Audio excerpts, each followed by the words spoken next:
transcending the realms of Do, Patsang Qiong, is merely the beginning. This is a legendary journey through boundless time and space, conquering myriad worlds with audacity. Life and death are treated with indifference. If one refuses to submit, let the battle commence. Chapter 1. Your novice gift package has been credited. The first rule for travelers: clarify your background and ascertain your environment. A radiant beam of light pierced the heavens and the earth, and a tall figure clad in a black trench coat abruptly materialized atop a mountain peak. Here, the rising sun over the sea of clouds, the verdant pines and cypress trees. Ah, I am on a mountain, standing by a precipice.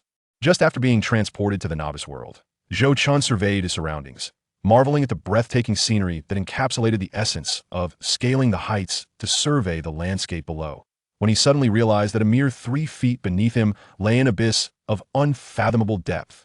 Gazing at the seemingly bottomless cliff enveloped in clouds, Zhou Chun, who already suffered from acrophobia, felt his legs weaken in trepidation. Ding!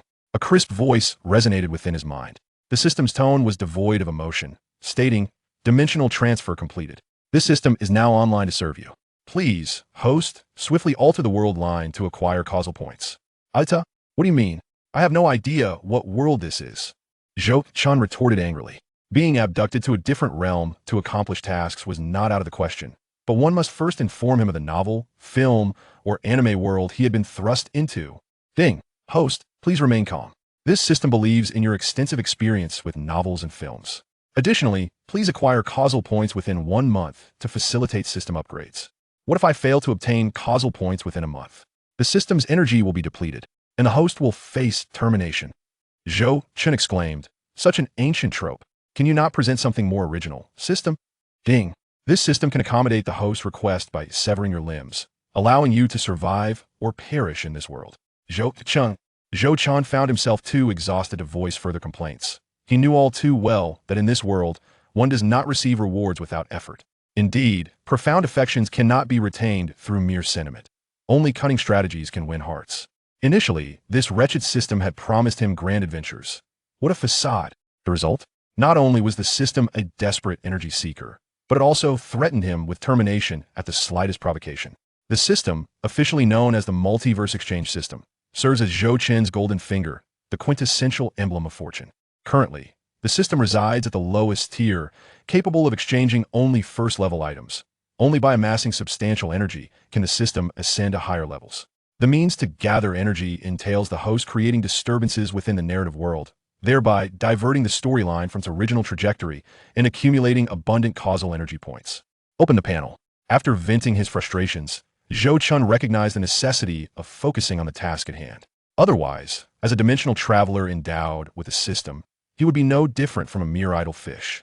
As Zhou Chun's words fell, a soft yellow light manifested in his mind, revealing a panel. At the top of the panel was an energy bar indicating level 1, 0/10,000. This signified that the current main deity was merely at level 1, and to ascend to level 2, Zhou Chun needed to accumulate at least 10,000 causal points. 10,000 causal points? Why don't you just go and steal them, system? Zhou Chun was utterly bewildered, on the verge of tears. Resigned, he continued to observe the panel, noticing that beneath the energy bar lay a solitary button. With a mere thought, Zhou Chun activated the options. Instantly, the light curtain shifted, presenting 4 options before him. Each of these primary options was accompanied by 4 secondary options. Upon selecting 2 options, a plethora of techniques materialized before him. Foundation Establishment Method. Originating from the mortal Cultivation novel realm, 500 causal points. Tongbei Fist. From the martial universe realm, 200 causal points. Evil Repelling Sword Manual. A technique from the Laughing in the Wind realm, 150 causal points. After careful examination, Zhou Chun realized that these techniques were fundamentally rudimentary, truly befitting a level 1 system. Unsurprisingly lacking in quality. As a traveler, should he not commence his journey with celestial techniques of the highest echelon? However, even these low-tier techniques were beyond Zhou Chun's means. Beyond. At this thought, Zhou Chun, overwhelmed with sorrow, lamented, "System, according to the conventions of web literature, where is the new protagonist's welfare?" Ding. The novice welfare has been credited. Please check host. Aha, I knew it. I am the protagonist. Zhou Chun beamed with pride, opening the novice gift package in his mind. The system interface displayed 2 empty slots containing items. The first slot held an image of a firearm radiating a silvery luminescence. Zhou Chen clicked on the image, and a firearm materialized instantly in his grasp, accompanied by the display of an attribute panel. AK-47. Value: 300 causal points. Automatic rifle. Grade: Tier 1. Duration: 3 days. Efficacy: capable of inflicting fatal harm upon Tier 1 powerhouses. Not bad, he remarked. With a mere thought, Zhou Chen withdrew the weapon, admiring this AK that could, indeed, topple an elephant, feeling quite satisfied. The only lament was the weapon's limited duration of merely 3 days. This, too, was the unfortunate aspect of the novice benefits. Since Zhou Chen possessed no causal points, this AK-47 was effectively lent to him by the system, which would reclaim it once the 3 days elapsed. Unless Zhou Chen could acquire 300 causal points within this time frame to purchase the firearm, he would not be able to possess it permanently. Zhou Chen surmised with a hint of mischief that this might be one of the system's methods to spur the host into action, compelling him to engage in endeavors to earn causal points. Next, Zhou Chen turned his attention to the second item in the equipment column.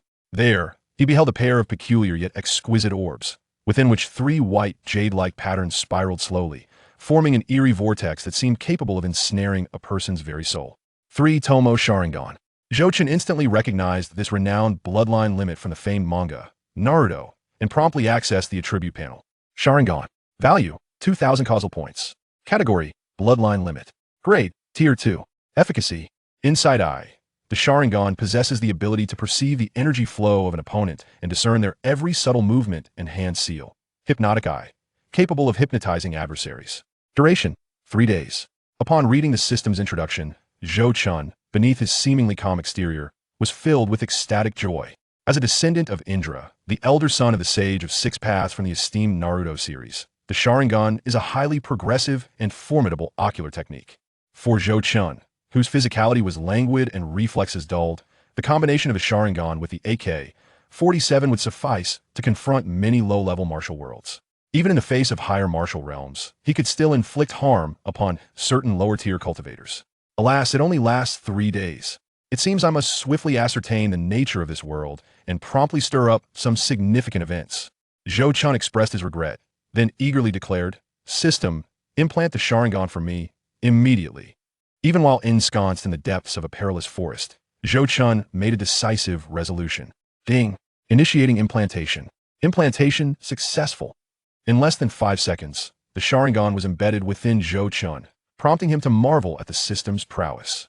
Through the newly implanted Sharingan, Zhou Chen perceived the world around him with unparalleled clarity. Even the minute insects in the nearby thicket were vividly discernible. Just then, a flash of azure and white appeared within his Sharingan's field of vision from the thicket. Chapter 2. The Battle Against the Heavens? Kidnapping the Little Medical Sage. Come out. If you don't, I shall fire, Zhou Chen declared, brandishing his firearm with both hands. Fully activating his Sharingan, the dual Tomo spinning incessantly as he fixed his gaze upon the shadow concealed behind the bushes. Prepared to shoot without hesitation should the situation demand it. Thanks to the system's built-in dimensional language translator, the figure behind the foliage clearly understood Zhou Chen's threat. Although she was unaware of the term fire, the glimmering metallic object radiating dark light was evidently not something to be trifled with. "Do not misunderstand, kind sir. I merely seek herbs," a delicate voice emerged, as a woman clad in white stepped forth from the underbrush. Her eyes reflected a mixture of fear and hesitation as they met Zhou Chen's. In that moment, Zhou Chen felt an unexpected brightness before him. The woman wore a pale white dress. Though her beauty could not be termed extraordinary, she was undeniably a rare gem. Her serene smile exuded an ethereal charm, enhancing her allure significantly. Zhou Chen's gaze roamed over her figure, ultimately resting upon her slender waist, delicately bound by a green ribbon. As he beheld her form, a hint of fascination flickered in his eyes. Nevertheless, being the protagonist chosen by the system, Zhou Chen was not the type to recklessly throw himself at a woman. Instead, he fired a shot at a massive stone beside her. The resounding gunfire shattered the rock into countless fragments, demonstrating the formidable power of the AK-47. Witnessing the sheer might of his attack, which surpassed even that of a peak combatant, the woman in white widened her eyes in shock and hastily stepped back. Delighted by her terrified expression, Zhou Chen concluded that she was no formidable opponent. With a sly smile, he inquired, "My lady, be so kind as to provide me with your name, age, place of residence, and occupation without delay, or you shall meet the same fate as that stone. The woman glanced at the oddly attired youth wielding the metallic weapon, gulping nervously before responding in a timid voice. People call me the little medical sage. I am 15 years old and currently work as a physician at the Wan Yao Zhai in Qingshan Town. Is this not the Gamma Empire? Zhou Chun, upon hearing the terms little medical sage and Qingshan Town, was instantly struck with a sense of foreboding, having perused countless tales. The young woman regarded him with confusion, yet complied. Indeed, this is the Monster Beast Mountain Range, which belongs to the Gamma Empire. As these words registered, Zhou Chen's expression morphed into one of bewilderment. Could this truly be the world of Dou Pa Song Xiong? The renowned novel was infamous for its perilous atmosphere, where mountains could burn and seas could boil, where one could decimate armies and shatter the heavens. How had he, with such a fragile physique, arrived in such a terrifying realm? Shouldn't he have begun his journey in a more genial martial world? By the heavens, this system has truly deceived me. Realizing he had been duped, Zhou Chun licked his parched lips and asked with difficulty, "Do you know Xiaoyan?" "Xiaoyan? I do not know him," the little medical sage replied. Her eyes filled with confusion. Observing the sincerity in her expression, Zhou Chun let out a long sigh. It appeared the plot had yet to unfold significantly, and he might still witness the future Emperor Yin during his tumultuous rise to power. Perhaps he could even seize the burning decisions for himself. In an instant, Zhou Chun returned to his senses, contemplating the fragile yet stunning figure before him. The little medical sage, who, unbeknownst to anyone, would one day become the formidable Heaven Poison Queen in a Dosheng powerhouse. With this thought, Zhou Chen's mind began to churn. A talent with such boundless potential as the little medical sage should undoubtedly be recruited into his fold. With 3 to 5 years of guidance, she could emerge as a formidable ally. Noticing the boy's unsettling gaze fixed upon her, the little medical sage instinctively took a few cautious steps back. "Fear not, my lady. I am a good person. You are known as the little medical sage, are you not? I have heard of your exceptional medical skills and benevolent heart. Why not join me? I guarantee you will reach Dozong in 3 years, Dosheng in 5, and in 10 years. You shall break through to Dodi and sweep across the continent." The little medical sage stared at him in disbelief, her expression resembling that of someone who had just heard the most absurd tale. Zhou Chun felt his cheeks flush with embarrassment, realizing that such empty promises held little weight. "Heed my words, for as a significant character in the original narrative, the little medical sage is burdened with the innate poison body, a rare yet potent affliction that is difficult to control. When the power of the bearer cannot contain the toxicity, it erupts, leading to devastation in its wake. Tragically, her adoptive parents and entire village perished due to her uncontrolled poison body in her youth. Such a living source of poison would undoubtedly incite the desire for extermination from all. Thus, Zhou Chen's tone turned grave as he declared, "Little medical sage, I must inform you that your possession of the poison body has been revealed. You must come with me." Upon hearing the term poison body, the little medical sage's complexion turned ashen, her once rosy lips drained of color. It was clear that her secret had been exposed, a truth that would incite the wrath of the entire continent. Observing her panic-stricken demeanor, Zhou Chen softened his tone. "Little medical sage, I have come to this remote corner of the Gamma Empire specifically to find you. I hail from a powerful faction in Zhongzhou, and we possess the means to control your poisoned body, preventing your untimely demise and the resulting widespread devastation. We could even assist you in soaring to greatness, achieving the realms of Zong and Shang. Is that true?" The little medical sage's dim eyes suddenly sparkled with hope. "Indeed, I'm not even a combatant. What benefit would I gain from deceiving you?" Zhou Chen's gaze was filled with sincerity. After a moment of hesitation, the little medical sage found herself unable to resist the allure of secure life. As for the prospect of ascending to greatness, it had never crossed her mind. Examining the youthful figure before her, she furrowed her brow. "What do you intend to do with me? I'm still employed as a physician at the Wan Yao Zhai in Qingshan Town. It would be unwise to leave abruptly. You have agreed?" Zhou Chun was overwhelmed with elation, astonished at how easily he had managed to recruit a future ace. Clearly, fate was on his side. Ding! The host has successfully persuaded the significant character, the little medical sage, from the original plot of Dou Pa Song Xiong to follow him, altering the course of the world line and earning 3,000 karma points. The host is encouraged to continue their efforts. Is this truly possible? Zhou Chun was left in a state of bewilderment. With merely a few words, he had altered the narrative and acquired 3,000 karma points in the process. With this realization, Zhou Chun's ambitions surged. Considering the limited duration of his AK in Sharingan, He needed to act swiftly to orchestrate a significant event to change the storyline and accrue more karma points. I shall target the Wan Yao Zhai's master, who is not a virtuous character in the original tale. Thus, Zhou Chun boldly proclaimed, "What do you mean? The master of Wan Yao Zhai is no good either. Over the years, he has orchestrated countless deaths, and I shall be the one to enact justice." Equipped with an AK-47 capable of annihilating first-tier life forms and the foresight granted by his Sharingan, the seemingly defenseless Qingshan town was but a flock of lambs awaiting slaughter. Clap, clap. As soon as Zhou Chen's words fell, a series of sharp applause echoed from the nearby thicket. A burly, middle-aged man clad in rhinoceros leather armor, his features fierce and rugged, slowly emerged. His calloused hands clapped rhythmically, producing a cacophony of sound. Stopping in front of Zhou Chun, he scoffed, "Kid, what audacity you possess to threaten the master of Wan Yao Zhai, a mere waste without even a trace of Do Qi." With a shift in his attention, the middle-aged man turned to the little medical sage, who would have thought that the savior of countless mercenaries in Qingshan town is, in fact, a bearer of the poison body? How fortunate for my young commander Mu Li, who has been concerned for you and sent me to protect you. Protect? More like follow. The little medical sage clenched her teeth, her charming eyes fixed defiantly on the middle-aged man, revealing her steadfast spirit. Hao Meng surveyed the petite medical fairy with a gaze imbued with malice, bursting into laughter as he proclaimed, "Thanks to your maid, Feely, we have uncovered the fact that you, dear medical fairy, have stumbled upon a treasure left by a predecessor. We originally intended to trail you for a period to locate the cave of treasures, but to our surprise, you are revealed to be a cursed poison body. Since my young commander has no use for you, there is no necessity to spare your life." With a menacing grip on his grotesque knuckles, Hao Meng threatened, "Medical fairy, if you are wise, reveal the location of the treasure, and I might grant you a swift end. Otherwise, I shall render you incapable of seeking life or death." Beside them, Zhou Chun stared dumbfounded at the imbecilic figure before him, ultimately unable to contain himself as he adjusted the barrel of his gun, saying, "Cute, isn't it? Did you arrive too late to witness my prowess? Do you not recognize what I hold?"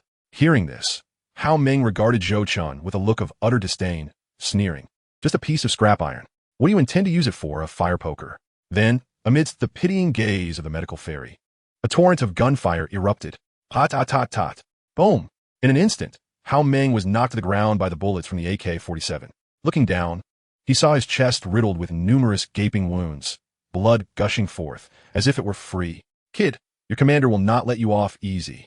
Hao Meng gasped, struggling weakly as Zhou Chun, unfazed by the villain's customary dying words, fired again, shattering Hao Meng's skull in one swift motion. Such was the potency of the AK-47, effortlessly dispatching a character from the world of Do Pa Song Xiong, the leader of the Wolfhead Mercenary Corps, an 8-star Do fighter, Hao Meng, earning Zhou Chun 5 causality points. 5 points. Zhou Chun felt an overwhelming sense of discontent. It seemed that minor characters had no rights.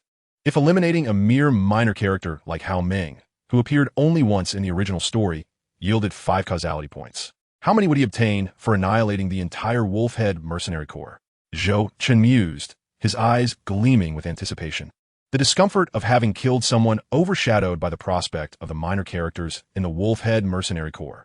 As he glanced at the medical fairy, who appeared somewhat dazed, he holstered his weapon and grasped her delicate hand, saying, "How do we get to Qingshan town? Let me there at once." The medical fairy, caught off guard by Zhou Chen's hold, trembled slightly, her cheeks flushed. Yet, she made no attempt to resist, whispering, "Will you not take a look at the treasure left by the predecessor? It lies not far off in a cave. With your strength, you could easily break through the barriers and guardian magical beasts set by the predecessors. We could split the treasures between us." Zhou Chun shook his head without a word. The treasure would remain there. It wouldn't run away. It was safer to ambush and eliminate the Wolfhead Mercenary Corps and the Wan Yao Zhai personnel before they discovered Hao Meng's demise. After all, if they were prepared, Zhou Chun could very well find himself in dire straits. Moreover, those minor characters were potential sources of causality points. Additionally, items had time constraints. Seeing Zhou Chen's resolute decision, the medical fairy had no choice but to persuade him, "Are you truly set on killing the master of Wan Yao Zhai? He has treated me well over the years and is generally kind. He is not as malevolent as you think. Can you not spare him?" "Well, it depends on the situation. If he knows his place, I would not mind letting him go," Zhou Chen replied non-committally, insisting that the medical fairy lead the way. "All right, just a moment." She retrieved a short bamboo flute from her bosom, placing it to her lips and gently blowing. A peculiar sound wave emanated from the flute, swirling outside the forest. "I am summoning my companion," she said playfully, waving the flute, a first-tier blue eagle. Zhou Chun recollected that, in the original story, the medical fairy indeed possessed a flying magical beast, and he had foolishly considered walking out. Shortly after the sound waves were released, a piercing cry echoed from the distant mountains. A colossal eagle, resplendent in azure, soared through the skies, quickly descending to circle the cliff below. "Let's go." With the arrival of the blue eagle, the medical fairy let out a sigh of relief, nodding slightly. She was the first to leap onto the massive bird, while Zhou Chun ascended the eagle's wings, which were as broad as staircases. "You are remarkably light," he teased, landing on the eagle's back, casting a playful grin at the blushing medical fairy.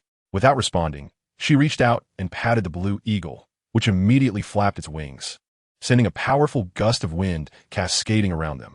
Then, it soared skyward, carrying the two of them aloft. Standing upon the expansive back of the eagle, Zhou Chun peered down at the receding forest and the small town barely visible ahead, braving the high-altitude currents as he inquired, "In which direction is the Wolf Head Mercenary Corps?" The Wolf Head Mercenary Corps is stationed to the south of Qingshan Town, where the area is almost entirely under their control. The medical fairy pointed toward the location the Blue Eagle was flying toward. The Wolf Head Mercenary Corps has been established in Qingshan Town for over a decade, with approximately 70 to 80 corps members. Most of their strength lies below 5 stars. There are 3 captains in the Mercenary Corps. With Hao Ming already dead at your hands, only Mu Shi and Gan Mu remain. Mu Shi is a Dome Master. Zhou Chen nodded. The so-called Dome Master was merely a low-tier cultivator, capable of forming an aura of Doqi around their body to fend off blades and swords. But to withstand high-explosive armor-piercing rounds, Mu Shi would need another 30 years of training. Observing the encroaching stronghold of the Wolf Head Mercenary Corps below, Zhou Chun retrieved his AK-47, activating his Sharingan for a final warm-up. Meanwhile, at the headquarters of the Wolf Head Mercenary Corps, in the main hall, Mu Shi, the leader of the mercenary group, sat at the center, gazing at his son, Mu Li, with a look of disappointment. "You sent Hao Meng to monitor her just to pursue a woman? Hao Meng is the 3rd captain, an 8-star Do fighter. It's such a waste to use him like this." Seated on the lower left, Mu Li raised his shadowy eyes and grinned wickedly. "Father, you don't understand. The medical fairy recently discovered a treasure, but she lacks the strength to retrieve it, and we remain unaware of its location. I have had people following her for some time." "I see. You are too soft-hearted. If it were me, I would have captured her and beaten her half to death until she revealed the location." Mu Li frowned at his father's cruel words, replying, "The medical fairy has healed countless mercenaries. Her connections are vast. If we harm her, it could lead to significant trouble." Moreover, before Mu Shi could respond, a series of sharp, rapid sounds erupted, accompanied by blood-curdling screams that were strangely melodious. Soon, a blood-soaked mercenary stumbled into the hall, desperately crying, "Commander, someone has broken in. Our brothers are suffering heavy casualties. We cannot hold them off." "What?" Mu Shi sprang to his feet, alarmed, his eyes darting to his faltering subordinates. "Where's the 2nd captain, Gan Mu? He is a 9-star Do fighter. He cannot be overwhelmed." "Looking for Gan Mu? He is right here." A clear voice resonated in the hall, followed by the grotesque sight of a half-destroyed head being tossed inside. The head of the 2nd captain, Gan Mu, rolled into the hall like a ball, silencing Mu Shi and his son instantly. "You have some nerve." Mu Shi's eyes turned crimson. Yet he did not immediately command an attack against Zhou Chun. Instead, he inhaled deeply to calm his tumultuous emotions. Knowing that Gan Mu was a 9-star Do fighter, the only one capable of killing him must be a powerful figure above a Dome Master. Such a person, Mu Shi was reluctant to offend lightly. Fixating on the relaxed youth before him, Mu Shi rasped, "Who might you be? Has the Wolf Head Mercenary Corps wronged you in any way? As the saying goes, it is better to resolve a conflict than to escalate it. I wonder if there has been some misunderstanding between us." Observing Mu Shi's restrained demeanor, Zhou Chen raised an eyebrow, unable to discern whether it was mockery or admiration as he replied, "Mu Shi, with your capacity for restraint and discernment, had you been born into a prestigious sect or an influential family, you might have had your day. Unfortunately, you are merely a lowly Dome Master. Offending someone like me, a destined protagonist, means your entire clan is doomed today. Then there is nothing left to discuss." Mu Shi took a deep breath, realizing that today would not end amicably. He decisively commanded, "Mu Li, summon the others. Surround and attack him. Let me see just how capable this young punk really is." "Understood." Nodding vigorously, Mu Li's face contorted into a sinister grin before he swiftly turned to relay commands. Mu Shi, observing Zhou Chun with a metallic pipe in hand, felt a surge of caution. With a flick of his right hand, a gleaming steel spear ascended slowly.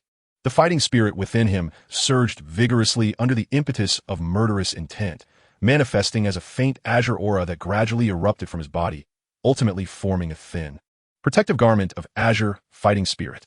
Mu Shi's palm caressed the spear as his inner energy grew ever more tempestuous. Suddenly, with a low growl, he stomped his foot forcefully against the ground, propelling himself towards Zhou Chun at breakneck speed. His spear quivered slightly, conjuring several blossoms of white light in the air. Wind-soaring step, gale thrust. Mu Shi bellowed, as the spear's tip transformed into a deadly, pale shadow, piercing through the air towards Zhou Chun's neck from several dozen meters away. As a fighter, Mu Shi's speed surpassed that of an ordinary combatant by leaps and bounds. Although Zhou Chun's Sharingan could keep pace with Mu Shi's velocity, his ordinary human physique could not match it, causing him to miss several consecutive strikes. As Mu Shi's spear tip approached, Zhou Chun activated the full power of his Sharingan. The double tomo spinning frantically, finally revealing Mu Shi's flaw.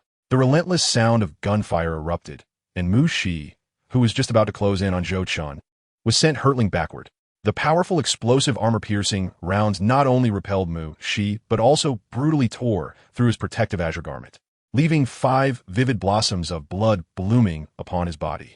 With a resounding thud, Mu Shi's body crashed heavily into the hull, akin to a broken sack, rendering Mu Li, who was leading a group of mercenaries, utterly dumbfounded and filled with terror. At this moment, Mu Shi lay on the ground, half alive, struggling to prop himself up, blood spilling from his mouth as he gasped. What is the reason for the annihilation of my group? Have you heard of the little medical sage? It all makes sense now. With that, Mu Shi fell back lifeless. Ding! You have slain a character from battle through the heavens. Mu Shi, the leader of the Wolf Head mercenary group, a 2-star fighter. Reward, 50 causal points. 50 points? Not too shabby, Zhou Chun murmured, wiping the cold sweat from his forehead. This time, he had indeed been careless. He anticipated the strength of a fighter. It seemed he needed to quickly enhance his ordinary physique. In a fleeting moment of contemplation, Zhou Chun then cast a predatory gaze at the trembling Mu Li, the vice leader of the Wolf Head mercenary group. At that moment, both the mercenaries surrounding them and the little medical sage hiding atop the Blue Eagle fell into a stunned silence. The 2-star fighter, the fearsome leader of the Wolf Head mercenary group who had dominated Qingshan Town for over a decade, had been so effortlessly slain. I'm done. I quit the group. A piercing scream shattered the silence, and the originally menacing mercenaries, poised to claim heads, scattered in panic, leaving only the pale, trembling Mu Li behind. Zhou Chun paid no mind to the nameless mercenaries, mere extras in the original story. After all, upon his entrance, aside from the vice leader Gon Mu, he had not accrued any causal points for the other mercenaries he had dispatched. It seemed he could not afford to indiscriminately farm points. Don't kill me. I've done nothing to the little medical sage. I know about the techniques and gold magic cores my father has hidden all these years. Spare me. While Zhou Chun was lost in thought, Mu Li, like a groveling dog, knelt before him, shamelessly pleading. Observing Mu Li, Zhou Chun could only feel a sense of amusement. Truly, a tiger father begets a dog son. How resolute Mu Shi had been. Look up at me, Zhou Chun said softly, his eyes swirling with the hypnotic power of his Sharingan. 5 minutes later, having gleaned all of Mu Shi's hidden assets through the hypnotic gaze, Zhou Chun decisively shot Mu Li, obliterating the foolish fool who dared to vie for the protagonist woman, earning another 50 causal points. Gazing down at Mu Li's grotesque corpse, the little medical sage eventually emerged from her shock, her beautiful eyes sparkling with a hint of wonder. Gently brushing a feather of the Blue Eagle, she expertly maneuvered it to descend gracefully into the courtyard. Alighting from the eagle's back, she approached Zhou Chun, a hint of nervousness in her voice as she asked, "What do you plan to do next?"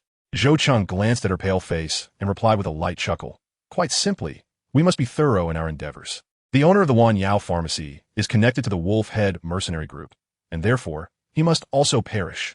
With that, Zhou Chun leapt onto the back of the Blue Eagle, pulling the little medical sage along, and they soared toward the direction of the Wan Yao pharmacy. Not long after Zhou Chun's obliteration of the Wolf Head mercenary group, news of Mu Shi's demise spread rapidly throughout Qingshan Town. The shocking revelation left everyone in utter disbelief, especially upon learning that a youth who appeared to be under 20 had managed to slay all 3 leaders of the Wolf Head mercenary group. The harsh reality left many in awe, realizing that Qingshan Town was on the brink of a monumental shift, in a rather unique little manner.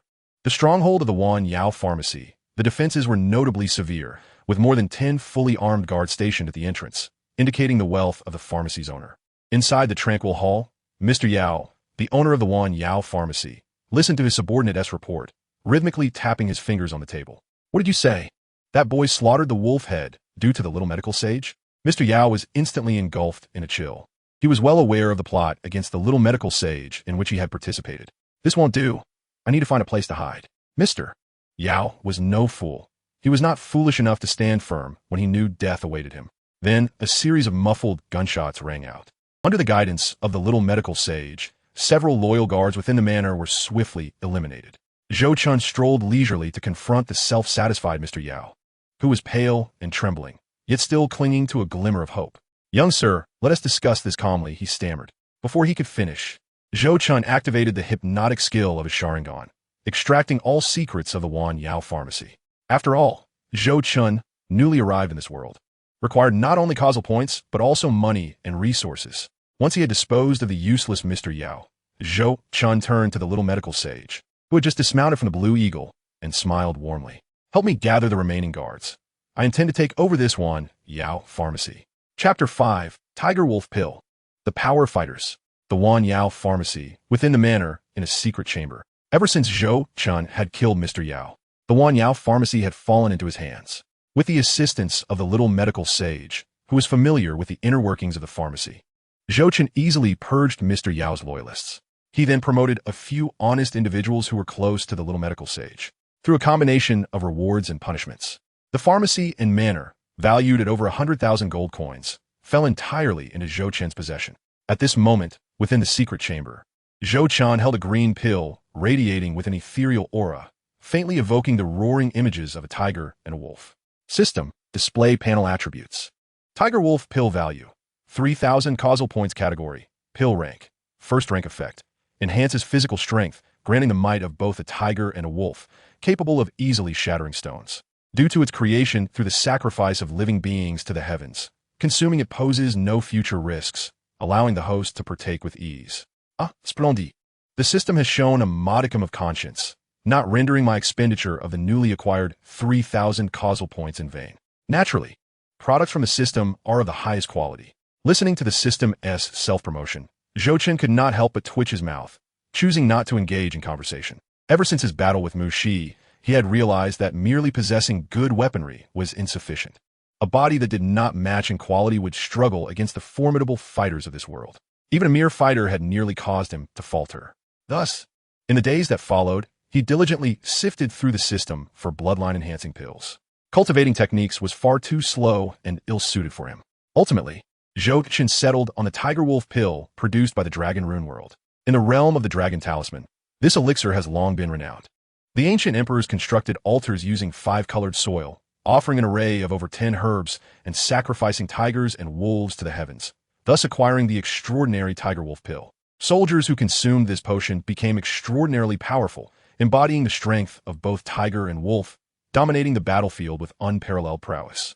This is how the term Tiger Wolf Army came to be associated with the pill, which is regarded as a coveted treasure by many formidable factions within the Dragon Talisman world. With this thought in mind, Zhou Chun felt a surge of determination. Without further hesitation, he opened his mouth and swallowed the Tiger Wolf Pill. Boom! The pill dissolved instantly upon entering his mouth, releasing an overwhelming fragrance that penetrated his very being, refreshing his spirit. A verdant aura enveloped Zhou Chun, weaving around him and flowing in and out of his 7 orifices. Every cell in his body trembled in joyous celebration, eagerly absorbing the essence of the tiger and wolf.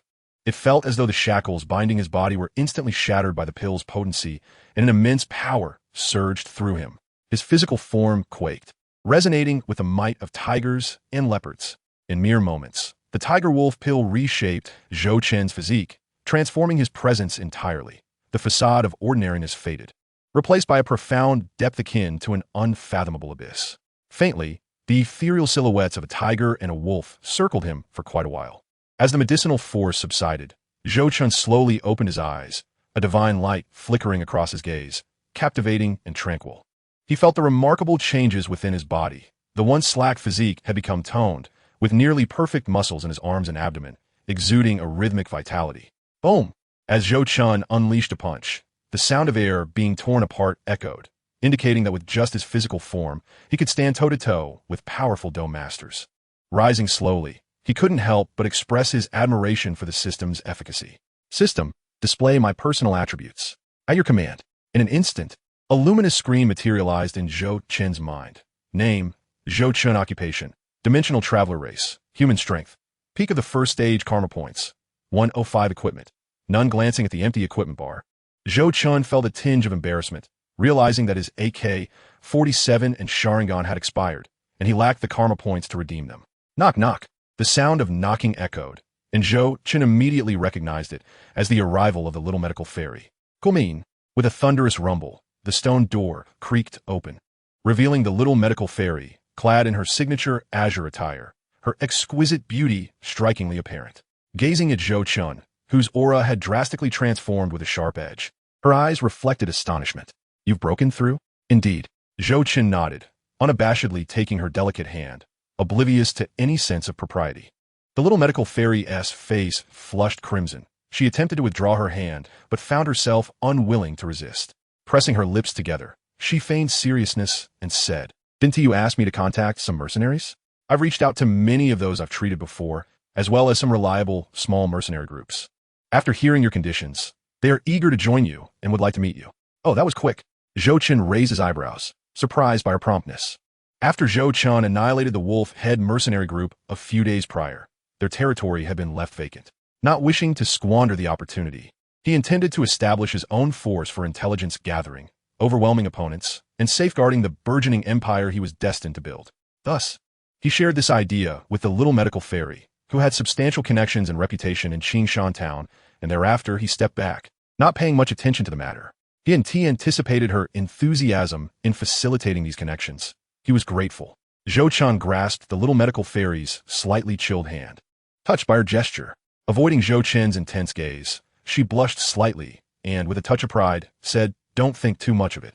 I merely want you to help me control my cursed poison body sooner." "Huh? Yes, I understand." Zhou Chun playfully flicked her adorable nose before she could react. Stepping out of the bedroom and shifting the topic, "Where are those mercenaries? Sinner, lead the way. You scoundrel." The little medical fairy touched her dainty fair nose that Zhou Chun had just poked, taking a while to muster a response. Chapter 6. Establishing the Xianchun Pavilion in recent days. The atmosphere in Qingshan town has been rather peculiar. The once bustling mercenary trade has diminished significantly. In its place, mercenary factions are on high alert, even resorting to drawing swords at the slightest provocation. The tension among the mercenary groups in Qingshan town is hardly surprising, for Zhou Chun's actions had caused quite a stir. First, the Wolf Head mercenary group was annihilated, and then one of the town's 3 Dome Masters, the 2-star Dome Master Mushi, was beheaded. People were still reeling from this shocking news when the head of the Wan Yao Hall, Master Yao, was also slain, along with numerous responsible guards, creating an atmosphere of fear. No one dared to visit Wan Yao Hall to purchase medicine anymore. All of this turmoil was reportedly instigated by the little medical fairy. Regardless of the world, wars often erupt over the competition for females, a notion universally accepted.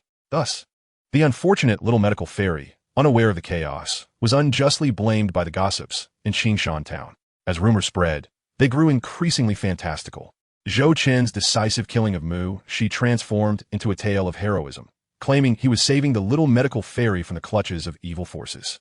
His identity morphed from a mere nobody into a scion of a prestigious family, the heir of a sect, a prodigy with Dome Master strength at merely 8 years old. The more illustrious the legends, the more they proliferated.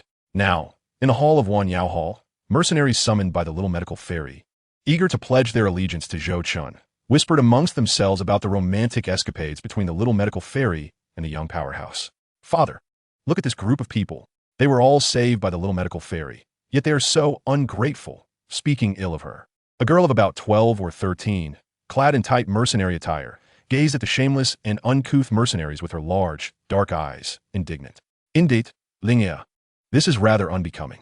A rugged middle-aged man, hearing his daughter's words, sighed in response. This man, named Ka Gang, was the leader of the Blood War mercenary group. Though referred to as a mercenary group, it comprised merely 5 members, 3 men and 2 women. His daughter, Linger, was one of the women, while the other, named Qing Xin, along with 2 young men, were his disciples. The entire group relied heavily on Ka Gang, a 9-star dome master, for support. Ka Gang accepted the little medical fairy's invitation to meet the rumored young powerhouse who killed Mu Shi, as he sought to avoid the dangers and hardships of going solo. However, he was somewhat anxious, fearing Zhou Chun might reject them due to their weaker strength. As Ka Gang's thoughts wandered, a youth with striking features, high cheekbones, and a well-tailored outfit walked in through the hall's entrance, accompanied by none other than the goddess of all mercenaries in Qingshan Town, the Little Medical Fairy. Upon seeing Zhou Chun and the Little Medical Fairy enter, everyone immediately fell silent, standing in unison to respectfully regard Zhou Chun. Zhou Chun, unfazed, strode directly to the main seat, taking his place alongside the Little Medical Fairy, and then spoke with a clear, resonant voice. "It is likely that you all understand the purpose of my gathering you here. Therefore, I shall be direct. Are you willing to join me and become part of the new force I, Zhou Chun, am establishing, the Xiantian Pavilion?" Upon hearing this, a brief silence ensued, followed by expressions of delight among Ka Gang and the leaders of several small mercenary groups, as well as a few respected loose mercenaries. They had anticipated that this young powerhouse might judge them based on their inferior strength and subject them to tests or screenings. Many had feared they would be left behind in the ensuing competition. To their surprise, Zhou Chun, the young powerhouse, was exceedingly magnanimous, welcoming them all without hesitation. The mercenaries rose, bowing in unison, exclaiming, "We are willing to serve young Master Chun with our lives." "Excellent. You shall soon realize that joining me is the greatest honor of your lives." Zhou Chun stood, surveying the assembly of over 100 mercenaries, his heart swelling with ambition. "This, indeed, was my foundation. It seems the treasure, known to the Little Medical Fairy, warrants exploration as well." Chapter 7. The Precious Dragon Stand. 3 days later. At the break of dawn, as the stars began to fade, 100 fighters clad in black brocade, each wielding a standardized sword, stealthily departed from Qingshan Town, making their way toward the Monster Beast Mountain Range. These fighters were considered the elite among mercenaries, with most possessing a strength exceeding 5 stars. And the most formidable among them, Kagan and Fei Lei, were even 9-star fighters. At the center of the 100 uniformed black-clad individuals was an opulent carriage, drawn by 4 first-grade magical beasts known as blood horses. Kagan, the leader of the original Blood Battle Mercenary Corps and currently a steward of the Xiantian sect, was skillfully wielding a whip, acting as a temporary coachman. Inside the spacious carriage lay Zhou Chun, reclining comfortably, utterly indifferent to the flushed face of the Little Medical Fairy and the 2 shy young maidens, Ling Er and Qing Xin, who were also members of the Blood Battle Mercenary Corps. The reason for allowing these 2 young maidens onto the carriage was primarily to demonstrate Zhou Chun's esteem for Kagan. Just a few days prior, when the mercenaries pledged their allegiance to Zhou Chun, the system promptly notified him that, due to the reclamation of the original plot character Kagan and his 5-man team from the Blood Battle Mercenary Corps, he had been awarded 500 causal points. This unexpected delight reminded Zhou Chun that Kagan had indeed appeared numerous times in the original storyline of Battle Through the Heavens, making him a seasoned supporting character.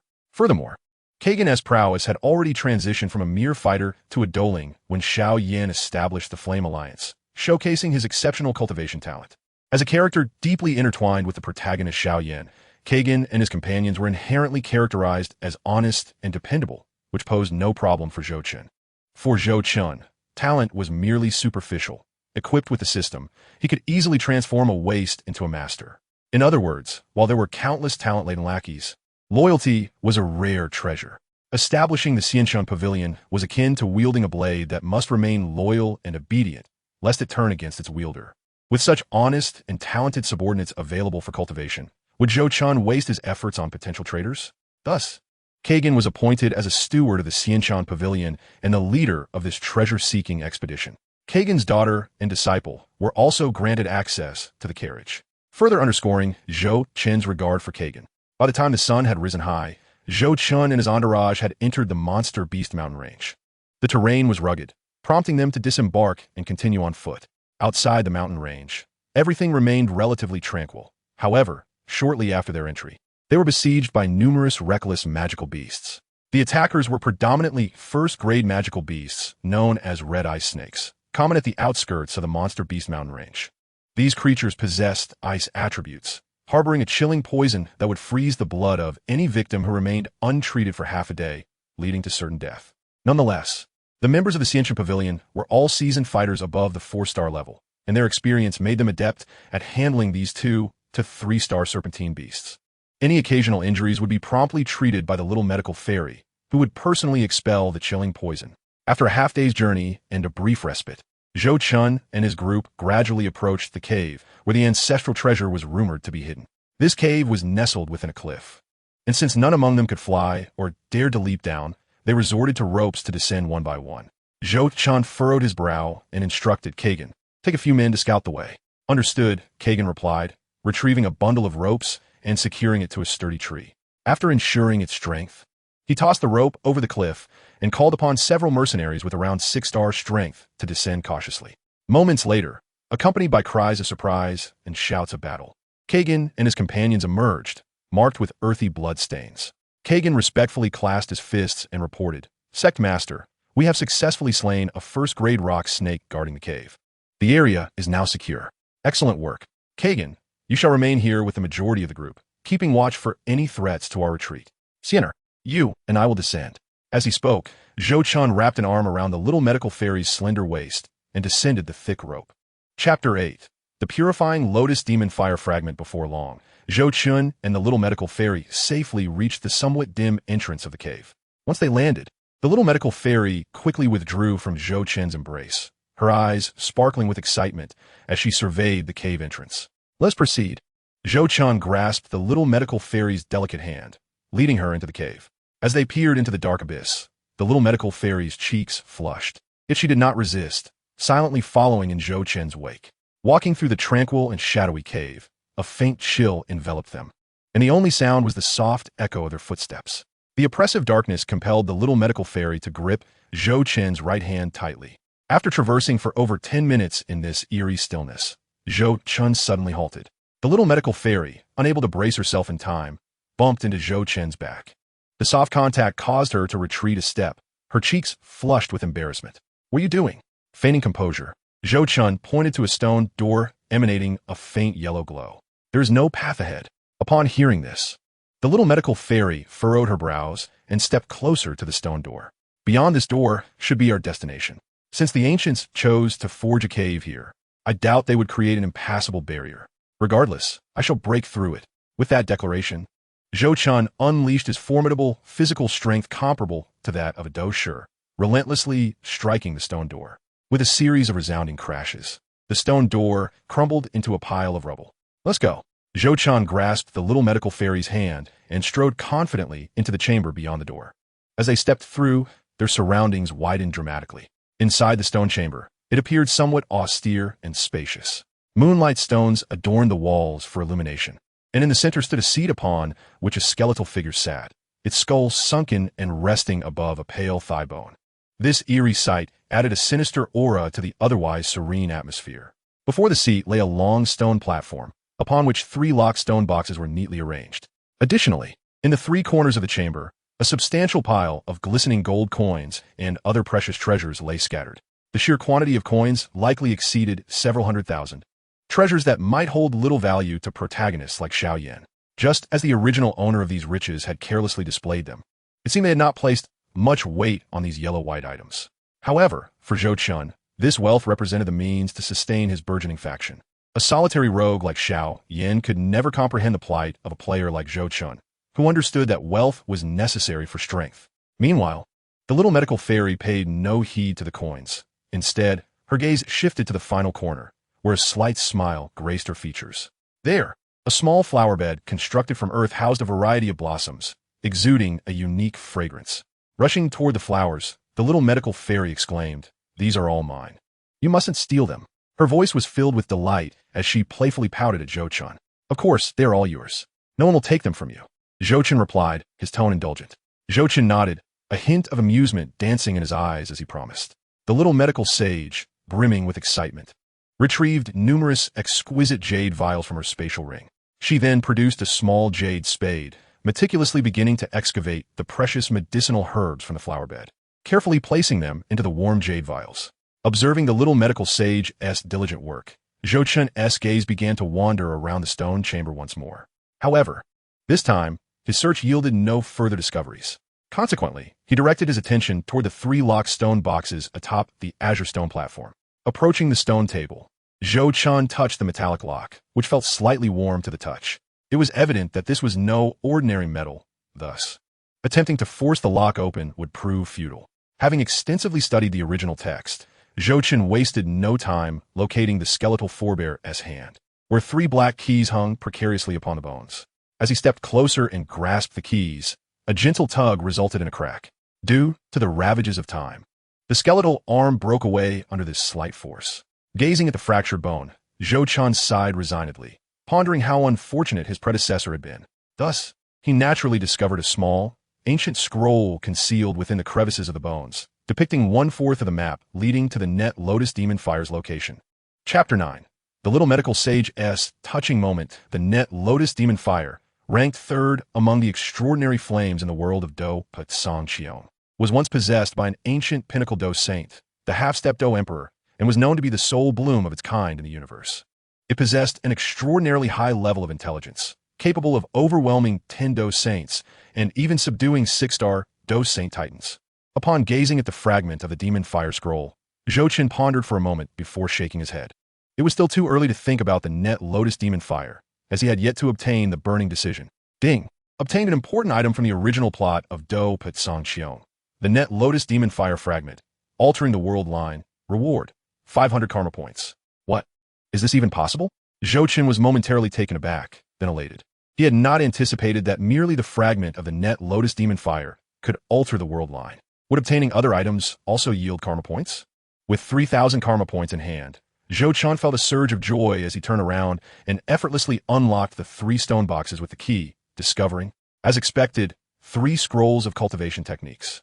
The scrolls included the 7-colored poison manual, Eagle's Wing, and a mysterious middle-tier technique, Wave Overlapping. The 7-color poison manual was a secret method specifically designed for poison masters to concoct poisons, making it perfectly suited for the little medical sage. The Eagle's Wing, on the other hand, was a precious high-level flying fighting technique. It was known that in the Do Chi continent, only those with the strength of Do Ling and above could achieve short-distance flight. Upon reaching the rank of Do Wang or Do Huang, one could condense their outward Do Chi into energy wings at their back, liberating themselves from the Earth's constraints and soaring into the skies. This so-called flying fighting technique was a rare treasure that allowed lower-tier fighters to fly. As for the last middle-tier technique, Wave Overlapping, Zhou Chun intended to pass it on to Ka Gang and others as an additional benefit for his subordinates. Ding! Obtain an important item from the original plot of Do Put Song Qiong. Eagle's Wing, altering the world line, reward, 500 karma points. Upon hearing the system's notification, Zhou Chun felt puzzled as to why the 7-color poison manual and the middle-tier technique did not elicit any response. Could it be that in the original text, only the Eagle's Wing and the Demon Fire Fragment were utilized by Xiaoyan? Speaking of which, without the Eagle's Wing, Xiaoyan would likely have faced insurmountable crises and could have lost his life several times. Indeed, the plot had changed.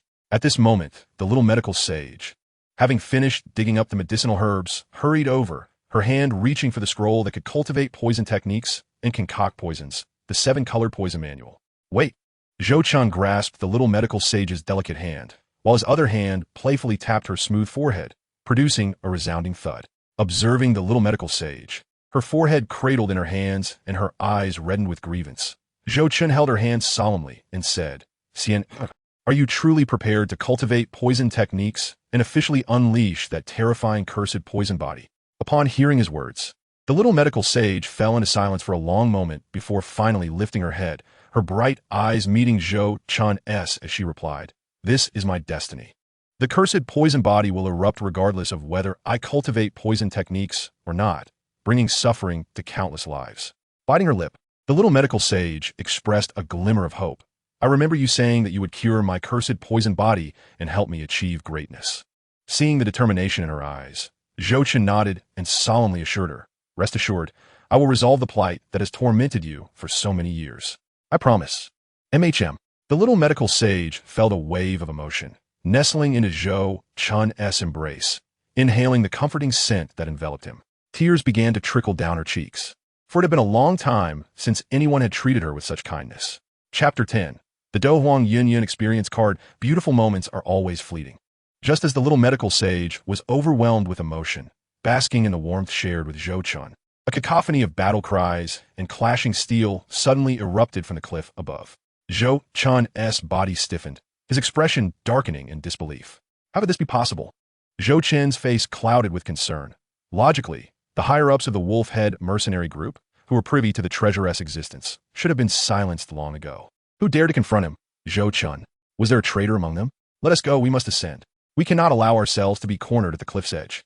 The little medical sage grasped Zhou Chen's hand, urging him, don't rush, let us wait a moment and assess the strength of those ambushing us. Zhou Chun shook his head, preparing to use the 2,000 karma points he had just acquired. After all, news of his killing of Mu, she was well known throughout Qingshan town. Since they dared to ambush him, it was likely that their adversaries were stronger than Do Shi, and perhaps even Do Da or beyond. At this moment, atop the cliff, Ka Gang was drenched in blood, several lacerations marring his muscular frame as he leaned on his blade, struggling to hold on. Surrounding him were Ling, Er, and dozens of others from the Xian Chen Pavilion, fiercely protecting him and the injured. Their blades were drawn outward as they faced the encroaching hundreds of mercenaries. Ka Gang, you truly are cautious, arriving before dawn. A cold voice echoed, and a rather slender figure stepped forth. This individual was notably young, with a pale complexion and a tall figure. Had his eyes not been so sharp, he might have been deemed handsome. Upon seeing this figure, Ka Gang's pupils constricted. He recognized him as Lin Shi, the leader of the Snake Nest mercenary group, one of the three major mercenary groups in Qingshan town and the youngest Do Shi in the area. Lin Shi surveyed the bloodied Ka Gang with a hint of regret, saying, why go to such lengths? We merely seek the treasures of the Forebears' cave and that boy's life. To lose your own life for a mere child seems rather foolish. To fulfill a trust is to be loyal to one's duty. Though I, Ka Gang, am but a mercenary living on the edge, I am not a heartless wolf. Blood trickled from Ka Gang's mouth, his form wavering, yet his gaze remained resolute.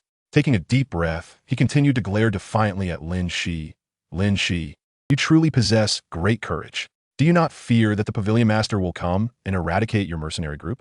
Do not forget, you are merely a one-star Do Shi, not even as formidable as the deceased Mu Shi. Is that so? Then what if it were I?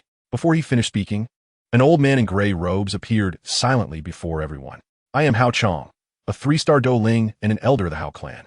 With his hands clasped behind his back, the old man exuded an air of arrogance. With his Do Ling strength, he could easily dispatch the 100 fighters before him. Even the seemingly powerful young man, suspected to be a Do Da, would find only death awaiting him. Do Ling, that is a second-tier powerhouse. In that moment, Zhou Chun, hidden within the cliff's cave, heard the old man's words and felt a wave of unease wash over him. It was crucial to note that the system was still at level 1, with all exchange options being first tier.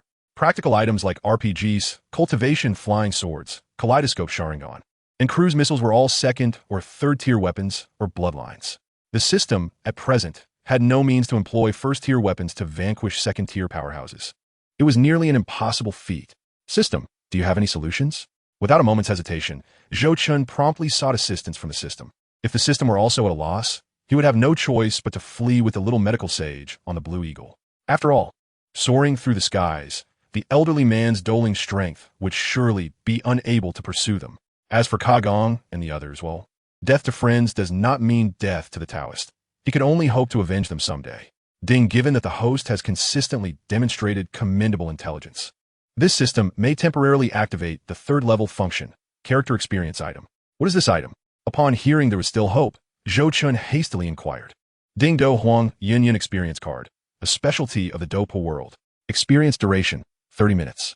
During this time, the host will possess the Do Huang strength and techniques of Yun Yun, the sect leader of Yunlan's sect, valued at 30,000 causal points. Zhou Chun was momentarily stunned, licking his lips as he said, 30,000 causal points? That's exorbitant. I have no money. Ding, in light of the host's exceptional circumstances, this system can also provide special services. Your words instill a sudden sense of fear in me, Zhou Chun remarked, gazing at the system's unexpected audacity. Uncertain of how to respond, Ding, the host, must subdue an important supporting character of this world, Yin Yun, the sect leader of Yunlan's sect, within a year, alter the world line, and allow the system to plunder causal points once for free as payment for this experience card. Zhou Chun, in truth, even without your prompting, I intended to do just that. He swallowed hard, speaking with little modesty. System, MMP, Chapter 11, Behold my divine might, indestructible. Doling, we are finished. Upon hearing the elderly man's strength, many of the weak-willed immediately faltered, losing the will to resist. Wait, Are you from the Hao family of Northeast? The well-traveled Kagong suddenly seemed to recall something, his face falling into an expression of despair. Perhaps the young ones around him were unaware of the Hao family's reputation. But Kagong remembered all too well the terror of that clan. This family, situated in Haiyan City, could be considered a prestigious lineage even within the northeastern region of the empire. Though not as imposing as the three great families of the empire, they should not be underestimated. The primary reason for this was that the current head of the Hao family was a Dowang powerhouse. Dowang, a rank of immense weight in the Jiamar Empire, evoking awe in many. After all, this tier could be regarded as the true embodiment of strength. Quan Shi, I never expected a sly creature like you to have any ties to the Hao family. A clear, crisp female voice interjected. It was the sharp-tongued Ling heir, unable to contain her indignation. How dare you? Quan Shi is my Hao family's son-in-law, not something an insignificant ant like you could discuss. The elderly man, upon hearing this, was furious, his fingers suddenly shooting out a sea-blue Do-Chi beam, clearly intent on eliminating Ling heir. Witnessing this scene, Kagong's eyes widened in horror, but he could do nothing but watch as his daughter approached the brink of death. A faint sound emanated as a slender, fair hand gently tapped the Do-Chi sword beam of the Hao family's elder. The formidable, seemingly indestructible Do-Chi beam dissipated like snow meeting the sun, and Zhou Chun, clad in moon-white attire, appeared before Ling heir, with the little medical sage nestled comfortably in his arms.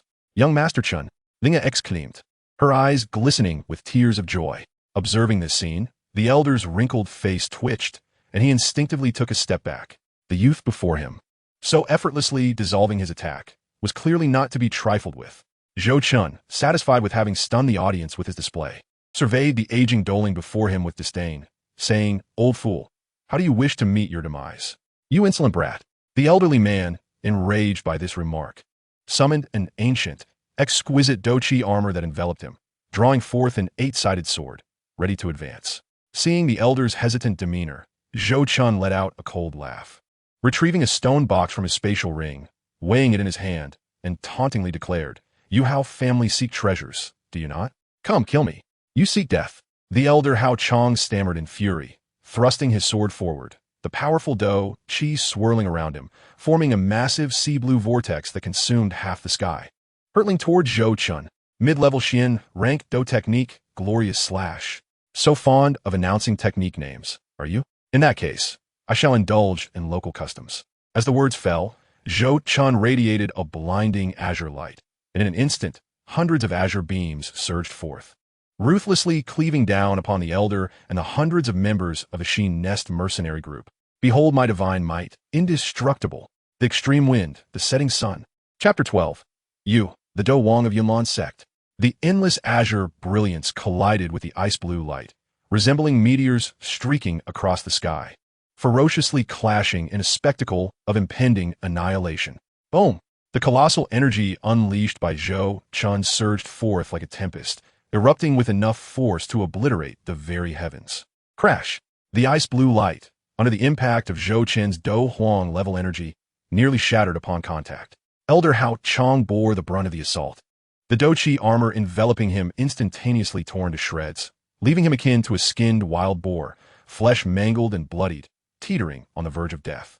The Do practitioners of Shin Nest mercenary group behind him were caught in Zhou Chun's tumultuous energy wave, with nearly the entire group of hundreds annihilated, leaving only a scant few fortunate souls to survive. On the cliff, the elder Hao Chong, reduced to a shadow of himself, struggled to rise, his face charred and skeletal, resembling a ghastly specter. Yu Yanlan Sex Do Wang. With that, the elder breathed his last. Ding target eliminated. Hao Chong, a 3-star Doling, a character from the original plot of Do Pa, altering the world line, reward, 50 causal points. System, this is a Doling. How come the price is the same as that of the Do Master Mushi? Ding Hao Chong is a marginal character in the original plot, with minimal influence on the world line centered around the protagonist Xiao Yin, hence the meager reward of causal points. I see. I had planned to eliminate dozens of Dolings and Do Wangs to accumulate points. Zhou Chun gazed at the mangled remains of Hao Chong, expressing a hint of regret. In truth, the Hao family cannot be deemed careless. Given Zhou Chun's achievements in slaying 2-star Do Masters at his age, the Hao family initially regarded him merely as a high-ranking Do Master, at most a novice Great Do Master. Yet, to be prudent, the Hao family dispatched a Doling Elder, Little did the elder realize that the youth they believed to be merely a great Do master had metamorphosed into a formidable Do Wang powerhouse of the Yunlan sect. The extreme wind, the setting sun. This is one of the most profound Do techniques of the Yunlan sect. There is no possibility of it leaking. At this moment, amidst a sea of corpses and scattered flesh atop the cliff, silence reigned, save for the heavy breaths of the mercenaries. Who could have anticipated? Who would have thought? The resplendent youth standing before them was a high-ranking Do Wang powerhouse. The once arrogant, doling elder of the Hao family had been slain in a single blow by this young man. Behind Zhou Chun, the disciples of the Qin sect were engulfed in astonishment and elation. The very reason they had allied with Zhou Chun was due to his boundless potential. Who could have predicted that Zhou Qin's strength would be so extraordinary? A Do Wang. This was the very title proclaimed by the slain elder. Moreover, according to the elder's dying words, this young Do Wang hails from the Yunlan sect. They had indeed latched onto a golden thigh. For the Yunlan sect could be considered the foremost power of the Jiamar Empire. A true behemoth.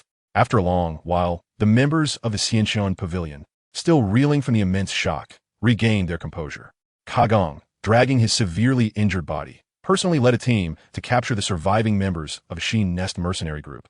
Inquiring how Zhou Chun intended to deal with them, Zhou Chun regarded the kneeling mercenaries, desperately pleading for their lives, and slowly stated, "I spare you because you still possess value." Chapter 13. This black pot, you Yunlan sect shall bear. What use are these mercenaries? This undoubtedly resonates with the sentiments of all present. Is there to be some horrific blood sacrifice?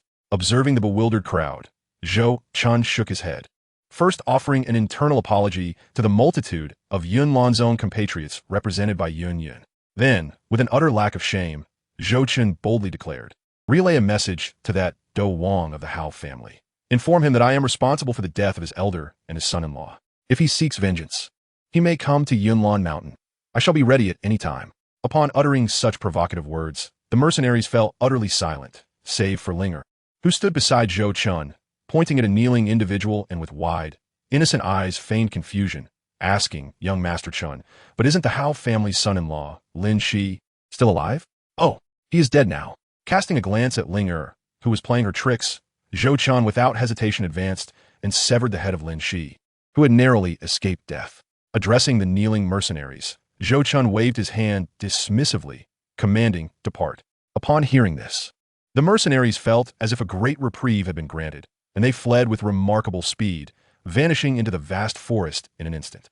Feeling the immense power of the Do Huang level gradually dissipate within him, Zhou Chun was somewhat displeased. It was evident that the 30-minute limit had expired. Humans are always like this. Having tasted the exquisite sensation of power, they cannot accept moments of weakness. "Young master, what shall we do next?" At this moment, sensing the atmosphere growing tense, Kagan, aware of the need to support the leader, inquired at an opportune moment. Zhou Chun glanced at Kagan, surprised that this seemingly honest and simple man possessed such a knack for flattery. Truly, one should not judge by appearances. The wolf head has been vanquished, and the serpent's nest is no more. It is time to unify Qingshan Town. Zhou Chun, feeling somewhat weak, leaned against the little medical sage to maintain composure, resolutely stating, "As you command." Everyone echoed in unison. Days later, in Black Rock City, within the Hao family, an elder, donned in luxurious garments and with a rather somber expression, sat in a chair adorned with soft furs. His gaze, akin to that of a venomous serpent, fixated intently on the mercenary below, his tone grave as he spoke. Indeed, Elder Hao Chong, before his demise, explicitly stated that the young Do Wang is from Yunlan Zone. The technique he employed was the wind's extremity, sunset Sunday. The mercenary, who had come to deliver the news, trembled with fear, his voice quavering, the earth-level Do technique.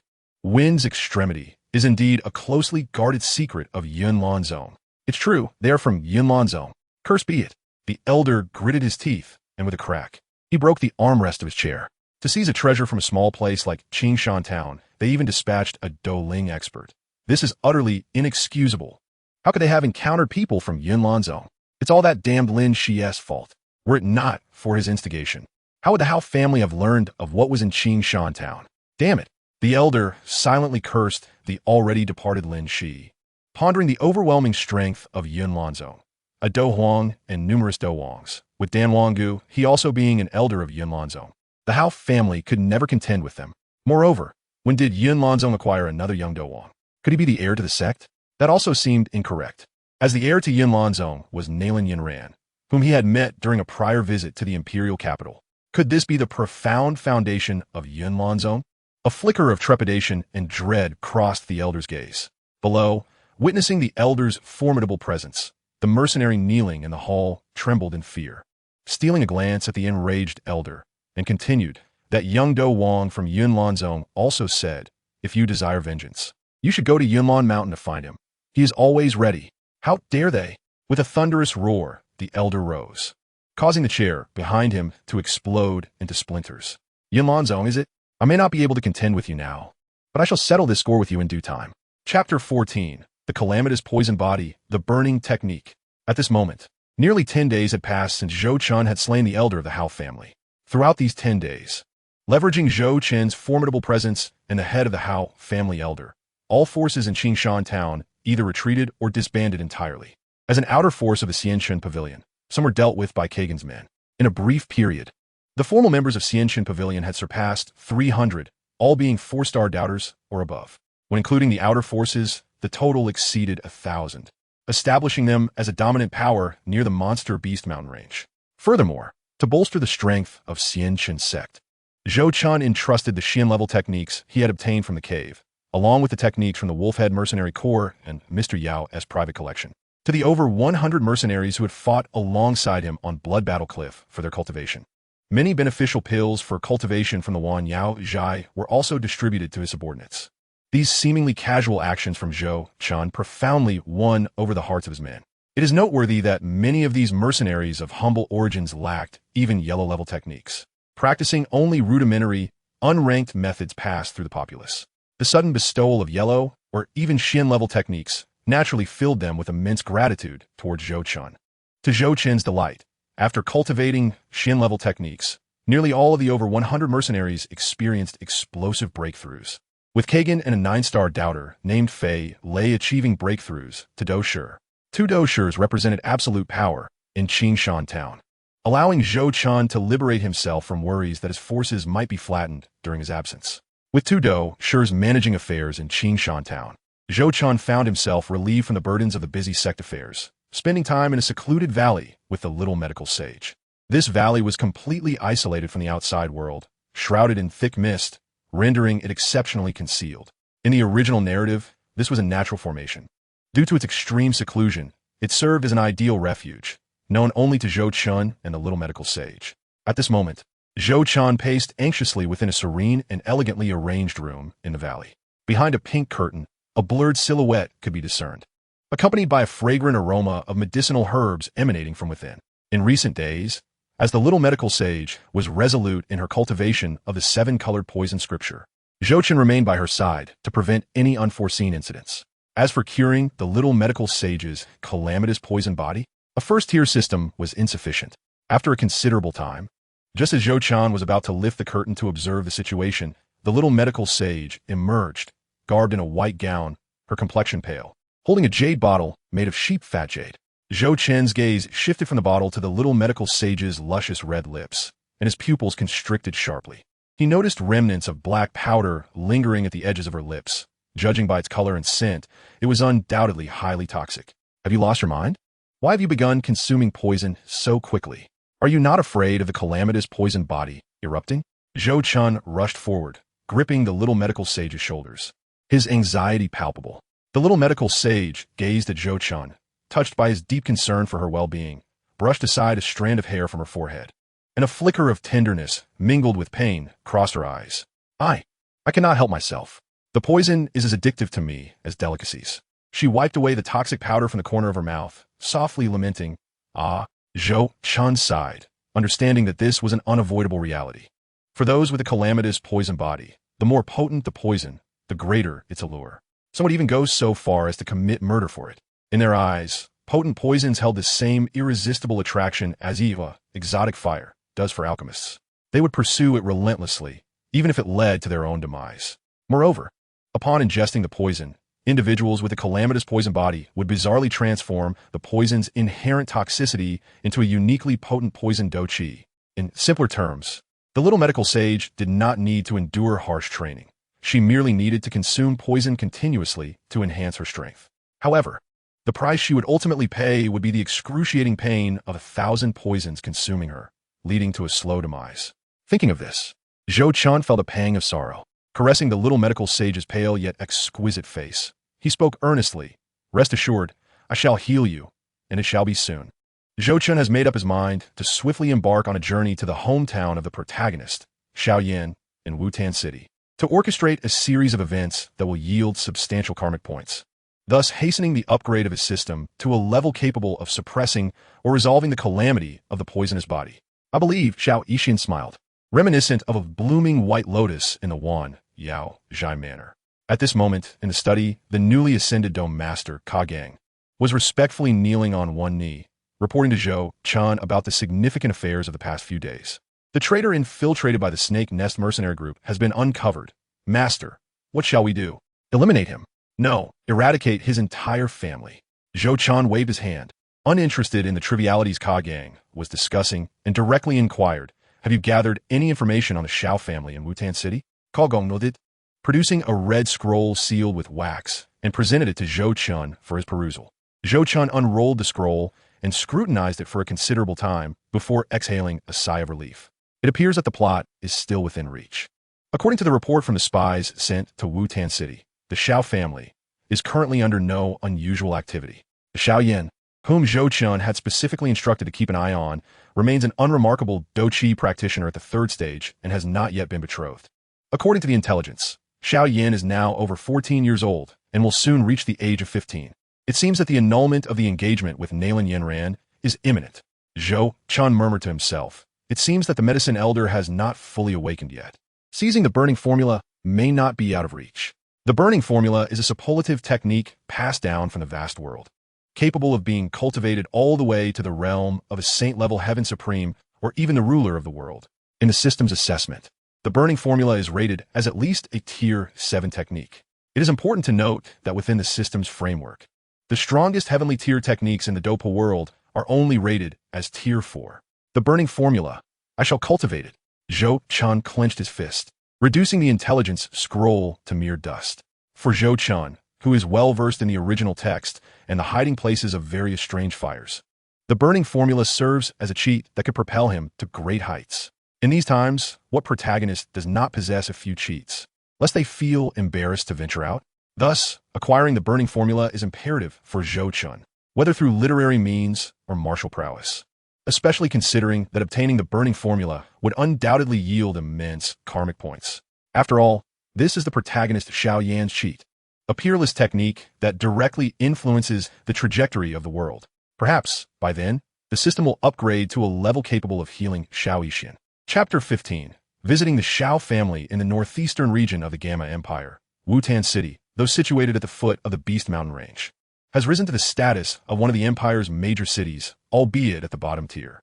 Nevertheless, as a key node controlling the northeastern territory and the Beast Mountain Range, Wutan City's walls soar to several dozen zhang, constructed from basalt transported from nearby volcanic ranges, capable of withstanding the full force attacks of a Do Wang without crumbling. At this moment, at the bustling city gates, a procession of dozens clad in white brocade, adorned with star patterns on their left chests, rolled in. These Do practitioners generally possess strengths above 6 stars, with a middle-aged man boasting blue hair leading the charge. A Do master among them. A luxurious carriage, drawn by 4 first-tier magical beasts, the Crimson Blood Horses, was at the center. Fei Lei, a Do master, was walking alongside, holding the reins.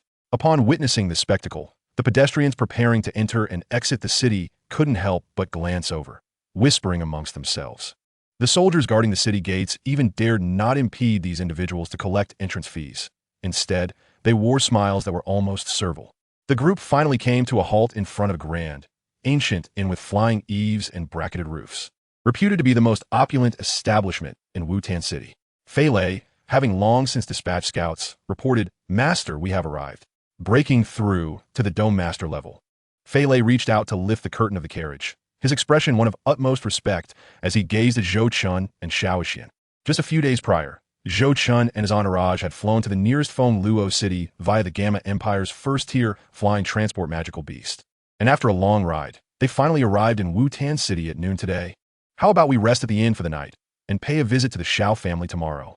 It would be prudent to prepare, Xiao Yixian suggested, brushing back her strands of hair. Fei Lei also looked over, clearly indicating that none of them wished to visit the Xiao family at night. Is the family head Xiao Zhan at the Xiao residence? What about Xiao Yan? Zhou Chun turned to ask Fei Lei behind him. Both Xiao Zhan and Xiao Yan are present, but Xiao Yan is merely a waste, a Douqi practitioner at the third stage. So why should the master care? Fei Lei, evidently obeying Zhou Chen's instructions, had conducted an investigation and was cautious about asking unnecessary questions. Zhou Chun cast a sidelong glance at the somewhat puzzled Fei Lei and decisively declared, I have an urgent matter at hand. We cannot afford any delays. To avoid unnecessary complications, we shall head to the Xiao family now. Fei Lei, bring out the prepared invitation. Excitement flickered in Zhou Chen's eyes. This was his opportunity to establish a foothold in the Douqi continent. At the Xiao family's council chamber, what did you say? Someone is visiting? Who might it be? The current head of the Xiao family, Xiao Zhan, exclaimed in astonishment, rising from his seat. The visitors are said to represent a force called Xianqun Pavilion, a male and a female, and they are waiting in the parlor. There is also a guard delivering the invitation, who, like me, is a Dou master. The family steward, Steward Mo, spoke in a deep voice. A Dou master guard? Xiao Zhan's eyes flickered with uncertainty. Although he had never heard of the Xianqun Pavilion, being able to afford a Dou master-level guard is not something to be taken lightly. It is known that Dou masters are pivotal supports within the Xiao family, second only to the family head and the 3 elder Dou masters. This is their invitation. Steward Mo retrieved a gilded sky-blue invitation and handed it to Xiao Zhan. Upon receiving it, Xiao Zhan opened it, scanned its contents, and his expression changed drastically as he hastily exclaimed, Go greet our esteemed guests in the council chamber. No, I shall personally welcome them. Inform Yanya, Xiao Zhan urged, disregarding Steward Mo as he hurried towards the reception room. Steward Mo cast a glance at the characters on the invitation, where it clearly stated, We of the Xianqun Pavilion can resolve your son Xiao Yan's cultivation issues. Chapter 16. Do cats and dogs dare to speak? In the Xiao family's parlor, Zhou Chun and Xiao Yixian sat comfortably in their chairs, while Fei Lei remained silent, his guard stationed behind them.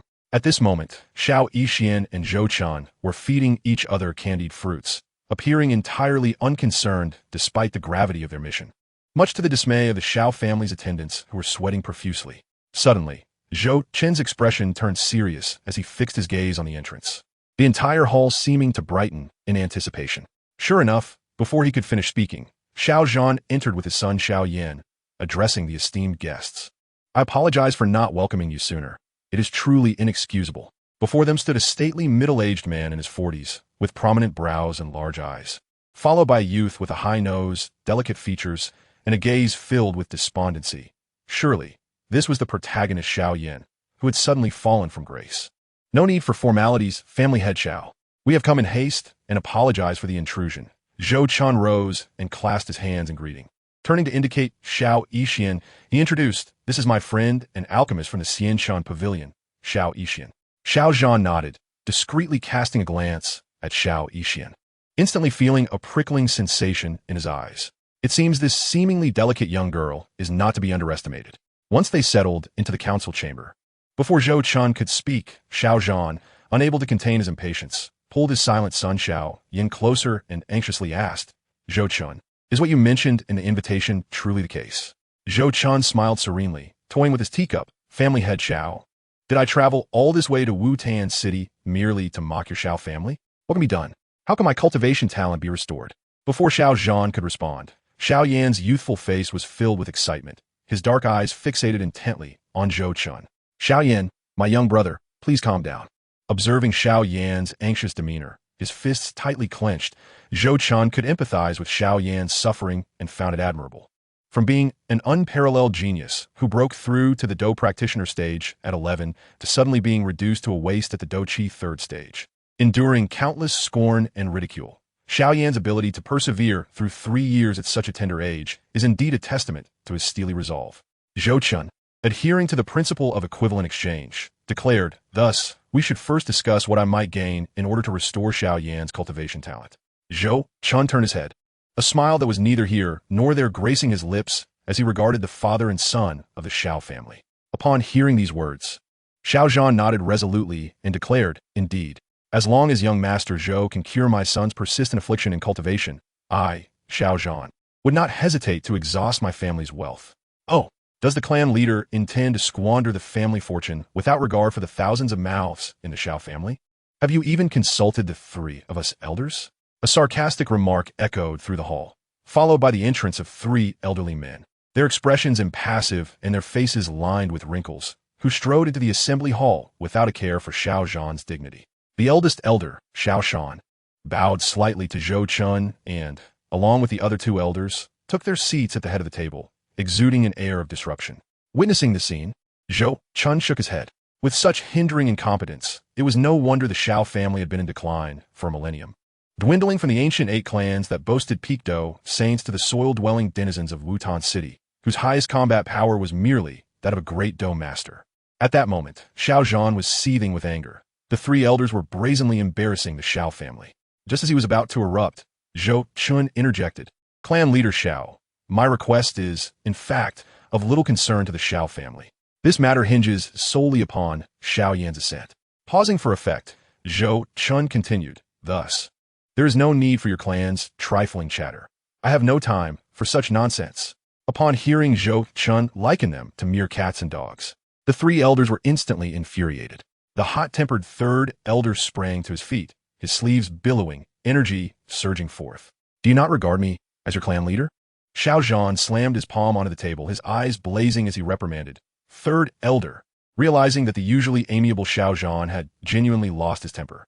The third elder dared not provoke him further and begrudgingly took his seat. Xiao Zhan sighed, casting a glance at Zhou Chun, who wore a sardonic smile, and felt a tinge of embarrassment as he said, Please excuse my family's rudeness, young Master Zhou. May I inquire what you require for my son as treatment? The ring, Xiao Yan's ring. Impossible. That is my mother's heirloom. You shall not have it. Before Zhou Chun could finish, Xiao Yan's eyes reddened, and he shouted, causing Xiao Zhan to feel quite awkward. In light of Xiao Yan's refusal, Zhou Chun maintained his composure, sipping tea before saying, Your mother's? Young brother Xiao Yan. One may indulge in reckless dining, but one must not speak carelessly. Pausing, Zhou Chen's tone grew icy. This ring is in fact a lost item of the Xiantian Pavilion. To recover it, we have dispatched countless powerful individuals to scour the entire Duki continent for no less than several decades, expending immeasurable resources, suffering countless casualties, and accruing numerous debts while obliterating countless families and sections. Now, you dare to claim it as your mother's? Young brother Xiao Yan, not only I, Zhou Chun, cannot acquiesce, but the multitude of powerful beings behind me would never agree. As Zhou Chen's grandiloquent assertions echoed, aside from the little medical fairy struggling to suppress a smile, the others felt a tightening in their chests. Though the Xiao family might lack sophistication, they were not fools. It was clear that this Zhou Chun was overtly threatening the Xiao family. Failure to surrender the ring could lead to their annihilation. At that moment, Xiao Yan was also taken aback. He had not anticipated that this seemingly jovial youth could turn so swiftly, resorting to threats of annihilation. Observing the Xiao family members who were clearly intimidated, Zhou Chun seized the moment, stating, This ring holds great value. We must acquire it by any means necessary. Moreover, you lack the secret methods to control the ring. Possessing it would be utterly futile. However, Zhou Chen's tone softened. As compensation for taking the ring, I shall not only cure young Master Xiao Yan's affliction, but also offer a mid-level Xian rank cultivation technique in exchange for this ring. With that, Zhou Chen signaled to the little medical fairy, who immediately understood, producing a long white jade box and presenting it to Xiao Zhan. This is a mid-level Xian rank technique, Waves of Rebirth. The members of the Xiao family gasped in astonishment. After all, the entire clan possessed only one mid-level Xian rank technique, Furious Lion's Roar. The three elders' eyes sparkled with greed, almost urging Xiao Yan to agree immediately. What are you waiting for? Xiao Yan, do you not wish to restore your cultivation talent? Or do you intend to remain a waste for the rest of your life? Seeing Xiao Yan hesitating, the eldest elder, Xiao Shan, in a fit of exasperation, provoked, Indeed, young Master Xiao Yan, your mother would surely approve of this exchange. The hearts of parents everywhere are the same. Suddenly, the usually silent little medical fairy delivered a sharp retort, shattering Xiao Yan's psychological defenses. Very well, I will give you the ring. Xiao Yan bit his lip fiercely, struggling to hold back tears. True to his nature, he promptly removed the black, ancient ring from around his neck, solemnly handing it over to Zhou Chun. At the moment Zhou Chun accepted the ring, an all-too-familiar prompt from the system resonated. Ding. Host has acquired the medicinal respector's personal ring, significantly altering the world line. Reward, 10,000 causality points. 10,000 causality points? Upon hearing the system's announcement, Zhou Chun nearly bit his tongue. Ding! Host causality points have reached the maximum limit of 10,000. Would you like to upgrade the system? Upgrade. Ding! System upgrading. Please do not disturb. Completion countdown. 23 hours, 59 minutes, 59 seconds. As Zhou Chun felt the system within him upgrading, he struggled to contain his excitement, knowing that from this moment forth, everything would be profoundly different. Cough, cough. Just as Zhou Chun was brimming with elation, Xiao Zhan cleared his throat, a hint of nervousness in his voice. Young Master Zhou, the ring has been given to you. What method do you have to heal my son Xiaoyan? What? My apologies for my earlier outburst. Zhou Chun smacked his forehead, and the little medical fairy immediately understood, wiping her fingers over a ring, causing a completely green ancient jade box to materialize in her hand. Opening the box, the Xiao family members found none of the miraculous phenomena they had anticipated. Instead, there lay merely a lump of white dough. This is... Xiao Zhan gazed at Zhou Chun, puzzled. Zhou Chun smiled, unfazed, and fabricated a lie. This is a medicinal pill passed down in my pavilion, known as the Heaven-Mending Pill. It can reshape bones, alter talent, and rectify deficiencies. Though it appears to be mere dough, it is, in fact, an invaluable 6th-grade medicinal pill. A 6th-grade medicinal pill? The Xiao family members were immediately astonished. Given their strength, acquiring even a 4th-grade pill would be a monumental achievement, let alone a 6th-grade one, which they had never even seen. The three elders leaned in, peering at the unremarkable lump of dough in the jade box, scrutinizing it for a long time without recognizing its true nature. Perhaps they simply lacked the knowledge to identify a 6th-grade pill. However, the Xiao family was still far too young and naive. They could never fathom that from the moment Xiao Yan had removed the ring, his talent had already returned, and the dough-like 6th-grade pill was, in reality, nothing more than a lump of dough. At this moment, Xiao Yan's eyes were fixed intently on the dough, filled with desire and hope. Zhou Chun, observing this fellow traveler who had been tormented by the medicinal elder for over 2 years, found it somewhat amusing as he passed the dough to him. Simply chew it and swallow, then cultivate for a night, and your talent shall be restored. Really? Xiao Yan asked incredulously. Wasn't the consumption of a 6th-grade medicinal pill supposed to be more extravagant? Indeed. Zhou Chun shamelessly nodded and turned to Xiao Zhan, stating, I uphold the principles of fairness in my transactions. To ensure the efficacy of this pill, I shall remain at the Xiao family residence for 1 night as a guarantee. Very well, just 1 night, Xiao Zhan acquiesced. Let's see if we can counter sooner. As night fell over Wutan City, the stars dotted the sky. Within the Xiao family's secret chamber, Xiao Zhan anxiously watched his son Xiao Yan cultivate dou qi, his palms sweating profusely. After what felt like an eternity, a breath of turbid air escaped his lips as Xiao Yan slowly concluded his practice, his eyes sparkling like stars. Yinner, how was today's cultivation? Did you see any results? Xiao Zhan inquired urgently, his gaze filled with affection and hope. Upon hearing his father's words, Xiao Yan could not suppress a smile, vigorously nodding. The dou qi from my cultivation has not dissipated. My talent has been completely restored, even superior to his previous talents. The speed of dou qi generation was markedly accelerated and more refined. Excellent, excellent, excellent. With a resounding clap on his desk, Xiao Zhan erupted into hearty laughter, his heart brimming with uncontainable joy. His son's cultivation talents had returned, and the prospect of him becoming a formidable force was now just around the corner.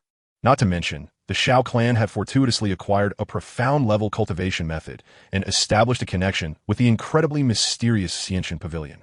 Observing his son, who had regained his confidence and displayed a fervent fighting spirit, Xiao Zhan felt immense delight and gratitude towards Zhou Chun, feeling a deep respect for Zhou Chen's enigmatic abilities. Chapter 19. The Tragic Life of Yao Chun in the guest room of the Xiao family. Zhou Chen suddenly sneezed, pondering who might be thinking of him. Amidst the flickering candlelight, he toyed with the black ring he had painstakingly obtained, the ring of the revered pharmacist, Yao Chun. Speaking of this esteemed figure, his life was one of misfortune. According to the legendary tale of Yao Lao, Yao Chun's existence mirrored the tragic life of Xiangling's wife as depicted by Lu Sun. In the Douqi continent, strength was paramount, and the mightiest forces were none other than the ancient 8 clans. These clans were all descendants of Dou emperors, replete with numerous powerful figures, namely the Soul Clan, Xiao Clan, Ancient Clan, Flame Clan, Thunder Clan, Stone Clan, Spirit Clan, and Medicine Clan.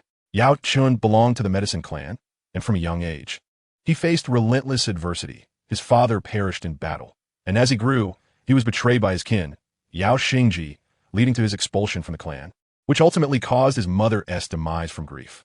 After being cast out, Yao Chun wandered through the central state, where he met Feng Xian, a wayward young man.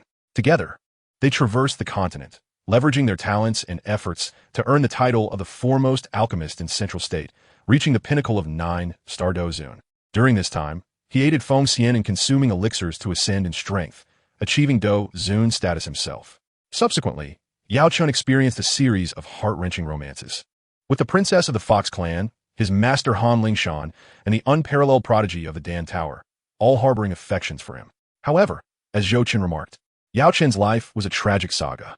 Initially, the Fox clan, with whom he was to wed, was besieged by a multitude of Do Saints. The clan leader, a high-ranking Do Saint, sacrificed himself to ensure the clan's escape to another realm. Following this, while seeking the 11th unusual fire, Yao Chun's master and beloved, Han Lingshan, perished in a bid to save him. In other words, whenever Yao Chun was on the verge of marriage, his beloved would either vanish or meet a tragic end. What a lamentable fate. Later, disheartened, Yao Chun established the Xingyun Pavilion, becoming its master. In the ancient ruins, he discovered the burning technique left behind by the ancient Emperor Tuaxi and adopted an orphan named Han Feng as his disciple. The final chapter of his story was even more sorrowful. Betrayed by his disciple Han Feng, Yao Chun was pursued by the Soul Hall, losing his physical form and having his soul sealed within this ring, drifting through time until it was obtained by Xiao Yin's mother. Reflecting on Yao Lao's tragic life, Zhou Chun could only feel profound sympathy and continue to scrutinize the ring. After a prolonged examination, Zhou Chun, with his dome master cultivation, could not detect the presence of a spirit within the ring. Indeed, Yao Chun had suffered grievously. Truth be told, had it not been for the extraordinary perceptiveness of Xiao Yan, a reincarnated individual, it would likely have taken even the Do Emperor's Do Qi to awaken the slumbering Yao Chun. Nevertheless, even without such an innate perceptive advantage, Zhou Qin believed he could rouse this venerable old man. In fact, by consistently channeling energy, particularly that which nourished the soul, Yao Chun's spirit would inevitably awaken. Having absorbed Xiao Yin's Do Qi for over 2 years, Yao Chun was on the verge of awakening, requiring only one final push.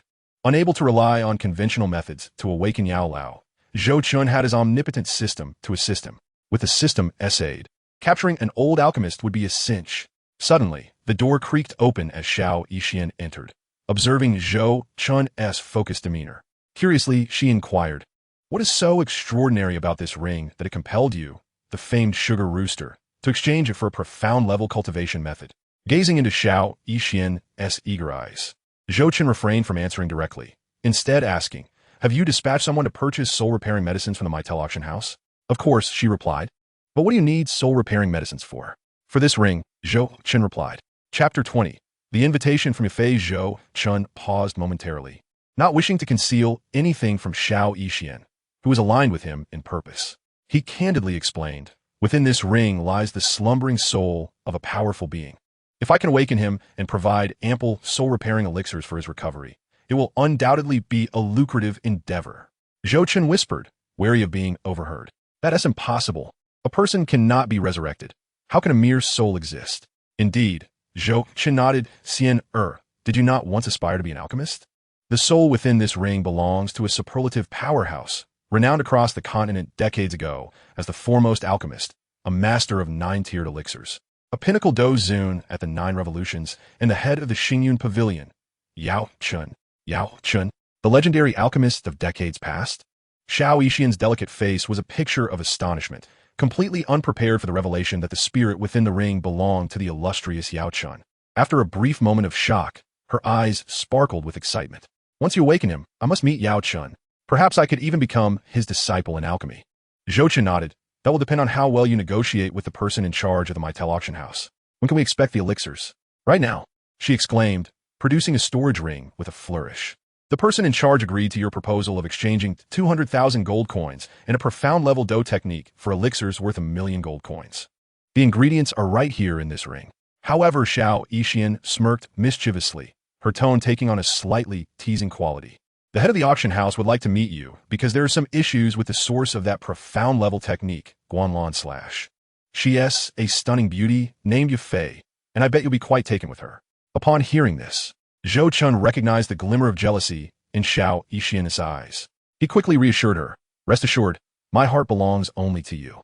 After uttering those insincere words, Zhou Chun hastily retrieved the 6 vials of soul-repairing medicines from the storage ring, 3 vials of second-tier soul, nourishing dew, and a medicinal substance, the jade dragon fruit, which could be juiced and applied. These precious elixirs, valued at 1,000,000 gold coins, were obtained from the techniques of the elder from the Hao family, whom Zhou Chun had eliminated, arguably a form of karmic retribution for the elder's misdeeds. With everything prepared for the application of the elixirs to awaken Yao Lao, Zhou Chun hesitated. The system was still upgrading and unavailable for use, leaving Zhou Chun with only the strength of a Dome Master and his rapid progress in the poison scripture, yet still barely at the Dome Master level. Facing an ancient being who had lived for countless years, even if this being was incredibly weak, 2 Dome Masters were insufficient. If Yao Lao were to become hostile, it could spell disaster. In the original narrative, when Yao Lao possessed Xiao Yan's body temporarily, he wielded the power of a Dou Emperor, even stripped of his body. He likely retained the strength of a Douling. 2 Dou Masters were clearly no match for such an entity. Watching the countdown on the system, still showing 5 hours, the cautious Zhou Chun decided to wait a little longer. After all, a moment's delay was inconsequential. Chapter 21. The second-tier lottery system in the dead of night. Ding. System upgrade complete. The second-tier lottery system is at your service. Zhou Chun, whose eyes were nearly bloodshot from waiting, embraced the slumbering Xiao Yixian in his arms, feeling a surge of joy. System, please elucidate your new functions. Ding. The second-tier system possesses new capabilities, allowing the host to draw cultivation techniques and items from the system. Each draw for a second-tier item requires 1,000 causal points. Should you wish to draw a third-tier item, 5 times the cost is necessary. For a fourth-tier item, 50 times the cost is required. Zhou Chun silently scorned the money-hungry system and inquired, "Is there a quality guarantee for the extracted items? Are they purely random?" Ding. All items extracted by the host are of second-tier quality, though their variety is uncertain. This is far too random. I would rather purchase the techniques and items I require through the original exchange system, Zhou Chun replied, shaking his head. His cautious nature made him intolerant of such a gamble of fate. Ding. The first-tier exchange system has been disabled. The host will no longer be able to purchase any items directly and must solely utilize the lottery system. Zhou Chun was momentarily bewildered. What did this mean? Why did it seem like the upgrades were becoming increasingly disadvantageous? Could it be? Zhou Chun pondered with growing dread. But the system lacked the ability to exchange for all items and could only impose such restrictions on the host for the sake of control. In that case, this system warranted his vigilance. Feigning casual banter with the system, Zhou Chun discreetly remained on guard. System, display my attribute panel. Ding. Receiving request. Retrieving data. Name, Zhou Chun. Occupation, Dimension Traveler Race. Human Strength. Peak of first-tier causality points, 11, 105 equipment. None over 11,000 points. Zhou Chun felt a surge of satisfaction. But business took precedence. System, grant me 3 lottery chances. Ding. Request received. Processing. Ding. Deducting 3,000 causality points, 3 lottery draws initiated. As a somewhat blurry, multicolored wheel spun in his mind, the system's lottery function officially displayed its prowess. Ding. The host has acquired a second-tier bloodline spirit power, capable of rapidly enhancing cultivation. Though subsequent bloodline advancement is necessary, otherwise, it can only reach the peak of the second tier. Note, this bloodline carries significant risks. Please use it cautiously. The peak of the second tier? Approximately 9-star Douling. How splendid. Though the risks are considerable, it could be utilized by my subordinates. Zhou Chun shamelessly resolved to use his underlings as test subjects. Let us give it a Ka-gang. Ding. The host has obtained a second-tier elixir, Ice Heart Pill. Originating from the world of mortal cultivation, it can suppress the emergence of inner demons, assisting cultivators in their training. Currently of no use. Ding. The host has acquired a second-tier weapon, the Zanpakudo, Shirkai. This sword hails from the world of Bleach, crafted in mass by the sword god, Urahara Kisuk, and can inflict immense, fatal damage to spiritual entities capable of self-promotion. Splendid. Zhou Chun exclaimed in delight. The Zanpakudo, capable of dealing substantial fatal damage to spirits, is akin to the black chains used by the Soul Hall against spiritual bodies, perhaps even stronger. After all, the world of Bleach specializes in dealing with souls, an area of particular expertise. It seems the time has come to summon Yao Lao. If negotiations falter, a blade may be the only recourse. Summon Zanpakudo. Instantly, an unremarkable Zanpakudo appeared in Zhou Chen's hand. Feeling the immense power sealed within the blade, he exerted every effort to establish a connection with it, but failed to unlock its seal or manifest its first form. It appears I can only threaten Yao Lao with this sword and then hand it over to my subordinates. Perhaps, when combined with the spirit power bloodline, there will be a unique style to behold. Chapter 22. The Threat of the Zanpakuto, 1 drop, 2 drops. Expensive medicinal liquid dripped from Zhou Chun onto the black ring, a glimmer flashing as it was swiftly absorbed. At last, the highly valuable liquid was exhausted, and Zhou Chen deemed that Yao Lao should finally awaken. Beside him, Xiao Yixian watched the ring with eager anticipation, while Zhou Chen nervously fixated on the object, declaring, "Yao Zun, it is an honor to meet you. Why not reveal yourself?" Moments passed, yet the ring remained silent. Xiao Yixian cast a helpless glance at Zhou Chen, who felt a flush of embarrassment. He had no idea whether Yao Lao was awake or not. His words were merely a probe, trying to draw out the cunning elder. "It seems that Yao Zun has not yet awakened." Xiao Yixian expressed her disappointment. Zhou Chen, too, felt somewhat disheartened. However, upon reflection, if someone as weak as Xiao Yin could awaken Yao Chen, there was no reason for Yao Lao not to respond after all the resources provided. Moreover, Yao Lao had absorbed Xiao Yan's Do Qi for over 2 years. The foundation was already laid. After pouring 1,000,000 gold coins worth of medicinal liquid, he must surely wake up. Could it be that the old man had already awakened but chose to remain hidden? Considering that Yao Chen had secretly absorbed Xiao Yan's Do Qi for 3 years, Zhou Chen would not overestimate the old man's integrity. Thus, he forcefully hurled the ring to the ground and brandished the Zanpakuto, proclaiming loudly, "Yao Lao, eavesdropping on our conversation must be quite enjoyable. If you do not reveal yourself, I shall shatter this ring and sever your soul." Zhou Chen raised the Zanpakuto in a threatening manner, declaring, "Behold, this is a professional weapon for slaying souls. With your current strength, if you do not attach yourself to a human, you will find yourself on a path to demise. Will you choose to emerge and converse amicably with your junior, or will you force me to take more drastic measures, leading to your obliteration?" Zhou Chen's fierce words caused Xiao Yixian to roll her eyes, glancing at the still silent ring, her disappointment growing. Yao Zun must still be asleep. No sooner had she spoken than the black, ancient ring, which had been forcefully thrown to the ground, suddenly levitated. A flash of light enveloped it, and a ghostly figure resembling a genie from Aladdin appeared. The elder's face was kind yet aged, leaving Xiao Yixian wide-eyed. Zhou Chen gazed at the suddenly materializing Yao Chen, thinking to himself that this old rascal truly lacked integrity, though his visage revealed no sign of this. Instead, he smiled warmly, saying, "It is a pleasure to meet you. Yao Zun, I apologize for my earlier rudeness." Having previously threatened with violence, Zhou Chen instantly adopted a courteous demeanor, even bowing to Yao Chen. This shameless maneuver made Xiao Yixian blush. Yao Chen, clearly taken aback by Zhou Chen's audacity, sighed in resignation. "Regardless, you have awakened me, so I must express my gratitude." Shifting the conversation, Yao Chen continued, "However, young man, how did you come to know my identity, and how did you realize I resided within this ring?" Yao Chen's aged visage suddenly grew serious as he cast a barrier to prevent any leakage of his aura, his eyes flashing with an intimidating, murderous intent. Zhou Chen felt the oppressive aura from Yao Chen, struggling to breathe, yet maintaining a bright gaze. He straightened his back and boldly stated, "How I know is of little consequence. What matters is whether you still intend to refine your body and be reborn.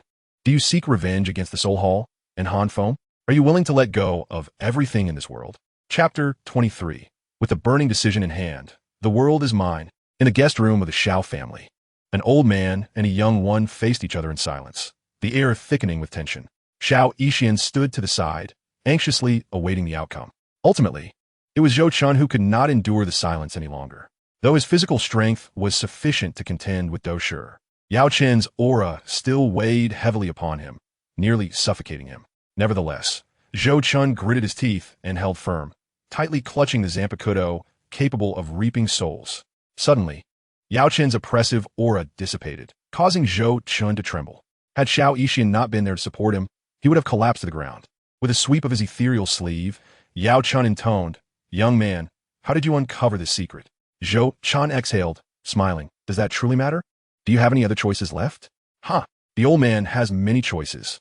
Not to mention the young lad Xiao Yin, who has supplied me with Do Qi for over 2 years, is quite a reliable option, far more so than you, this audacious young man." Pausing, Yao Chen glanced at the vigilant Xiao Yixian before softening his tone. What a talented young lady. You are indeed fortunate. With that, Yao Lao proactively eased the atmosphere, saying, "Please sheath that blade. Let us discuss matters properly." "You cunning old fox," Zhou Chen silently cursed, yet ultimately complied, slowly sheathing the Zanpakudo and stating, "I wish to become your disciple." Yao Chen furrowed his brows, genuinely disinclined to take Zhou Chen as his disciple. Initially, Yao the Elder had planned to absorb Xiao Yan's Do Qi for another 6 months before fully awakening and accepting Xiao Yan as his apprentice to help him fulfill his aspirations. However, this young man named Zhou Chen abruptly emerged, cunningly swindling the ring from Xiao Yan, thereby completely disrupting Yao Chen's original plans. Furthermore, the betrayal by Han Feng from years past had deeply wounded him, instilling in him an instinctual wariness towards such matters. Zhou Chen's presence was exceedingly peculiar and shocking, as if he possessed an omniscient awareness, even knowing the intricacies of Yao Chen's own background. Who would dare accept such a disciple? Observing Yao Chen's tightly knit brows and recalling the character's demeanor in the original narrative, Zhou Chen quickly discerned the elder's thoughts. Exhaling lightly, he spoke, "Esteemed Yao, having a disciple like Han Feng truly brings sorrow. However, I assure you, I am not of such despicable character. I believe in repaying kindness tenfold." After a brief pause, he sincerely added, "Moreover, if you have any conditions, feel free to express them." Seeing Zhou Chen's earnest inquiry, Yao Chen felt a twinge of reluctance to refuse. Most importantly, he found himself with no real alternative. Currently, as merely a spiritual entity, he was exceedingly weak, without possessing a corporeal form. His strength barely equated to that of a Douling. Although Douling was indeed formidable, capable of dispatching several Doushi without issue, the bizarrely designed knife in the young man's possession was truly terrifying. Even from a distance, Yao Chen felt an icy chill emanating from it. It was likely a weapon specifically crafted to combat spiritual entities. Thus, Yao Chen gazed at this mysterious youth, who was privy to so many of his secrets, and sighed, reluctantly stating, "Agree to 2 conditions, and I shall accept you as my disciple." "Please, proceed," Zhou Chen replied. "First, eliminate Han Feng for me and cleanse the ranks." Without hesitation, Zhou Chen nodded affirmatively, agreed. Yao Chen was momentarily taken aback, followed by a surge of delight. It seemed this young man was quite agreeable. In truth, regardless of whether Yao Chen had mentioned it, Zhou Chen would have sought to eliminate Han Feng. For the 15th rank, the high Xine Yin was in Han Feng's possession. Clearing his throat, Yao Chen continued, "The second matter concerns the crafting of a physical body for me to aid in my resurrection." In the original story, when Yao Chen accepted Xiao Yan as a disciple, he certainly had ulterior motives, yet he found himself with no other choice, compelled to gamble on Xiao Yan. After all, having been betrayed by his most trusted disciple, he was naturally more cautious in selecting Xiao Yan, ensuring he understood the young man's character beforehand. "However, you must wait a while. My current strength is insufficient to assist you in reconstructing your body." Zhou Chen frowned, realizing that accomplishing this task was still quite challenging. Yao Chen's resurrection required 3 conditions. First, a practitioner of the burning decision with 3 types of ego to help forge a body capable of housing a soul. Second, 3 materials, a 7th-tier pinnacle pill, a blood-bone fusion pill, and the essence blood of a 7th-tier magical beast. Lastly, a corpse of a Do Zone level expert. Although Zhou Chen, possessing a system, was confident, he was not arrogant enough to believe he could defeat a Do Zone who wielded spatial abilities. Yao Chen understood the difficulties, and upon hearing Zhou Chen's response, he found himself believing a little more in the young man's sincerity. At the very least, Zhou Chen was not being dismissive. "Well, I have endured decades of slumber. A few more years are inconsequential." With a hint of resignation, Yao Chen sighed and then looked at Zhou Chen, stating, "Today, I shall accept you as my disciple." "Thank you, master," Zhou Chen eagerly expressed, seizing the moment to affirm his dedication. Yao Chen nodded. "Since you have pledged yourself to me as a disciple, it is only fitting that I impart some techniques and skills to you. I see that you have yet to cultivate any Do Qi, relying solely on your formidable physique. Thus, you are well suited for a particular technique." As he spoke, Yao Chen retrieved a technique radiating a scorching aura, declaring, "This technique is known as the burning decision, capable of evolving through the consumption of Ioa. My desire to resurrect relies heavily on this technique." However, Yao Chen awkwardly added, "Alas, this technique is merely of the yellow rank, low tier." Upon hearing this, Zhou Chen feigned silence, yet internally, he was elated. After so many days of scheming, a breakthrough had finally emerged. Fortune does indeed favor the diligent.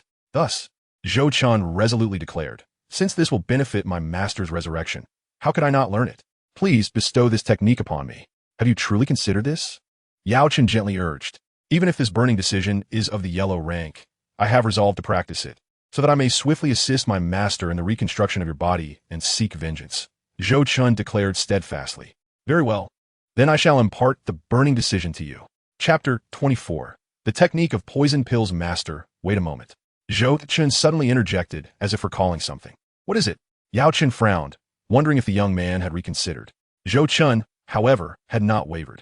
The burning decision, an unparalleled technique among the myriad realms, was an invincible asset. Why would he ever contemplate backing out? Instead, he recalled the earlier request of the little doctor who stood beside him, gazing earnestly at Yao Chun with her delicate hands clasped. Master, this is my friend and future companion, the little doctor. She has long aspired to be an alchemist and has stood by me through thick and thin. I hope you might offer her some guidance.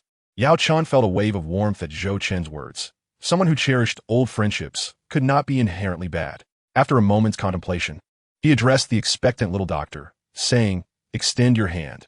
Let me assess your qualifications. An eerie poison body? Upon contact, Yao Chun instantly recognized this dangerous and potentially catastrophic toxin. Astonished as he exclaimed, young man, are you aware of the perils of this eerie poison body? Clearly, Yao Chun held strong opinions about the eerie poison body, his expression darkening. The little doctor felt her eyes welling up at his disparaging remark. Observing Zhou Chun's indifferent demeanor, Yao Chun continued, young man, you may not grasp the magnitude of this eerie poison body's threat. With a grave countenance, Yao Chun recounted, in my youth, a woman possessing the eerie poison body once wreaked havoc in the Central Plains, transforming an entire empire into a toxic wasteland where countless spirits roamed. Yet, this was not the most shocking part. The most astonishing aspect was that when the empire's powerful figures banded together to confront her, one by one, they fell. The weakest among them were at least Do Ling level, with one even on the cusp of reaching Do Zone, a 9-star Do Huang. As he spoke, Yao Chun spread his hands, lamenting, regrettably, they all perished at her hands. Eventually, the situation escalated, attracting a Do Zone level powerhouse. After a cataclysmic battle unknown to outsiders, the woman, merely a 5-star Do Huang, fled grievously injured, while the aging powerhouse of the opposing side suffered from the toxins for a full decade before fully recovering. How could this be? The little doctor gasped, her delicate lips pressed tightly together. Although she was aware of the eerie poison body's dangers, she had never imagined it to be so formidable. Seeing Yao Chen's deep-seated bias against the eerie poison body, Zhou Chun felt compelled to defend the little doctor. Master, a person's constitution is innate, yet their character is developed over time. Like a blade, it can only be wielded for evil in the hands of a malevolent individual. The little doctor has always been kind-hearted, never proactively taking lives. I have continuously sought methods to control the eerie poison body. As he spoke, Zhou Chun believed that the centuries-old Yao Chun would be receptive to his words. Indeed, upon hearing Zhou Chun's perspective, Yao Chen nodded in agreement, acknowledging, I did not expect you to possess such a commendable disposition at such a young age. Turning to the timid little doctor, Yao Chun felt a pang of sympathy and softened his demeanor, reassuring her, the eerie poison body is not uncontrollable. I know of a method to condense poison pills that will allow the bearer of the eerie poison body to completely master the toxins within. However, the materials for this poison pill are elusive. It requires the core of a 7th-tier scorpion dragon beast and the Bodhi transformation essence. Moreover, 3 types of Yao are also necessary for its creation. Rest assured, Master, once I have successfully cultivated the burning technique, I will certainly procure these materials for you. Moreover, I shall refine your body anew and eliminate that beast, Han Feng. Zhou Chun interjected fervently, his words laced with determination. I await your good news, replied the elder, observing his disciple with growing satisfaction. Perhaps this time, he had entrusted his hopes to a capable individual.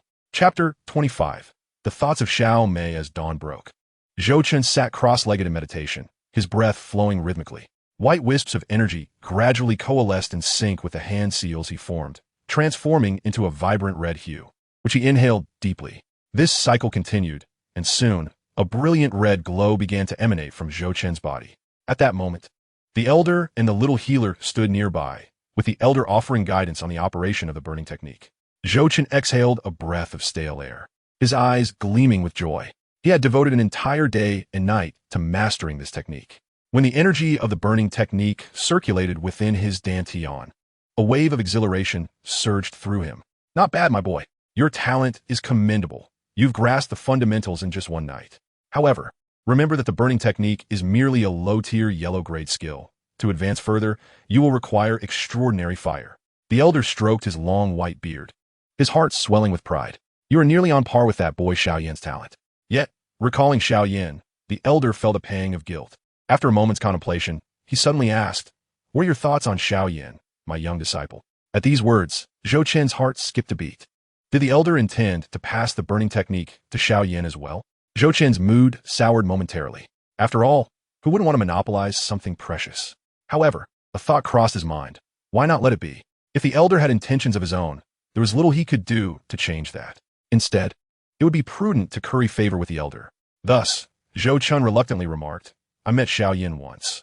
He possesses a resolute will and extraordinary talent. Truly an exceptional cultivator." Upon hearing Zhou Chen's words, the elder smiled with satisfaction. "You speak the truth. Xiao Yan has absorbed my energy for 2 years without reciprocation, and I find it difficult to overlook this." Pausing for emphasis, he continued, "I have decided to take him as my disciple and impart the burning technique to him. From this day forth, he shall be your junior brother. Together, you shall strive to make a name for yourselves in the Duki continent." With that, the elder vanished in the blink of an eye, clearly off to entice Xiaoyan. Zhou Chen's gaze flickered, but he paid it little mind. After all, he was a traveler from the realms beyond, far surpassing Xiaoyan's advantages and background. Besides, having Xiaoyan as a junior brother could be advantageous, at the very least. When the time came to band together against adversaries, they could enlist this future flame emperor. The little healer, observing Zhou Chen's mischievous smile, pouted slightly, feeling a twinge of jealousy. Am I truly not allowed to become the elder's disciple? Zhou Chen, remembering her presence, quickly embraced her, gently caressing her somewhat aggrieved face. Do not dwell on it too much. Once you master the poison body, you too shall become an unparalleled powerhouse. At that point, being an alchemist will be of little consequence. The little healer nodded obediently, leaning softly against Zhou Chen's chest. After a moment, she seemed to recall something and began to draw circles on his chest. "Isn't Monsieur Fei from the Miter Auction House eager to meet you? Are you going to go?" "Oh, if Monsieur Fei has invited me, I shall make an appearance. To be honest, I am quite curious to meet this renowned beauty of the Miter family." Zhou Chen stretched his limbs, preparing to encounter the alluring Yafei, as she was said to be in the original tale. "Lecture, I want to accompany you," the little healer remarked, sensing Zhou Chen's intentions. Zhou Chen, feeling somewhat helpless, nodded. Jealous women could be quite troublesome. Pushing open the door, he squinted slightly, allowing his eyes to adjust to the warm sunlight before leading the little healer down the gravel path toward the Xiao family estate. The path was flanked by lush green willows, invigorating both of them with its vibrant hues. As they turned a corner, the sounds of youthful laughter echoed from another path, disrupting the tranquil atmosphere. Zhou Chen frowned slightly, directing his gaze toward the source of the cheerful commotion.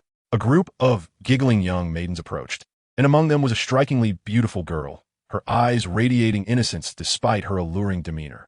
Her smile, enchanting yet subtle, made the other less experienced girls feel a pang of envy, prompting them to lavish her with compliments. "Sister Xiao Mei, you're almost at the 7th stage of Duki. How impressive. At this rate, it seems you will become a true fighter in no more than 3 years. Indeed, she is a seed-level talent within the family." Listening to the envious remarks from her peers, Xiao Mei's smile widened, fueled by vanity, a temptation that many young girls find hard to resist. As she exchanged laughter with her friends, her gaze suddenly drifted, landing on Zhou Chen and the little healer nearby. The laughter abruptly ceased, as they had clearly never encountered these two strangers before. Xiao Mei fixated on the dashing youth in the embroidered robe and the ethereal girl by his side. After a moment of contemplation, she recalled that her grandfather, the 3rd elder of the Xiao family, had mentioned receiving a mysterious guest. Could it be them? According to her grandfather, these two esteemed guests from the enigmatic Xiantian pavilion had come to the Xiao family to procure an ancient black ring. In exchange for this ring, they had generously gifted the Xiao family a profound technique and even a 6th-grade pill to enhance Xiao Yan's cultivation potential. What immense power must they possess? Surely, they rivaled the Yulan sect's dominance over the Jia Ma Empire. If she could cultivate a favorable relationship with these two, especially if something were to blossom between her and that graceful young man. Xiao Mei, ever confident in her beauty, swayed her figure and approached Zhou Chun and the little healer. With a flirtatious glint in her eyes, she greeted them. "Is this young gentleman the esteemed guest who graced our Shao estate yesterday? Should you wish to tour our grounds, I, Xiao Mei, would be delighted to guide you." Clearly, the little healer at Zhou Chen's side had been entirely overlooked. Before Zhou Chun could respond, the little healer narrowed her eyes, displeased. "No need. We prefer tranquility." Upon witnessing the little healer's fierce demeanor, Xiao Mei felt a chill down her spine. Just as she mustered the courage to retort, a cool voice resonated from afar. "I heard a distinguished guest arrived at the Shao family yesterday. Suner has been eager to meet you." Chapter 26. Gu Suner Zhou Chun followed the direction of the voice and beheld a girl in a purple dress standing gracefully before him. Her demeanor exuded an ethereal calmness, reminiscent of a lotus in bloom. Despite her youth, she possessed a beauty that could captivate nations. Zhou Chun furrowed his brows. This newcomer seemed far from benign. Suner took a few delicate steps forward, her gaze fixed firmly on Zhou Chun, ignoring both Xiao Mei and the little healer entirely. Her words dripped with an unsettling undertone. "You are Zhou Chun, are you not? Yesterday, you coerced Xiao Yan into surrendering his mother's relic, threatening to annihilate the Shao family if he refused." Suner smiled, her voice soft, yet the implications sent a shiver down Zhou Chen's spine. "Come now. I was merely speaking in jest yesterday. There is no need to take it so seriously," he thought, bewildered. This girl certainly held a grudge. Indeed, one should never provoke a woman. Zhou Chun felt utterly perplexed, having not anticipated Suner's concern for Xiao Yan. Ironically, he had actually contemplated emulating Uncle Wang next door by digging into Xiao Yan's backyard. It is now apparent that the road ahead is fraught with challenges. Moreover, Suner is backed by an ancient clan and is accompanied by a peak Do Huang guardian. He is indeed someone I cannot provoke lightly. However, even in defeat, one must maintain composure and cannot simply allow this young lady to flaunt her arrogance. Thus, Zhou Chen cleared his throat and calmly remarked, "Miss Suner, I believe you are mistaken. That ring was exchanged fairly with the Shao family using Xin-level Do techniques, and young Master Shao was quite agreeable to the trade. You may inquire with him if you wish." "Is that so?" Suner retorted, her expression impassive as she scrutinized the unflappable Zhou Chun. A chilling indifference filled Zhou Chen's ears as she continued.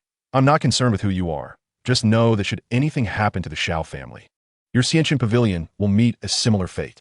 Observing Zhou Chen's unwavering demeanor, Suner's enchanting eyes, reminiscent of autumn waters, suddenly flickered with a slender wisp of golden flame, emanating palpable threats and murderous intent, sending shivers through those around them. Sensing the precarious situation, Xiao Mei hastily led her companions away. Neither Suner nor the enigmatic Zhou Chun was someone she could afford to offend. Only the little medical sage and Zhou Chun remained unfazed. The former glared indignantly at the haughty young woman before her, while Zhou Chun suddenly burst into laughter. "Miss Gu Suner, how intriguing your skill is. Do you intend to incinerate me with that golden emperor's flame? What, you actually know of it? Who are you, and what is your purpose in visiting the Shao family?" Upon hearing Zhou Chen's words, Suner's expression turned icy. This Zhou Chun was undoubtedly suspicious. He was aware of the ancient 8 clans, and even recognized her clan's golden emperor's flame. Could it be that Zhou Chun was also someone from an ancient power, seeking to covet the Shao family's ancient treasures? As for who I am, Miss Suner need not concern herself. Just understand that I have no interest in the trivial matters of your ancient clans, provided you do not provoke me. Zhou Chen shot a cold glance at the stunning young woman before him and slowly added, "Miss Suner, I have pressing matters to attend to. Please allow me to pass." With that, Zhou Chun maintained a stoic expression and, leading the little medical sage, brushed past Suner without a second thought. He had no desire to engage in idle chatter with a girl of merely 15 or 16 summers. Perhaps due to Zhou Chen's adeptness at maintaining his composure, Suner ultimately did not obstruct him. What she would do in secret was beyond Zhou Chen's control. As Zhou Chun moved further away, Suner furrowed her delicate brows and addressed the empty space beside her. "Elder Ling, have you discerned anything?" No sooner had Suner spoken than the air shimmered with ripples, and an elderly man clad in black gradually materialized. The elder exhibited profound respect towards Suner, speaking in a hushed tone. This young man, in terms of strength, is at most at the dosher level. The girl beside him seems to be cultivating poison do qi, yet her power is also quite feeble and poses no threat. Elder Ling, do you truly believe that someone who is knowledgeable about the ancient 8 clans, and even aware of my innate flame, the Golden Emperor's flame, is insignificant? Suner clearly found Elder Ling's assessment unsatisfactory and countered, Perhaps it would be prudent for you to find an opportunity to probe his background. Elder Ling responded respectfully, yes. Ascertain his strength and origins. I will not allow him to harm Brother Xiaoyan. Sun Er clenched her delicate fist resolutely, declaring, perhaps we can glean some information from that girl known as the Little Medical Sage. A mischievous smile danced across Sun Er's face as her eyes twinkled with cunning delight. Unbeknownst to Zhou Chun, who was swiftly departing the Xiao family estate, Sun Er was busy plotting against him. As soon as he exited, Fei Lei, accompanied by a contingent of the Xianshan Pavilion's guards, awaited him outside the Xiao residence. Fei Lei greeted, Pavilion Master, what are our next steps? The Little Medical Sage smiled gently. She was still not quite accustomed to Fei Lei's deference towards her and softly replied, to the Maitel auction house. No, let us return to the inn first. Zhou Chen recalled Sun Er's overt hostility and instinctively felt that the matter was far from resolved. It would be prudent to enhance his strength using the system, lest he fall prey to the Do Huang Guardian dispatched by the ancient clan to protect Sun Er. With that, Zhou Chen and the Little Medical Sage boarded the carriage, heading toward the inn they had reserved upon entering the city. The beautiful lady can wait. My life is my own, Zhou Chen mused silently as he sat in the carriage. Chapter 27. 9-star Do Ling, command me. At the most luxurious inn in Wutan City, Zhou Chen had booked an entire floor. Upon returning, he promptly summoned the system and accessed his personal attribute panel. Ding. Data being retrieved. Please hold on. Name, Zhou Chen. Occupation, Dimension Traveler Race. Human Strength, Peak First Stage Causality Points, 8105. Equipment, Spiritual Bloodline, Ice Heart Pill, Soul Reaping Blade System. I wish to spend 5,000 points to draw a third-tier item. Ding. Processing. Ding. Deducting 5,000 causality points, drawing a third-tier item. As a somewhat blurred, colorful will spawn in his mind. Finally, ding. Drawn third-tier cultivation technique, Qingyun True Method. This technique originates from the righteous leader of the Zhu Xian realm, Qingyun Mountain's Qingyun sect. It can harness the power of heaven and earth, wielding immense might. Damn! Zhou Chen cursed vehemently, knowing the system was unreliable. What he needed was a means to rapidly bolster his strength, specifically an item that enhanced offensive capabilities, rather than this so-called useless technique that couldn't be mastered in a day. Taking a moment to calm himself, Zhou Chen examined the introduction of this so-called Qingyun True Method from the Zhuxian realm. The technique consisted of two forms. First form, slaying ghosts and gods. True Method, with righteous aura, everlasting as heaven and earth, not seeking to slay immortals, but to vanquish ghosts and gods. Second form, divine sword controlling thunder. True Method, in the 9 heavens, transform into divine thunder with majestic heavenly might, guided by the sword. As the pinnacle of third-tier techniques, the Qingyun True Method could rival the peak earth-level Do techniques from the Dopa world, even the lower-tier heavenly techniques. Alas, it was of little use to Zhou Chen at this juncture. Even with a technique of such caliber, a Dosher could not possibly contend against Sun Er's Do Huang companion. Perhaps Zhou Chen was slightly paranoid. He thought, system, I shall spend another 2,000 causality points to see what else can be procured. Ding. Processing. Ding. Deducting 2,000 causality points, drawing 2 second-tier items. As the colorful will spun again in his mind, finally ding. Drawn second-tier sci-fi weapon. Poison Spike single-unit temperature pressure missile. This weapon has a range exceeding 5 kilometers and can severely injure third-tier experts with its high temperature and pressure. Now that's more like it. Zhou Chen nodded in approval, acknowledging the system's competence. This exemplified the advantages of technological weaponry, capable of mass production with significant power to overcome opponents of higher tiers. Though the Poison Spike missile itself was not formidable, when equipped with a temperature pressure warhead, its potency escalated dramatically. Within a fraction of a second of detonation, the air surrounding the target would be incinerated. The resultant intense pressure reaction would instantaneously create a vacuum-like zone akin to that of outer space. An ordinary person would find their body ruptured due to the imbalance of internal and external pressure within a thousandth of a second. Thus, the temperature pressure missile was also referred to as a vacuum implosion bomb. Such a formidable vacuum pressure would be akin to surviving in the vacuum of space. Even a third-tier Do Huang expert might struggle to withstand it, potentially suffering severe injuries or even losing their life. Against one of humanity's pinnacle technologies, the vacuum implosion bomb, even a Do Huang would find themselves outmatched. Naturally, this was contingent upon hitting the target. With a trump card against Ling Ying secured, Zhou Chen turned to examine the final prize. Ding. Drawn second-tier fantasy elixir. Shattered Earth Pill, originating from the CNNI realm. Capable of significantly enhancing the cultivation of a user, instantly elevating a third-tier expert by 1 level. However, it carries considerable risks and can destabilize the user's foundation. Indeed, one should be wary of bargains. Zhou Chen had no intention of consuming such perilous items. However, just because he wouldn't partake in them did not mean he couldn't offer them to others. Xiao Yao, please summon Fei Lei. The little medical sage, having patiently observed Zhou Chen deep in thought, soon called for Fei Lei, who promptly entered. Zhou Chen, regarding his tall and loyal subordinate, spoke earnestly. Fei Lei, I have an opportunity for you to rapidly enhance your strength to the Dou Ling level, but the cost is an unstable foundation, and it may even pose a threat to your life. Are you willing? Absolutely. Fei Lei responded almost instinctively. For a mere lowly mercenary like him, attaining the status of a Dou Ling was nothing short of a monumental blessing, a treasure worth any sacrifice. That day, perched on the precipice of a monster mountain, he had witnessed firsthand the formidable strength of the Hao family's Dou Ling. Of course, before the sect master, even a Dou Ling was hardly something to boast about. Swallowing his pride, Zhou Chen retrieved a fractured earth pill and administered it directly to Fei Lei. However, after several minutes of anticipation, Fei Lei remained utterly unresponsive, causing Zhou Chen to break into a cold sweat. Could the system have deceived him? This would be a tremendous embarrassment.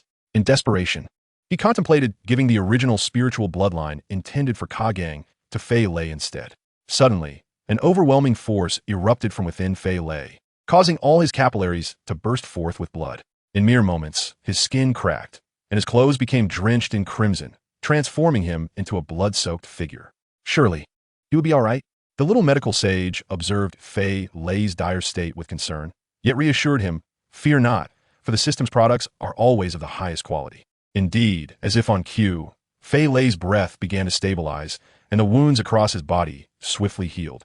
Within a mere quarter of an hour, he had fully recovered, his resounding Dou Qi heralding the emergence of a genuine Dou Ling. Your humble servant has successfully broken through to the 9-star Dou Ling, thanks to the sect master's generous endowment.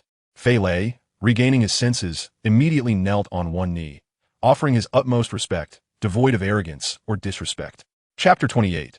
Ling Ying had acquired a 9-star Dou Ling subordinate, a fact that filled Zhou Chen with unbridled joy. Although a 9-star Dou Ling was not particularly powerful, it was sufficient to shield Zhou Chen from harm and purge the insignificant foes. While Zhou Chen and Fei Lei conferred with the little medical sage regarding the operations of the Xianxin Pavilion, Fei Lei's gaze suddenly fixed upon the ceiling, and he exclaimed fiercely, waves of shadows. As a loyal subordinate, Fei Lei wasted no time and unleashed a profound tier Dou technique, shattering the roof in an instant, his figure surging towards the source of the disturbance. I was merely careless for a moment. Do you think I am easy prey? At the side of the commotion stood a black-robed elder, arms folded behind his back, exuding an air of mastery. Without warning, a torrent of shadows erupted from behind him, engulfing the sky in darkness. The sheer magnitude of this display rendered Fei Lei's face pale with fright. This could only be a Dou Huang. The black-robed elder, suspended amidst the sea of shadows, resembled a celestial demon descending from the heavens, cackling with unrestrained arrogance. Today, I, Fei Lei, shall see just who you are? With no intention of retreating, Fei Lei unleashed his most powerful technique, the Guanlan Slash. Realizing his adversary was overwhelmingly strong, he activated his trump card. This technique had been obtained from a deceased elder of the Hao family. The dark shadows behind the black-robed elder blotted out the sun, even obscuring the rays of light that struggled to penetrate. The inn above was completely shrouded in darkness, forcing Zhou Chen to concentrate his Dou Qi in his eyes to discern the ongoing battle. Ling Ying. Zhou Chen clenched his fists, gritting his teeth as he muttered. The Shadow Dou technique, a hallmark of the peak Dou Huang Ling Ying. Thankfully, he had been prudent enough to return to the inn to draw a lottery from the system. Otherwise, he would have been in dire straits. Sun Air, you little girl, just wait. I will not let go of this grudge, and one day, I shall settle the score. Zhou Chen's expression fluctuated between grimness and resolve as he retrieved a toxic sting missile from space, freshly drawn from the system's lottery. A Dou Huang, is it? Today, I shall make you pay dearly.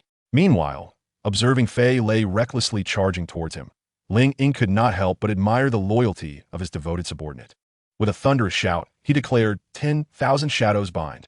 Ling Ying's form melded seamlessly into the enveloping darkness, and with a swift gesture, the surrounding shadows surged forth, coiling and spiraling toward Fei Lei. Two serpentine streams of contrasting colors, one blue and one black, each containing terrifying energy, sliced through the air. colliding with a deafening roar that echoed like thunder. In an instant, the overwhelming energy released from the explosion dispersed the surrounding shadows, allowing shards of sunlight to pierce through and illuminate the ground below. Before he could process it, Fei Lei, who had just been bold and valiant, was sent flying, covered in blood, clearly no match for Ling Ying's singular attack. The battle above the inn swiftly drew the attention of numerous powerful figures in Wutan City. Observing the towering shadow that blotted out the sun, local experts were drenched in cold sweat. What kind of powerhouse has appeared here? On the balcony of the miter auction house, Yafei stood with her hand over her mouth, incredulous at the unfolding battle. After a long moment, she turned to an elder beside her and asked, Master Guanai, what level of power do you believe those two possess? That shadow is at least a Do Wang, perhaps even stronger. As for the one who was struck down, he is likely a Do Ling, the elder replied, his weathered face creased with worry. What business does such a formidable presence have in Wutan City? Suddenly, Yafei recalled that a force named the Xianshan Pavilion had recently come to the miter auction house to sell profound tier techniques, led by a graceful young lady in white. With her keen insight, Yafei immediately recognized that the technique Guanlan / belonged to the Hao family's ancestral techniques and was likely stolen property. Given the importance of the Guanlan / it was undoubtedly safeguarded closely by the Hao family's elder, whose strength was that of a Do Ling. Could it be that the fierce conflict unfolding before her was connected to the Xianshan Pavilion? Moreover, she had previously harbored thoughts of recruiting them and had even extended an invitation, realizing the gravity of the situation. Cold sweat began to trickle down Yafei's fair and delicate face. This was a veritable hot potato. Have someone investigate who is residing in the inn, she commanded, her complexion pale yet stunningly beautiful. Chapter 29. Even a Do Huang can be slain. Above the inn, Zhou Chun gazed at the formidable Ling Ying and the bloodied, unconscious Fei Lei, his expression dark as night. Boy, you're still too young. Today, I shall impart some valuable life lessons. Ling Ying, concealed in the shadows, felt a swell of self-satisfaction. Oh, is that so? Just based on you? Zhou Chun raised an eyebrow, scoffing, a mere shadowy figure. I foresee your life destined to be one of servitude. Do Huang Ling Ying? Upon hearing this, Ling Ying's countenance shifted dramatically, the shadows swirling around him nearly dissipating. His aged voice trembled with alarm. How do you know? Because. Before Zhou Chun could finish, he seized the opportunity while Ling Ying was momentarily distracted, swiftly launching a missile with a shout of soul strike. Whoosh! The toxic sting missile, a product of humanity's industrial age technology, soared towards Ling Ying with astonishing speed, trailing a bluish flame. Despicable. Ling Ying was furious. Although unaware of the nature of the projectile, he sensed the imminent danger. He quickly activated his signature Shadow Do technique, leaving behind numerous afterimages as he darted through the air. Zhou Chun, unperturbed by Ling Ying's incredible speed, remained confident in the guidance of the infrared, heat-seeking technology of the missile. As long as Ling Ying could not conceal his emitted heat, he would not escape the missile's pursuit. Moreover, the energy expenditure from using his Do techniques would only increase the heat signature and make him an even more prominent target. After a brief moment, realizing he could not evade the missile, Ling Ying's expression darkened with humiliation.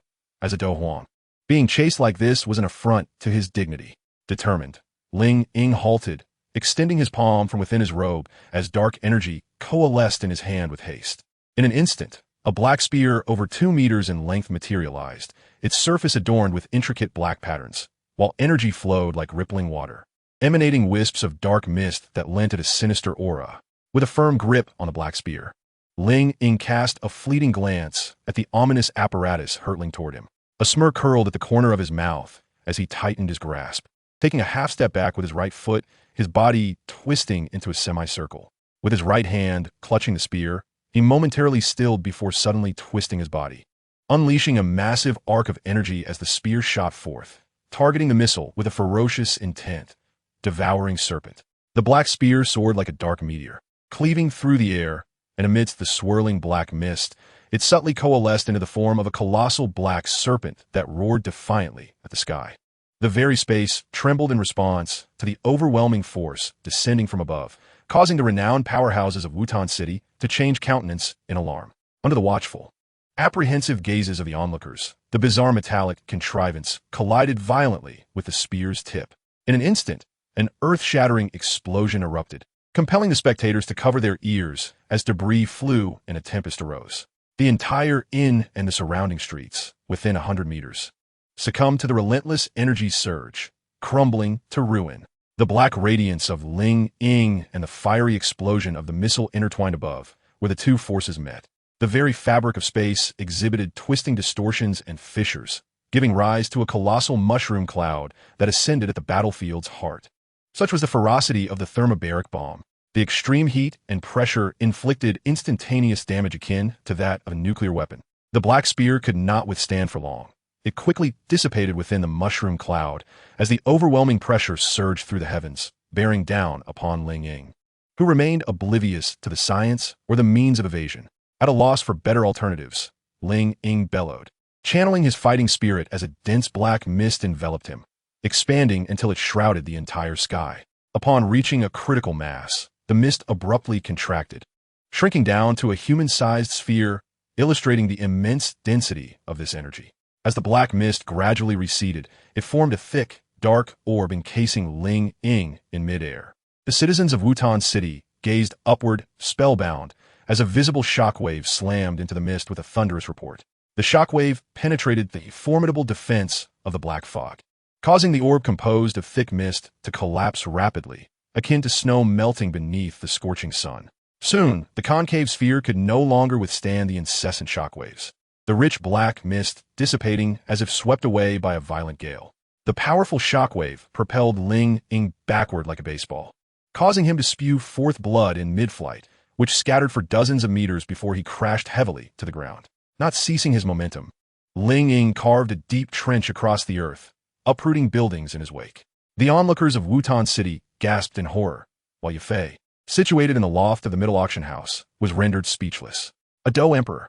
How could he be so easily vanquished in a single strike? Coughing. Beneath the ruins of the inn, Zhou Chun emerged slowly, cradling Xiao Yixian. Realizing his oversight, Zhou Chun was astounded by the bomb's power, which far exceeded his expectations. Though positioned several hundred meters from the battlefield, the residual waves had still reached them. Grateful for their distance, they had only suffered from the dust and smoke. With Xiao Yixian responding, "I'm fine, but Fei Lei may be injured.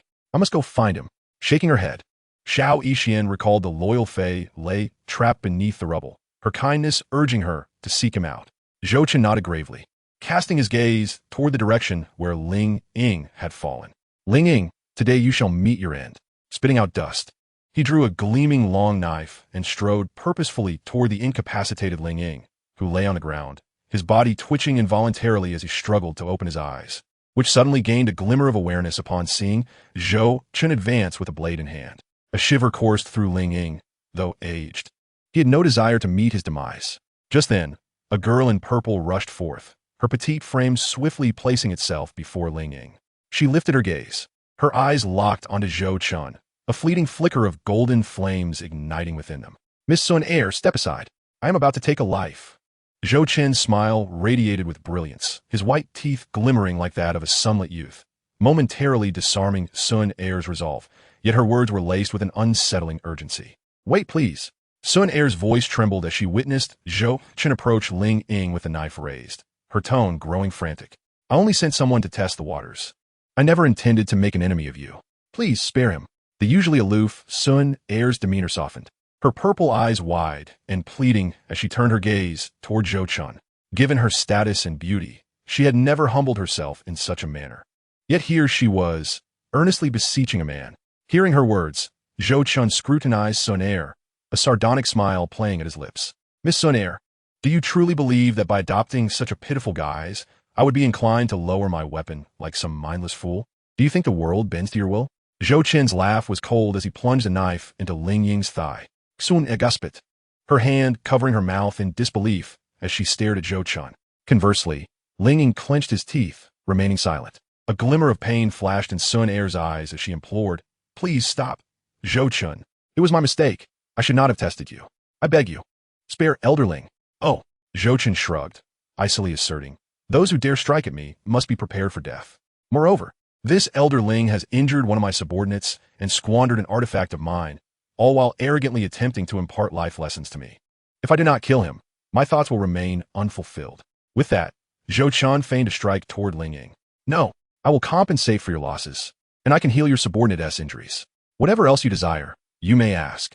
Upon hearing the implications of Zhou Chen's words, Sun Er quickly replied, "Had you said this sooner, Elder Ling would not have suffered this blade." Zhou Chen sheathed the knife, speaking with a refined demeanor. "It is not that I wish to kill the old man. In truth, my principle with those who dare oppose me is singular: death. Those who dare to confront me, such as the wolf-head mercenary Korhao Meng, met their demise, and their entire mercenary band was annihilated. The Wan Yao Zhai obstructed my path, resulting in their utter destruction. The elder of the Hao family, who dared to seize my treasure, was slain in a single blow. Those who challenge me, the destined protagonist and interdimensional traveler, typically face a grim fate. Yet with Ling Ying, it is not that I am unwilling or afraid to kill him, but rather I cannot. The reason is simple. The Dookie world possesses two exceedingly troublesome techniques: soul storage and spatial wormhole technology. Almost every sect and family in the Dookie realm preserves the soul seeds of their powerful and significant individuals within specially crafted life jade tokens. Should a family expert be slain, the life jade token shatters, prompting a legion of family experts to seek vengeance. As Sun Er's personal guard, Ling Ying undoubtedly possesses a life jade token within the ancient clan. Should I slay Ling Ying, the ancient clan will undoubtedly retaliate with full force. For Ling Ying is the protector of their young lady, Sun Er. It stands to reason that if Ling Ying is slain, Sun Er would be in grave danger as well. It is utterly inconceivable that the ancient clan, with its venerable cunning, has survived for millennia without foreseeing this predicament. Thus, it will not be long before a formidable Do saint from the ancient clan descends upon Wutan City through a spatial tunnel, and even the illustrious Gu Yuan, a pinnacle Do saint of 9 stars, may arrive, particularly since Sun Er is his daughter. At that juncture, one must ponder the fate of Zhou Chen. While the system boasts considerable strength, it is merely at the 2nd tier. Incapable of endowing Zhou Chen with the power to vanquish a 5th-tier Do saint in a single blow. Even if escape were an option, it would be an arduous endeavor. Gu Yuan, the clan leader, possesses an imperial-level soul, capable of scanning the entirety of the realm. Unless Zhou Chen were to flee to another dimension, his demise would be inevitable. Moreover, even if Zhou Chen could utilize the system to teleport to other planes, what would become of Xiao Yixin? It would be utterly unscrupulous to abandon her. Perhaps it would be more straightforward to seize the opportunity to win over Sun Er, presenting her with a delightful October parent-child package, thereby gifting Gu Yuan a little grandson. What a splendid notion. Having contemplated this, Zhou Chen swallowed his indignation and resolved to extract substantial benefits first, seeking to procure a batch of high-tier elixirs and martial techniques. Subsequently, he would find an opportunity to undermine Xiao Yan. Thus, Seu Chen Geist of Sunar, reminiscent of a cunning wolf eyeing a tender lamb, and stated, "Now, Sun Er, do enlighten me. What reparations might you offer? Think carefully before you speak."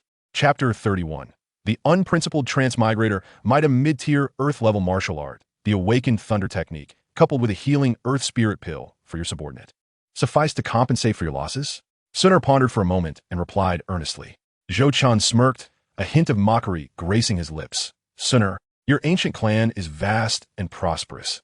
How is it that your apology lacks generosity? It appears that you, Miss Sun Er, possess a heart of stone, utterly indifferent to the well-being of the venerable Ling Ying, who has cared for you since childhood." As he spoke, Zhou Chen produced a blade, gesturing it before Ling Ying as if contemplating the most suitable place to strike. "If you find my demands unsatisfactory, we can adjust. Sun Er shall bear the consequences." Seeing Zhou Chen preparing to inflict harm upon Elder Ling, Sun Er, in a state of urgency, divulged her bottom line. All right. I do appreciate a kind-hearted, straightforward person like you, Sun Er. Then I shall not hold back." Zhou Chen's face lit up with joy as he boldly declared, "I ask for little, merely the spatial rings of both you and Elder Ling." However, as Sun Er was about to agree, she suddenly realized that his request for her spatial ring amounted to demanding her entire fortune. This greedy scoundrel, yet outwardly, Sun Er dared not contest Zhou Chen, for Elder Ling's life was still in his hands. Thus, she feigned calmness and softly responded, "Lord Zhou, are you jesting?" "Jesting? Do I appear to be in jest?" Zhou Chen scanned Sun Er's ample bosom with disdain, retorting, "I am quite busy. I have no time for frivolity with a girl like you."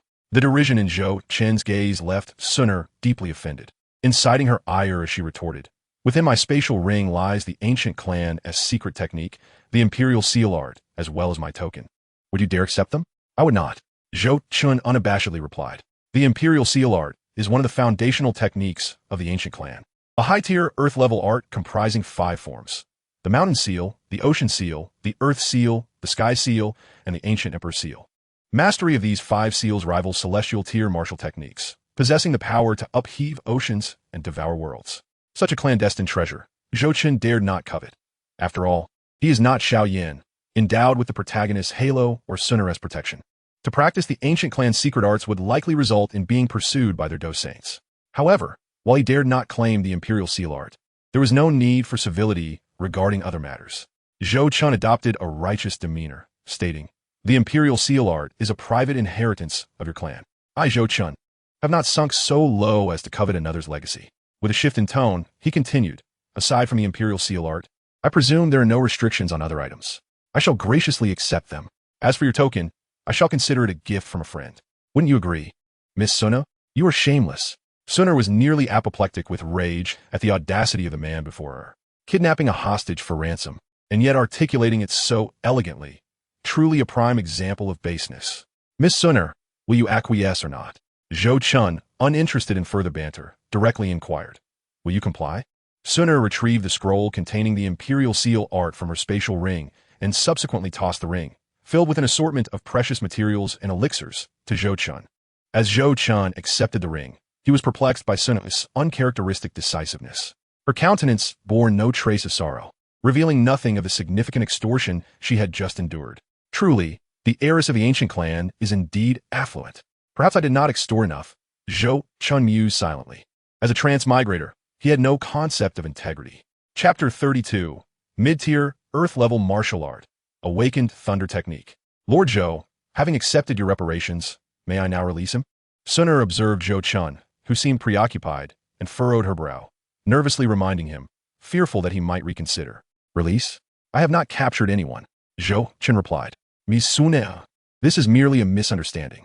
With the reparations secured, Zhou Chen's spirits lifted considerably. He personally assisted the gravely injured Ling Ying to his feet, warmly stating, "Elder Ling, I apologize for the transgressions. It appears we have encountered a case of mistaken identity. Had you revealed your true status sooner, I certainly would not have laid hands upon you." Upon uttering this, the entire assembly fell into stunned silence. Even the previously concerned Xiao Yixian, who had just extricated the severely injured Fei Lei, was rendered speechless. Such audacity! Ling Ying gazed at Zhou Chen, whose face was adorned with a smile, radiating warmth and familiarity, and felt a pang of frustration in his chest, nearly choking on his indignation. "Friends with Suna? Is it customary for friends to extort and resort to violence at the slightest disagreement?" Recognizing the awkward atmosphere, Xiao Yixian stepped forward to diffuse the tension, stating, "Miss Suna, Brother Chen merely enjoys jesting. He possesses a kind heart." "Huh." Suna glanced at the earnest Xiao Yixian, sighing internally. Another naive girl easily swayed, seeing that Suna remained unmoved. Xiao Yixian turned her attention back to Zhou Chen, saying, "Fei Lei is gravely injured. I utilized some lower-tier elixirs to revive him. My subordinate failed to withstand the formidable foe, and I feel remorseful. Please, Lord, do impose your judgment." Fei Lei, dragging his wounded form forward, knelt before Zhou Chen with a thud, hoarsely declaring, "I regret my failure to protect you, Lord." Seeing Fei Lei, bloodied and battered yet still prioritizing his duty, Zhou Chen felt a surge of gratitude. Indeed, the people of this other world possess a certain purity. Thus, Zhou Chen stepped forward, assisting Fei Lei to his feet, and solemnly stated, "You have displayed unwavering loyalty, confronting a Do Huang with your Do Ling physique." Pausing for effect, Zhou Chen then produced a 6-tier healing elixir, the Earth Spirit Pill, emanating a profound aura with a yellowish glow, and gently remarked, "This is a 6-tier healing elixir, the Earth Spirit Pill, capable of restoring your injuries in an instant." Open wide. With a flick of his finger, the coveted 6-tier elixir, sought after by countless powerful beings, was delivered into the mouth of the humble Do Ling, Fei Lei. This spectacle left Suna astonished. After all, the highest-tier elixirs in her spatial ring were merely 6th-tier. She had not anticipated that this unscrupulous individual would so generously bestow such a treasure upon a mere Do Ling. In an instant, a wave of life force surged forth, enveloping Fei Lei in a yellowish glow. His injuries rapidly began to mend, fractured bones realigned with crackling sounds, and flesh that had been torn asunder began to sprout new tissue. Within mere moments, the grievously wounded Fei Lei, whose energy reserves had been nearly obliterated, appeared revitalized and radiant, showing no signs of his former affliction. The once dull eyes of Fei Lei sparkled with renewed vitality as he gazed upon his smooth, unblemished arms. Just moments ago, he had endured the excruciating loss of a substantial piece of muscle, a testament to the efficacy of the 6th grade elixir. As a 9-star doling, he felt unworthy of such a boon. With a hint of emotion welling in his eyes, the stalwart Fei Lei bowed deeply and proclaimed, "Master, your benevolence overwhelms me. I shall repay you with unwavering loyalty, ready to brave fire and water at your command." Indeed, Zhou Qin sought to instill in Fei Lei a sense of gratitude, compelling him to charge into battle as a shield for others, willing to sacrifice his life for the cause. "However, I do not require you to risk your life in such a manner. Instead, I shall bestow upon you another invaluable technique, the mid-level Earth rank skill, Thunder Awakening." Without a hint of hesitation, Zhou Chun retrieved this prestigious technique from Sun Air's spatial ring, a method potent enough to establish a sect, and carelessly tossed it into Fei Lei's hands. Such spoils, obtained through theft, bore no weight of regret.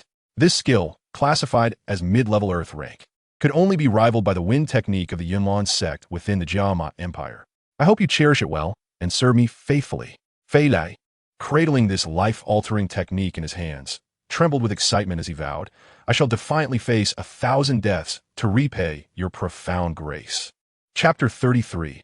Amir Do Wang, easily annihilated. At the Tamir auction house, the largest in Wutan City and affiliated with the wealthiest family in the Jiama Empire, the Tamir family, wealth and influence reigned supreme. The Tamir family boasted a long-standing history, having thrived within the empire for centuries, weaving a complex network of relationships. Rumors suggested that this opulent family held subtle ties to the imperial royalty. Within the empire, the Tamir family stood alongside the Nalan and Mu families as the 3 pillars of Jiama, each wielding considerable power across various sectors, including commerce and the military. Thus, with such a formidable backing, no one dared to covet the profits of the auction house. At that moment, outside the resplendent entrance of the Tamir auction house, dozens of guards adorned with star-emblazoned badges from the Xiantian Pavilion were strategically positioned. Fei Lei stood beside Zu Chen, his imposing presence effectively dispersing the crowd within a 10-pace radius. Clad in a form-fitting cultivation robe, Zhou Chan exuded an air of elegance as he stood with his hands clasped behind his back, exuding a charismatic vitality. He donned 2 sizable spatial rings, one belonging to Sun Air, the other to Ling Ying. After Sun Air had delayed his encounter with the stunning beauty Ye Fei, he felt compelled to exact some form of compensation. Meanwhile, the little medical fairy had been lured away by Sun Air to explore the marketplace.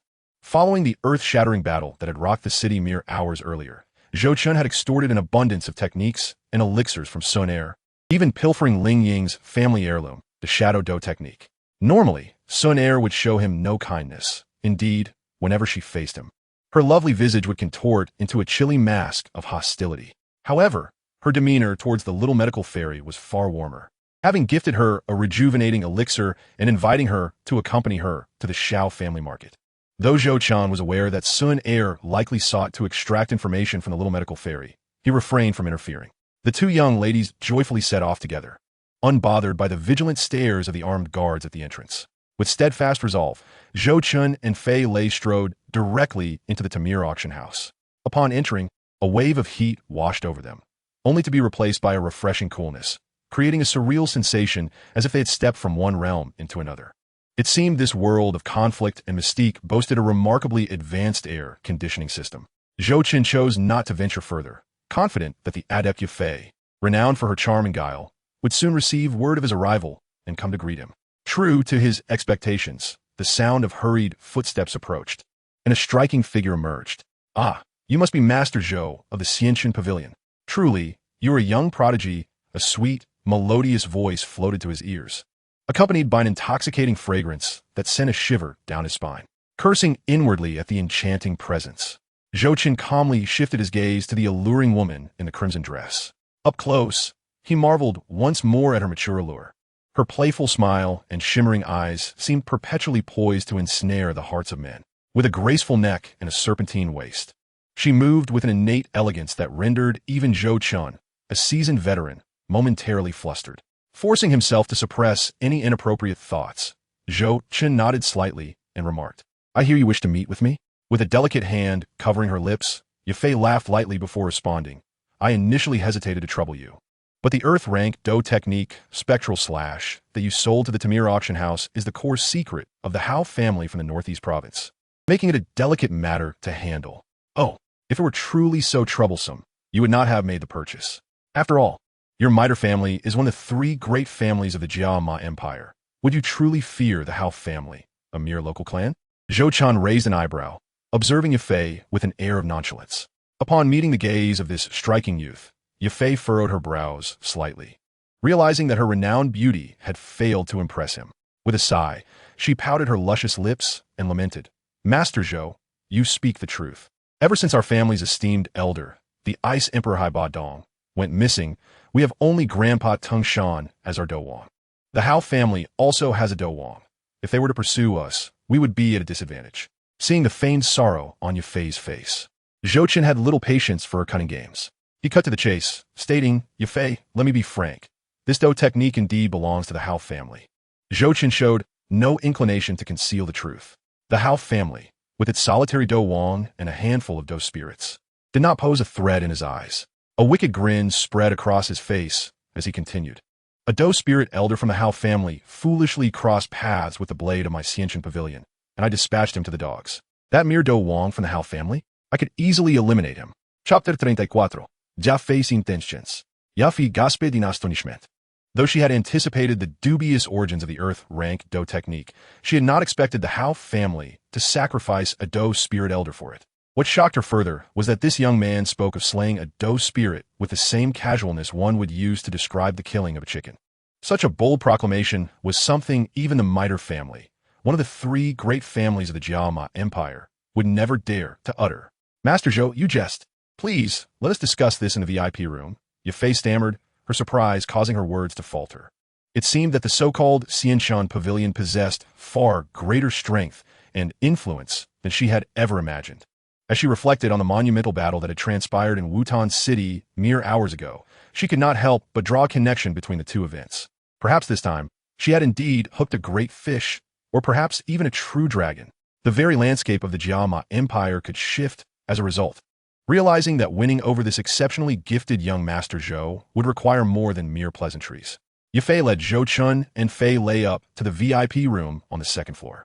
Once seated, she took the time to brew a cup of fragrant tea for Zhou Chun, her graceful movements leaving him momentarily spellbound. Now, Miss Yafei, might I inquire as to the purpose of your invitation? Surely, you do not merely wish to meet me? Zhou Chun mused, swirling his teacup with a playful smile. Yafei, taken aback by the directness of Zhou Chen's inquiry, felt a tinge of embarrassment. Master Zhou, I truly only wish to get acquainted, she stammered. Before she could finish her sentence, Zhou Chun waved his hand gently, saying, Miss Yafei, the title Master Zhou feels rather distant. Just call me Zhou Chun. Very well, Zhou Chun, she replied, but before she could continue, Zhou Chun interrupted, wait. Let me guess your true purpose for meeting me. As the legitimate daughter of the Tamir family, you possess limited strength, not even qualifying as a fighter, yet your unparalleled beauty suggests a different fate.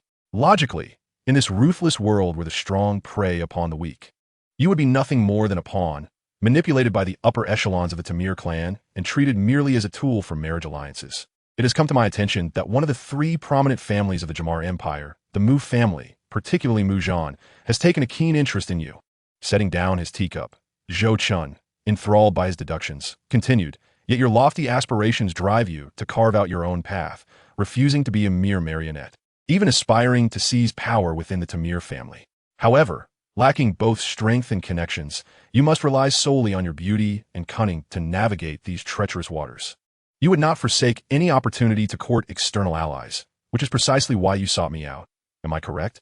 Upon finishing his statement, Zhou Chun's star-like eyes fixated intently on the exposed schemer, Yafei, a hint of mockery dancing in his gaze.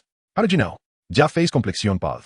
Her heart racing, clearly shaken by Zhou Chen's incisive remarks. Why? I have perused the original text. Zhou Chen mused inwardly, relishing the moment. Observing Zhou Chen, who seemed to possess an omniscient awareness yet remained unaffected, Yafei felt a chill run down her spine. This revelation indicated that the influence of the Xian Chun Pavilion far surpassed her expectations, making it all the more enticing to ally with. Clenching her teeth, Yafei rose with determination, resolved to invest significantly in courting the enigmatic yet exceedingly youthful head of the Xianqian Pavilion. She sensed that this was an opportunity she could not afford to miss. Should she let it slip away, it might never return. Chapter 35. Capturing Yafei. Having made her decision, Yafei approached a row of ornate wooden cabinets and carefully retrieved a jade box, still exuding a chilling aura. Upon opening the box, she extracted a peculiar pink herb resembling a wolf's head, its surface adorned with numerous quills, which astonishingly appeared to be in motion. Pushing the box forward, she presented it to Zhou Chun, saying, "Mr. Zhou Chun, have you not been collecting soul-rejuvenating herbs of late? This is the invaluable wolf's blood jade root, worth millions of gold coins and virtually priceless. If you could lend your assistance to me, this herb shall be yours." Yafei anxiously locked her gaze on Zhou Chun, fearful of his refusal. It is worth noting that aside from herself, this herb was her most treasured possession. Taking the wolf's blood jade root from her hands and feeling its quills, Zhou Chun felt quite pleased. Master Yao was indeed in need of such a soul-nourishing supplement. Possessing this herb would surely deepen Master Yao's gratitude and reliance on him. The title of Yao Zun's disciple not only signified the support of a ninth-tier alchemist, but also represented the position of the Starfall Pavilion's master, along with its vast network of resources. However, a single wolf's blood jade root was not enough. Zhou Chun, driven by ambition, aimed to acquire both Yafei's resources and her person. Thus, he boldly declared, I, Zhou Chun, am always eager to assist, rapping his fingers rhythmically on the table. Zhou Chun added playfully, "However, the value of this wolf's blood jade root does not seem sufficient to warrant my support as your pillar." "Oh, if the wolf's blood jade root is insufficient, what if I were to offer myself?" Upon hearing this, Yafei recognized that the young man before her was indeed interested in her. Biting her lip, she slowly stood, swaying her figure as she approached Zhou Chun, her delicate hand resting gently on his shoulder. It must be said, Yafei's approach was indeed a direct assault on Zhou Chun's vulnerabilities. Feeling the softness on his shoulder, Zhou Chun's heart fluttered, and his body involuntarily reacted.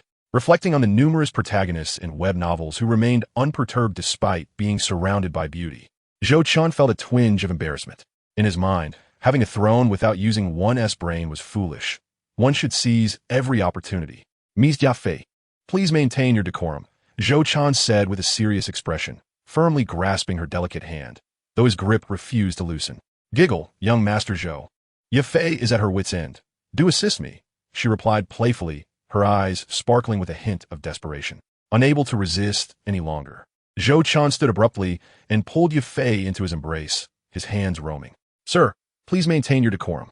Yafei exclaimed, "Hercheks instanti flushit, feignen indignation." At her words, Zhou Chun promptly released her, unwilling to be ensnared by this enchanting temptress. Noticing that Zhou Chun was not captivated by her beauty, Yafei's eyes flashed with disappointment as she resorted to a more pragmatic approach, asking, "How have you considered my request, young Master Zhou?" Reflecting on the earlier encounter, Zhou Chun concluded that such a treasure as Yafei should not be left for mere mortals. As for the relationship depicted in the original text between Xiao Yan and Yafei, after all, Xiao Yan ultimately let Yafei down. So why not take matters into his own hands? Thus, Zhou Chun nodded seriously and proclaimed, "I, Zhou Chun, have always taken it upon myself to assist those in distress and rescue fair maidens. If Miss Yafei is in trouble, how could I possibly stand idly by? You agree?" Yafei exclaimed with joy, having prepared herself for rejection. "Your wolf's blood jade root and your allegiance. I shall not let either slip away," Zhou Chun declared unabashedly. As a transmigrator, he had long discarded any notions of integrity. Ding! Host has formed an alliance with the crucial supporting character, Tamir Yafei, altering the course of the world. Reward: 1,000 causality points. Ding! Please continue to deepen your relationship with Yafei to acquire further causality points. Is that even possible? Zhou Chun was taken aback, not anticipating that such verbal promises could yield causality points. It seemed the system harbored many secrets yet to be uncovered. Moreover, not only had he obtained the wolf's blood jade root to strengthen his bond with Master Yao, but also secured Yafei's allegiance, which signified not just causality points, but the vast resources of the Maitel family, a monumental gain. Both Zhou Chun and Yafei had benefited from this arrangement, their interests aligning seamlessly. Nevertheless, having secured his advantages, Zhou Chun sought to distance himself from this enchanting, yet currently unattainable beauty. He casually waved his hand at Yafei, saying, "Let be as such. Should you require assistance, simply present this token to find me." With that, Zhou Chun tossed her a token engraved with celestial designs. Yafei, her enchanting smile brightening her countenance, accepted the token with both hands, her allure undeniable. Chapter 36. Ancient Families? Super Sex? I'm responding nonchalantly. Zhou Chun was about to exit when he suddenly recalled something, turning back to Yafei. I shall be departing from Wutan City soon. Should you need to reach me, you may present the token to find Fei Lei. Having said that, he turned to Fei Lei, instructing Fei Lei, should I have business that requires travel, remain in Wutan City and act according to the star token. Understood, Pavilion Master, Fei Lei replied respectfully, clasping his fists. With that, Zhou Chun exited the room, leaving behind the intoxicating allure of Yafei. He had many matters to attend to, not least of which was the impending opportunity to participate in Master Yao's plans to take Xiao Yin as a disciple. Zhou Chun intended to make a favorable impression as a benevolent elder brother, ensuring that when the time came for Xiao Yin to act as his enforcer, it would be much easier. Meanwhile, Fei Lei remained silent, merely nodding at Yafei before following Zhou Chun out, dutifully fulfilling his role as a bodyguard. Truth be told, had Fei Lei not been acutely aware of Zhou Chun's proclivities, he would never have bowed to a woman who was not even a fighter. Watching Zhou Chun's retreating figure, Yafei's smile gradually faded, her brows knitting together as she leaned lazily against the table, her silhouette accentuated by the chair. Uncle Gu and I, what do you think of him? After a brief silence, she inquired softly. Are you referring to the head of the Xian Chen Pavilion? Zhou? He mused. His own strength seems limited to that of a fighter. An elderly man, his hair slightly graying, emerged from the compartment. His face radiated a healthy glow, and although his azure robe appeared unremarkable, it subtly shimmered with an ethereal light, indicative of some magical crystal protection. Prominently displayed upon his chest was an emblem resembling a medicinal furnace, adorned with two silver ripples that sparkled with a noble brilliance. This individual was none other than Gunny, a second-tier alchemist stationed at the Tamir auction house. Am I to believe that I presented him with invaluable medicinal materials only to be taken advantage of? What a grave loss. Yafei furrowed her brow, struggling to comprehend the situation. Loss. Do you truly think that a high-ranking Dou spirit expert, who is capable of providing constant protection, lacks significant status? Gunny, while maintaining a respectful demeanor, could not help but retort.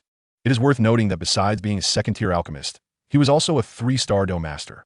While his prowess might be deemed average, his insight was undeniable. The Dou spirit expert?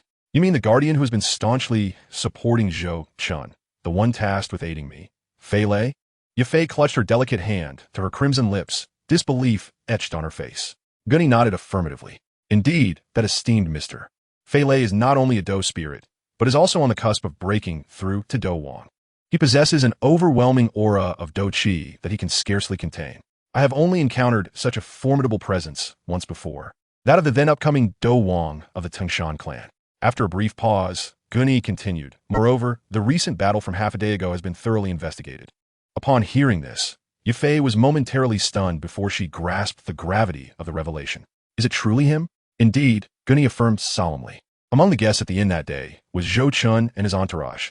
Most crucially, the Dou spirit expert who stood resolutely behind Zhou Chun is unmistakably the very same who clashed with the Dou Emperor. Unbelievable. I never anticipated he possessed the strength to contend with the Dou Emperor. The brilliance in Yafei's eyes sparkled with newfound hope. It appeared that her decision to ally with him was exceedingly sagacious.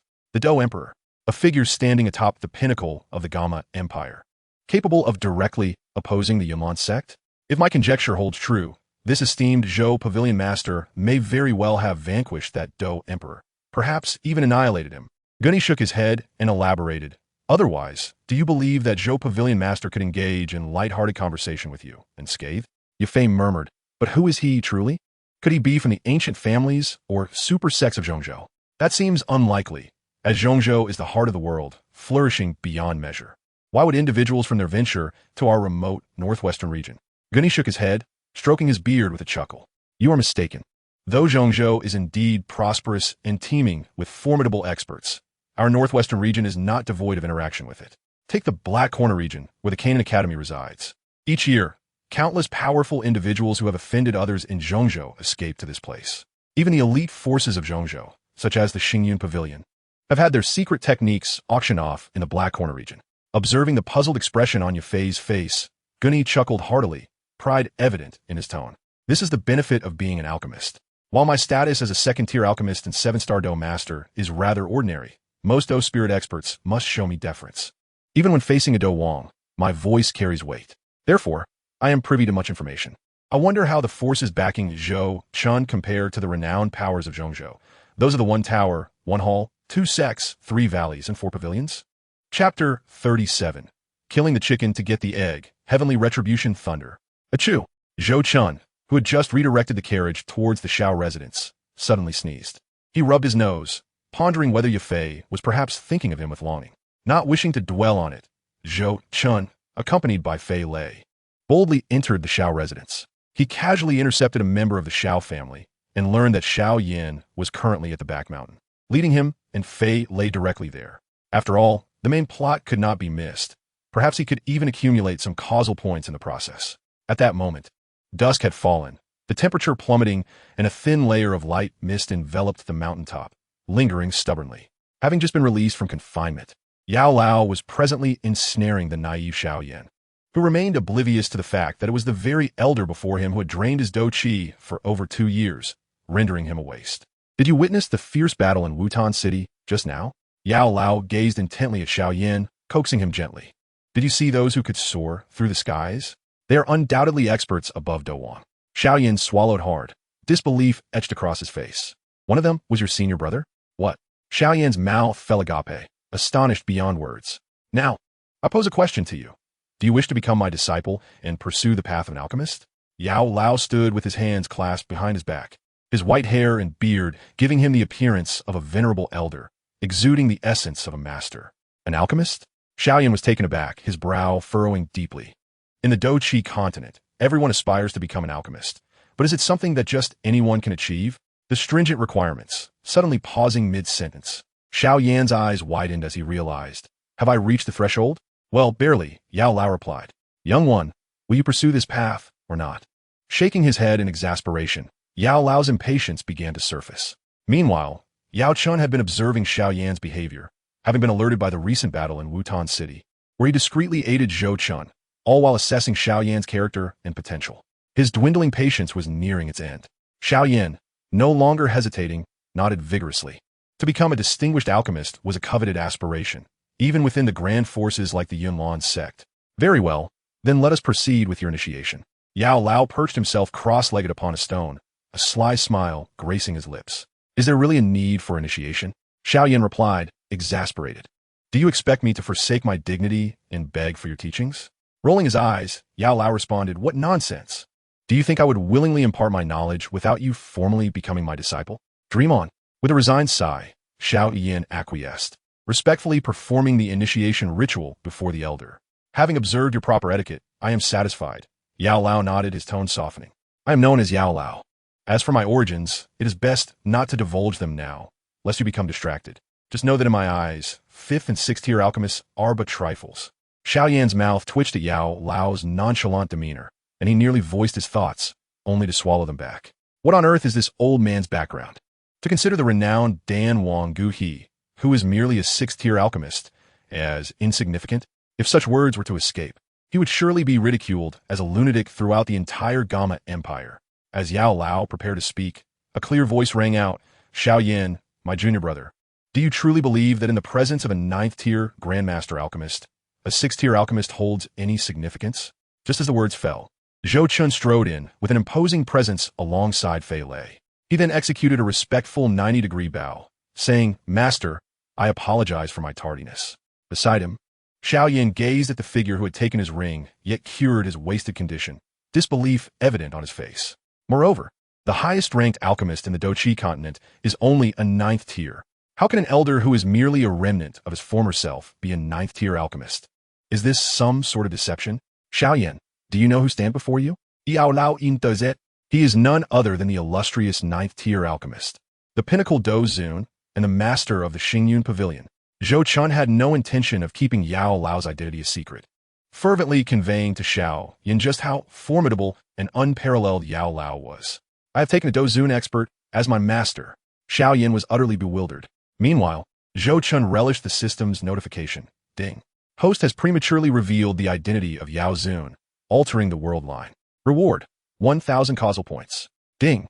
Please continue to strive and further alter the world line of the protagonist Xiao Yin in the Dopa world to amass more causal points. Oh, what if I were to eliminate Xiao Yin? Would I instantaneously obtain tens of thousands of causal points and elevate the system to level 3? Zhou Chun, upon receiving a subtle nudge from the system, stroked his chin thoughtfully. He quietly contemplated that the Dopa Songqiong world was an advanced plane, where the will of the world was particularly formidable. As the host, slaying the protagonist of this realm would likely provoke the wrath of the world's will, manifesting as a cataclysmic thunderstorm that only a 6-tier powerhouse could withstand. A 6-tier powerhouse? That corresponded to a Do Emperor, akin to the supreme being of the Great Thousand World. Zhou Chen's lips twitched as he abandoned this perilous notion. Having the future Flame Emperor as a formidable ally was indeed advantageous. Why engage in a life-and-death struggle when one could reap benefits more gradually? The causal points would not diminish. In fact, they might amplify. Chapter 38. The Star River Order observing the astonished Xiao Yan, who was about to be further deceived by Yao Lao. Zhou Chan's abrupt revelation of his identity left Yao Lao somewhat displeased. However, flattered by Zhou Chen's exaggerated praise, Yao Lao felt a surge of satisfaction and gently inquired, "What brings you here, my young friend?" Zhou Chen produced the wolf head blood jade root, presenting it to Yao Lao, stating, "Master, your soul injury has yet to heal. This wolf head blood jade root, which I obtained at great cost, possesses remarkable healing properties for the soul. Your thoughtfulness is appreciated." Accepting the wolf head blood jade root, Yao Lao's gaze softened towards Zhou Chun. This enigmatic disciple might indeed be worthy of trust. One day a teacher, a lifetime a father. Master has imparted profound techniques to me, guiding and enlightening me. Such kindness is immeasurable. One day, I shall eradicate Han Feng for you, restore your form, and obliterate the Soul Palace. Zhou Chun spoke solemnly. For Yao Lao had bestowed upon him the supreme technique, the burning decision, which could lead directly to the realm of the Do Emperor. Regardless of this bond or future power dynamics, Yao Lao was an essential ally to cultivate. Yao Lao, witnessing Zhou Chen's resolute determination, felt a sense of relief. The recent battle had not tarnished the reputation of Yao Chun. With a squint, he remarked, "That was merely luck. Master, you are aware that the Do Huang remains formidable. I engaged him in a fierce battle for 300 rounds, and it was only through wit and valor that I emerged victorious." Zhou Chen spoke with bravado, conveniently omitting the fact that he had triumphed solely due to external assistance. "Indeed, I was initially prepared to rescue you, but you swiftly dealt a decisive blow to that ancient clan's Do Huang, Ling Ying, and even extracted a hefty toll. You truly embody the spirit of your master in those moments." Yao Lao continued to smile warmly, embodying benevolence. "Master, such matters of eavesdropping are rather inappropriate, are they not?" Zhou Chan felt a sudden rush of sweat, realizing that Yao Lao had quietly observed the entire exchange, including his shameless extortion of Sun Er. Meanwhile, Xiao Yin remained lost in the monumental revelation of his teacher's identity as the revered Yao Lao. Boom! At that moment, a dazzling star mark shot into the sky within the city of Wutan, standing out against the white clouds, vibrant and lifelike, as if it had ascended to the very apex of the heavens. It blossomed in a resplendent display, transforming into a cascade of brilliant blue light. In an instant, half the sky seemed to be bathed in a breathtaking azure hue, akin to the galaxy Star River Order, a signal from the Xianchun Pavilion, heralding an urgent crisis. Could it be? Zhou Chan swiftly grasped Xiao Yin, urgently inquiring, "Xiao Yin, do you see the star mark in the sky? What direction does it point to?" "It is the direction of my Xiao family's market." Xiao Yin glanced towards the position of the Star Order and, with certainty, declared, "This is bad. Sun Er and Sun Er are in danger." Recalling Sun Er's outing with the little doctor, Zhou Chun felt an ominous premonition. "Master, time is of the essence. I beseech you to lend me your strength." Zhou Chun turned to Yao Lao, imploring him. After all, to swiftly traverse to the Xiao family market on the other side of the city, flight was the most expedient option. "Very well, focus your mind. I shall merge my essence with you." Yao Lao responded, transforming into a surge of energy that enveloped Zhou Chun. Boom! An inexplicable force swiftly enveloped Zhou Chun entirely, and suddenly he found himself floating in mid-air, fiery red wings of Do Qi unfurling behind him, his elongated figure resembling a magnificent dragon, exuding an overwhelming presence. In the blink of an eye, he vanished from Xiao Yan's sight. "Take me with you," Xiao Yan lamented, on the brink of tears. Acutely aware that Sun Er was also in peril, Thus his urgency intensified. Turning to the formidable figure of Fei Lei, he brightly exclaimed, "Big brother, you possess considerable strength alongside brother Zhou. Could you assist me in reaching there swiftly?" Fei Lei nodded, replying yarnestly, "Yam meralai adoling. I cannot maintain prolonged flight, and my movements may be rather abrupt. Young Master Xiao, brace yourself." With that, Fei Lei grasped Xiao Yan by the collar and shot forth like a bolt of lightning, utilizing the foothold of the back mountain. They rapidly headed towards the location of the Star Order. "Slow down." Xiao Yan's terrified cries were drowned out by the fierce winds, gradually fading away. Chapter 39. Danger in a market to the west of Wutan City lay the Xiao family's control market. While they maintained order and security, those who set up stalls and conducted trade within a market were obliged to pay a commission to the Xiao family, a long-standing custom in the Dochi continent. Generally, disruptions were rare. However, it was clear that today, trouble had arrived, and it was no small matter.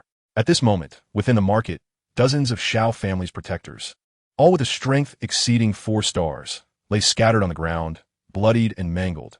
Many were evidently lifeless.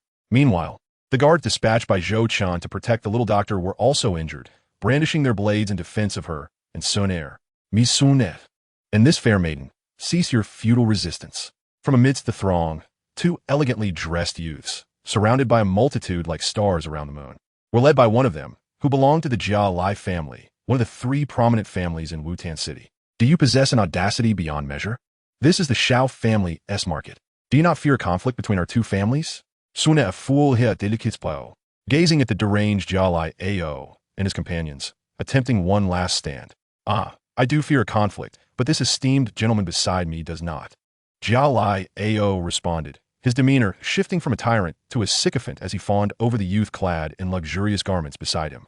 "This is young Master Lu Shi, a first-tier alchemist. His teacher is a third-tier alchemist, and many Do Ling powerhouses seek favor with his master. The Xiao family, merely a handful of great Do masters, is laughable." Jia Lai Ao gestured toward the sinister-looking youth beside him. Lu Shi, around 20 years of age, possessed striking features, yet his complexion was somewhat pallid. His eyes, now filled with lascivious intent, fixated upon the 2 graceful young maidens standing not far away. To the left, Sun Er donned an elegant outfit, her exquisite face devoid of any embellishment, radiating natural beauty. Her silky hair was casually tied with a short green scarf, cascading down her waist. As the breeze caressed her, her hair danced enticingly. To the right, the little doctor wore a pale white dress, though not an absolute beauty. She was undeniably a rare sight. Her serene smile exuded an ethereal quality. Lu Shi's gaze roamed over the little doctor, ultimately settling on her slender waist, accentuated by a green ribbon. The sight of her delicate form ignited a glimmer of greed and lust in his eyes. Lu Shi's face flushed with fervor as he gazed upon Sun Er and the little doctor. His hand trembled slightly with excitement. These 2 elegant maidens were unlike any he had encountered before. Their otherworldly grace made him, a man devoted to his beloved, yearn to possess them immediately. In this world, there is no woman that Lu Shi cannot obtain. Jia Liao, ekich swiftly. Today, I shall savor the delights of these 2 beauties. With a grim expression, Lu Shi waved his hand, coldly commanding, "Seize them." As Galio spoke, the dozens of combatants behind him immediately closed in menacingly on Sun Er and the little medicine fairy.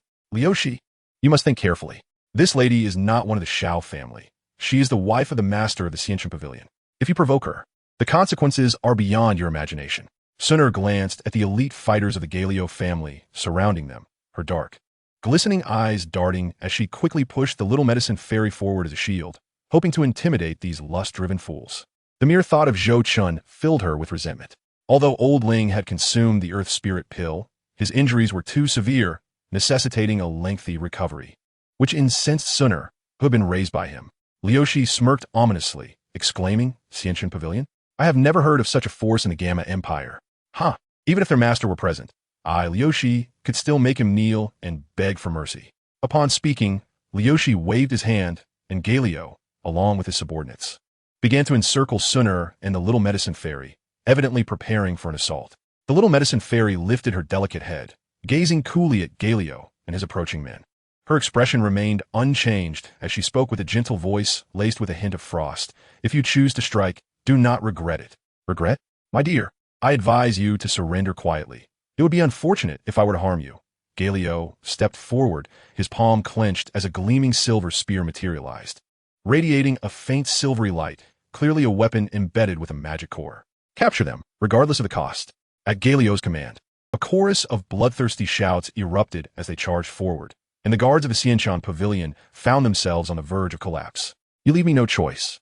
The little medicine fairy sighed softly, her body swirling with strands of gray toxic gas that surged violently through her meridians, the terrifying aura reaching its zenith. Observing the encroaching combatants from the Galio family, she gracefully waved her long sleeves, gray combat energy enveloping her surroundings. In an instant, many felt an unsettling shift, their faces transforming from normal to a shade of purple, unmistakable signs of poisoning. Realizing the situation, the relatively stronger Galio, who had not succumbed to the toxin, fixed a fearful gaze on the little medicine fairy. You are a poison master. The sight of numerous incapacitated individuals on the ground, their faces turning purple and frothing at the mouth, frightened the few who remained unharmed, causing them to flee from her attack range. The mention of a poison master cast a heavy pall over the atmosphere. The guests and mercenaries in the nearby market exchanged complex glances, tinged with fear and even a hint of disgust. A poison master? How could there be one in the Gamma Empire? Is she a spy sent by the Outcloud Empire? Amidst the murmurs, the little medicine fairy's previously frosty demeanor shifted slightly. As for Sunner, she maintained her cheerful smile, her expression unperturbed. For the heir of the ancient 8 clans, she had heard tales of the Soul Palace's grotesque beings. The notion of a poison master was hardly daunting. A poison master, how intriguing. Instead of feeling fear upon discovering the little medicine fairy's identity, Leoshi became even more audacious, grinning wickedly. My dear, you are truly seeking your own demise, daring to reveal your identity as a poison master in the Gamma Empire. Do you not know that, due to the conflicts with the Outcloud Empire's poison masters, the Apothecaries Association and the royal family have been relentlessly hunting them down? Leoshi laughed maniacally, producing a bright red pill and flicking it into Galio's mouth. This is a second-tier antidote pill, capable of defending against poisons of the combat master level. After consuming it, capture those 2 girls for me. Galio, after swallowing the pill, grinned ominously. No problem. However, young Master Leoshi, do promise me the business of the Galio family's revitalizing powder. Revitalizing powder? Leoshi scoffed disdainfully. As long as I can obtain them, I will assist you in refining it. We will crush the Xiao family. Moreover, I can concoct 2 or 3 other types of pills. If successful, the Galio family can dominate Wutan City through these medicinal businesses. Upon hearing this, Galio was momentarily taken aback. He had not anticipated Leoshi to so readily disclose his own intentions. While feeling a rush of joy, Galio inwardly mused whether a lower intellect increased the chances of becoming an apothecary. He then tightened his grip on the spear and lunged fiercely at the 2 girls. As Galio's menacing figure drew closer, the little medicine fairy activated her poison energy. Yet her lack of battle experience caused her to falter. Min vida, Xunea, witnessing this disgusting trash approach, felt her expression shift. It seemed she must take action herself, despite her initial desire to conceal her strength. With a deep breath, Sunner's autumn-like gaze ignited with golden flames, and delicate hands began to condense a fierce golden combat energy. Suddenly, a figure streaked down from the heavens, crashing into the market square of the Xiao family, sending debris flying and a powerful pressure radiating outward. Just as Galio was about to seize the 2 women, the descending figure landed with a crash, causing his chest to cave in, rendering him a mere heap of blood and flesh on the ground. With his remaining intact head displaying an expression of disbelief and terror, Galio was dead. As the dust settled, the figure stepped onto Galio's mangled corpse, revealing a sight that horrified all present. Galio's body was utterly unrecognizable, and everyone was left in stunned silence, even Sunner, whose eyes widened in shock, her rosy lips forming a perfect O. Did not old Ling say that Zhou Chen's strength was merely that of a combat master, possessing only some peculiar artifacts? How could he himself be this powerful? Descending from the sky, he was at least a high-tier combat spirit, if not a combat king. Zhou Chen kicked Galio's corpse aside, ignoring the terrified expressions of Leoshi and the other Galio henchmen. He turned to gently touch the little medicine fairy's pale face, offering reassurance. Do not fear. I am here. Everything is over. Yes, I believe you. The little medicine fairy nodded, a hint of happiness in her demeanor, not glancing at the soon-to-be-dead scum. Having experienced much, her once-kind heart had begun to harden. After comforting the little medicine fairy, Zhou Chun turned to Sunner, a teasing smile playing on his lips. Misuna, given your formidable strength and your ever-vigilant bodyguard, why do you insist on playing the innocent lamb while using my little medicine fairy as a shield? Sunur playfully blinked her enchanting eyes, sticking out her tongue adorably as she replied with a smile. Master Zhou, you jest. Old Ling was injured by your hand. Where could I find a bodyguard? Besides, I have only just reached the rank of a 9-star combatant and am but a young woman. How could I possibly contend with these ruthless individuals? Ha, I believe you. Zhou Chun grinned, nodding, while secretly adding, it's hard to trust you. Despite Sunur's outwardly gentle demeanor, he suspected she harbored intentions of carving him into pieces. Ignoring the cunning girl, Zhou Chen turned his gaze to the terrified Liu Shi and his entourage, speaking slowly. Will you settle this yourselves, or shall I assist you in your departure? You. Liu Shi trembled, pointing a shaking finger at the figure who had descended from the sky and slain Galio. You dare to kill Galio? Aren't you afraid of retribution from the Galio family? Retribution? With a few combat masters from the Galio family? Since when do the strong fear pursuit from a weak? Zhou Chen rolled his eyes, questioning Liu Shi's intelligence. Could he truly not grasp the most basic concept of power dynamics? As he prepared to unleash the combat energy bestowed upon him by the apothecary elder, Zhou Chen intended to eradicate these audacious scoundrels. The living had little use, but the dead held great value. Galio had just granted him a hefty 100 karma points. As Zhou Chen approached, Liu Shi's face turned pale with terror, collapsing to the ground, his voice trembling. My teacher is a 3rd-tier apothecary and has connections with many powerful combat spirits. If you dare to kill me, my teacher will not spare you. The Xiao family will also be implicated. Zhou Chen gazed at the imbecile before him, casually digging at his ears, and chuckled. Rest assured, even if your master does not seek me out, I shall certainly pay a visit to him. With a light smile, the murderous intent within Zhou Chen's obsidian eyes surged abruptly, his alabaster fist crashing down mercilessly upon Liu Shi's head. Clearly, Zhou Chen intended to resolve this matter with the most primitive and brutal means, warning this fool, who dared to covet the little medical sage, to be more discerning in his next life. Observing Zhou Chen's ruthless approach, Liu Shi turned pale, a look of terror engulfing his features. In the market, onlookers gasped as they witnessed the first-rate alchemist Liu Shi on the brink of bloodshed, Zhou Chen's decisive actions leaving many astounded. Sun Er, her ruby lips slightly parted, stood frozen in place, having witnessed Zhou Chen's no-nonsense approach to violence before, yet still unaccustomed to it.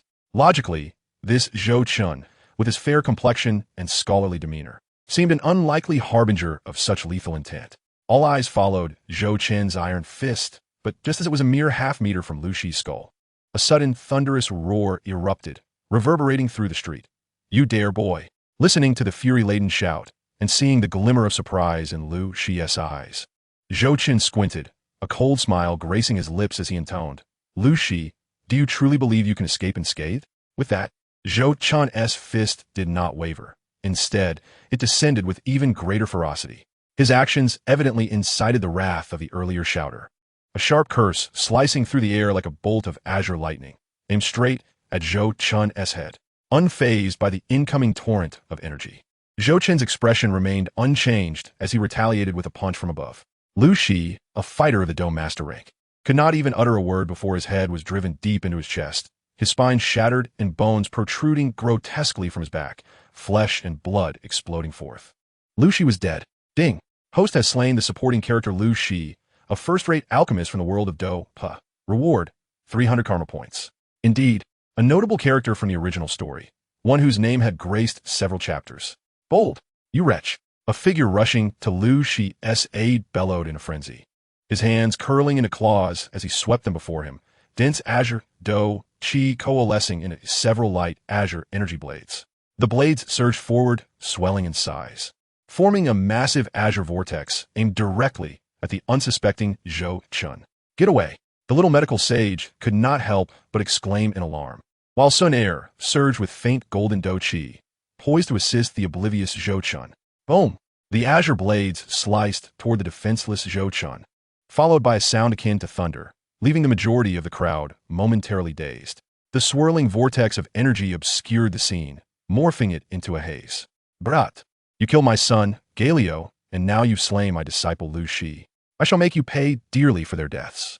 The approaching figure's face twisted with the ecstasy of vengeance, unable to fathom how the boy, struck by his Xian rank Do technique, the Gale Blade, could possibly survive. After a moment, as the dust settled, Zhou Chun stepped forth, his attire still pristine, unblemished by the chaos. The azure wind blades seemed as though they were separated by an invisible force field. No matter how close they came, they could never reach him. "You are the patriarch of the Gale clan, Gale Bai," Zhou Chun remarked, gazing at the middle-aged man whose eyes burned with hatred. Gale bist complexion darkened, his pupils constricting in disbelief. How could this youth, who had withstood his full-force attack, remain unscathed? What level of cultivation is this? Do spirit? Do king? Sir, my son, and you share no enmity. Why must you resort to such lethal measures? Gale Bai, his vengeance momentarily clouding his judgment, attempted to negotiate. After all, he was not merely a father, but the patriarch of the Gale clan. This youth's strength was far beyond their capabilities. A moment's carelessness could lead to utter annihilation. Enmity? You are not worthy to harbor any grievances against me. Would you hold a grudge against an ant? He dared to lay hands on my heir. He must be prepared to face the consequences. Zhou Chun maintained his calm demeanor, his tone as merciless as ever. Touch my woman, and I will eradicate your entire clan. While this may have been youthful bravado, was it not also fair? Scoundrel, how dare you? Upon hearing Zhou Chun's intent to wipe out the Gale clan, Gale Bai could no longer contain himself. With a forceful stamp of his foot, he transformed into a gust of wind, inexplicably appearing above Zhou Chun.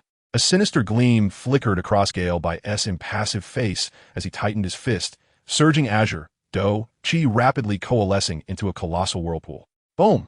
A tremendous crash resounded throughout the marketplace, stirring a tempest that sent many weaker fighters tumbling, caught in the shockwave. Receive my punch, and I shall spare your life. Zhou Chun regarded the all-out assault from Gale Bai with a hint of derision. How audacious for a Do master to ambush one who possessed the strength of a Do emperor. Chapter 43. The next dimension boom. Gale Bai was sent flying hundreds of meters, his body propelled like a cannonball, bones shattered, blood gushing forth as if it were free of cost, pinning the ground for hundreds of meters. Your master Lu Shi will not spare you. Gale Bai's eyes reflected despair as he coughed up blood in great heaves. You and Lu Shi share similar lines. Did you both attend the Villain Academy? Zhou Chun mocked, gazing upon Gale Bai, whose breaths grew shallow. Ding. Host has slain the supporting character Gale Bai, patriarch of the Gale clan. Reward, 300 karma points. Having dealt with Gale Bai, Zhou Chun exhaled deeply. After this series of actions, though he had relied on Yao Lao as power, he felt a bit fatigued. Thank you, master. It's nothing. You are decisively ruthless, showing none of the naivety of youth. You are rather cunning, much like those aged foxes who have lived for centuries, Yao Lao commended in Zhou Chun's mind. However, I advise you to check on your companion's condition. She has overexerted her toxic Do Chi, risking the outrageous poison body. What? Zhou Chun, heeding Yao Lao's warning, swiftly turned to see the little medical sage's complexion pale, her body swaying perilously, clearly enduring immense pain. What's wrong? Zhou Chun rushed to support her. Anxiety etched on his face. I sensed the outrageous poison body about to erupt, she murmured just before her head drooped to one side, unconscious. Xiania? Xiania. Seeing her collapse, Zhou Chun's eyes widened in alarm. Brat, this girl has overexerted her toxic Do Chi. The source of the outrageous poison within her is likely to explode. Yao Lao urged urgently within Zhou Chun's mind. Quickly, take her away and find a secluded place. Otherwise, should the outrageous poison body erupt, everyone within several miles will perish. Master, do you have a way to save her? Or perhaps temporarily suppress this outrageous poison body? Zhou Chun gritted his teeth, unwilling to leave, desperately inquiring. Each time the little medical sage's poison body erupted, it drew her closer to death. I can utilize the ancient spirit cold fire to seal her poison temporarily, Yao Lao replied gravely. However, this method carries great risks. If a treatment or continued suppression is not found within 3 months, the eruption of the outrageous poison body will be 100-fold more violent than now. At that point, her life will be in grave danger. Upon hearing these words, Zhou Chun was immediately engulfed in hesitation. Finding a remedy for the little medical fairy within a month seemed an insurmountable challenge given the current capabilities of the system. The lottery was entirely a matter of chance. To draw the exact item capable of curing the calamity poison body appeared to be an impossible task. Even if Zhou Chun were to recklessly disrupt the plot to seize causal points and elevate the system to the 3rd tier, it would still likely prove futile. Who could predict the nature of a 3rd-tier system? Moreover, upgrading to the 3rd tier required a staggering 100,000 causal points. Unless Zhou Chun were to eliminate all the protagonists like Xiao Yan, Sun Er, in Yao Lao, and withstand the wrath of heavenly tribulations that only a Dou emperor could endure. Such a feat was utterly unattainable. As for the conventional route of seeking a 7th-tier magic core from a heavenly poisoned scorpion dragon or the 3 types of Ioa, the likelihood of completing such tasks within a month was virtually non-existent. Not to mention, even if Zhou Chen could slay a Dou zone-level heavenly poisoned scorpion dragon, could he even locate one? System, do you have any solutions? In moments of uncertainty, one must consult the system. Otherwise, what purpose does it serve? Ding. The host can open a dimensional portal, temporarily transporting to another realm capable of effectively treating the calamity poison body. A splendid idea. Guided by the system's subtle encouragement, Zhou Chen suddenly recalled a realm that could undoubtedly cure the calamity poison body. How many causal points will it cost?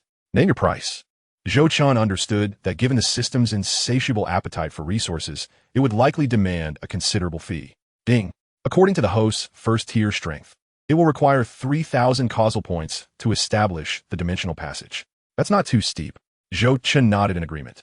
The system's pricing seemed reasonable, though it could also be attributed to his lowly 1st-tier strength.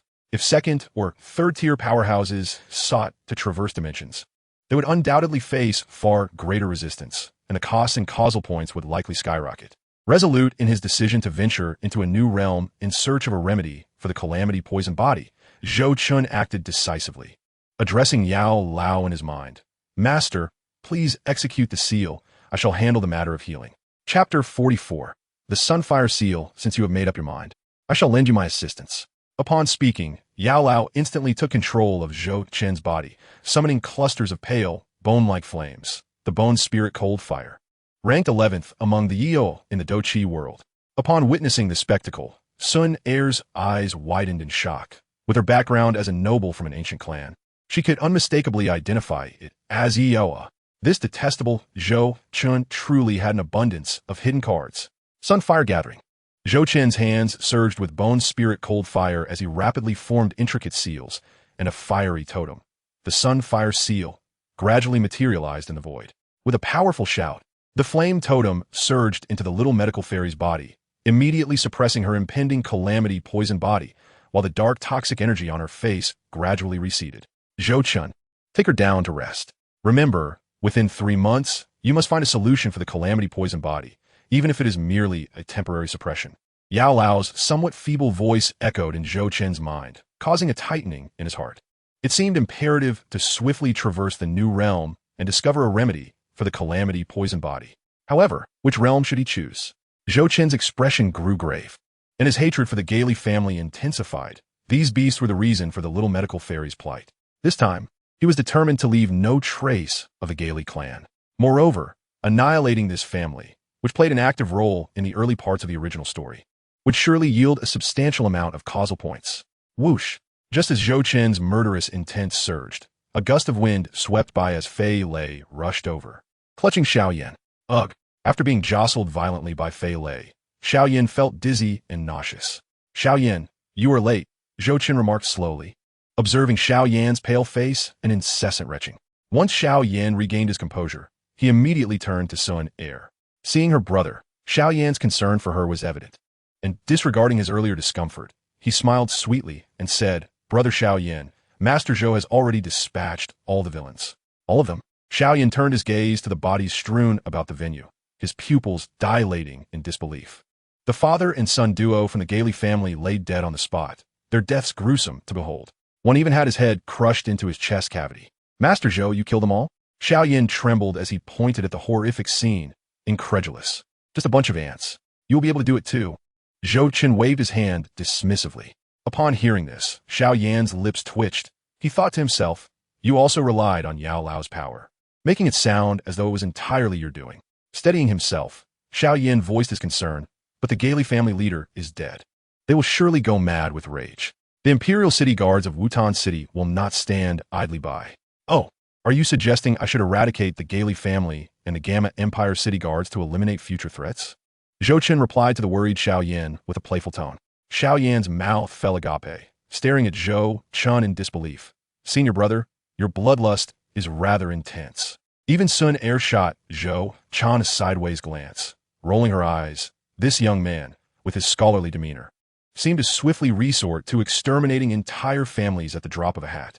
However, the phrase "touch my woman, and I will annihilate your entire clan" was undeniably imposing. Sun Er glanced at the blissful little medical fairy, feeling a twinge of envy. Brother Xiao, Yin pales in comparison to this Master Zhou.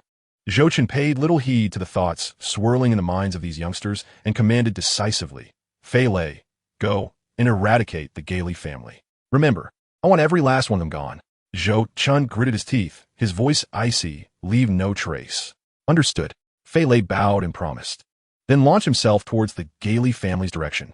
With his 9-star Douling power, it was more than sufficient to wipe out the entire Gailey clan. Observing the somewhat reluctant Xiao Yan, Zhou Chen shook his head. It seemed he still lacked experience, considering that relying solely on Fei Lei might leave some loose ends. Zhou Chen continued, "Junior brother, notify your father, Xiao Zhan, and have the Xiao family members intercept the Gailey family's escape routes. We must not let a single one escape. They have harmed the little medical fairy, and I shall ensure they are completely annihilated." Chapter 45, Gailey Fury, Personal Vendetta. In the brightly lit hall, the atmosphere was tense and oppressive. Numerous individuals adorned in the garb of the Gailey family's upper echelon occupied the hall. At the head of the hall, the central seat remained conspicuously vacant, while 2 elders of the Gailey clan paced back and forth anxiously. The clan leader has been gone for so long to the Xiao family's marketplace. Could something have happened? Gailey knew, the second elder, fretted as he walked back and forth. "Calm yourself, second brother. What could possibly happen? It's merely a minor dispute between 2 children.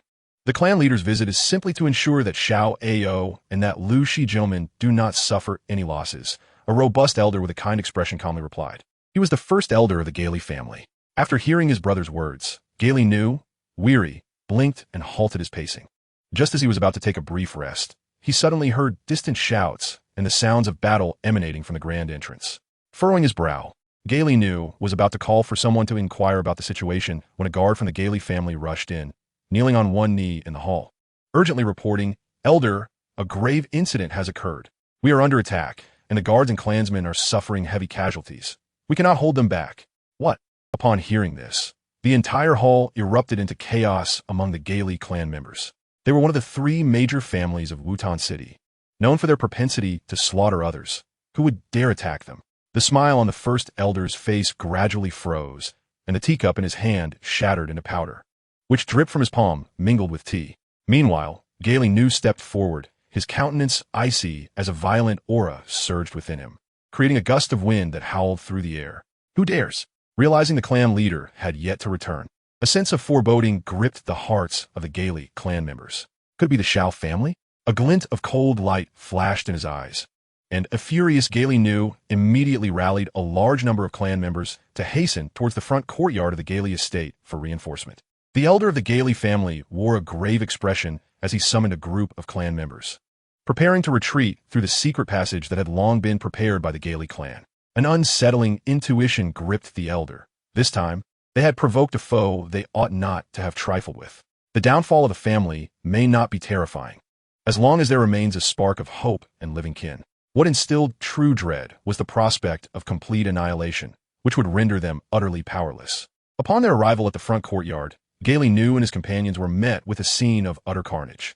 Severed limbs and lifeless bodies littered the ground. Not a single one of the Gailey family, as hundreds of guards and clan members, had survived. Atop a decorative rock formation in the courtyard sat a burly man clad in black robes, adorned with a starry emblem on his chest. It was evident that this individual was responsible for the massacre of over 100 members of the Gailey clan. "Your Excellency, what grievance do you hold against the Gailey family to warrant such a massacre?" Gailey Nu's voice trembled with fury and sorrow as he surveyed the black-robed man. He was no fool. Any individual bold enough to infiltrate the Gailey clan alone possessed an unfathomable strength. The might of this man was undoubtedly extraordinary. Nevertheless, as one of the last 2 elders of the Gailey family, now having attained the rank of 7-star battlemaster, his prowess could certainly be considered formidable within the realms of Wutan City. "Have all the members of your Gailey clan gathered?" the burly man inquired coldly. Disregarding Gailey Nu's question, a slight tremor coursed through Gailey Nu's skin. He understood that today would culminate in a fight to the death. With a grim countenance, he gestured, and the dozens of guards behind him swiftly drew their weapons, their expressions menacing as they fixed their gazes upon the enigmatic figure in black. "Ah, it appears that you are nearly all assembled," the man remarked with a faint smile, leaping down from the rock formation and approaching the members of the Gaily clan.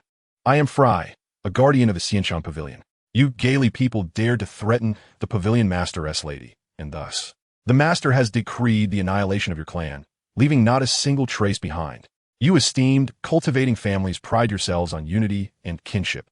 Yet during my days as a mercenary, I was relentlessly oppressed by your kind, the parasites and scoundrels. A cruel smile curved Fry's lips. Today, I wish to see if you possess the resolve to face your demise together. Chapter 46. Thunderous Awakening Leave. No one alive? Gaily Nu retorted, his family having stood for centuries. What sort of spectacle had they not witnessed? Scoundrel, prepare to meet your end. With a cold glare fixed on the advancing black-robed figure, Gaily Nu seized a massive bow from a nearby guard, drawing it taut. With a swift release, the arrow transformed into a lethal gale, hurtling towards the black-robed man's throat. The arrow whistled ominously through the air, yet as it neared the black-robed figure, a bolt of thunder erupted from nowhere, engulfing the arrow in dazzling blue lightning, which disintegrated it into a cloud of dark powder. Witnessing this spectacle, Gaily Nu's expression shifted drastically. The black-robed man's strength far exceeded his expectations. He feared he was facing a battle spirit, or perhaps even something stronger. Drawing a deep breath, Gaily Nu, despite a sense of despair, did not retreat. Instead, he grasped a deep blue spear from a servant, a faint glow of azure battle aura emanating from his body. The bloodline of his family had not yet been extinguished. He could not flee. Instantly, the air around him grew heavy with moisture, indicating that his battle techniques leaned towards a somewhat frigid water attribute. Gripping the spear tightly, Gaily Nu fixed his gaze on the black-robed man. After a slight adjustment of his stance, he thrust his foot into the ground, transforming into a streak of blue light that surged towards the approaching figure. In midair, Gaily Nu's face hardened, and he twisted the spear violently in his hand, causing an explosion of battle aura to radiate. The spear resonated with a series of melodic hums, waves overlapping. This low-level, profound battle technique was the most advanced technique Gaily Nu had mastered thus far. Years of training had allowed him to refine it to perfection. When unleashed with all his might, even a battle spirit would not dare to underestimate it.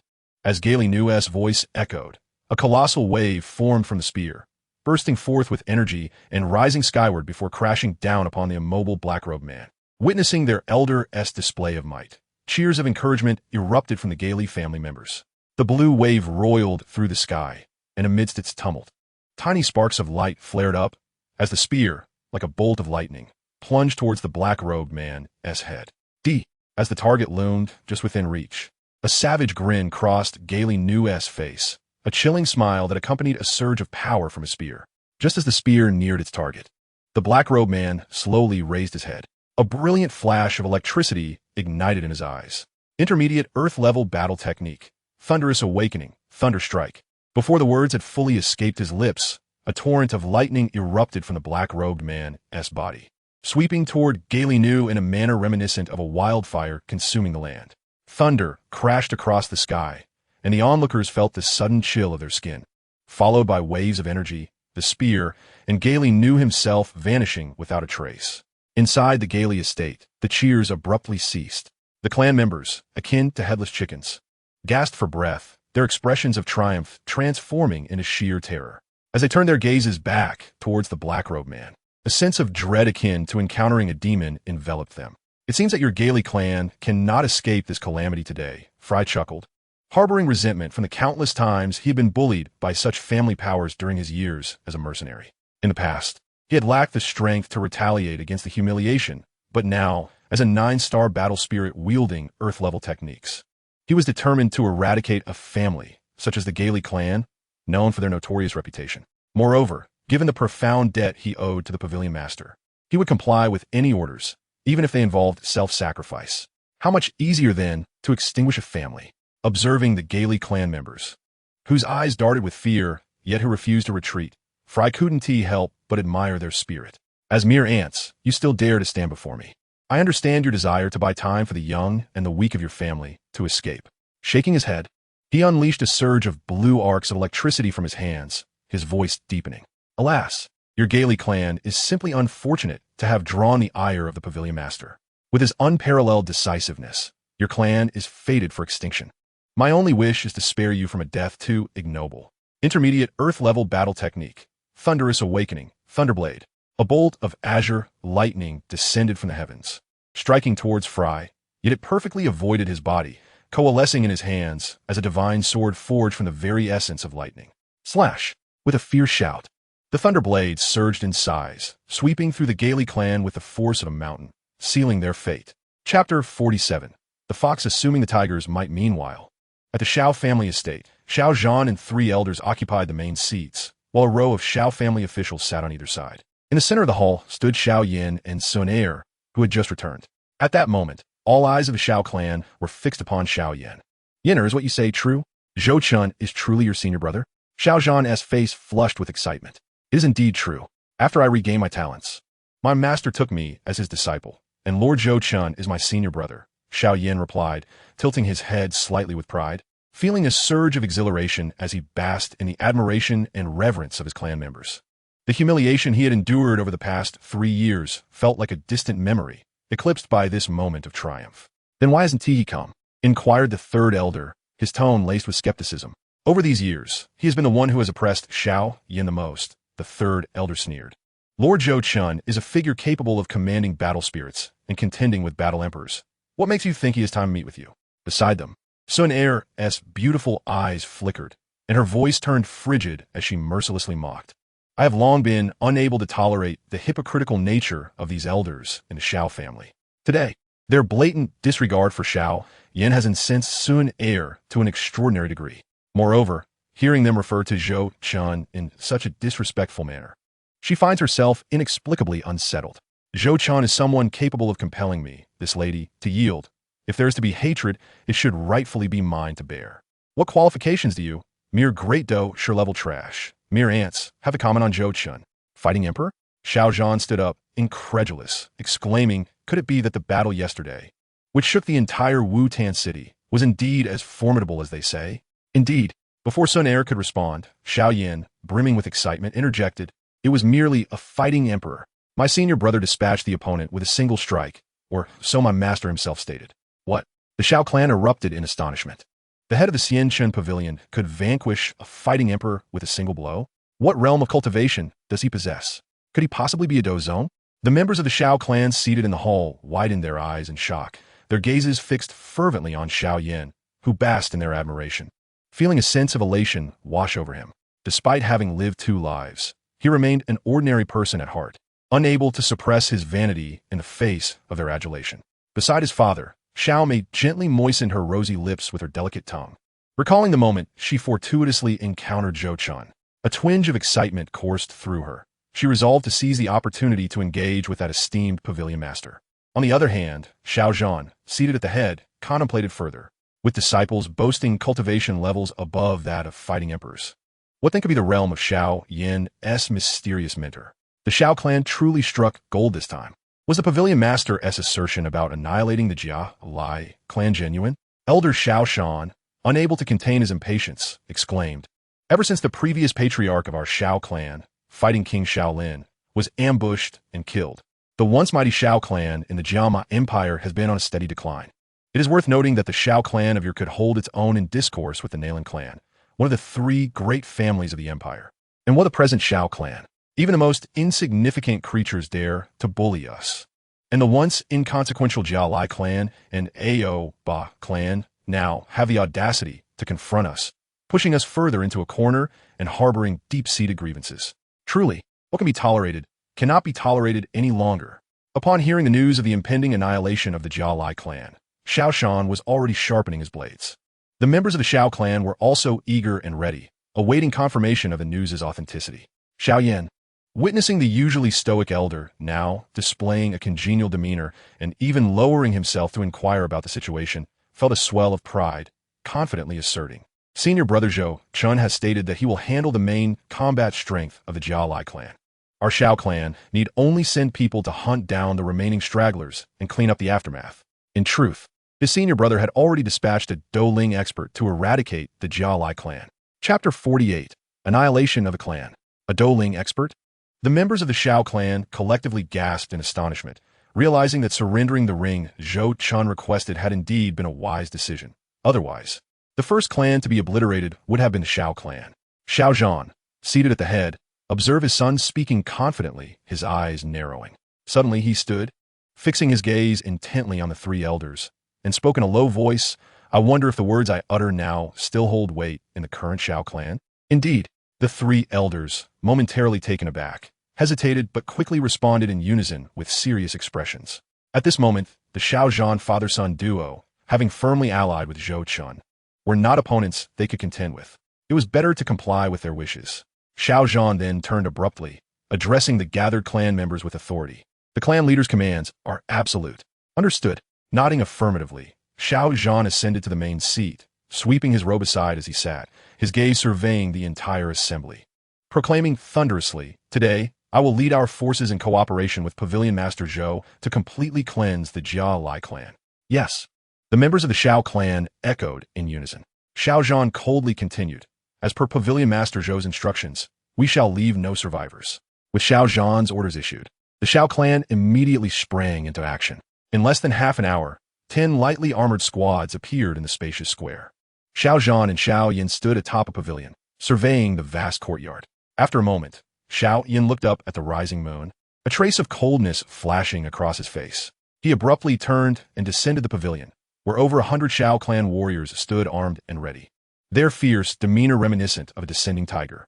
Today, the Jia Lai clan must face total annihilation. This is not merely my command, but also the demand of my senior brother. You must ensure the success of this endeavor. Over the years, our Shao clan has gathered ample intelligence regarding the Jia Lai clan's hidden strongholds and escape routes. This time, we cannot allow a single soul to slip through our fingers. With hands clasped behind his back, Shao Yin slowly walked toward the outer square, his cold voice igniting a fervor within the hearts of the Shao clan members. The once quiet Wu-Tan city was now besieged by an overwhelming aura of murderous intent. The pedestrians on the streets stared in shock at the torrent of people surging forth from the Shao clan, their bodies emanating an icy menace that sent shivers down the spines of all who beheld them. What did the Shao clan intend to do? Observing the flood of people cascading down the streets, some onlookers murmured, "The Jia Lai clan is in for a calamity." Those who were aware of the recent developments in Wu-Tan city, after experiencing a moment of shock, quickly realized the implications, and their expressions turned to pity as they shook their heads in understanding. The tide of the Shao clan was headed straight for the Jia Lai clan's estate and their previously identified strongholds, leaving no stone unturned.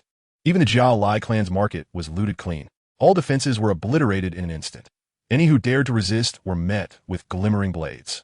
Under the leadership of clan leader Shao Zhan and the three elders, the Shao clan surged forth like a flood, leaving utter devastation in their wake at every Jia Lai stronghold. The members of the Jia Lai clan were virtually exterminated, as the upper echelons of their combat power had been decimated by Fei Lei. Without the effective leadership of their patriarch and elders, the Jia Lai clan could not mount any meaningful resistance. Thus, within mere hours, all the Jia Lai clan strongholds in Wu-Tan city were utterly destroyed. Simultaneously, in a desolate wilderness, Shao Zhan, accompanied by the three elders and a cadre of elite Shao clan doshi, surrounded a group of individuals. Jia Li, the grand elder of the Jia Lai clan, "Today, you shall not escape," one of the three elders declared ominously. "Such is fate, Jia Lai Yi." The grand elder of the Jia Lai clan lamented. "We, the Jia Lai clan, have held dominion over Wu-Tan city for centuries. Who would have thought that today we would face total annihilation for a mere woman because of that brat Jia Lai Ao?" Jia Lai Yi, disheveled and frantic, implored Shao Zhan. "These Jia Lai clan members behind me are but children. Can you not spare them?"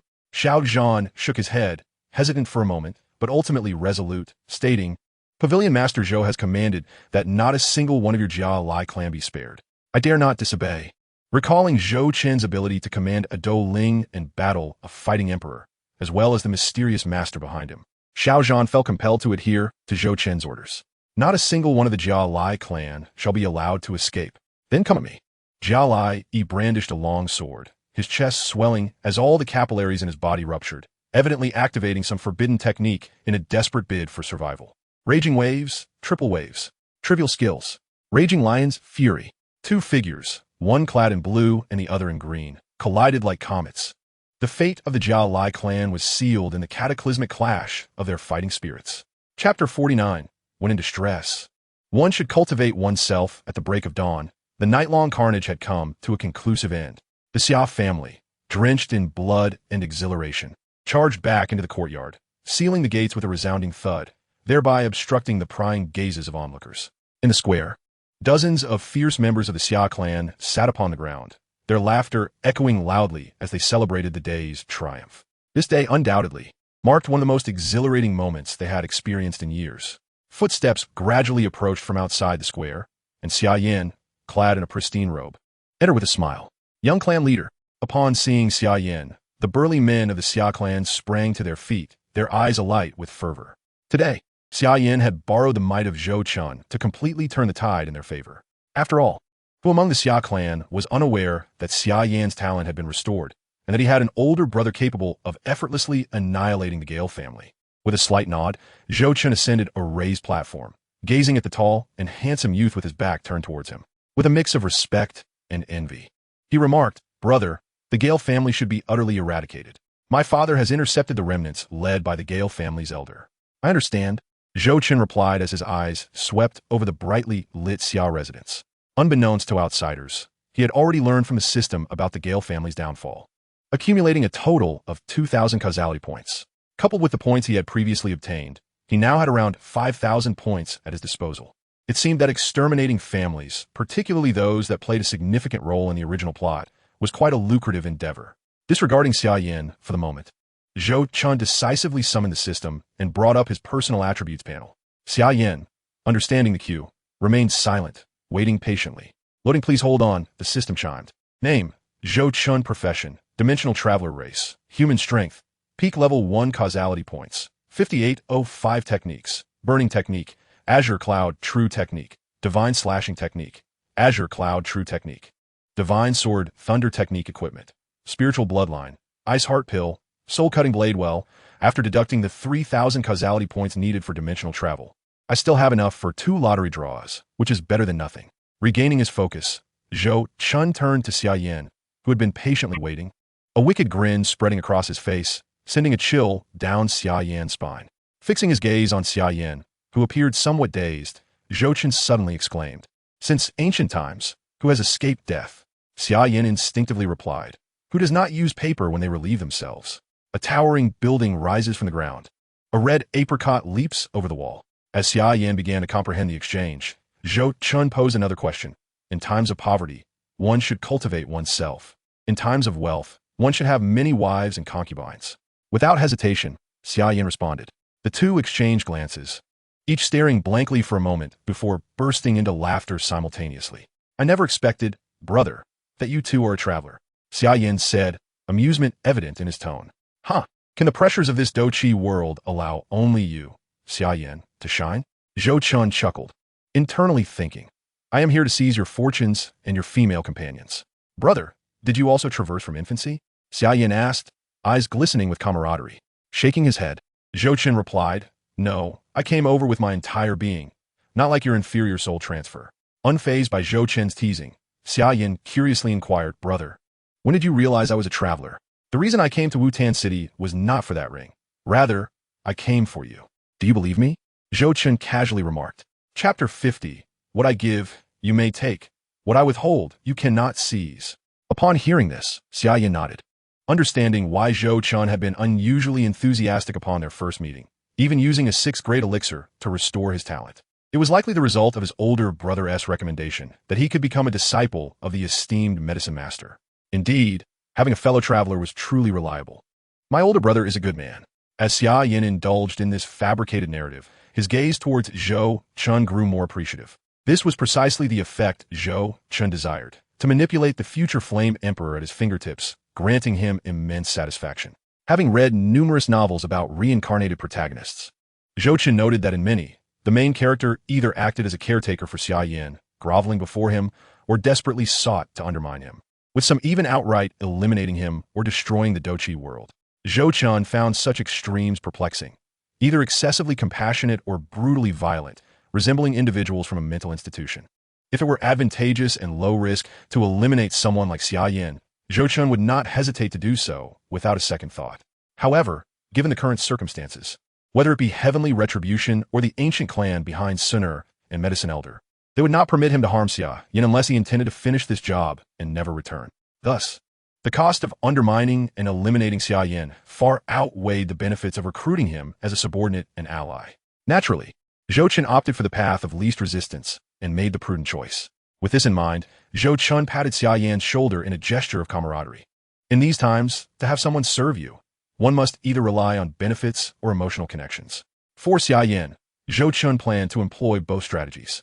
At this moment, Xia Yan was deeply moved by his fellow traveler, almost forgetting his original purpose for seeking Zhou Chen.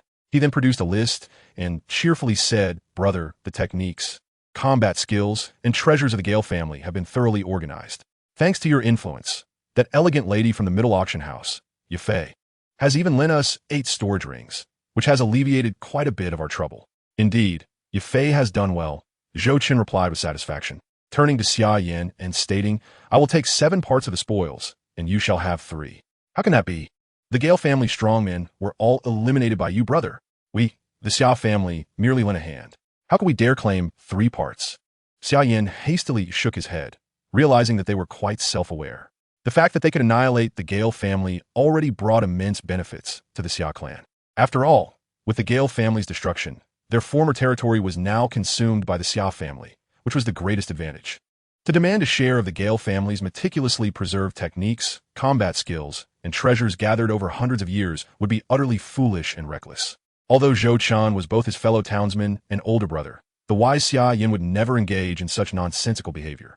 Zhou Chen smiled, his sharp gaze fixed on Xia Yan as he declared, "What I give to you, you must accept. What I withhold, you cannot seize." Zhou Chen continued, "You are acquainted with Yafei, correct?" "I am." Xia Yan recalled the enchanting woman, his heart fluttering. "She is mine. You cannot covet her, nor even entertain such thoughts." Zhou Chen's tone was gentle, yet carried an undeniable authority. Xia Yan felt a shiver run down his spine, cold sweat instantly beading on his brow. He quickly responded, "Rest assured, brother. Since Yafei is your woman, she shall be my sister-in-law. I will certainly show her the utmost respect."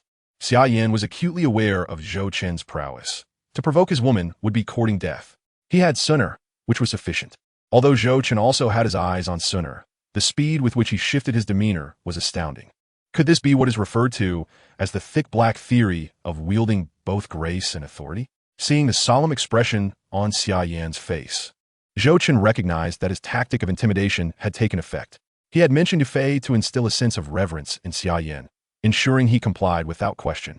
Having wielded the stick, it was time to offer a sweet date. Zhou Chen gazed at the sky, watching the first rays of sunlight emerge from the horizon, and continued, "You need resources for your cultivation. Accept 3 parts of the Gale family's wealth, techniques, and resources as an investment from your older brother or as assistance from a fellow townsman." Upon hearing this, Xia Yan licked his parched lips, feeling somewhat moved as he expressed, "Thank you, brother. In the future, should you have any commands, Xia Yan will certainly comply." "Oh, is that so?"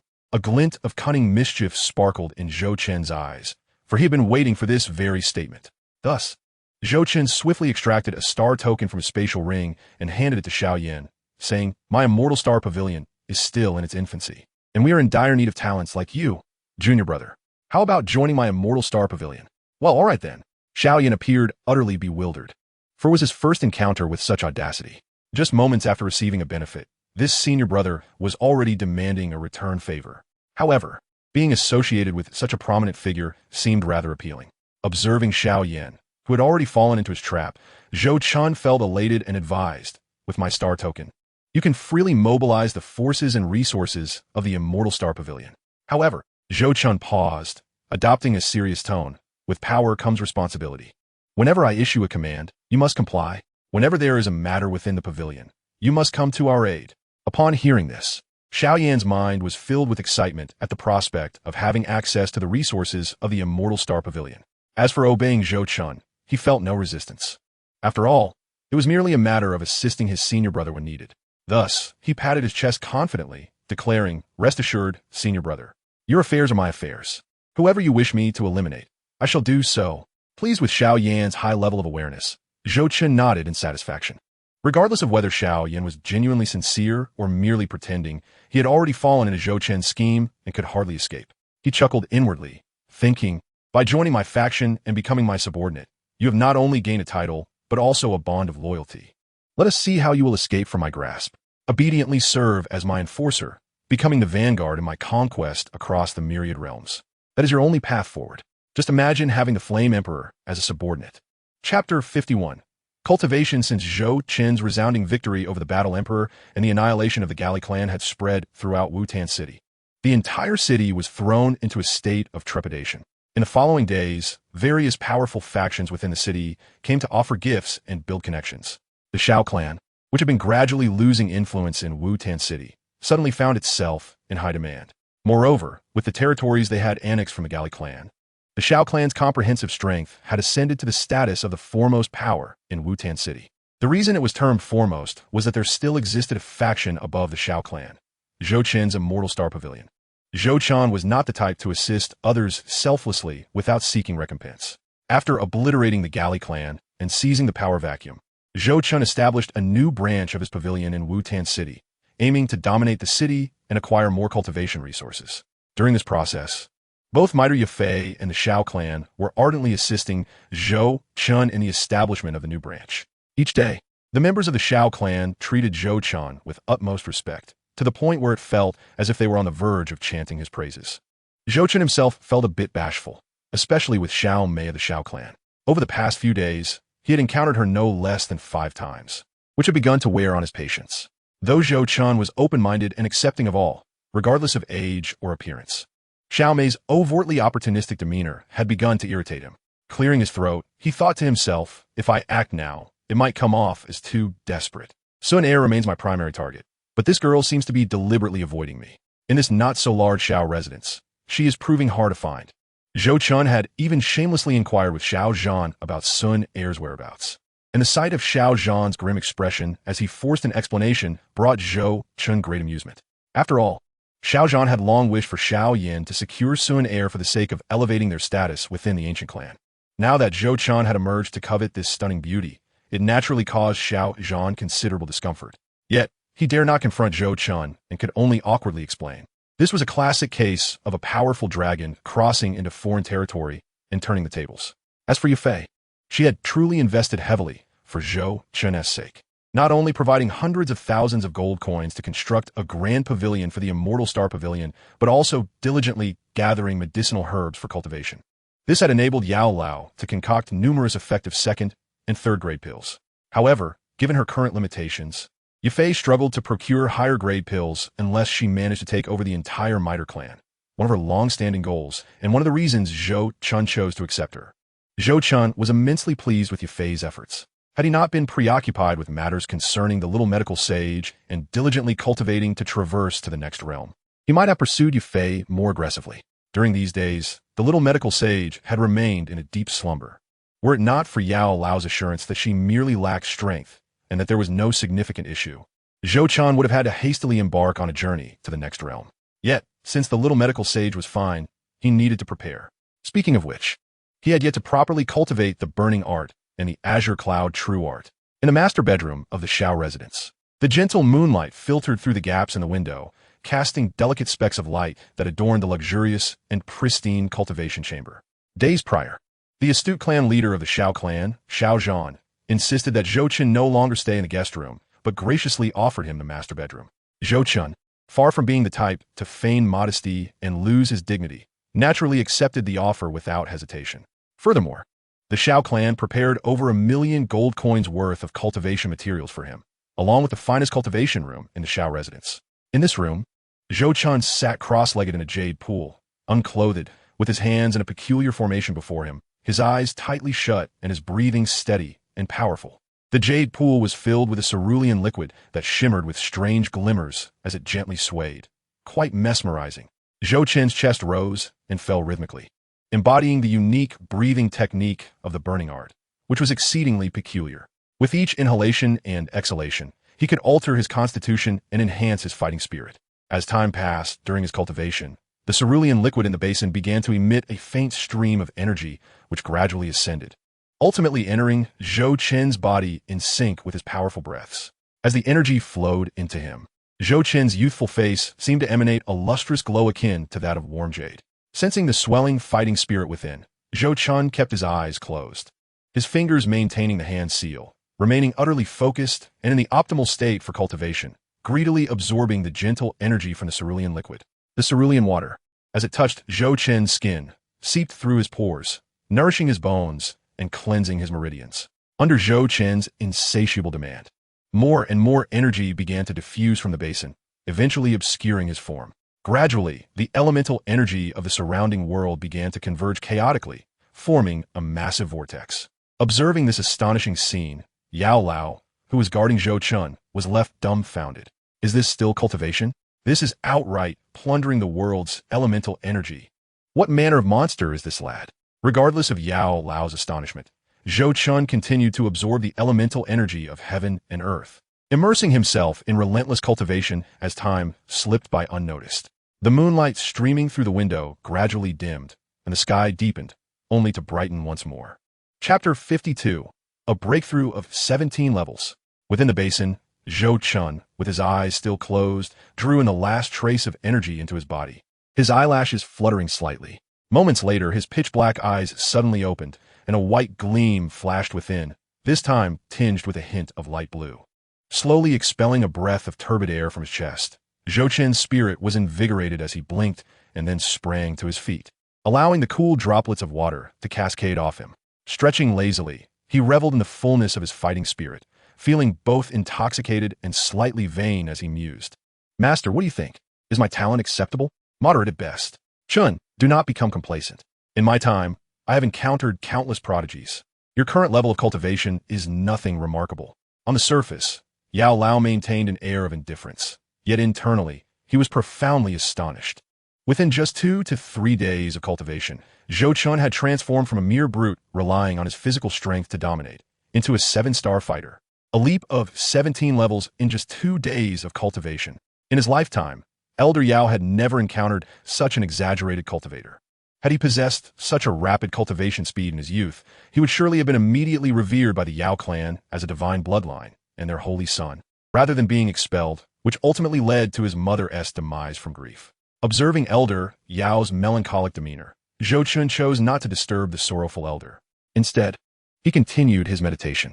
Ever since he had lured Xiao Yin into the Xianquan pavilion 3 days ago, enabling the future Flame Emperor to become his formidable ally, Zhou Qin had secluded himself in the exclusive cultivation chamber of the Xiao clan as patriarch.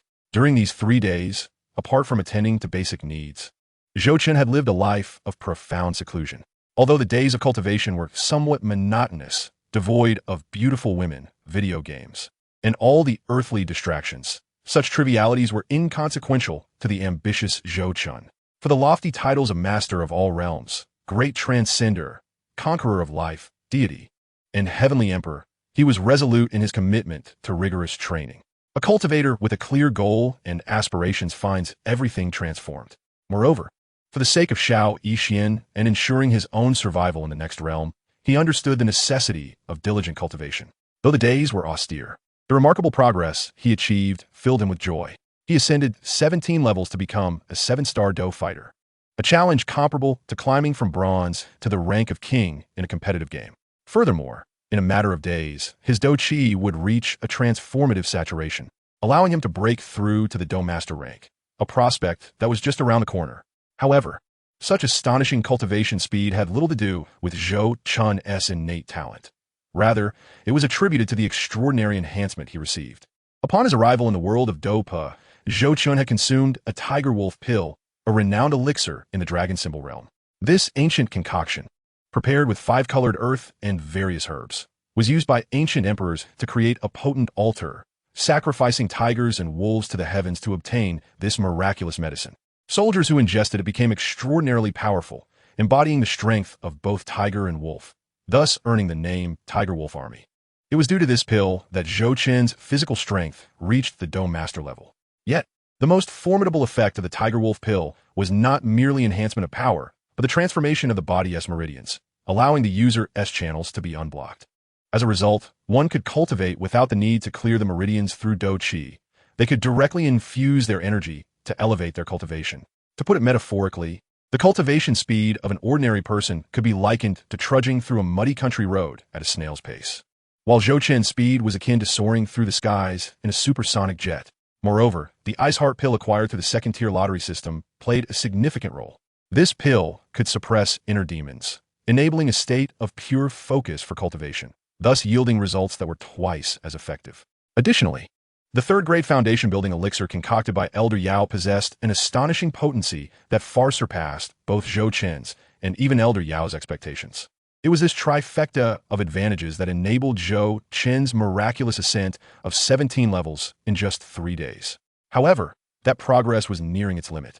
The meridians linked to the Dome Master level, enhanced by the Tiger Wolf pill, were almost at full capacity. To continue his rapid cultivation, he would need to employ the burning technique and utilize foreign flames. Unfortunately, there was no time to seek them out. Unless Zhou Qin were to directly kill Sun to extract the Golden Emperor's burning sky flame, or eliminate Elder Yao to obtain the ancient spirit cold fire, he had no viable options. The Golden Emperor's burning sky flame bore the mark of the ancient clan's Dou saints, requiring a 6-star Dou Emperor to reclaim it. Furthermore, undertaking such actions now would be akin to killing the goose that lays the golden eggs, an imprudent choice. Elder Yao had just become his mentor, imparting the burning technique and assisting him in alchemy for cultivation. Thus, Zhou Qin found it difficult to bring himself to such an act. This was not a matter of morality, but rather a fundamental principle of humanity. Moreover, Elder Yao's soul had already surpassed the Dou Emperor level, making it virtually impossible to kill him. With a clear line of thought, Zhou Qin recognized the necessity of another lottery draw, ideally to acquire some protective items. Lost in contemplation, Zhou Qin was jolted back to reality by Elder Yao's cough. Zhou Qin, that little girl of yours has awakened. Elder Yao had evidently received a message from the Shao clan members outside, informing him of the news. Really? Zhou Qin exclaimed with delight. Despite Elder Yao's repeated assurances that Xiao Yixian was unharmed, Zhou Qin had remained anxious about the girl who had accompanied him since his arrival in the Dopa world. He truly cherished her. After all, one cannot be devoid of emotion. Chapter 53. The great sage equal to heaven. In the early morning at the back mountain of the Shao clan, Zhou Qin and the recently awakened Xiao Yixian nestled together, half sitting and half lying. Above the deep blue sky, the sun was slowly rising while the previous night's full moon lingered. Zhou Qin beckoned the cheerful Xiao Yixian to look up at the sky, sharing tales of mythical legends from Earth to amuse her. Long, long ago, there was a place called the Primordial Realm, also known as the Central Realm. There, gods and demons existed, with extraordinary talents and countless powerful beings. Why have I never heard of it? Xiao Yixian asked, her expression one of confusion. Zhou Qin momentarily fell silent, unsure of how to respond. After a long pause, he steeled himself to disclose his origins to Xiao Yixian. After all, she was bound to be part of his life, and she would learn the truth sooner or later. Gathering his thoughts, Zhou Qin answered candidly, because this primordial realm does not exist within the Douqi world. The universe contains countless planes, and the Douqi world we currently inhabit is merely a tiny fragment of it. Upon hearing this, Xiao Yixian fell silent for a long time. She had long sensed something unusual about Zhou Qin, reflecting on his initial peculiar attire, the mysterious pill that could instantly elevate a Dome Master to Dou Spirit, and the divine artifact capable of overpowering Dou Emperor-level opponents. She suddenly understood. Raising her delicate head, her eyes sparkling with clarity, Xiao Yixian hesitantly inquired then, "You are not from this world, are you?" "Indeed, I hail from a world beyond, a traveler capable of traversing countless realms. Much like how you journey from Qingshan Town to Wutan City with ease." Zhou Qin tightened his embrace around Xiao Yixian, solemnly assuring her, "Who I am and where I come from is inconsequential. You will always be my little fairy. I don't care where you come from or what you've done. I'm sticking with you. You mustn't abandon me." Xiao Yixian exclaimed fiercely, playfully pinching the soft flesh at Zhou Qin's waist, eliciting a grimace from him. Simultaneously feeling both vindicated and sympathetic, she hurriedly offered to massage him. "You rascal, you've deceived me for so long. Haha, tell me a story, tell me a story." Zhou Qin quickly shifted the topic, continuing, "In the primordial realm, there's a continent known as the East Victory Divine Continent, home to a nation called Aolai. Within Aolai, there is a mountain named Huagua Mountain. On Huagua Mountain, there lies a divine stone, a remnant from the construction materials used by the ancient goddess Nuwa to mend the heavens." "Mend the heavens? Does that mean the sky can have holes?" Xiao Yixian asked, somewhat perplexed, struggling to comprehend Zhou Qin's words. "What do you think the sky is?" "The sky is space." Zhou Qin smiled, explaining to Xiao Yixian, "Just as the Dou Zong and Dou Sheng in your Douqi world can rudimentarily manipulate spatial energy to create spatial wormholes or even open secret realms." Gently ruffling Xiao Yixian's hair, Zhou Qin chuckled. "Once I resolve the root cause of your calamity poison, With your innate talent, you will soon attain Do Zone. Even Do Sheng. Zhou Chen was not merely boasting. Considering Xiao Yixian's terrifying constitution that allowed her to advance by consuming poison, along with her astonishing upgrade speed in the original work, 3 years to Do Zone, 5 years to Do Zun, and 8 years to Do Sheng, it was evident that his words held truth. That goddess Niwa must be truly remarkable, Xiao Yixian said, her face filled with admiration and longing. At just 16 years of age, despite enduring hardships due to her calamity poison, her intellect surpassed that of ordinary individuals. Yet she still harbored the innocent mindset of a girl who idolizes powerful figures. Isn't that so? Even the Do Emperor powerhouses of the Do Chi world are no match for the sage Niwa. Isn't a sage equivalent to a Do Sheng? Moreover, what exactly is your world like? Haha, I'll share it slowly. Zhou Chun recounted with great enthusiasm, narrating tales from the ancient Lich War to the legendary son Wukong, the Monkey King, whose form resembled that of dark iron, endowed with fiery eyes and eternal life, possessing the ability to transform into 72 different forms. With a single somersault cloud, he could traverse a staggering distance of 100,000 miles. In his eyes, even the mightiest Do emperors of the Duki world would seem as trivial as being smitten with a single blow. Back in the day, he had wreaked havoc in the heavenly palace, single-handedly sweeping away an army of 10,000 celestial soldiers. It is worth noting that every celestial soldier possessed the physique of an immortal being, with the weakest among them comparable to a Do Zun expert. Zhou Chun, in an attempt to amuse the little medical fairy, spun tales with abandon. Whether celestial soldiers were stronger or weaker than Do Zun was of little consequence. After all, 10,000 Do Zun, the little medical fairy, upon hearing this, was left utterly astounded. To be frank, with her status as a healer in Qingshan Town, she had been blissfully unaware of the existence of Do Zun until her encounter with Zhou Chun. Each character in this narrative far exceeded her comprehension of strength, considering that the strongest individual in the Gamma Empire was merely a Do Huang. The celestial beings within the heavenly court of the primitive world were nearly limitless. Even if 1,000 or 10,000 Duki worlds were to unite, they would stand no chance against the heavenly court. Zhou Chun spoke freely, for there was no one to contest his words. Was there? Alas, son Wukong's audacity led him to assault the supreme ruler of the heavenly court, the Jade Emperor, in his majestic palace. Consequently, he was besieged by 36 heavenly generals, each far surpassing Do emperors, and was ultimately subdued by the Buddha, who arrived with a decree. The Buddha's power was truly formidable. With his spatial divine ability, he flattened an entire world with but a single palm, imprisoning son Wukong beneath the five-finger mountain for 500 years. Just as Zhou Chun was relishing his tale, a sudden gasp from behind interrupted his narration. Who goes there? Step forth. Zhou Chun felt a surge of irritation. How could there be eavesdroppers everywhere? Chapter 54. The Terrifying Heavenly Court.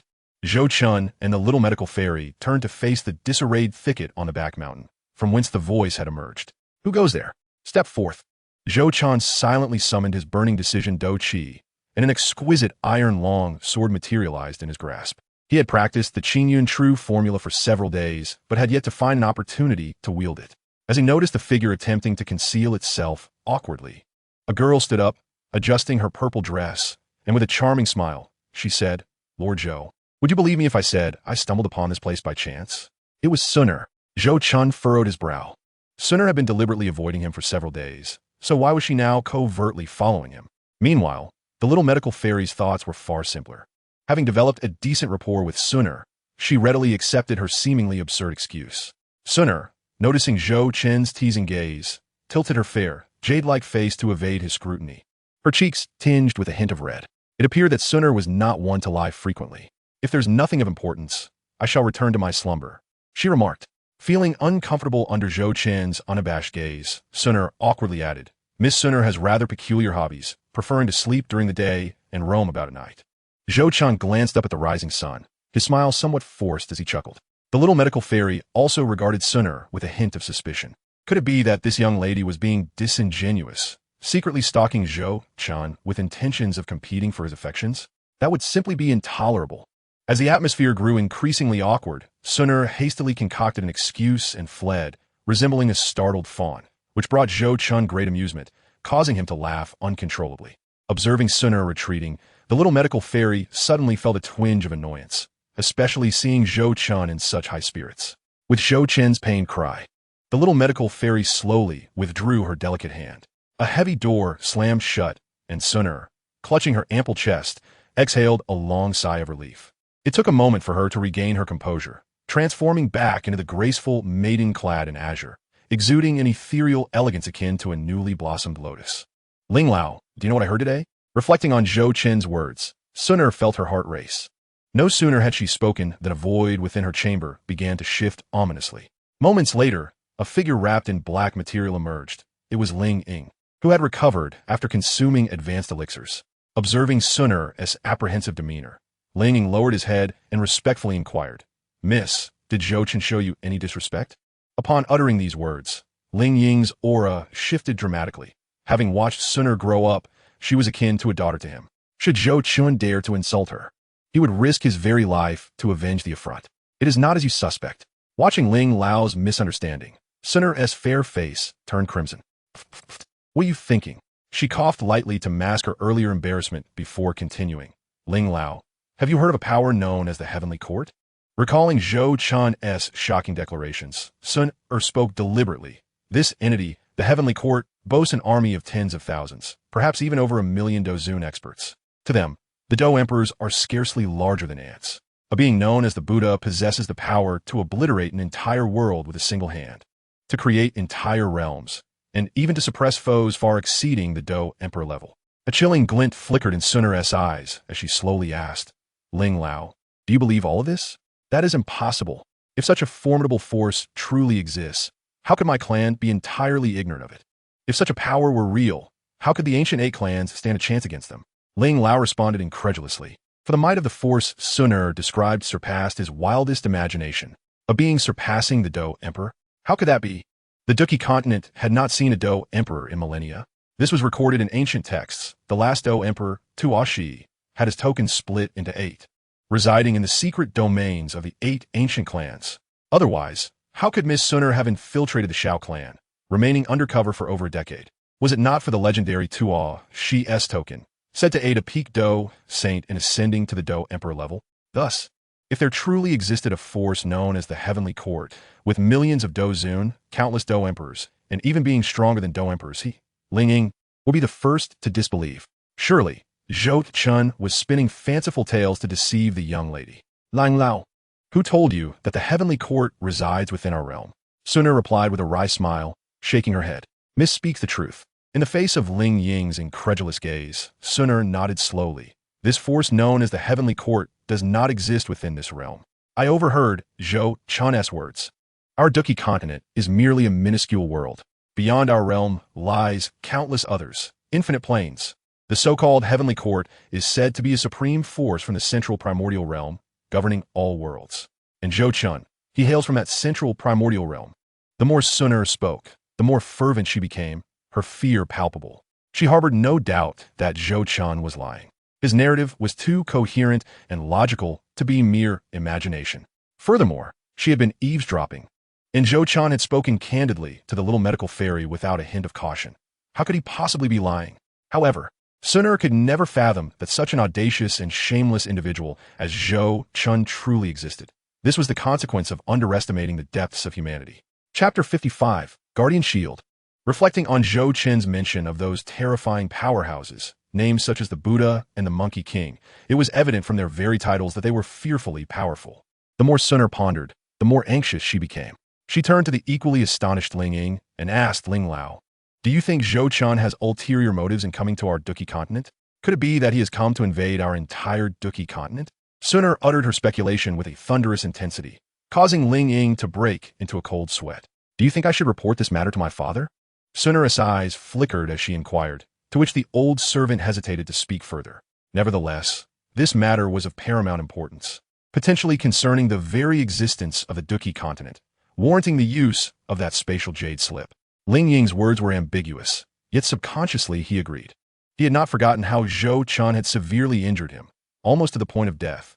Do not presume that the elderly bear no grudges. Ling Ying would gladly seize the opportunity to ensnare Zhou Qin once more. Upon hearing this, Sun'er began to pace back and forth, her delicate jade-like hands tightly clutching the scroll that could summon her father, Gu Yuan, a peak 9-star Do saint. Her expression was one of profound indecision.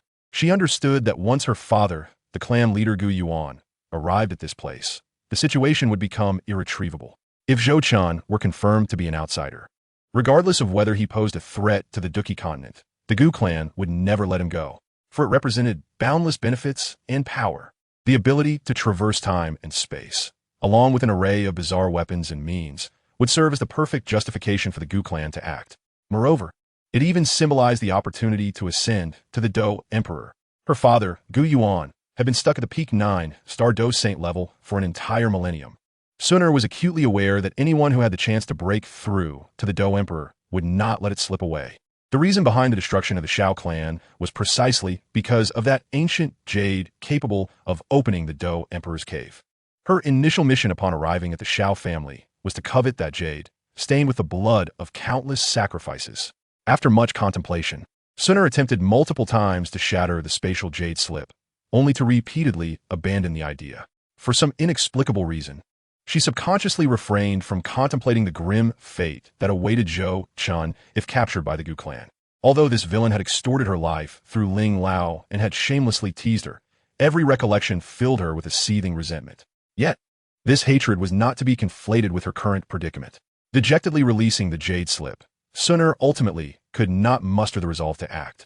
Glancing at the somewhat uncertain Ling Lao, her fair neck flushed a shade of crimson as she awkwardly explained, "But Zhou Chun has healed Brother Xiao Yan's body.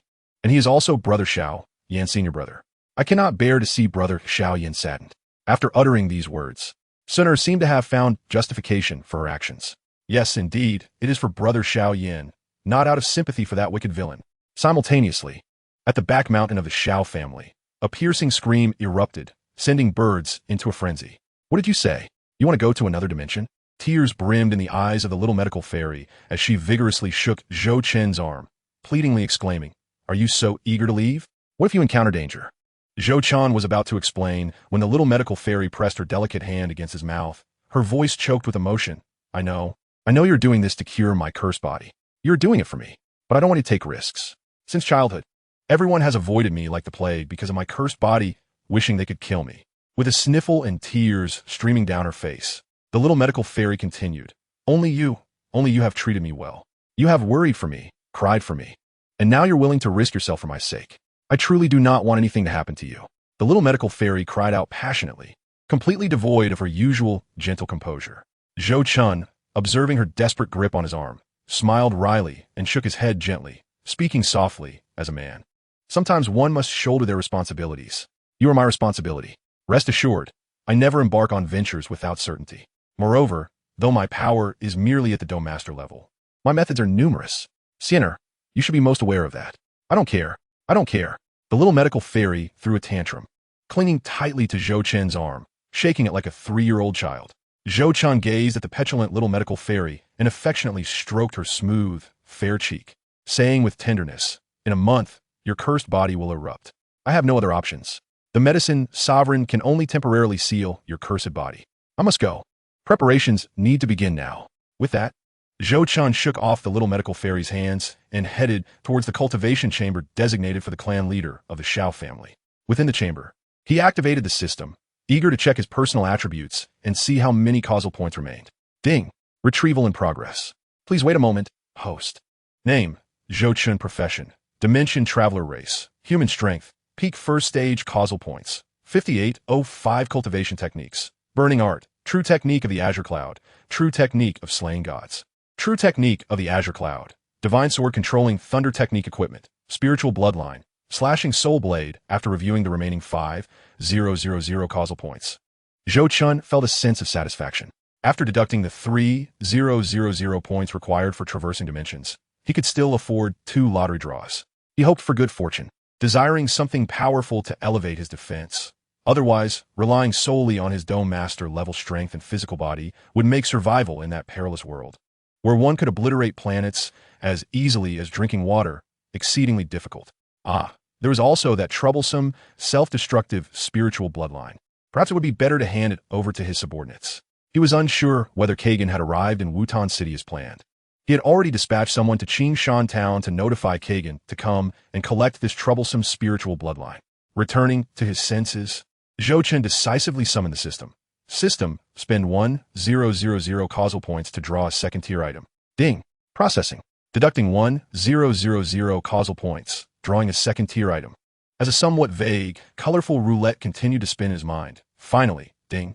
Drawn second-tier item. Guardian Spirit Defense Shield. This item originates from the world of demonic law, a high-level magic that can withstand attacks from third-tier powerhouses for 1 caloric hour. Demonic law?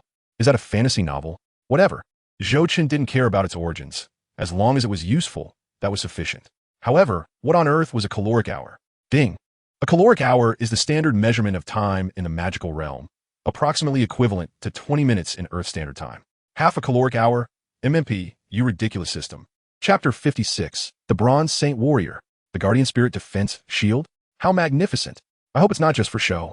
Zhou Chen weighed the intricately engraved black-purple scroll in his hand, a satisfied gleam in his eyes. Indeed, this thoughtful system knew he feared death. Hence, it presented him with a defensive spell right away. In high spirits, Zhou Chen was naturally not content with merely one draw. System, spin another 1,000 causal points to draw a second-tier item. Ding. Processing. Deducting 1,000 causal points, drawing a second-tier item. The somewhat unclear, colorful roulette continued to spin in his mind. Ding. Drawn second-tier item. Bronze Saint Garment, Virgo Saint Garment. This item originates from the world of Saint Seiya. The wearer can attain strength comparable to that of a Bronze Saint Warrior and gain exclusive battle techniques of the Virgo Saint. After a prolonged silence, Zhou Chen suddenly burst into hearty laughter. Indeed, I am the protagonist, the destined main character, a Saint Warrior. This is a Saint Warrior. The Bronze Saint Warrior, known for growing stronger with each battle, an indomitable force that refuses to be defeated. Although the Bronze Saints are the lowest tier among the saints, their combat prowess far surpasses that of ordinary humans. Their punching speed and agility reach sonic levels, capable of tearing through the skies with their fists and cleaving the earth with their kicks, even without utilizing any energy or techniques. Their sheer physical strength allows them to unleash terrifying combat power. Nuclear radiation, plagues, viruses, toxins, and curses are challenging to affect them, for even without igniting their small universe, the faint power they emit can repel all dangers. If they were to reach the golden tier, their might would nearly rival that of fifth-tier divine beings. Regardless of whether one finds themselves amidst molten lava or at the depths of the ocean tens of thousands of meters below, as long as one ignites their small universe, they remain impervious to the fluctuations of the external environment. Although the Bronze Saints are merely second-tier warriors, their collective strength is sufficient to overpower even the Doling. Indeed, even if one possesses formidable fighting spirit, such as a Dou King or even a Dou Emperor, they would scarcely dare to assert victory against these bronze warriors who, endowed with divine power, grow stronger with each battle. Cautious, Zhou Chen relished this exceptional resilience. However, he abruptly realized that this armor was the Andromeda. Shouldn't he, as the destined protagonist, be bestowed with the Pegasus armor? At the very least, he ought to receive the Libra armor. Must he truly venture out clad in this pink ensemble, becoming a flamboyant figure? The mere recollection of the time he watched the Saint Seiya anime, where a character donned the pink Andromeda armor alongside 4 other bronze warriors, sent shivers down his spine. Moreover, what vexed Zhou Chen the most was that this so-called Andromeda armor would transform into the Virgo armor upon ascending to the golden tier. Virgo, Virgin, damn it. While he grumbled about the system's unreliability, he shamelessly called out, "System, where's my armor? Please wait a moment." With a clang, a bronze chest, intricately adorned with ancient Athena inscriptions and the size of a travel case, crashed to the ground, creating a noticeable dent in the cold jade floor. A bronze armor chest? Quite nostalgic indeed.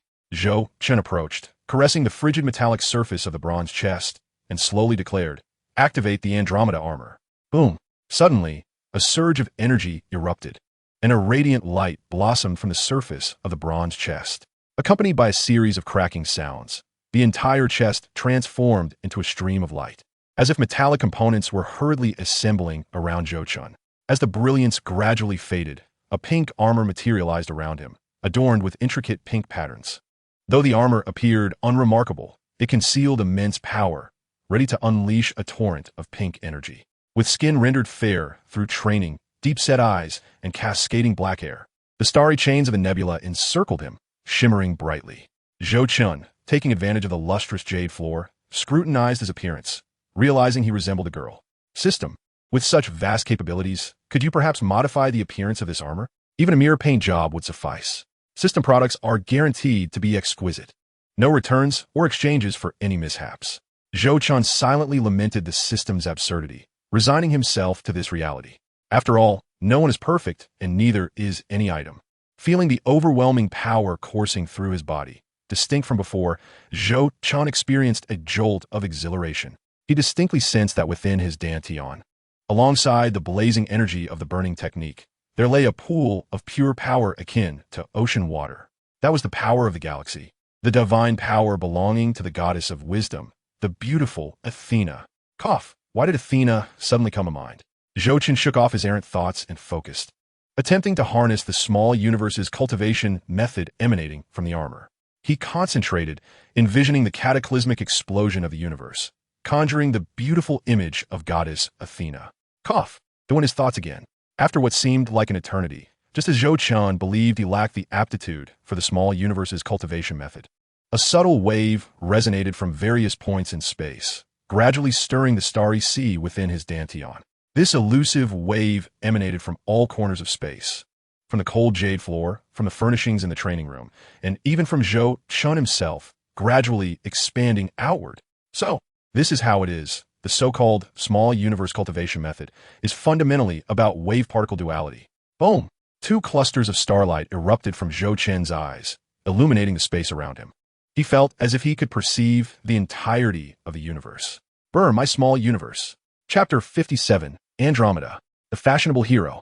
With that excessively dramatic declaration, Zhou Chun's momentum surged like a rocket, his entire being radiating an extraordinary energy wave, erupting forth like a volcanic explosion. Gazing at the nebula bracelet shimmering with starlight on his wrist, he felt a formidable force coursing through his hands. His fair and slender palms rose high, and in the next moment, like a meteor, they crashed down. Nebulous storm. Rumble. The ground trembled as if the entire training room had been struck by an earthquake of magnitude 8, sending countless items crashing to the floor in a cacophony of noise. Zhou Chun's fist struck the ground, fracturing it in layers, the previously solid cold jade surface tearing apart like a spider's web. Simultaneously, a wave of starlit blue energy surged forth, rapidly expanding outward. The once enclosed training room was swiftly obliterated, the walls collapsing under the immense pressure, leaving only a few supporting pillars intact. After a prolonged silence, everything returned to tranquility. The training room was no more. Truly, the power of the armor is formidable. Zhou Chun surveyed the chaos around him, inwardly marveling. Moreover, he could sense that he was currently only able to unleash a mere 30% of the armor's potential. Even this fraction of its power was already comparable to a second-tier doling. Should he manage to wield the Andromeda armor's full strength, he could likely confront a Dou king capable of manipulating energy and soaring through the skies. Indeed, as expected, system products are guaranteed to be exquisite. System. Display the attributes of the Andromeda armor. Please hold on while retrieving data. Soon, a three-dimensional schematic and attribute data of the Andromeda armor appeared in Zhou Chun's mind. Andromeda armor. Value. 8,000 causal points. Category. Armor forged by Athena. Tier. Second tier. Techniques. Nebula chains. Concentrate small universe energy into the chains to strike opponents. A precursor to nebula storm. It envelopes the enemy in soft energy streams. Upon any movement from the enemy, it instantly transforms into a nebula storm, unleashing terrifying assaults. Nebula storm. The ultimate technique of the Andromeda, rapidly intensifying the nebula's winds to generate a ferocious storm capable of tearing opponents apart. Thunderous waves. Nebula chains strike the opponent along lightning-like paths, ignoring spatial distances. Ignoring spatial distances? Truly, this is the equipment of the five little warriors.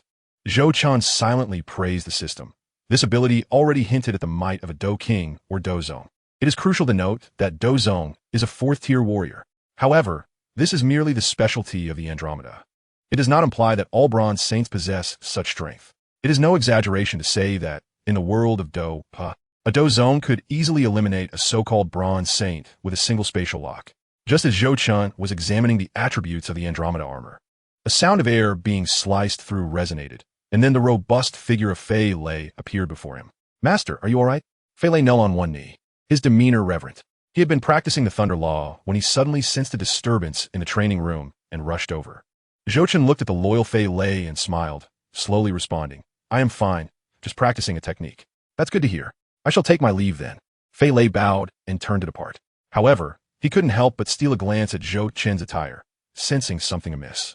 There stood Zhou Qin, enveloped in pink armor, segmented into 5 parts: head, upper body, limbs, and waist, exuding a metallic allure, yet undeniably charming. This left Fei Lei flabbergasted.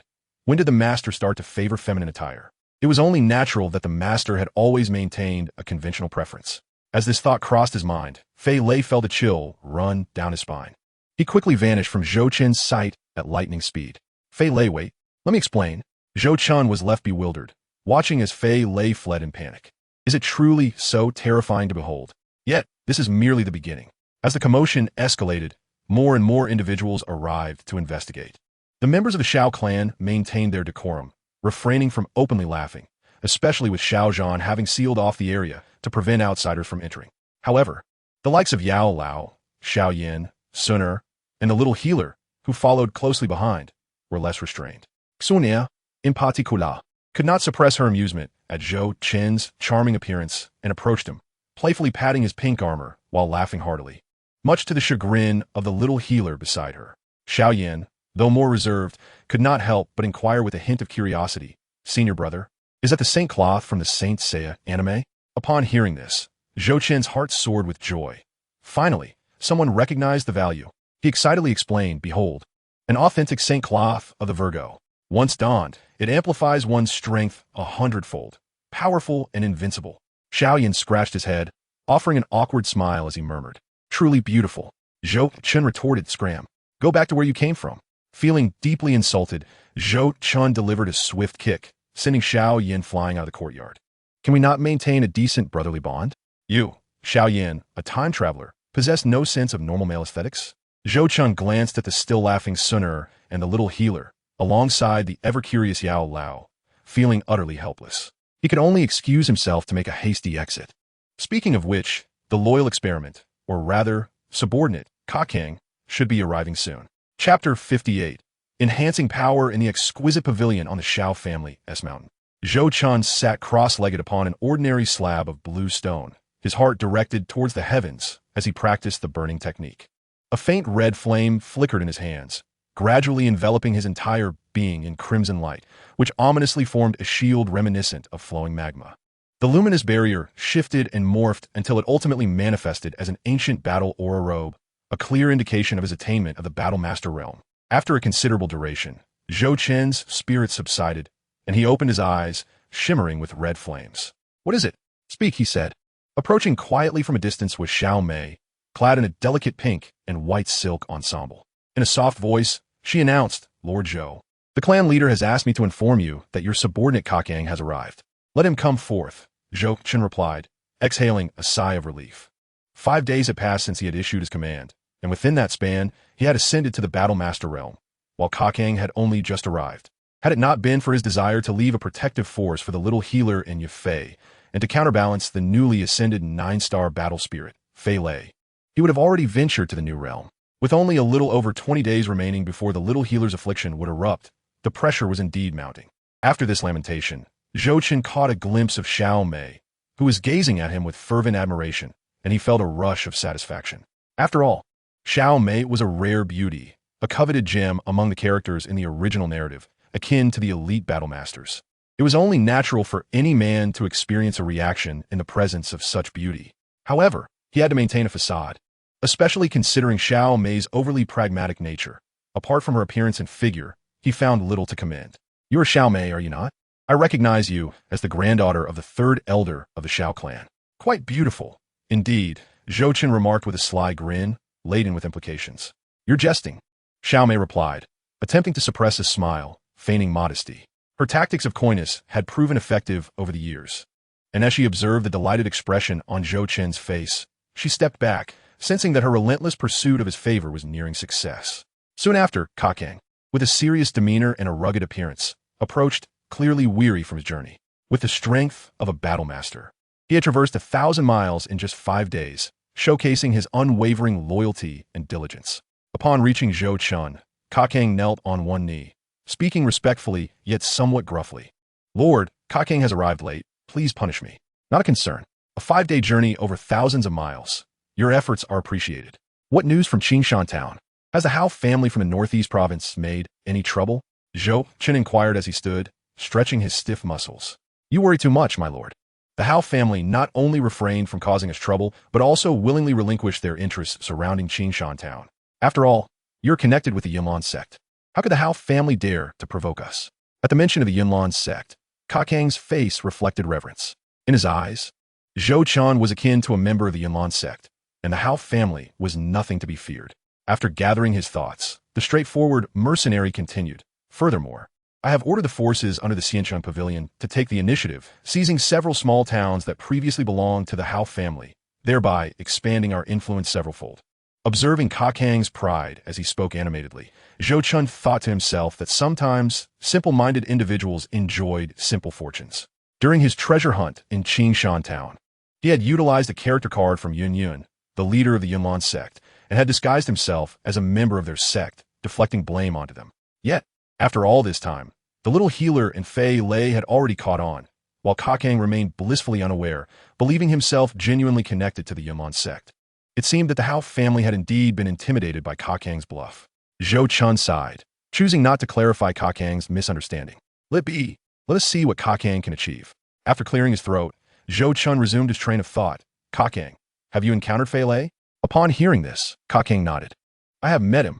Fei Lei is now a 9-star battle spirit, practicing the intermediate earth-level technique, Thunder Awakening. Both his strength and skills have been augmented by me. Zhou Chen seized the moment, decisively revealing this information, and continued. The reason I enhanced Fei Lei's power was that I had no one else to rely upon. Pausing for effect, he added, Soon, I shall be absent for a time. During this period, the little healer and Yafei from the Maitel family will require protection. I fear Fei Lei may struggle to manage alone, which is why I summoned you. Do you understand? Upon hearing this, Kakang was instantly invigorated. Although he was somewhat blunt, he was not foolish. Otherwise, he would not have so readily attached himself to Zhou Chen. It was evident that the Lord intended to enhance his own strength as well. I understand. Thank you for your generosity, my lord. I shall ensure the safety of all the ladies. Kakang trembled with excitement, his face alight with joy. After years of hard labor as a mercenary, he finally had a chance to rise. With Fei Lei elevated to the status of a 9-star battle spirit, surely he, Kakang, as the Lord's foremost confidant, would not be far behind. Chapter 59, Dimensional Transmission. Kakang, you must understand that in this world, every gain comes at a cost. Gazing at the tall, loyal mercenary before him, Zhou Chen spoke earnestly. I can grant you rapid strength, elevating you to the battle spirit level. However, the price will be the complete dissolution of your battle energy, which will transform into a volatile energy known as spirit power. This energy is highly unstable, prone to explosive outbursts, posing a threat to life itself. Are you willing to accept this? I am willing. Kakang hesitated for a moment, but ultimately acquiesced. For a mercenary of his lowly status, becoming a battle spirit was an unparalleled opportunity, one worth any sacrifice. Moreover, his current battle master strength was far from impressive. With the expansion of the Xiancheng Pavilion's influence, failing to enhance his power would leave him easily expendable by Zhou Chen. Very well, I admire your commendable courage. Seeing Kakang willingly agree, Zhou Chen chuckled softly and immediately summoned the system, preparing for the infusion of bloodline power. Would you like to activate the second-tier bloodline spirit power? This bloodline can rapidly enhance cultivation, but further advancement is necessary. Otherwise, it can only elevate to the pinnacle of the second tier. Note, this bloodline carries considerable risks. Please use it cautiously. Activated immediately, Zhou Chen decisively commanded. After all, it wasn't he who would be using it. The inherent risks could be disregarded. Host authorization for infusion is in preparation, the system responded. Infusion commencing for the indigenous humanoid life form 3 meters away. Boom! A beam of light erupted from Zhou Chen's palm, enveloping Kakang entirely. He then levitated several meters above the ground, countless tiny particles continuously streaming from the beam into Kakang's body, an astonishing spectacle. As Zhou Chen observed the miraculous operation of the system, his pupils constricted sharply, and a sense of foreboding gripped his heart. This scene seemed eerily familiar. At that moment, Kakang felt as though he were submerged in warm water. A comforting warmth enveloped him entirely. One surge of energy descended into his abdomen, while another ascended into his mind. Unbeknownst to him, he had begun to drift into a drowsy state. Moments later, Ka Gang gradually descended back to the ground. As Zhou Chun gazed upon him, an extraordinary feeling washed over him. Originally, Ka Gang possessed an ordinary appearance, a square face, two distinct brows, and an expression of earnest reliability. However, at that moment, Zhou Chun perceived an almost otherworldly handsomeness radiating from him. Although subtle, this sensation was undeniably present. Was this the effect of the spirit power bloodline? Observing that Ka Gang had fully transformed into an extraordinary bloodline, Zhou Chun inquired with curiosity, "How do you feel? To what extent has your power increased?" Ka Gang, somewhat disoriented, examined his newly powerful hands, feeling the immense energy coursing through him, so vastly different from his usual fighting spirit. He remained in a daze for a considerable time before finally realizing someone was questioning him. Noticing Zhou Chun's furrowed brow and evident dissatisfaction, Ka Gang hurriedly knelt on one knee, panic evident in his voice. "I lost focus for a moment. Please punish me, my lord." Zhou Chun raised an eyebrow, remaining silent. Ka Gang's demeanor had become somewhat arrogant. It seemed necessary to remind him that the power he had received could just as easily be taken away. Zhou Chun's prolonged silence created immense psychological pressure on Ka Gang, causing beads of sweat to form on his brow as his teeth chattered. "I acknowledge my wrongdoing. Please punish me, my lord." After a long while, the oppressive silence became unbearable for Ka Gang. "It's nothing," Zhou Chun finally said. "I asked how you feel. To what extent has your power increased? Answer me."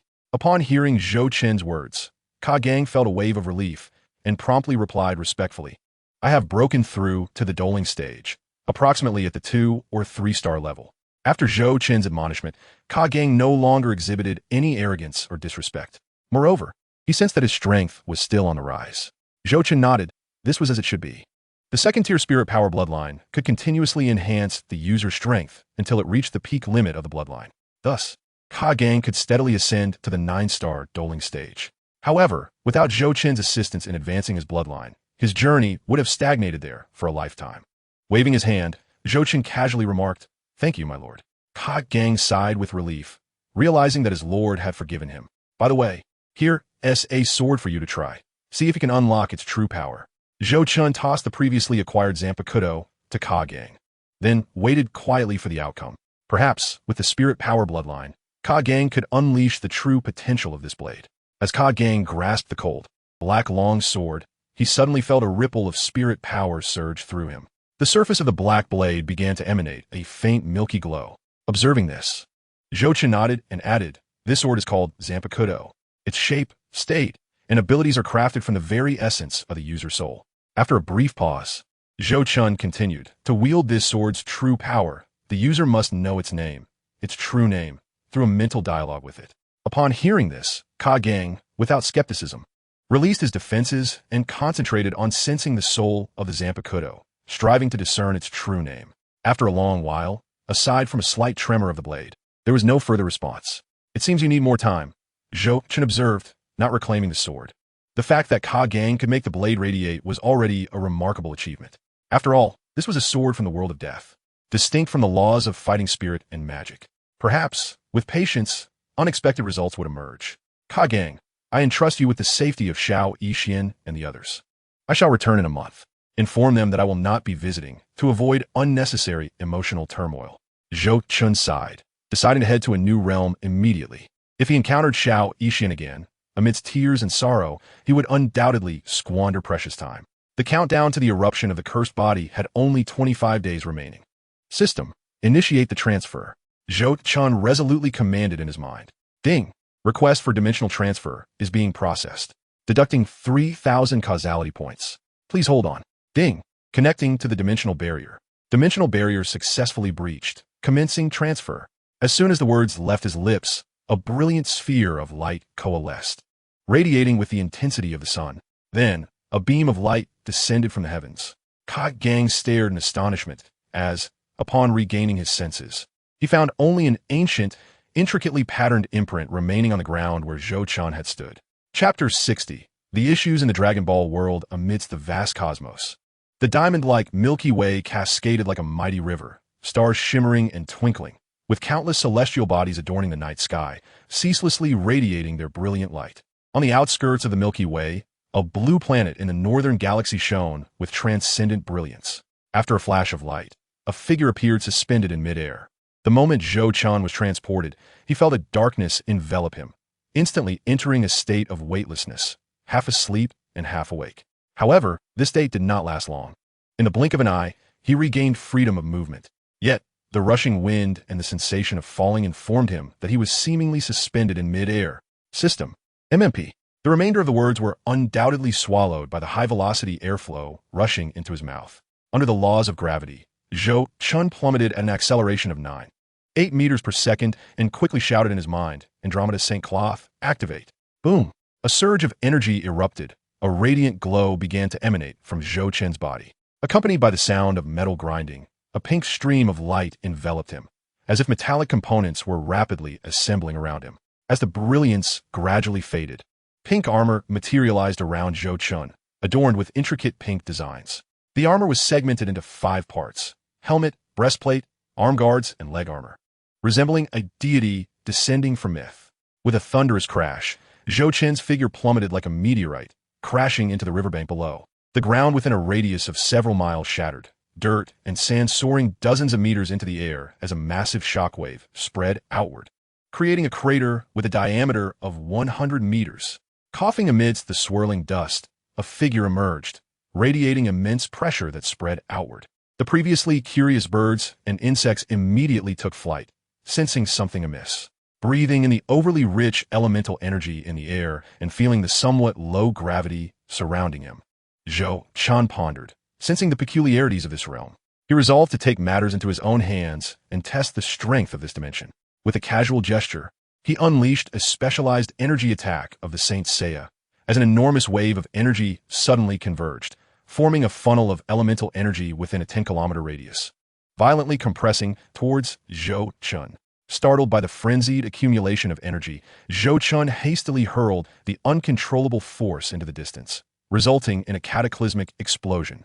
A blinding flash comparable to an atomic detonation illuminated the sky as a mushroom cloud, towering to a height of 100 meters, ascended majestically. Subsequently, within a radius of several kilometers, a violent shockwave emanated from the epicenter of the energy explosion, sweeping away everything in its path.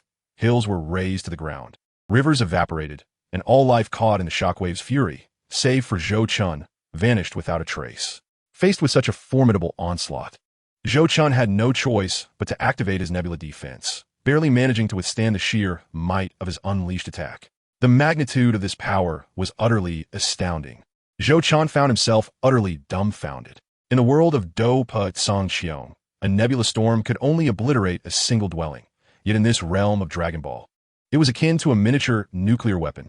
The potency had escalated by no less than 100-fold. Indeed, it had expanded over 10,000 times. The vitality of this world was overwhelmingly abundant. Zhou Chun felt the energy enveloping his body, akin to luxuriating in a vast ocean, far exceeding that of the Dochi world by several magnitudes. It was evident that something was amiss. No wonder in the anime, even the most unassuming beings could sink continents and annihilate planets. This was the underlying reason. Zhou Chun shook his head with a wry smile. He had thought that upon arriving in this Dragon Ball dimension, he would have to tread carefully. Yet it appeared that it was not merely the strength of this world's champions that was formidable, but rather the copiousness of energy, or perhaps the remarkably low restraint of the Dragon Ball universe. This was simply a validation of theory. Anyone who has undergone 9 years of compulsory education should understand that the energy in this world is conserved. As the term suggests, the total energy within any universe is fixed. If a character becomes excessively powerful, their individual absorption of energy would diminish the portion of power they belong to. In other words, the Dragon Ball universe has likely been drained of a significant amount of cosmic energy by a cadre of terrifyingly powerful beings. Hence, the universe itself can no longer restrain the chaos wrought by individual titans. Reflecting on the later emergence of figures such as the god of destruction Beerus, the Whis Clan, and the Omni King, it becomes apparent that the issues of this universe are inextricably linked to them. No wonder that God of Destruction Beerus can obliterate half a universe with a mere snap of his fingers. The universe's energy is nearly depleted by them. It is no surprise that a congenital heart disease could fell the Super Saiyan Goku. In any other world, such a ridiculous scenario would be unfathomable. Have you ever witnessed a star-destroying powerhouse succumb to heart disease? This is not a jest. The universe itself is in disarray. those so-called star-destroying powerhouses are, in truth, somewhat inflated in their prowess. Of course, Zhou Chen would undoubtedly be unable to contend with them. A single breath from a super scion could leave him gravely injured. This situation resembles the realms of Zhetian and Perfect World, where similarly, the excess absorption of energy by powerful beings has rendered the celestial domains excessively fragile, allowing a mere clash among a few celestial kings to shatter their world into countless fragments. Alas, what a miscalculation. Had he known, he would have smuggled over the soul of Yao Lao. After all, he could easily conceal it in his spatial ring. Chapter 61. The key to finding the Dragon Balls. Zhou Chen, slightly vexed, rubbed his forehead. He had thought that even with Yao Lao's soul restored to the pinnacle of Do Huang, nearing Do Zong's strength, he would be insignificant in this world. Yet, it now seemed that Yao Lao alone could potentially contend against the first form of Frisia, whose battle power reached 530,000 and could obliterate planets. However, to challenge a Super Scion with a battle power of 12 million would be tantamount to courting disaster. Sighing, Zhou Chen had no time for regret and resolutely began his mission. His primary objective in the Dragon Ball world was to gather all 7 Dragon Balls and wish for the cure to Shao Yixin's cursed poison body. Undoubtedly, given that the Dragon Balls can be summoned once a year, they serve as a reusable strategic asset, potentially used for immortality, enhancing power, or even resurrection. It was clear that Zhou Chen had begun to treat the Dragon Balls as his personal possessions. With his goal set, it was now merely a matter of time. System. How is the time flow calculated between the Do-Chi world and the Dragon Ball world? Zhou Chen recalled that in the Do-Chi world, there were only 25 days remaining until Shao Yixin's cursed poison body would erupt, causing him great concern. Is the time ratio between the Dragon Ball world and the Do-Chi world 3:1? That means there are still over 70 days left. Indeed, the restraint of the Dragon Ball universe was exceedingly fragile. The weaker the inherent restraint of the universe, the faster the passage of time. Naturally, if we consider the pinnacle of power, the gods of destruction and the Omni King in the Dragon Ball world likely exceed even the Do Emperor. Zhou Chen felt a sense of relief. With over 70 days remaining, there was still hope. The immediate challenge was how to swiftly locate the Dragon Balls. Recalling his plans from a few days prior, a smile crept across Zhou Chen's face. The crux of the plan lay in the Dragon Ball radar. Now the question arose. Who possessed the Dragon Ball radar? Instantly, a charming figure flashed through Zhou Chen's mind. The inventor of the Dragon Ball radar, Miss Bulma. Your Prince Charming has arrived. Earth, West City. West City is one of the most bustling global metropolises in the Dragon Ball universe, its technological advancements far surpassing those of other regions, even housing the central government of the World Federation. At this moment, Zhou Chen, cloaked in a black robe, traversed through the primal forest, which lay several dozen kilometers from West City, concealing his pink fairy seed armor, while admiring the azure sky and the lush scenery of the woods. Sunlight filtered through the leaves, casting dappled spots of light upon the ground. Zhou Chen soared through the verdant jungle, the rustling of branches startling small creatures, causing them to scatter in fright. Almost there, Zhou Chen wiped the sweat from his brow, meticulously examining the map he had procured from Small Town, which indicated that West City was now within reach. I must quicken my pace, he murmured. Suddenly, his figure blurred, and a resounding sonic boom echoed as he shot toward West City like a bolt of lightning. As he approached West City, Zhou Chen, draped in his black cloak, found himself intrigued by the sights of this alternate Earth. The entire city was adorned with a myriad of bizarre, ultra-modern structures and elevated train tracks. Abstract overpasses crisscrossed above, while hovering jet cars zipped by. Some pedestrians casually discarded capsules that rapidly transformed into houses, hovering vehicles, or roadside food stalls. This was undeniably a hypermodern Earth. Yet, this was not the crux of the matter. The most striking aspect was the pedestrians themselves. Some were pure humans, while others bore the peculiar forms of anthropomorphic creatures, such as cat-headed beings, dog-headed beings, and bull-headed beings, mingling harmoniously with pure-blooded humans, creating a bizarre tableau. At this thought, Zhou Chen suddenly recalled that the president of the Earth Federation in the Dragon Ball anime was either a cat-headed or bear-headed figure. Consequently, a cloaked human like Zhou Chen appeared relatively normal, drawing little attention. He casually approached a nearby, upscale establishment. After discreetly exchanging a few gold coins, the charming catgirl attendant provided him with the address of Bulma's residence. After all, as a prominent female character in the Dragon Ball series, there was no alternative. Bulma, the daughter of Dr. Brief, the chairman of the Capsule Corporation and the world's wealthiest individual, resides in a location known to all who possess even a modicum of awareness. The opulent estate of this billionaire occupies a prime spot in the city center, sprawling across an area that could rival several large parks. The venue for birthday celebrations is none other than a chartered world-class luxury yacht. It is worth mentioning that all the capsule cars and capsule houses that Zhou Chun glimpsed along the roadside were products of Bulma's father's company. With the assistance of his golden coins, Zhou Chun comfortably boarded a hovering sedan and soon arrived at Dr. Brief's residence.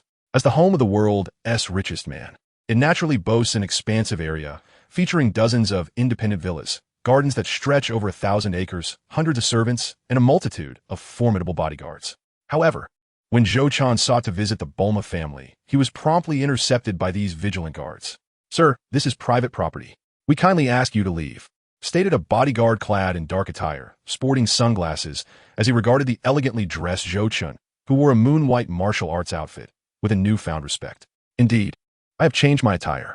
It is rather impolite to visit someone dressed in garments that resemble women's clothing," Zhou Chun replied with a smile, maintaining a friendly demeanor. "I understand. I am here to pay a visit to Dr. Brief," he continued. Seeing the bodyguard's amiable disposition, Zhou Chun remained cordial. "Do you have an appointment?"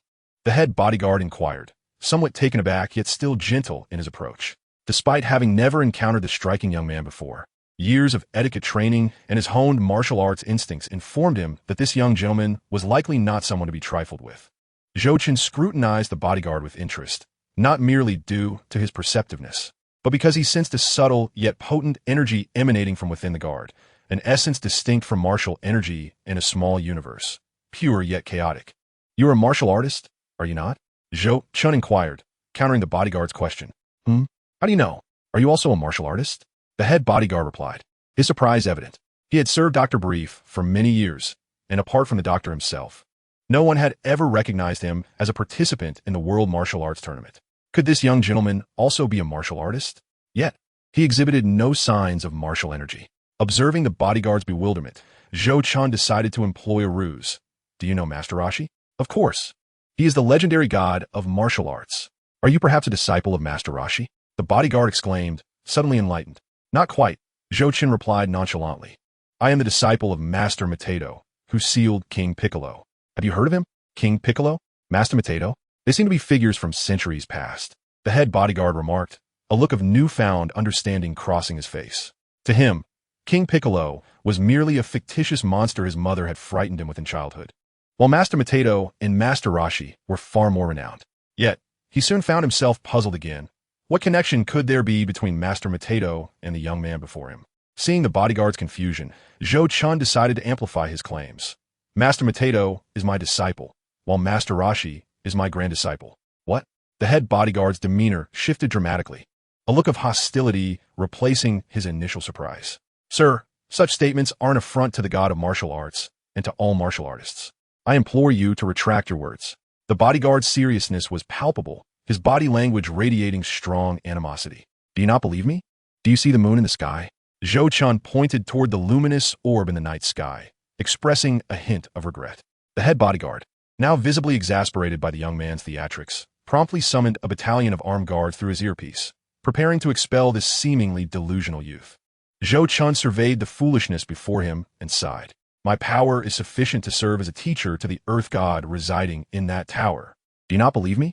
A sly smile crept across Zhou Chun's lips as he summoned the Saint of Andromeda, whispering, "Then I must apologize." With that, Zhou Chun, draped in his pink battle attire, leaped into the air, unleashing a beam of energy aimed at the sky. "Allow me to demonstrate what it truly means to be the god of martial arts." As his words echoed, an endless cascade of starry brilliance and the essence of the cosmos converged upon Zhou Chun, who ascended to several thousand meters above the ground. In the stratosphere, Zhou Chun gazed at the enlarging moon and murmured, "From this day forth, you shall have no moon." In the original plot of Dragon Ball, Master Roshi, with a power level exceeding 100, could effortlessly obliterate the moon with a Kamehameha wave.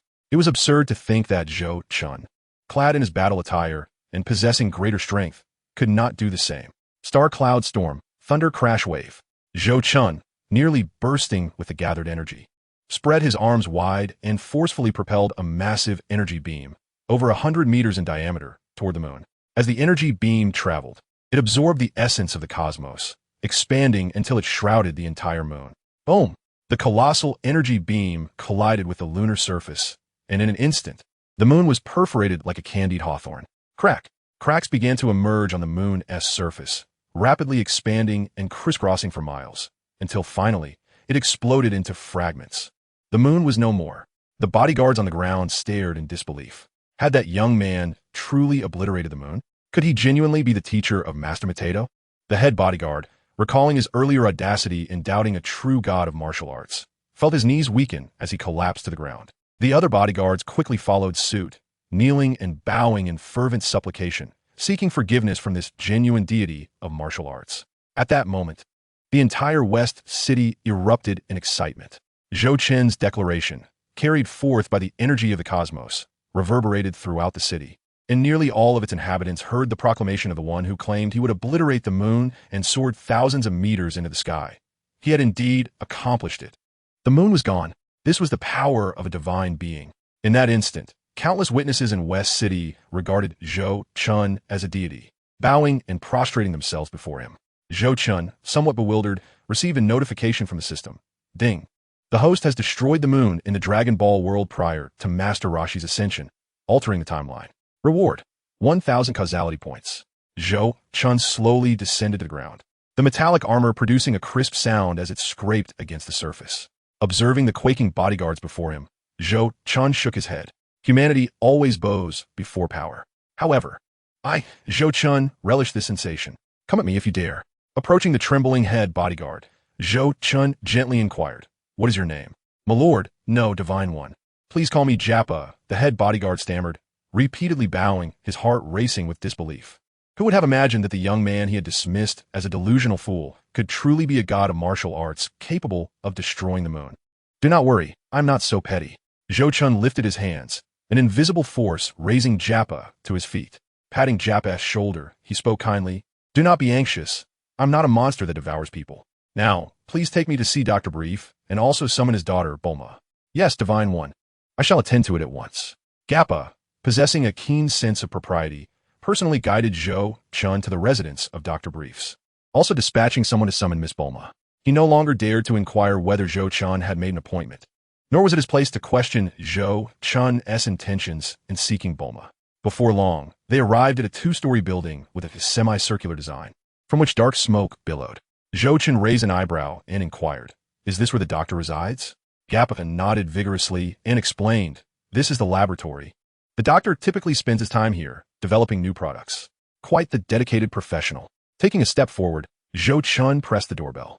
He held a deep respect for such technological talent. With a click, the door swung open, revealing the doctor, who was smeared with various mysterious stains from his experiments. Upon seeing Zhou Qin, the doctor was momentarily taken aback by the striking youth before him, who bore a resemblance to his daughter, Bulma. He queried, "Young man, how did you gain entry?" After glancing at Jappa, the doctor, slightly displeased, remarked, "Did I not specify that guests without appointments must wait until I finish my experiments to enter?" Jappa, immediately drenched in sweat, feared that the doctor might inadvertently offend this divine individual. He quickly interjected, "Doctor, do not be fooled by his youth. He is the teacher of the martial arts god, Master Wu Tai, from 300 years ago, a true immortal." Jappa then leaned closer to the doctor and whispered urgently, "Doctor, did you see the moon in the sky?" The doctor looked up in surprise, realizing that there was, in fact, no moon tonight. Just moments ago, it had been obliterated by this divine being. "You must believe me. It is imperative that you show utmost respect to the divine gentleman. I am certain that soon, someone from the government will notify you." Jappa's expression was grave as he cautioned. Given the magnitude of the moon's destruction, it was only a matter of time before officials would approach the world's wealthiest man, Dr. Briefs. The doctor regarded the smiling Zhou Qin with a mixture of skepticism and intrigue, preparing to engage in some flattering dialogue. For one does not ascend to the pinnacle of wealth without possessing more than mere scientific prowess. At that moment, the ringing of the doctor's phone interrupted, and after answering, his expression shifted dramatically. He hastily hung up and approached Zhou Qin, bewildered, and said, "Divine gentleman, I am deeply sorry if my actions have incited your wrath, resulting in the destruction of the moon. Not at all. It was I who acted impulsively, obliterating the moon that has illuminated your world for millennia. I am the one who feels a sense of remorse," Zhou Qin replied, exhibiting no resentment towards the doctor. After all, he was not only a leading scientist, but also the father of Bulma, the ingenious inventor from Dragon Ball. Truth be told, Zhou Chun had long harbored doubts about how such an unremarkable-looking doctor could have produced such a stunning daughter. Perhaps there was something he had overlooked. "Thank you for your understanding," the doctor said, rubbing his hands together with an awkward smile. "Might I inquire what brings you here and how I may be of service to you?" Zhou Chun pondered for a moment, then shyly asked, "How old is your daughter?" "Pardon?" The doctor was momentarily dumbfounded by Zhou Chun's brazen inquiry. Was he plotting to pursue his daughter? Meanwhile, Gappa appeared utterly petrified. "Did you destroy the moon to facilitate your abduction of a maiden?" Amidst the misunderstanding faced by the two, even Zhou Chun, who boasted a thick skin, felt a twinge of discomfort. Gathering his thoughts, he quickly clarified, "I mean no offense. I merely wish for your daughter to assist me in inventing some small gadgets." "Actually, if you have something to invent, you should come to me," the doctor retorted. Skepticism etched across his face. "You would seek the aid of a mere 16-year-old girl instead of a lifetime inventor? Do you take me for a fool?" Zhou Chun sighed internally at the doctor's incredulity. Why was it that no one believed him when he spoke the truth? Just as he was about to elaborate, a cheerful and melodious voice rang out, followed by a dainty figure leaping into Zhou Chun's embrace. "Are you the Prince Charming sent by the dragon?" But I haven't gathered all 7 Dragon Balls yet. Chapter 64. 2 Dragon Balls as Zhou Chun found himself ensnared by the girl, reminiscent of an octopus's embrace. He sighed in resignation. There was no escaping this predicament. He had forgotten that in the original storyline, Bulma's motivation for creating the Dragon Radar was to find a Prince Charming. After all, who could possibly fit the bill better than Zhou Chun himself? Reflecting on his own abilities, skilled in both literary and martial arts, possessing striking good looks, and commanding assets across dimensions, he considered Bulma's judgment quite astute. He observed Bulma, who sported long, light blue hair cascading down her back, her fashionable attire accentuating her lovely figure. Despite her youthful face still bearing the softness of childhood, a hint of makeup adorned her features. Yet it did little to mask her vibrancy and beauty. Clearing his throat, Zhou Chun gently set her down, liberating himself from the clutches of this brilliant beauty. Mindful of her father's presence nearby, he could not afford to appear too uncouth. Unfazed by her descent, Bulma, brimming with youthful exuberance, began firing questions like a curious kitten. "I heard it was you who destroyed the moon, handsome. Is it true you've lived for hundreds of years? Can you teach me your secrets to maintaining youthful skin? Are you in need of girlfriend?" Bulma gazed at Zhou Chun, whose attire was as pristine as the moonlight, and whose piercing eyes sparkled with intelligence, her own heart racing. All her life, she had dreamt of finding a Prince Charming, and this powerful, dashing man before her embodied every aspect of her ideal. Meanwhile, Dr. Briefs, witnessing his daughter's infatuation, sighed in exasperation, his aged face contorting in disbelief. Had Bulma's admiration for him reached the point of self-promotion? If not for her inherited talent for invention, he might have doubted her lineage. On the other hand, Zhou Chun, looking at the adorable and smitten Bulma, found an unexpected patience and began addressing her questions one by one. "A girlfriend? Well, in this world, I do not have one," he replied earnestly. Indeed, he truly had no girlfriend in this Dragon Ball universe. As for any guilt he felt regarding the little physician, it was there, but only as a pretext to charm Bulma into helping him create the Dragon Radar, so he could gather the Dragon Balls and make his wish. Otherwise, with the little physician's affliction threatening her life, Zhou Chun would struggle to find anyone to feel guilty about. Upon hearing Zhou Chun's words, Bulma's excitement surged as she grasped his arm and asked eagerly, "What do you think of Bulma?" Clearing his throat, the doctor could no longer bear to witness his daughter's infatuation to such an extent that she would promote herself. He coughed awkwardly and said, "Divine gentlemen, Bulma has always been quite mischievous. I hope you will not take offense." Zhou Chun chuckled warmly, his demeanor amiable yet somewhat shameless. "How could I? A lovely young lady like Miss Bulma is someone I would cherish dearly." As he spoke, he affectionately ruffled Bulma's hair, eliciting a delighted squint from her in response. The doctor's lips twitched as he finally found it difficult to suppress his discontent, stating, "Divine gentlemen, I apologize for making you stand outside. Please, let us retire to my guest villa for further conversation." As he spoke, he set off on his own, while Zhou Chun, feeling a bit embarrassed for having irritated this father figure, followed suit. It was essential to maintain appearances. Soon, they arrived at an imposing and luxurious semicircular edifice that exuded a strong sense of technological advancement. The doctor ushered Zhou Chun and Bulma inside, while the ever-observant Gappa discreetly exited, closing the door behind him. "Sir, would you care for a drink? We have tea, lemonade, and rum." "No, thank you." I am unaccustomed to earthly beverages, Zhou Chen replied, waving his hand dismissively. In the astonished eyes of Bulma and her father, he donned an air of grandeur, fully committing to the role of a deity they believed him to be. After all, one must live up to the title of king of pretense, the doctor sighed, observing his infatuated daughter clinging to Zhou Chen like a koala. Perhaps having a martial arts deity as a son-in-law is not such a bad prospect, he mused. Noticing a sudden chill in the atmosphere, Zhou Chen took the initiative. Dr. Briefs, Miss Bulma, have you ever heard of the Dragon Balls? Before the doctor could respond, Bulma leaped up, eager to boast, of course. Legend has it that collecting all 7 Dragon Balls can summon the Eternal Dragon, who can grant any wish. She bent down, hands on her knees, her curiosity piqued as she gazed at Zhou Chen. Are you also seeking the Dragon Balls to make a wish, handsome? Indeed, I require the assistance of the Eternal Dragon, Zhou Chen confessed candidly. That's wonderful. Let's search for the Dragon Balls together, Bulma exclaimed, exuberantly retrieving 2 orange, orb-like spheres from her dress pocket and tossing them to Zhou Chen. Is this a Dragon Ball? Zhou Chen inquired, observing the red stars adorning the spheres. Realization struck him. In the original narrative, Bulma indeed possessed 2 of the Dragon Balls from the very beginning, which had inspired her quest to collect all 7 and summon the Eternal Dragon. However, he had overlooked this detail until now. At that moment, the familiar voice of the system echoed in his ears. Ding. The host has acquired 2 Dragon Balls ahead of schedule, altering the world line. Reward, 1,000 causal points. Chapter 65. The Powers of the Eternal Dragon. Causal points? Splendid. Zhou Chen mentally praised the system, recognizing its generosity. With the 2 Dragon Balls spinning in his hands, he looked at Bulma, who wore an expression that seemed to beckon compliments. Thank you, Bulma, he said appreciatively. No need to thank me, handsome. Is there anything else I can assist you with? Bulma blinked her striking blue eyes, a mischievous glint in them. Since you're eager to search for the Dragon Balls, I assume you've also invented a radar capable of locating them? Hey, how did you know? Bulma murmured, pulling a blue-gray square device from another pocket in her dress. The device featured a red button and a radar scanning screen. This Dragon Ball radar is designed to detect the unique electromagnetic waves emitted by the Dragon Balls.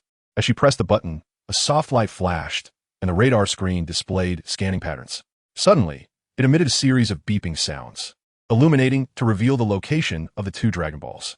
Pleased with the glowing spheres in his hands, which resonated with the radar, Zhou Chen nodded in satisfaction and praised Bulma, intending to win her favor. It seems that gathering all 7 Dragon Balls is imminent. Bulma, hearing the compliment from the handsome figure before her, beamed with delight, her eyes crescent-shaped with joy, her entire being feeling as if it might float away. Meanwhile, Dr. Briefs, observing this, felt a mix of frustration and helplessness. After a brief moment, Bulma suddenly seemed to regain her composure, her curiosity resurfacing. Handsome, as a deity, you can destroy the moon. Is there anything in this world that you cannot accomplish which would require a wish from the Eternal Dragon? Bulma blinked her ocean blue eyes, awaiting Zhou Chen's response. Gods are not omnipotent. Even the Eternal Dragon summoned by the Dragon Balls is not all-powerful, Zhou Chen scoffed. While it may possess various miraculous abilities, such as resurrecting the dead or granting immortality, it is certainly not infallible. If it were, the Namekians who created the Dragon Balls would have long since ruled the universe, defeating the Kais and overpowering even the Omni King. How could they be reduced to the brink of extinction and be annihilated by Frisia, whose power level barely exceeded 500,000? Not to mention, the Earth's Eternal Dragon was once vanquished by King Piccolo. What sort of being is King Piccolo? I know full well that this green-skinned mantis is merely a weakling with a power level of just over 300. I could dispatch him in a heartbeat while clad in my Saint Seiya armor. Are gods and the Eternal Dragon not omnipotent? Bulma murmured, somewhat disheartened. Yet, she quickly regained her spirits, for she had already found her Prince Charming. But what could possibly be a wish that would stump a deity? As the inquisitive Bulma prepared to ask more, Zhou Chen, sensing the impending inquiry, swiftly interjected, Bulma, would you accompany me on this quest for the Dragon Balls? Upon hearing Zhou Chen's invitation, Bulma's face lit up. I would love to. When do we set off, handsome? There's no rush. We need to prepare first. And we must also consult your father, Zhou Chen replied, turning to the doctor with earnest eyes. Haha, I have no objections, but I entrust Bulma's safety to you. Great deity, the doctor said with a forced smile, bowing respectfully. Although he harbored deep reservations about his daughter being whisked away, he could not find the words to refuse. After all, the figure before him was capable of obliterating the moon. Looking at the somewhat helpless doctor, Zhou Chun smiled reassuringly. Rest assured, Bulma will be in my capable hands. The following day, after a night of preparations, Zhou Chun eagerly took Bulma by the hand, ready to embark towards the nearest signal of the Dragon Balls. Having just been roused from her cozy slumber, Bulma, her eyes still heavy with sleep, surveyed the mountain of supplies gathered before her and lazily asked, "Handsome, how do you plan to transport all of this? My capsule car and capsule house cannot accommodate so much." "Fear not, for I am a deity," Zhou Chun proclaimed, raising his hand adorned with a spatial ring, and with a flick of his wrist, the towering pile of supplies vanished from sight. Having intended to bask in the awe of Bulma's astonished admiration, he was instead met with her expression of sudden realization. "I see. You must have concealed the items in subspace. Do gods also utilize spatial folding technology?" Bulma inquired. Her curiosity piqued as she focused on the ring glowing in Zhou Chun's hand. Ahem, caught red-handed, Zhou Chun coughed, slightly embarrassed. It was evident that she was indeed a brilliant inventor, quickly discerning his little trick. "Ah, it's merely a minor spell, nothing of great significance." With a sheepish smile, he hastily redirected the conversation. "No time to waste. Let us set off now." "All right," Bulma agreed, nodding adorably as she pulled out a hidden metallic box, opening it to reveal a capsule. Boom! Bulma tossed the capsule to the ground, and amidst the swirling smoke, a brand new sports car emerged. Taking the driver's seat, she noticed Zhou Chun still standing in place and waved him over. "Come on, get in." "Right." Zhou Chun swiftly maneuvered into the passenger seat, and they were off. Bulma abruptly pressed the clutch, and with a thunderous roar, the 3 rows of jet tubes on the sports car erupted with formidable thrust, vanishing like a swift arrow in the blink of an eye. Chapter 66. Deceiving Sun Wukong on the Rugged Mountain Road. A somewhat cartoonish jet car traveled at a steady pace, trailing a long, pale blue tail flame behind it. "Hey, you're driving way too slowly," Bulma complained from the passenger seat, her expression filled with discontent. As a prodigious girl who could pilot an aircraft at the tender age of 3, she had never driven this slowly before. "Ha ha ha, Bulma, you were just driving too fast. It's easy to flip the car," Zhou Chun retorted, maintaining a steady grip on the steering wheel, driving with a calm demeanor. For a seasoned driver like him, stability was paramount. Encountering a female driver like Bulma, who treated the vehicle like a plane, genuinely filled him with apprehension. After shamelessly learning a few driving techniques from Bulma, he bravely seized the steering wheel from her. "Bulma, take out the Dragon Ball radar and see how far we are from the Dragon Balls." Zhou Chun quickly changed the subject, aware that further discussion with a woman was futile. "Okay," she replied, signaling her understanding. She rummaged through the back seat and retrieved the Dragon Ball radar, fiddling with it. Beep, beep. The radar displayed a series of green lights scanning across the screen. Soon, a prompt indicated the location of the Dragon Balls.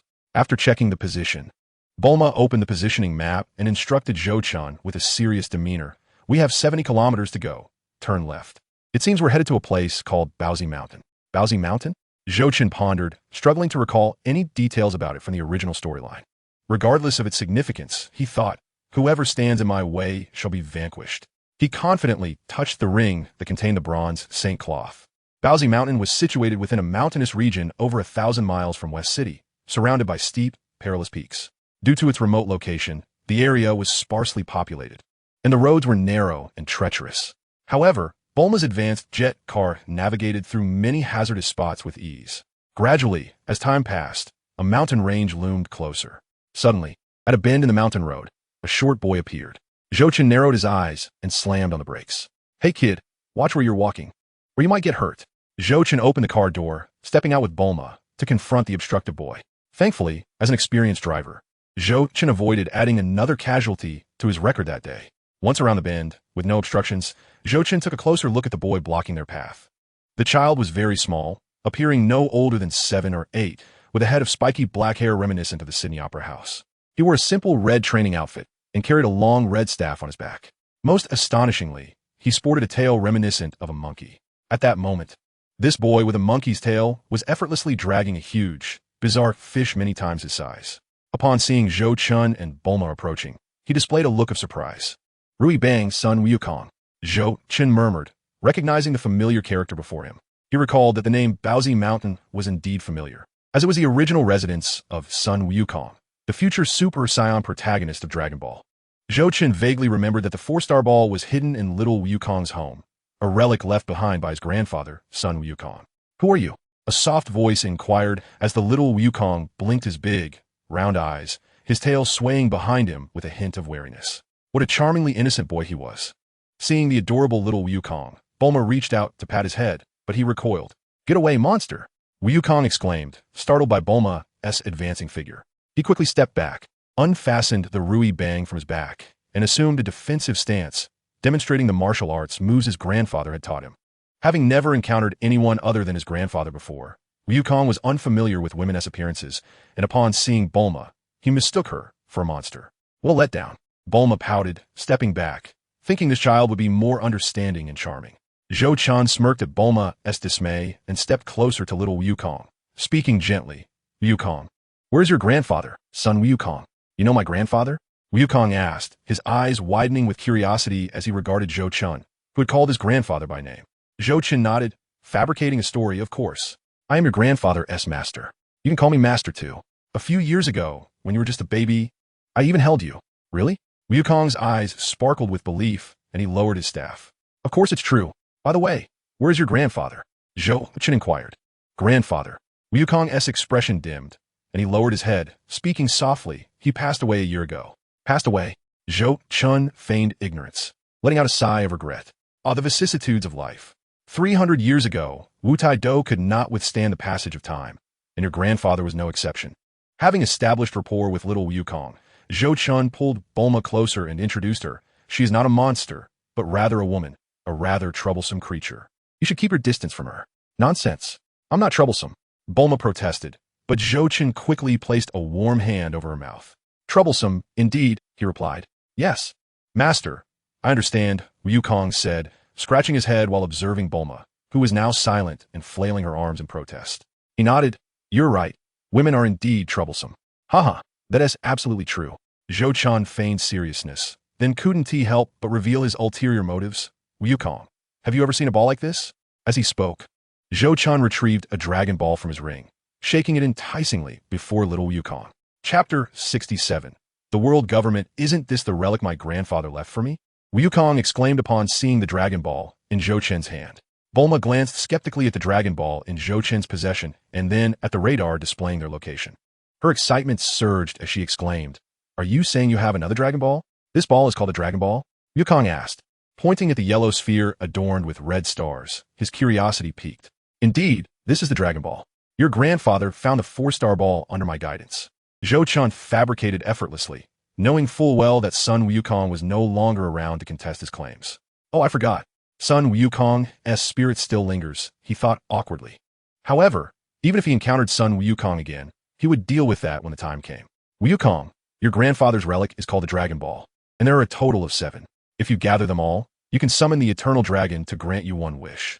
"Can I wish for my grandfather to come back to life?" Wukong's eyes widened with hope. "Of course. Reviving someone is the Eternal Dragon's specialty," Zhou Chun coaxed, gently ruffling Wukong's hair. "Once you gather the Dragon Balls and make a wish, they will turn to stone and scatter across the world. However, after a year, they will return, allowing you to wish again." Pausing for effect, Zhou Chun made a promise. "This year, I will grant one wish for you. After a year, we will gather the Dragon Balls again and bring your grandfather back. Sound good?" "All right then. But when you're searching for the Dragon Balls, you must take me with you." Wukong agreed, nodding. The prospect of his grandfather returning was enough for him to wait a year. Zhou Chun let out a sigh of relief, finally securing the cooperation of the little fellow. He glanced at Bulma, who appeared somewhat dazed, and winked, feeling a sense of triumph. "Indeed, my deceiving skills have reached a level where even a genius girl can't keep up. Follow me, and I shall lead you to my grandfather's relics." Little Wukong was consumed by thoughts of resurrecting his grandfather, seemingly more eager to gather the Dragon Balls than Zhou Chun himself. Before long, they arrived at the humble abode perched atop Baozi Mountain, a quaint dwelling constructed from stone, its roof elegantly formed of wooden beams, creating a charming eave. Wukong cast aside the fish he held and pushed open the weathered wooden door, revealing to Bulma and Zhou Chun a simple yet ancient altar upon which lay the Dragon Balls. Little Wukong dashed into the room and bowed reverently before the Dragon Balls displayed on the altar. After all, this was the sole relic left by his grandfather. Bulma, unable to contain her delight, hurried forward, eager to grasp the Dragon Ball from the pedestal. However, as she reached out, Zhou Chun halted her with a serious tone. Wait until Wukong has finished paying his respects to his grandfather. Ah, understood, Bulma acknowledged, realizing her impulsive behavior, and playfully stuck out her pink tongue. Once Wukong had honored the Dragon Ball that harbored his sorrow for his grandfather, he entrusted it to Zhou Chun, earnestly stating, "You must remember. We need to collect the Dragon Balls again to bring my grandfather back to life." "Yes, I shall not forget." Zhou Chun nodded, offering a silent promise. In the future, the Dragon Balls would undoubtedly become a strategic asset he would frequently employ. Granting Wukong access to them once was hardly a burden. Meanwhile, Bulma could hardly contain her excitement. She snatched the Dragon Ball, and the transparent sphere vividly reflected the 4 stars. Indeed, it was the 4-star ball. Bulma exclaimed in delight. "I can't believe we have gathered the 3rd Dragon Ball in just a few days. It seems collecting all 7 to summon the Eternal Dragon is quite manageable." Zhou Chen's ears continued to resonate with the system's notification. Ding. The host has acquired one of the 7 Dragon Balls ahead of time, altering the world line. Reward, 500 causal points. Ah, so a Dragon Ball is worth merely 500 causal points? Zhou Chun furrowed his brow, but soon found solace in the realization. After all, such reusable items would inevitably lack significant causal value, unless he were to destroy the Dragon Balls and slay the Eternal Dragon, which might yield greater rewards. However, that would be akin to killing the goose that lays the golden eggs, far too inefficient. It would be wiser to nurture the Eternal Dragon, making a wish annually. Having stored the 4-star ball in his dimensional pocket, Zhou Chun gazed upon the duo, one large and one small, and sighed with resignation. "Bulma, we have secured the 4-star ball. Let us prepare to embark to our next destination." Yes, of course." Bulma eagerly nodded, retrieving the dragon radar to pinpoint the location of the next Dragon Ball. "Take me with you. We made a pact," little Wukong implored, his monkey tail swaying animatedly behind him. "Very well, you may join us." With that, Zhou Chun tossed out a capsule, and a plume of vapor enveloped the area, revealing a sleek jet car in the courtyard. Not bothering to explain the concept of automobiles to the curious little Wukong, Zhou Chun loaded Bulma into the vehicle, then tucked Wukong into the trunk. With a press of the accelerator, they sped away. Indeed, Zhou Chun found himself increasingly enamored with driving. Meanwhile, in West City, within the heart of the world government, a standard parliamentary table was graced by 2 flags of the world government, gleaming under the lights. However, no amount of brightness could mask the grim faces of the high-ranking officials clad in dark suits gathered around the table. At the center, seated in the presidential chair of the world government, was a portly elder capman donned in a blue-striped suit, his hand clutching a thick report while the other held a hefty cigar. "Esteemed colleagues, just the night before last, the moon has vanished forever from the solar system. After extensive efforts, we have confirmed this alarming news." The elder capman's finger, gripping the cigar, trembled slightly as he produced a photograph depicting a vast night sky, in which a figure radiating boundless light, clad in ancient pink armor, raised both hands toward the moon. "It is he, the one who destroyed the moon, this self-proclaimed god of martial arts. I wish to hear the intelligence you have gathered," the elder capman continued, exhaling several smoke rings with a grave expression. "And our future stance towards this so-called god of martial arts." With a decisive extinguishing of his cigar, the capman's furry blue fingers turned pale under the pressure. Yet the room fell into an awkward silence. It was not until the elderly capman coughed impatiently that an intelligence officer, a pure human, retrieved a document. "Mr. President, according to feedback from the intelligence department, the god of martial arts, who destroyed the moon, was first sighted and last departed from Dr. Brief's villa in the heart of West City. Furthermore, according to testimonies from some of the doctor's bodyguards present at the scene, this seemingly youthful god of martial arts claims to be the disciple of Master Wu Tai, who passed away 300 years ago, and is now the master of the current god of martial arts, Master Rashi." As the intelligence officer handed the document to the capman president, he spoke cautiously. The moment his words fell, the capman president's expression shifted. "It is important to note that Dr. Brief, as the wealthiest individual in the world, holds considerable influence on Earth. Not to mention, he is the primary political benefactor who enabled the president's rise to power. Thus, handling this matter delicately was paramount. I shall consult with Dr. Brief regarding this issue. You need not concern yourselves with it." The capman president, feeling the prick of vulnerability, shot a fierce glare at the oblivious intelligence minister before continuing. "Is there any other business?" "There is indeed." Another official produced a disaster report, speaking somberly. "Due to the destruction of the moon, the Earth's gravitational and tidal forces have been drastically altered, resulting in tsunamis and various natural disasters across many coastal regions, leading to significant loss of life. Oh, if this is indeed the case, we must demand an explanation from this so-called god of martial arts. Otherwise, We cannot justify ourselves to the world. A golden-haired middle-aged man in a crisp military uniform stated firmly, embodying the military's disdain for the reckless actions of martial artists. Over the years, numerous martial artists had faced dire consequences due to their outrageous behavior at the hands of the military. The world government's hosting of the so-called world's #1 martial arts tournament was significantly motivated by the desire to assess the number of martial artists worldwide and devise covert countermeasures. Justification?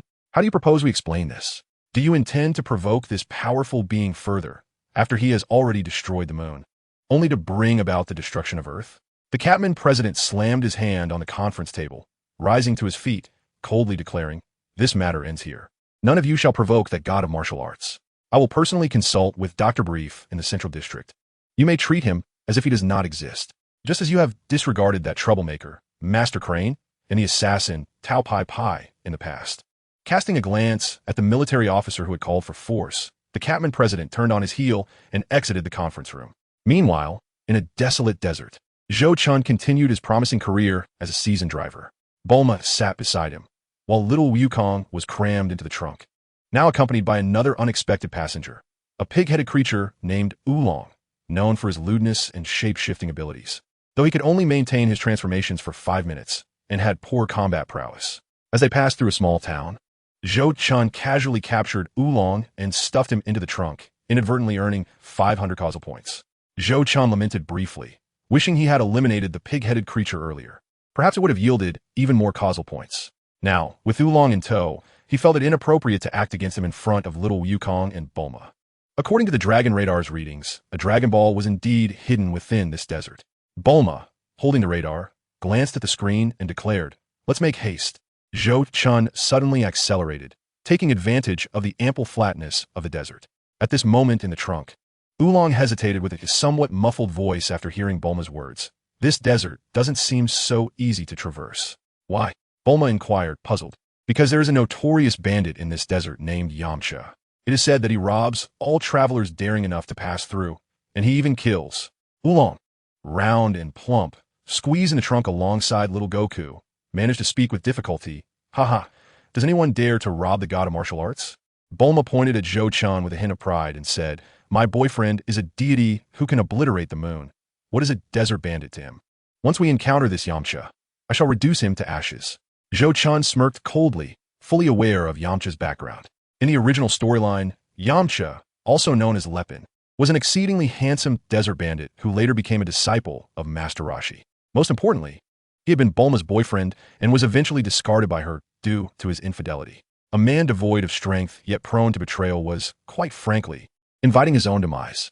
Zhou Chun was determined to end his life. For Bulma, the brilliant inventor and enchanting young woman, held significant value for him. He could not allow anyone to outpace him, especially considering the potential for substantial karmic points.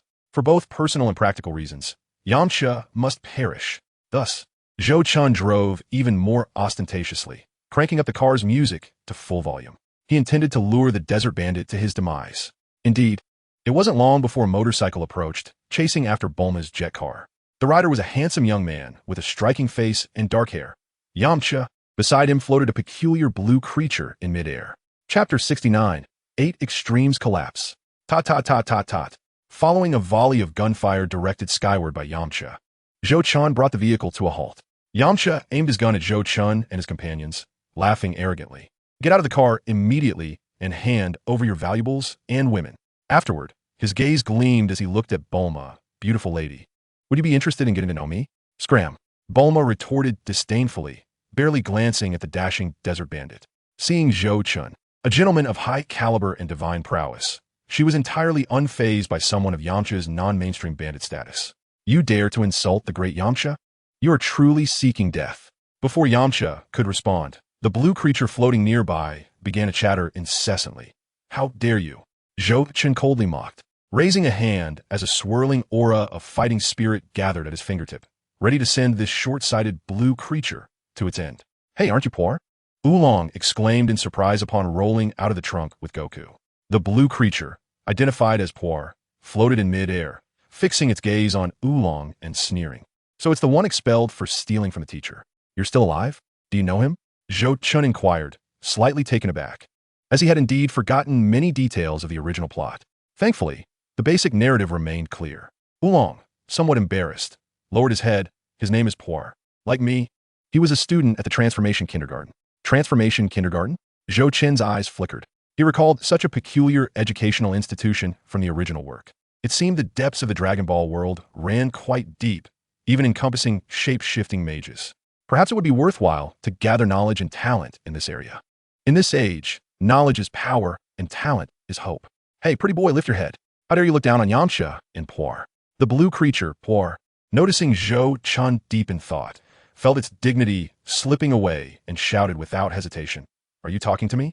Zhou Qin stared at this insufferable creature that dared to interrupt his contemplation, bemused. It had been a long time since he encountered such a reckless antagonist.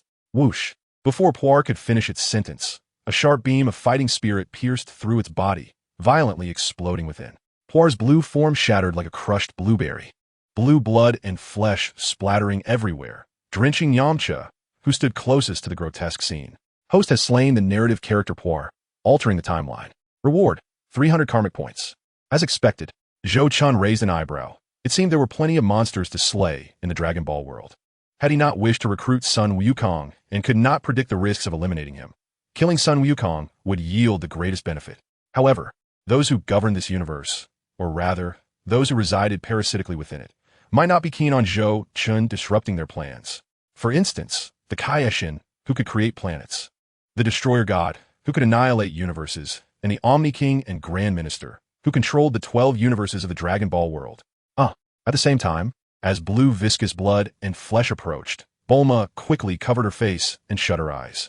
Zhou Qin, regaining his composure, effortlessly conjured a barrier of fighting spirit to block the splattering blue matter. In this realm where the elemental energies were remarkably abundant, Zhou Qin, despite possessing only the fighting spirit strength of a fighter, could gather an amount far exceeding that of a fighter, even rivaling that of a spirit master in the Dragon Ball world. Not to mention, adorned in the bronze saint cloth of the Andromeda, Zhou Qin's power was amplified exponentially. All right, you can open your eyes now. Zhou Qin tousled Bulma's azure hair, chuckling. Did you handle it? Bulma opened her eyes, gazing curiously at the faintly glowing red barrier that had risen, pressing her hand against it. It's soft like cotton candy. Is this some sort of energy? Quite advanced. Bulma's scientific curiosity was reignited, completely disregarding the circumstances. However, this world was never devoid of nuisances, such as the enraged Yamcha before them. How dare you kill Poir? I will break your limbs and leave you to dry in the desert. Yamcha, once handsome with distinct features, now twisted in fury, spat out a mouthful of anger and began to channel all his inner energy. After years as a desert bandit, he could tell that this young man was far from ordinary, and conventional methods would likely prove futile against such a ruthless foe. Heck, kid, witness my wolf fang fist. Yamcha assumed a peculiar wolf-like stance and, in an instant, lunged toward Zhou Qin, who appeared unsuspecting. How? As he moved at high speed, Yamcha's wolf fang fist was accompanied by the sound of howling wolves, and behind him, a shadowy image of a massive black wolf faintly emerged.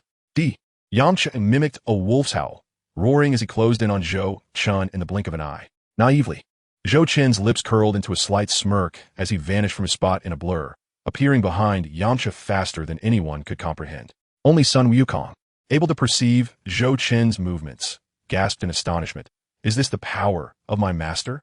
In an instant, Zhou Qin reached Yamcha's back and, with a left fist infused with searing fighting spirit, struck with tremendous force. 8 Extremes Collapse. Chapter 70. A single punch to obliterate. Take this, you bastard. In the midst of the fearful gazes from Goku and his companions, Zhou Qin clenched his right fist, resembling a lion poised to pounce, and struck fiercely against Yamcha's back. With a resounding thud, Yamcha's form was sent hurtling through the air like a leaf caught in a tempest, disappearing from sight amidst the astonished stares of the onlookers. Propelled thousands of meters away by a single punch. I miscalculated the force. Perhaps I overdid it a bit, Zhou Qin admitted, slowly retracting his fist and coughing slightly, feeling a twinge of embarrassment. Is he dead? Little Goku inquired, standing on tiptoe and craning his neck to peer into the distance. He not like a cockroach. He definitely dead, Zhou Qin replied nonchalantly. He was supremely confident in his strike, with his prowess as a dome master. Combined with the underlying 8-fold energy of the advanced martial technique, the 8 Extreme Collapse, Yamcha, with a combat power barely in double digits, was doomed. Indeed, No sooner had he spoken than the system's standard electronic notification chimed decisively. Ding. Host has slain the Dragon Ball World character Yamucha, altering the timeline. Reward: 1,000 causality points. Quite valuable, Zhou Chun mused, his gaze involuntarily drifting towards little Goku and Oolong, sending a chill down their spines, prompting them to abandon any thoughts of harvesting easy gains. Just as Zhou Chun prepared to continue on his journey, Bulma's Dragon Ball radar suddenly began beeping insistently. There was a Dragon Ball nearby. Zhou Chun, hurry and find it, she exclaimed, her spirits lifted by the prospect of adventure. Previously affected by the grim scene of violence, she was now invigorated, thrilled by the idea that someone had so thoughtfully delivered a Dragon Ball into her hands. With a wave of his hand, Zhou Chun summoned the radar, which soared through the air into his grasp. The electronic screen displayed that a Dragon Ball was nestled just behind a small sand dune a few kilometers away. Most intriguingly, the Dragon Ball was in motion, appearing to retreat in the opposite direction, as if fleeing. Zhou Chun chuckled grimly. If I'm not mistaken, someone has been watching us. Given that they also possess a Dragon Ball, it seems they are likely rivals in the quest for gathering them. The observer, initially hoping to reap the benefits of their labor, had evidently been frightened away by Zhou Chun's show of strength. You think you can come and go as you please? Do you believe I, Zhou Chun, was raised on porridge? He declared, leaping into the air. Under the fragile constraints of this world, Zhou Chun soared hundreds of meters into the sky, easily spotting the two figures making a hasty retreat. They appeared grotesque and short-limbed, not resembling humans at all. As he shouted after them, their flight only quickened. With a flick of his wrist, Zhou Chun summoned the pink sacred armor that enveloped him. Two exquisite, chilling chains extended from his armor, nebula chains. The sound of clashing metal echoed as the chains shot down from the sky, their speed terrifying, crossing several kilometers in an instant and closing in on the fleeing figures. The tips of the chains sparkled like stars, sharp as blades, and exuding an eerie glimmer. With a resounding crunch, the chains pierced through the two fleeing beings, binding them together as if they were skewered meat, a sight that could make one's teeth ache from the brutality. Zhou Chun, observing their bloody state, felt a pang of discomfort in his jaw. Yet, he proceeded to drag them back as if they were mere dogs. Descending gently to the ground, he left Bulma astounded by the sight. The pink armor, ancient yet exquisite, radiated power. His skin, now fair from training, his deep-set eyes, long black hair crowned, and the nebula chains shimmering around him, created an aura of brilliance. I can't handle it. You're too handsome, Bulma exclaimed, rushing forward, her hands flailing about, her big doe eyes filled with heart-shaped sparkles. Bulma, don't get flustered. We'll have plenty of time for that later. First, we need to deal with these two, Zhou Chun said, a hint of exasperation in his voice. Oh, fine. Bulma pouted, but complied. With a casual flick of the chains, he sent the bound figures flying towards him. Gazing at the familiar features of the two creatures, Zhou Chun sneered. It seems your vitality is quite resilient. Wouldn't you agree? King Pilaf? Chapter 71. Pilaf, decisive in action. You actually know King Pilaf? One of the grotesque beings, resembling a ninja with a dog-esque head, shouted defiantly. He is renowned. His name echoes far and wide. Zhou Chun paid no heed to this doomed creature, instead focusing on the other, who had been silent until now, a small, blue-skinned being wearing a round hat. Recognizing the unique appearance reminiscent of a Smurf, Zhou Chun easily recalled this pivotal character from Dragon Ball, King Pilaf. Pilaf was Goku's first true adversary in the original storyline. A scientist with remarkable inventiveness who even improved the Dragon Ball radar. In the realm of Dragon Ball, his inventive prowess was second only to Bulma and Dr. Gero of the Red Ribbon Army. However, Pilaf also dabbled in villainy, seeking the Dragon Balls to wish for dominion over the world. This absurd creature, akin to a Smurf, commanded two henchmen, one named Shu and the other Mai. Shu was the dog-headed one, while Mai, a fierce and lovely girl, was notably absent this time. Otherwise, Zhou Chun would have relished the opportunity to demonstrate his might. Very nice. It seems this will yield a substantial amount of causality points, Zhou Chun muttered. Pilaf was worth far more than Yamucha. Having appeared since the beginning of Dragon Ball, this persistent antagonist, reminiscent of a cockroach, still harbored ambitions of collecting Dragon Balls even in the face of a Super Saiyan with combat power exceeding 1,000,000. To eliminate him would likely reward Zhou Chun handsomely with causality points. Furthermore, Pilaf had committed numerous atrocities in Dragon Ball in his quest for world domination. He had unleashed the sealed Demon King Piccolo, leading to countless deaths. Had Goku not ultimately defeated Piccolo, Earth might have been left in ruins. While Zhou Chun was a paragon of virtue, he could certainly be considered a conscientious villain. He would not spare someone like Pilaf, who harmed the innocent. Moreover, Zhou Chun's quest to gather the Dragon Balls to heal the little doctor would inevitably lead him back to the world of Do Patsang Qiong, a journey that would take considerable time. Allowing Pilaf to roam free on Earth could endanger Bulma, which Zhou Chun could not allow. Eliminating threats in their infancy is the hallmark of a protagonist with a modicum of intelligence. Realizing this, Zhou Chun's gaze turned steely as he regarded Pilaf, who had been enduring pain in silence. However, upon meeting Zhou Chun's icy glare, Pilaf could no longer maintain his bravado and pleaded, "My lord, please remain calm. I am quite wealthy and can pay a ransom." "Heh!" Zhou Chun chuckled softly, and with a mere thought, the nebula chains binding Pilaf and his companions constricted suddenly, causing their bones and muscles to emit a series of cracking sounds. "My lord, please do not kill me. I can offer you the Dragon Balls," he pleaded. "I'm sorry, farewell." Before Pilaf could utter another word, Zhou Chun raised a finger, and a beam of fighting energy pierced through his skull. Pilaf, the eternal little pest, is dead. Ding. Host has eliminated the plot character Pilaf from the Dragon Ball universe, altering the timeline. Reward: 5,000 causality points. 5,000 points? Excellent. I received only 1,000 points for obliterating the moon. It seems I truly need to seek out a few nefarious villains to rid the world of their menace. After rummaging through Pilaf's belongings, Zhou Chun eventually discovered the fourth Dragon Ball, the 6-star ball, nestled within a capsule device. Ding. Host has acquired a Dragon Ball in advance, altering the timeline. Reward: 500 causality points. What a bountiful harvest. Indeed, it is the gold belt of killing and arson.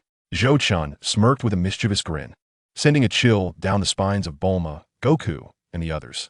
The still-breathing Asu, terrified, even soiled himself, a pungent odor wafting through the air. "My lord, I'm willing to serve you. Please spare my life." Faced with Zhou Chun's ruthless unpredictability, Asu felt warmth creeping up his legs and instantly cowered. "You may accompany your master to the afterlife." Zhou Chun shook his head, the sharp tips of the nebula chains quivering, and in an instant, the dog-headed Asu was pierced and slain. Ding. Host has eliminated the plot character Asu from the Dragon Ball universe, altering the timeline. Reward: 500 causality points. Only a tenth of what Pilaf yielded. No wonder he was merely a lackey. Observing the grim scene before her, Bulma let out a scream, her gaze towards Zhou Chun shifting uneasily. After all, whether it be Bulma or Goku, they are innocent youths. Why must you kill him after he has pleaded for mercy? Little Goku, out of place, stepped forward and unwittingly posed this question. Good question.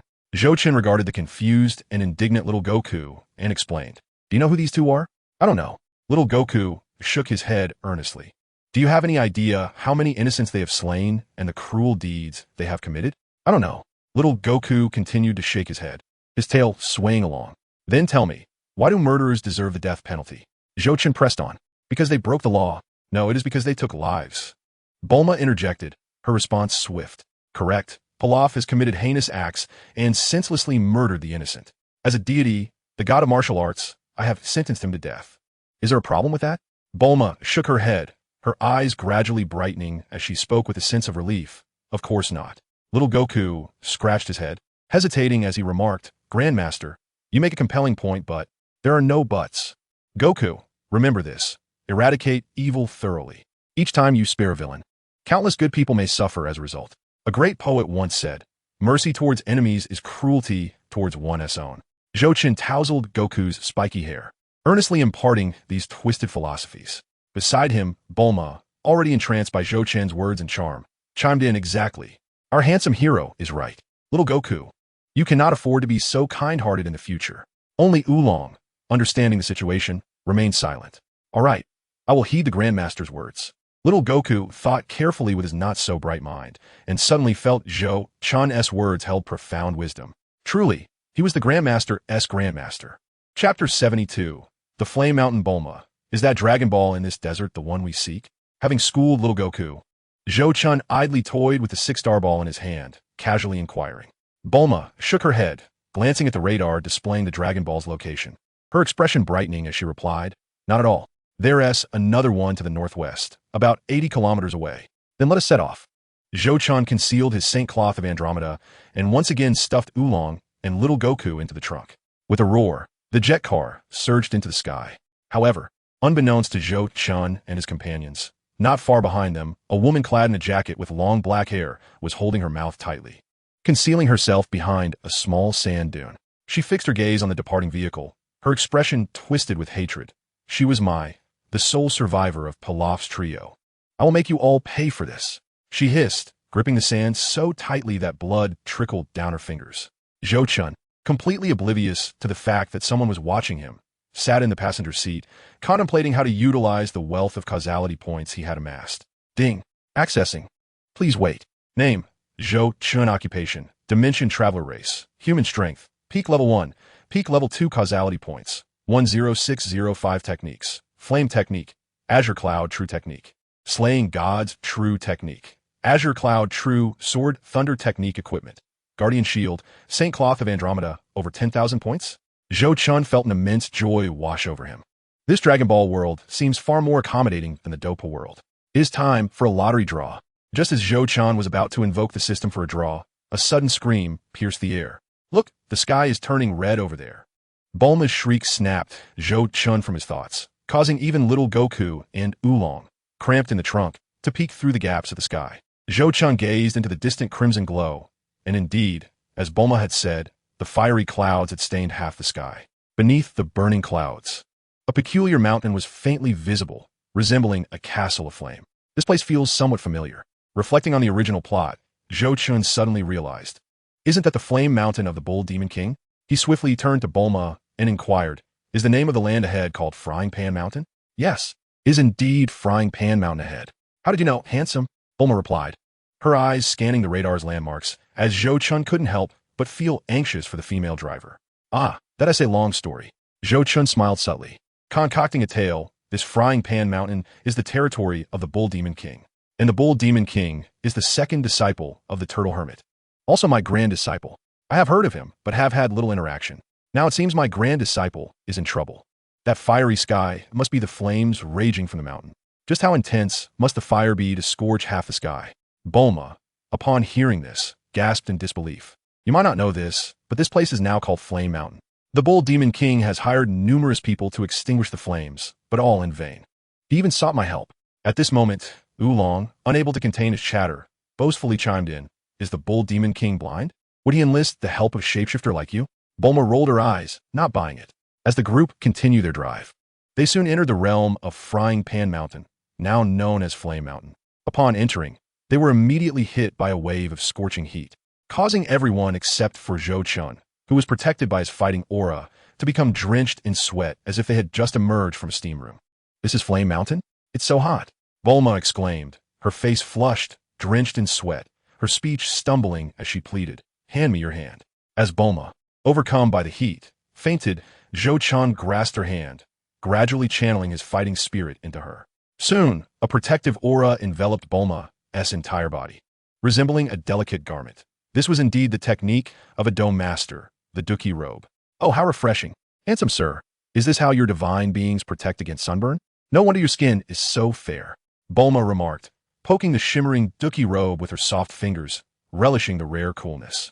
In the back of the vehicle, the overheated Oolong and little Goku, witnessing this, were envious. Little Goku, with a hint of jealousy, asked, Master, could you create a protective shield for me as well? Zhou Chun turned to look at the panting little Goku, who had his tongue out from the heat, and replied sternly, if you cannot withstand this level of heat, how can you be worthy of being my disciple? Mastering martial arts requires enduring extreme conditions and breaking through one's limits so that one can explode planets. Just like I do. Ah, understood. Little Goku immediately drooped his head, his once erect tail now hanging low. Meanwhile, a panting Oolong shot a sidelong glance at the self-important Zhou Chun, inwardly cursing. This lecherous Zhou Chun is clearly treating Bulma differently just because she is a pretty girl. All this talk of training and perseverance is just a ruse. Chapter 73. Stand back, I'm about to show off. Before long, the flying car arrived at the foot of Frying Pan Mountain. The group disembarked and gazed up at the gigantic mountain engulfed in flames. I wonder what the Bull Demon King looks like. Is he particularly fierce and terrifying, which is why he is called the Demon King? Bulma mused, teasing the Bull Demon King's appearance, which seemed particularly deserving of a good beating. However, with the handsome divine being by her side, no one would dare to harm her. Indeed, the Bull Demon King was notorious far and wide. It was said that he would consume infants raw and had a penchant for robbery. See that castle over there? Oolong pointed towards the grand castle ahead and continued. It is said that it is filled with treasures the Bull Demon King has stolen, which has angered the divine beings, leading to the heavenly fire that burns it. Cough, cough. One can eat recklessly, but one must not speak recklessly. I have not commanded anyone to incinerate my disciple's castle. Zhou Chun pretended to be aloof, then turned to Bulma and reassured her. Rest assured, all my disciples are of good character. The Bull Demon King merely appears fierce and dresses oddly, but he is not a bad person. Pausing briefly, Zhou Chun gazed at the burning castle on the mountain and said calmly, the Dragon Ball is right here. Upon hearing this, Bulma quickly retrieved the dragon radar and pressed the button, indeed hearing a series of beeping sounds. The Dragon Ball was indeed within the castle. Bulma's face lit up with excitement. It hadn't been long, and they were about to gather 5 Dragon Balls.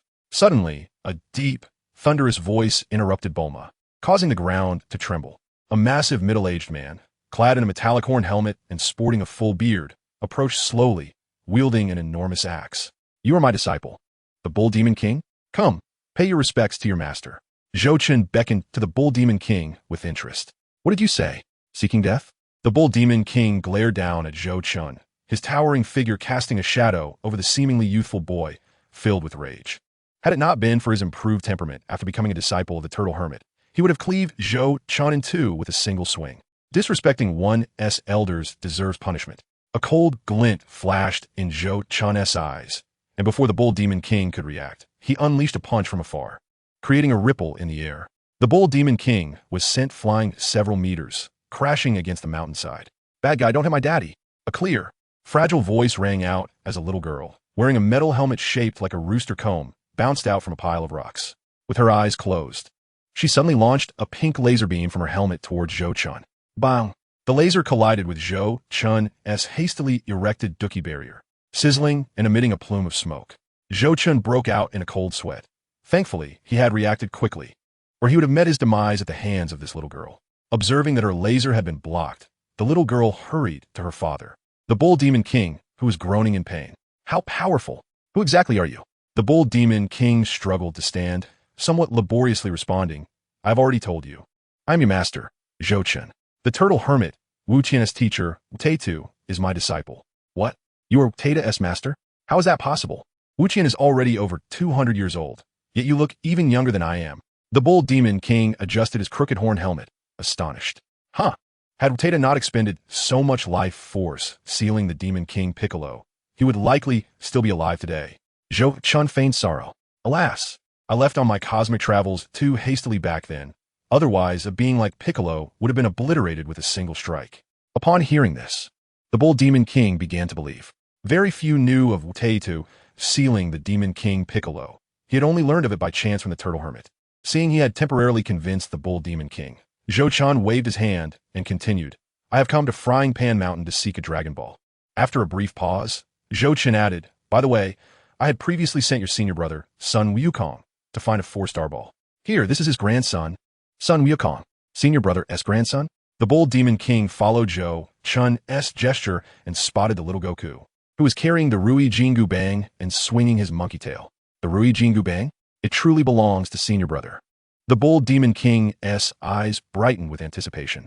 Wukong, where's your grandfather? Upon hearing this, little Goku lowered his head, dejectedly saying, Grandpa is dead. Senior brother is dead? The Bull Demon King's expression darkened. As the second disciple of the Turtle Hermit, he had a good relationship with senior brother Sun Wukong. Looking at the Rui Jingu Bang and little Goku, the Bull Demon King believed about 70 to 80% of Zhou Chun's story. However, he still had some doubts about this overly youthful master. Thus, the Bull Demon King cautiously remarked, originally, I should have properly welcomed you, master. But as you can see, a great fire from the Earth's core has recently ignited outside my castle and has been impossible to extinguish. I plan to borrow the rain and wind-inducing banana fan from Master Wu Tian, but he has been living overseas, so the Bull Demon King appeared simple-minded, yet concealed a sharp wit. If this young man truly was his master, he could easily extinguish the raging fire. If not, he would not fall for any deception. Observing the Bull Demon King's awkward performance, Zhou Chun bluntly stated, that fool Wu Tian has probably lost the banana fan long ago. If you summon him, he would likely flatten the entire mountain with his turtle school's Kamehameha. Realizing his ruse had been seen through, the Bull Demon King awkwardly added, "The Dragon Ball you mentioned is also in my castle. If you wish to obtain it, you must first extinguish the fire outside the castle." "Alas, it seems I must take action myself." Zhou Chen sighed, stretching his body, and said in a calm tone, "Everyone stand back. I am about to put out the fire." Chapter 74. Divine Sword Command the Thunder. Come forth. Zhou Chen gestured, summoning the celestial garment from his dimensional ring. The fairy robe transformed into a dazzling stream of light. Intricately crafted pieces clicking into place on Zhou Chen's body. As the radiance gradually faded, a pink armor emerged, adorned with intricate patterns that enveloped him. Though the armor appeared ordinary, it contained immense power, ready to unleash at any moment. Look, handsome divine being, go for it." Upon seeing Zhou Chen in the striking pink armor, Bulma's eyes widened in awe, and drool threatened to escape her lips. Goku and Oolong. Bull Demon King. Zhou Chen. Watching his grandiose display of power being undermined by Bulma's infatuation, Zhou Chen felt utterly helpless. Nevertheless, one must see things through to the end. How could he abandon his moment of grandeur? Thunder, come! With a thunderous shout, Zhou Chen instantaneously transformed. An aura of electric brilliance enveloping him, crackling and surging forth, compelling Bulma and the others, who had distanced themselves from the scene, to retreat once more. The originally pink bronze armor had astonishingly shifted to a striking hue of blue-purple lightning. Could it be that he truly was a master of martial arts? A deity of combat? The Ox King, gazing at the electrifying figure before him, was filled with disbelief, pondering such power was beyond human capability. Yet, it was not enough. More thunder, bring it on. Crack, crack, crack. 3 colossal bolts of purple lightning, as thick as barrels, descended from the heavens, relentlessly striking Zhou Chen, who was momentarily engulfed by the blinding radiance of the thunder. Zhou Chen formed a sword gesture with his hands, silently chanting the essence of the Qingyun technique, unleashing a tidal wave of Qingyun true energy from within, which summoned even more formidable external energy. The Divine Sword Thunder controlling technique was one he had acquired long ago, and it was time to put it to use. Soon, an immense surge of thunderous energy coalesced in Zhou Chen's hands, manifesting as a divine sword forged from the very essence of lightning. At that moment, the once fiery red sky was swept into a whirlwind, transforming into a vortex. Trembling violently, the dark clouds rapidly converged, forming a vast and profound black whirlpool in the sky, crackling with electricity and howling winds. Zhou Chen, buoyed by the counterforce of the electric energy, gradually ascended into the air, standing aloft. His sacred armor now dyed in shades of purple. This purple figure, embodying the might of thunder, mirrored in the astonished eyes of little Goku and Bulma below, appeared as if a myth had returned. In the midst of the storm, Zhou Chen's gaze sparkled with an intimidating brilliance. Grasping the sword gesture, he took 7 steps in the void, the sword piercing the heavens as he murmured, "In the celestial realm, transform into divine thunder. With resplendent heavenly might, I summon thee." The ancient incantation resonated through the skies, illuminating the already darkened clouds for miles around with a myriad of lightning strikes, accompanied by the rumble of thunder. It was said that where there is cloud, there is thunder, and soon rain would follow. Zhou Chen, gripping the thunderous divine sword, refrained from unleashing its power, instead slowly directing it towards the heavens. Instantly, massive columns of lightning spread through the clouds, provoking the already teetering dark clouds to liquefy, falling as fine raindrops towards the engulfing flames of the fire mountain below. Indeed, Zhou Chen had no intention of obliterating Fire Mountain with sheer thunderous force. Such an act would be too simplistic. Moreover, he feared that excessive thunder might ruin both the mountain and the castle, though that wasn't particularly concerning, as they were not his own. The crucial point was, should he inadvertently destroy the Dragon Balls, it would pose a significant problem. He dared not gamble with fate. In the original storyline, Master Roshi had flattened Fire Mountain with his Kamehameha, without causing any harm to the Dragon Balls. Yet, this did not imply Zhou Chen's Divine Thunder would be equally harmless to them. After all, clad in sacred armor and wielding the Divine Sword Thunder controlling technique, equivalent to a celestial-level combat skill from the Dopa world, his power was unfathomable. Thus, Zhou Chen resolved to utilize the Divine Sword Thunder controlling technique to attract the dark clouds and moisture, summoning a torrential downpour sufficient to extinguish the flames. "Rain, come forth," he commanded, and with a strike of the thunder sword towards the sky, water vapor and clouds from hundreds of miles around began to converge, colossal and dense raindrops cascading down like a heavenly river breaching its banks, flooding towards the fire mountain below. The torrential rain, flowing like rivers, clashed violently against the raging flames of Fire Mountain, consuming each other in a furious struggle. Within a brief moment, the once blazing Crimson Mountain was enveloped in thick, white steam. However, after a while, as the moisture from hundreds of miles was exhausted, the relentless rain began to dwindle, yet the flames still persisted. This caused Zhou Chen to furrow his brow, growing somewhat impatient. Water extinguishes fire, yet fire also consumes water. If the water could not quench the flames, it must be insufficient. A slight smirk graced Zhou Chen's lips. Insufficient water? Such a notion was inconceivable. Chapter 75. The Celestial's response: if the moisture within hundreds of miles was inadequate, then let it be extended to 1,000 miles.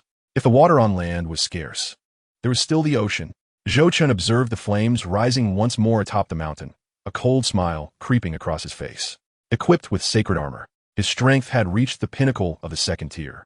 In the Dragon Ball world, where the suppression of origin was minimal, his power now approached that of beings with combat prowess exceeding 5,000 points. It was essential to note that the old sage residing atop Korin Tower, the Namekian Elder, whose physical manifestation was the formidable King Piccolo, possessed only a combat power of 300. Given Zhou Chen's recent feat of obliterating the moon, that old sage would undoubtedly be aware of Zhou Chen's exploits. Yet, the fact that the Namekian Elder had not dared to confront him in all this time was a testament to Zhou Chen's might. In other words, Zhou Chen was now capable of doing as he pleased on Earth. With a mere thought, Zhou Chen summoned the energies of the small universe and combat aura within him, preparing to forcibly draw upon vast water sources to extinguish the flames. Closing his eyes, he attuned himself to the vibrations of this world, sensing the moisture in the air, the rivers below, and even the ocean miles away. Today, he would confront this so-called Fire Mountain. On the ground, Bulma observed Zhou Chen, suspended in the air with closed eyes, and curiously inquired, "What is the handsome guy doing?" "Perhaps he's meditating," she speculated. Summoning so much rain must have taken a toll on his strength. "I was tired from fishing. Grandpa would have me meditate with my eyes closed to regain my energy." Little Goku scratched his head, wagging his adorable little tail, seriously adding, "Yes, Master is definitely meditating." The Ox King awkwardly praised, having previously doubted the authenticity of this master. Yet the fire still blazed. Oolong, gazing at the still raging flames of Frying Pan Mountain, scoffed inwardly, thinking, with such grandiose displays of thunder and rain, it was surprising the fire remained unextinguished. "Oolong, you foolish pig, if you continue to belittle our divine master, I will make you pay." Bang! Bulma kicked Oolong hard, sending him tumbling to the ground. Yet he dared not retaliate. "Look, what is that?" The little girl behind the Ox King pointed to the sky with wide, innocent eyes. Bulma and the others gazed upwards, their mouths agape in astonishment. The once grim sky had transformed into an expanse of azure, an endless sea of water. The terrifying oceanic expanse seemed to engulf the earth, blurring the line between sky and land, with no clouds or sky visible, only an unceasingly flowing blue surface. Furthermore, in the distance, an infinite amount of water vapor continued to converge towards them, as if on a pilgrimage. Has he summoned all the water in the world? Bulma and the others stared, utterly shocked at the suspended ocean above. Meanwhile, thousands of miles away, in a hemispherical divine temple high above the clouds, an elderly Namekian with green skin, 2 antennae, and clad in white robes, leaned on a staff, watching Zhou Chen wielding his overwhelming power to draw in millions of miles of water vapor. Cold sweat trickled down his brow, and his body trembled. "Tell me, is there anyone on this earth who can defeat such an existence?" This elder, appointed as the earth deity by the divine realm and possessing a millennium of experience, reflected upon the situation, trying to recall an event comparable to the terrifying spectacle before him, yet found none that could measure up. At his side, a stout, dark-skinned attendant wrapped in a white turban, also within the temple, spoke in his characteristically calm and mechanical tone. "Baba has never seen such a powerful being. 300 years ago, King Piccolo would have been defeated with a single blow from him. Just days prior, he had obliterated the moon, and now he was disrupting the ecological balance of Earth, forcibly drawing in millions of miles of water vapor."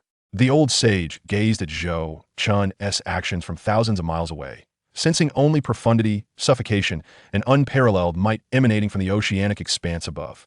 May he not be a harbinger of destruction, let him take the Dragon Balls.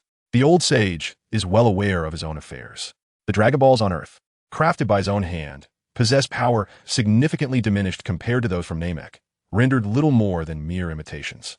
Even if he were to wish upon the Dragon Balls to eliminate Zhou-Chun, it would be an impossibility, for the Eternal Dragon lacks such formidable strength. Had the Eternal Dragon truly held the capability to vanquish the mighty, he would have long since employed it to seal away the Demon King Piccolo during his reign of terror 3 centuries past, rather than entrust the task to the mortal Master Rashi, allowing him to seal Piccolo away. Pausing momentarily, the old sage, leaning on his staff, addressed Bobo beside him.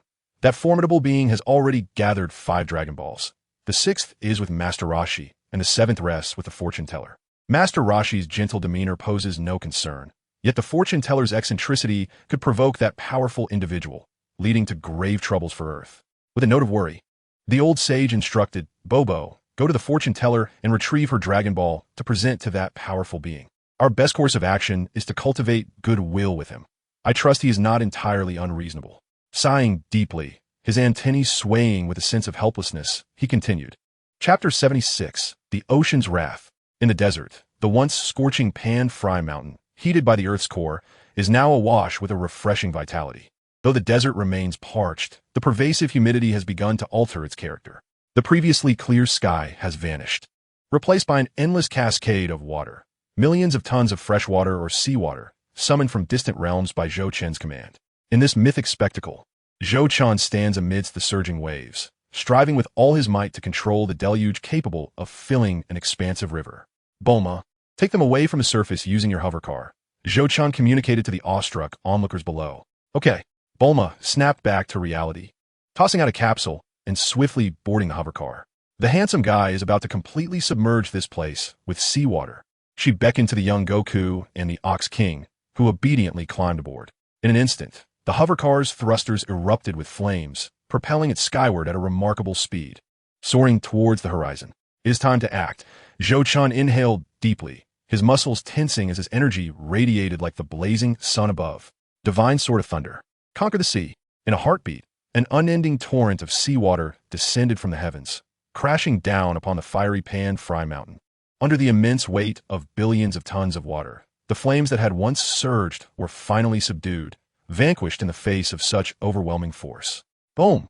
The ceaseless waves cascaded down, and Zhou-Chun, undeterred, believed that mere fire could not rival his divine might. As water clashed with fire, countless white vapors ascended, ultimately forming a rather fearsome white mushroom cloud. Boom! The vast ocean not only enveloped the fiery mountain, but transformed the entire surrounding range into a boundless sea. Billions of tons of water pouring forth, consuming the nearby desert for miles around. The mountains lamented, the earth trembled, and the once barren desert gradually morphed into a vibrant sea, teeming with life. Look, the fire is extinguished. In the distance, high above the sky, Bulma and her companions, having heeded Zhou-Chun's instructions, sat in the hovercar, marveling at his magnificent display. He's incredible. Is this truly going to be my future husband? My taste is impeccable. Bulma exclaimed, her exuberance causing the hovercar to sway, prompting concern for her safety. I've grown up. I must be as strong as my ancestors. Witnessing the monumental scene before him, young Goku clenched his fists, his chubby cheeks filled with determination as the latent Saiyan blood within him surged with fervor. Meanwhile, in West City, at the headquarters of the world government, numerous officials clad in uniforms fixated on an electronic screen, broadcasting live footage transmitted from the fiery mountain by government intelligence operatives. Mr. President, it seems you were correct, a senior official, with a head resembling that of a hippopotamus and dressed in military garb, exclaimed, his lips trembling with excitement, nearly at a loss for words. In an instant, mountains have been transformed into seas. Such power is beyond the government's capacity to contend with. This is the power of the divine. Truly, he is worthy of being called the god of martial arts, capable of obliterating the moon. Observing the miraculous feats on the screen, the old Catman president maintained a stoic expression, attempting to dismiss his worries, yet recalling his recent visit to Dr. Briefs, his heart settled somewhat. With a temperament that fluctuates, possessing immense power, yet treating mortals with kindness, showing no inclination towards excessive destruction, it appears this divine being may not be as perilous as initially feared. The old Catman president chuckled dryly, acknowledging that Dr. Briefs believed Zhou Chun posed little danger, and now he had no choice but to trust that assessment. Perhaps I have inadvertently accrued some merit. High above the Pan Fry Mountain, Zhou Chun surveyed the once barren desert now transformed into a flourishing marshland, nodding in satisfaction. Before long, this area rich in water resources will evolve into a new settlement. Host, you extinguished the flames on Pan Fry Mountain before Master Rashi, altering the world line. Reward, 1,000 causality points. That old turtle hermit certainly has a high appearance rate. Zhou Chun raised an eyebrow. I watched Dragon Ball in my childhood, and now the plot has become somewhat hazy. I vaguely remember that Pan Fry Mountain was indeed leveled by Master Rashi. Shaking his head, Zhou Chun gazed at the gradually clarifying Pan Fry Mountain and the towering stone castle still standing, feeling a swell of pride. Indeed, my skill surpasses. While that turtle hermit only knows destruction, I have preserved Pan Fry Mountain in its entirety and turned a 1,000-mile desert into an oasis. In the future, I am certain people will refer to me as a deity. God of Water has a nice ring to it. Suddenly struck by a moment of youthful exuberance, Zhou Chun burst into laughter. Then an idea struck him. Perhaps, assuming the mantle of a true deity could yield significant benefits. His eyes glinted with mischief as a sly smile crept across his lips. Chapter 77. A protagonist who does not become a charlatan is certainly not a good main character weight. Perhaps I should indeed infiltrate and control this Dragon Ball world in the name of divinity. In that moment, Zhou Chun recalled historical figures like Yaij, Muge Shige, Zhang Jiao, and Hong Xiuqiuan, who could be considered exemplary deities. At this moment, Zhou Chun no longer saw himself as merely an individual. He was something greater. High above, Zhou Chun pondered how to become a charlatan. To do so, one must first establish miracles as a foundation. Obliterating the moon and transforming deserts into fertile lands qualifies as high-end miracles. With the foundation laid, the next step is to build a faction within this Dragon Ball world. A protagonist who does not spread their influence across the multiverse is certainly not a commendable character. Following that, as a charlatan, it is essential to create a church, train a cadre of capable charlatans to spread his gospel, and establish armed forces to control the economy and political lifeblood. Ultimately, he would monopolize faith, ignite divine fire, coalesce divine essence, and establish a divine kingdom. Cough, cough. I digress. This is the fantasy world's trope, which may not necessarily apply to this semi-science fiction, semi-high martial arts realm. Well, one must take it step by step. The first opportunity is to build a faction, starting with Dr. Briefs, Bulma's father. Zhou Chun chuckled, pondering the chaotic nature of the Dragon Ball world, where martial artists, Pilaf, the Red Ribbon Army, and various nefarious organizations proliferated endlessly. Dr. Briefs, despite being the world's wealthiest individual, would have perished long ago without formidable power and connections. Zhou Chun found it hard to believe that the Red Ribbon Army, notorious for its ambition to dominate the world and its unscrupulous methods, would show any mercy towards Dr. Briefs, a source of wealth and innovation.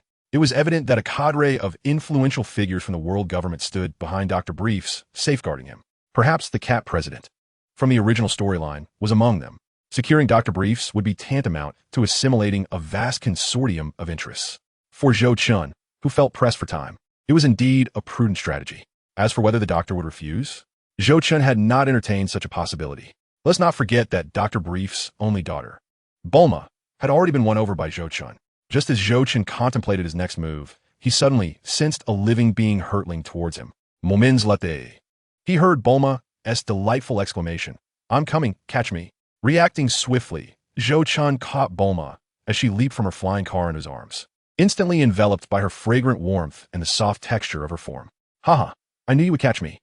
Bulma nestled against Zhou Chun, her cherubic face rubbing against his chest, half smitten and half mischievous, resembling an adorable emoji. With Bulma in his embrace, Zhou Chun and the group seated in the jet car gradually descended before the castle atop the mountain.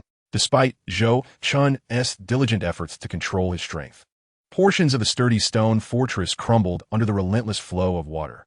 As he stepped onto the uneven, muddy path, Zhou Chun resignedly patted Bulma's pert rear, coaxing the lovely girl, who was clinging to him like a koala, to the ground. "All right, my mischievous descendant, I have quelled the fire for you." Zhou Chun retracted his fairy cloth and turned to the still-dazed Ox King, expressing his gratitude. "Thank you, ancestor.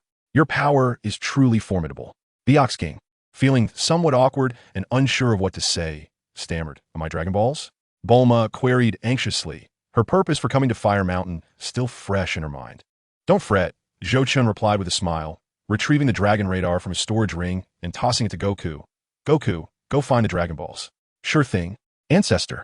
Goku exuberantly leaped dozens of meters, swiftly diving into the ruins of the collapsed castle. Soon his excited voice emerged from the debris. Ancestor, Bulma, I found it. It's the 5-star Dragon Ball. With that, Goku emerged, cradling a Dragon Ball, and handed it to Bulma. Her face lit up with joy as she accepted the 5-star ball and examined it closely. In just 7 or 8 days, we've already gathered 5 Dragon Balls. You're truly impressive, handsome. Bulma's eyes sparkled with pink stars, completely oblivious to her status as a brilliant inventor. Indeed, a girl in love often sees her intellect dwindle to naught. A timid voice piped up from behind the Ox King. It was his daughter, a peculiar little girl named Chi-Chi, who was making a funny face at Bulma. You. Bulma shot an indignant glare at the girl, but Chi-Chi was undeterred, returning the stare without hesitation. Observing the scene, the Ox King felt a pang of embarrassment and quickly pulled his daughter from behind him, apologizing to Bulma. Miss Bulma, this is my daughter, Chi-Chi. She is only 6 years old. Please don't take offense. I wouldn't stoop to quarreling with a little brat, Bulma huffed, turning her head in annoyance. Your daughter, Chi-Chi, is quite formidable. That laser earlier nearly hurt me, Zhou-Chun remarked, admiring the adorable yet naive Chi-Chi, who was merely 4 or 5 years old. The Ox King, fearing Zhou-Chun's words implied disapproval of his daughter, broke into a cold sweat. Chi-Chi is still young and often throws tantrums. Zhou-Chun waved his hand dismissively. It's nothing. I'm not one to hold grudges against a child. In the original narrative, Zhou-Chun held a deep admiration for Chi-Chi, the fierce matriarch who could command even super science with ease. He chuckled inwardly, thinking how he would avoid such a person at all costs. The Ox King, sensing the awkwardness, forced a smile and invited Zhou-Chun. Ancestor, the castle's hall remains intact. May I host a banquet in your honor? Before Zhou-Chun could respond, Bulma, still fuming, interjected, but handsome. Aren't you pressed for time? Let us not linger. We should head to the next Dragon Ball signal point. With that, Bulma pressed a button on the Dragon radar to locate the 6th Dragon Ball. Beep, beep. A series of urgent sounds rang out, revealing on the radar screen that aside from the 5-star Dragon Ball in Bulma's possession, another Dragon Ball signal was rapidly approaching from several dozen kilometers away. A Dragon Ball is swiftly approaching us. Bulma rubbed her eyes in disbelief. Could it be that the divine handsome figure's fame had spread far and wide, even attracting the Dragon Balls to seek him out? Chapter 78. The Divine Scheme Unfolds. Zhou-Chun concentrated his energy in his eyes, and from a distance of several miles, he spotted a pale yellow cloud, trailing a long tail as it sped towards them. Kintoon. Zhou-Chun murmured. In the world of Dragon Balls, Kintoon is a miraculous mode of transportation that only those with pure hearts can ride. In the original story, the first to acquire Kintoon was Master Roshi, but alas, in his old age, he became rather jaded and could no longer ascend. Ultimately, he gifted Kintoon to Goku. The essence of Kintoon is a vast expanse of yellow clouds, impervious to bullets, cannonballs, and all forms of physical attack. What approached Zhou-Chun was merely a fragment of Kintoon. It appeared that the visitor must be a celestial being from Korin Tower. Zhou-Chun understood that his remarkable deeds had compelled the green-skinned deity stationed on Earth to negotiate with him or perhaps plead for assistance. In mere moments, a single Kintoon floated before Zhou-Chun and the others. Then, a rotund figure clad in black, adorned with an Indian turban and earrings, descended from the cloud. It was the servant of the deity, Bubbles. Upon landing, he bowed deeply, addressing Zhou-Chun with utmost respect. Esteemed sir, I have heard you seek the Dragon Balls to fulfill a wish. So you brought a Dragon Ball? Bulma inquired. Curiosity piqued as the radar indicated a Dragon Ball was indeed in the hands of the dark-skinned giant. Logically, Dragon Balls were rare treasures. How could someone present one so readily? This defied reason, Bulma mused. Indeed, Mississippi, I have brought the 1-star Dragon Ball. Please, accept it. Bubbles produced a 1-star ball from seemingly nowhere, cradling it in his hands as he extended it toward Zhou-Chun. Host has acquired a Dragon Ball ahead of time, altering the world line. Reward, 500 causality points. You are Bubbles, the servant of the Earth deity? Zhou-Chun remarked, weighing the 1-star ball in his hand and sizing up the turban-clad figure before him, finally recognizing this character, who had been quite active in the original storyline. Yes, you know of me? Bubbles appeared somewhat bewildered, pondering if the reputation he had garnered over the years had reached beyond Earth. Of course, 300 years ago, when I was traveling through the universe, it was your trickery that led my disciple, mutant Rashi, to exhaust his life force. Using the Mafuba to seal away the Demon King Piccolo, was it not? Zhou Chun recalled vividly the deeds of those responsible for his disciple's demise. Zhou Chen's lips curled into a cold smile as he said, "Not at all, my lord. Please allow Bobo to explain." Upon hearing Zhou Chen's heart-wrenching words, Bobo, who had been relatively composed, immediately broke into a cold sweat, his previously dark complexion paling in fear. This esteemed individual is actually the master of Wu Taidu? Bobo thought to himself. Having resided in the temple since the era of the first generation of immortals, he had never heard of such a formidable figure existing on Earth. His mouth became tangled with fear as he stammered. "Oh my lord, the situation back then was extremely dire. King Piccolo had already slaughtered more than half of humanity on Earth. And even your disciple Wu Taidu sought us out at the temple, requesting methods to subdue Piccolo. Oh, I seem to recall that the origins of this King Piccolo are related to that Namekian in the temple," Zhou Chun remarked, his expression a blend of amusement and subtle menace, sending a shiver down Bobo's spine. Bobo wore a troubled expression, burdened with unspoken woes. Indeed, the monster known as King Piccolo was the malevolent side of an immortal.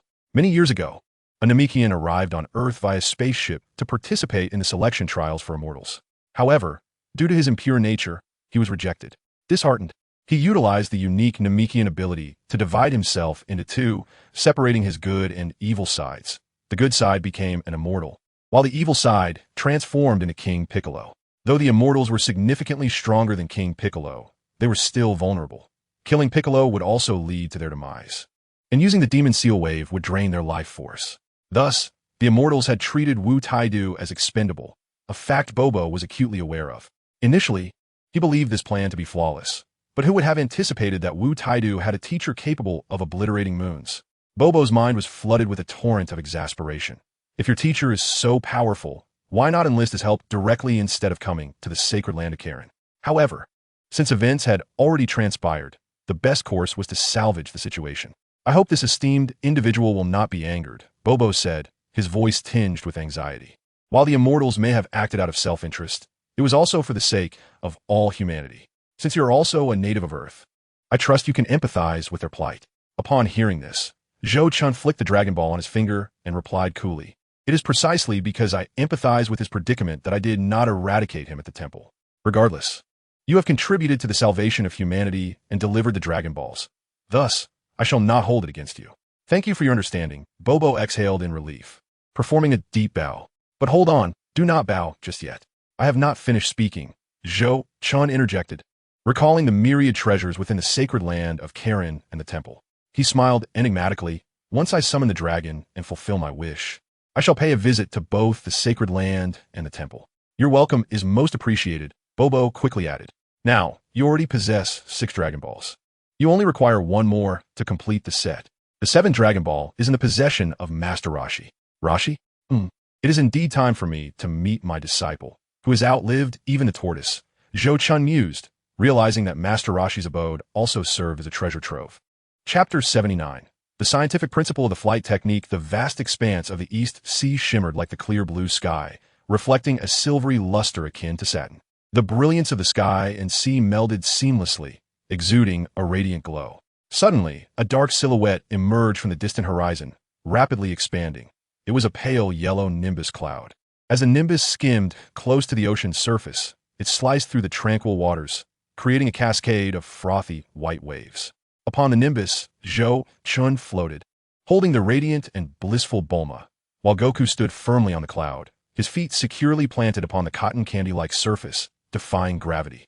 Zhou Chun, attuned to the flow of air, adjusted the balance of energy within him. Although it appeared as though he was merely standing atop the nimbus, he was, in fact, employing the unique levitation technique from the Dragon Ball world, utilizing the principle of reaction force. Given their less-than-pure hearts, Zhou Chun and Bulma were unable to simply stand on the nimbus. They had to temporarily learn the levitation technique from Bobo. As for the Ox King's daughter and Oolong, they had been left behind at Frying Pan Mountain to rebuild the castle. Indeed, this flight technique proved to be exceedingly practical.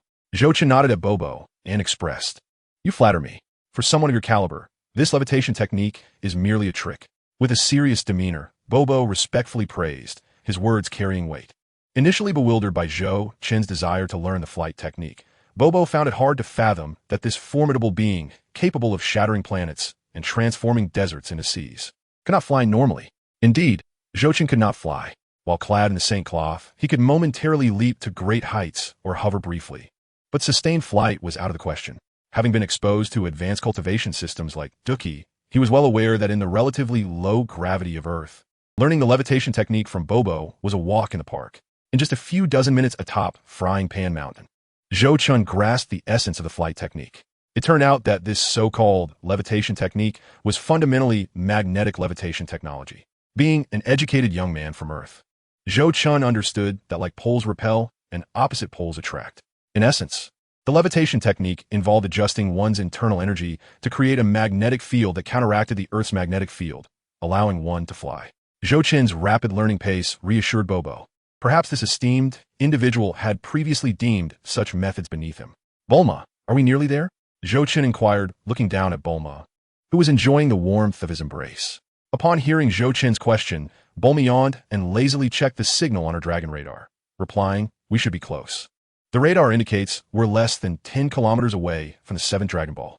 There, Goku exclaimed, bouncing off the Nimbus and pointing at an island adorned with a quaint pink cottage. "Is that it?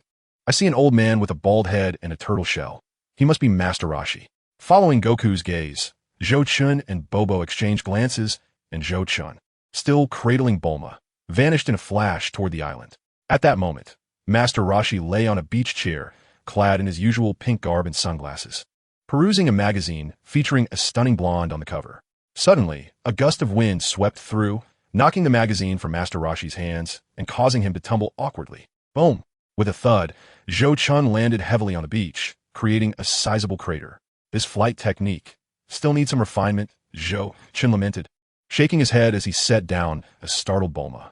He had intended to make a graceful, feather-light descent to impress Master Roshi, demonstrating the grandeur of a master to his disciple. Yet, his freshly learned skill had proven insufficient, resulting in a clumsy landing that felt more like a meteorite crash than a graceful flight. "Cough, cough, flight technique. Are you disciples of the Crane Hermit?" Master Roshi exclaimed, rolling out from the sand and staring in astonishment at the pair before him. It was noteworthy that the flight technique was the exclusive skill of his rival, the Crane Hermit, and neither he nor Wu Taidu had ever mastered it. "Have you come to cause me trouble at the behest of that old crane?"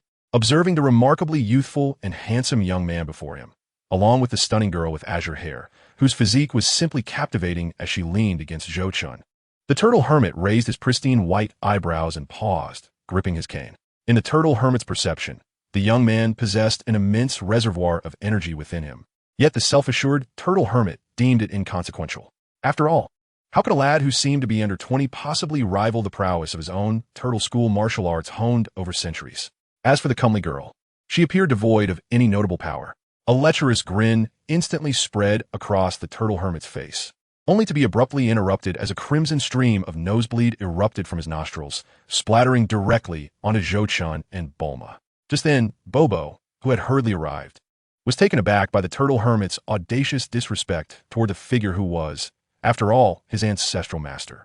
With a swift display of energy, Bobo froze the errant blood, admonishing the Turtle Hermit, who was the teacher of the illustrious Master Wu Tai, and thus, also your Grandmaster.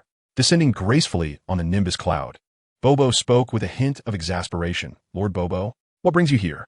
The Turtle Hermit immediately donned a serious demeanor, feeling somewhat uneasy. As a human who had ascended the Korin Tower and consumed the super divine water, having trained there for 3 years, the Turtle Hermit recognized the guardian of the divine temple, the servant of the gods. "Bobo, you have nearly 3 centuries under your belt, yet you remain as sprightly as in your youth."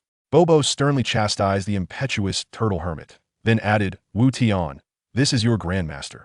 Shouldn't you pay your respects?" "Grandmaster?" The Turtle Hermit gazed incredulously at the excessively youthful Zhou, nearly dropping his dentures in shock. "Lord Bobo, surely you jest. Do you think Bobo would joke?" Before Bobo could respond, Zhou interjected, a smirk gracing his lips. "Are you truly my Grandmaster? I never heard Master Wu Tai mention it." The Turtle Hermit rubbed his glossy bald head, his white beard quivering with disbelief. "Have you ever heard Master Wu Tai speak of his 3 wives and 5 concubines?" "No, I haven't. Well, there you have it.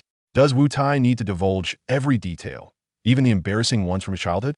Zhou shrugged, dismissing the absurdity. Seeing the turtle hermit rendered speechless by his clever retorts, Zhou Chun pressed on.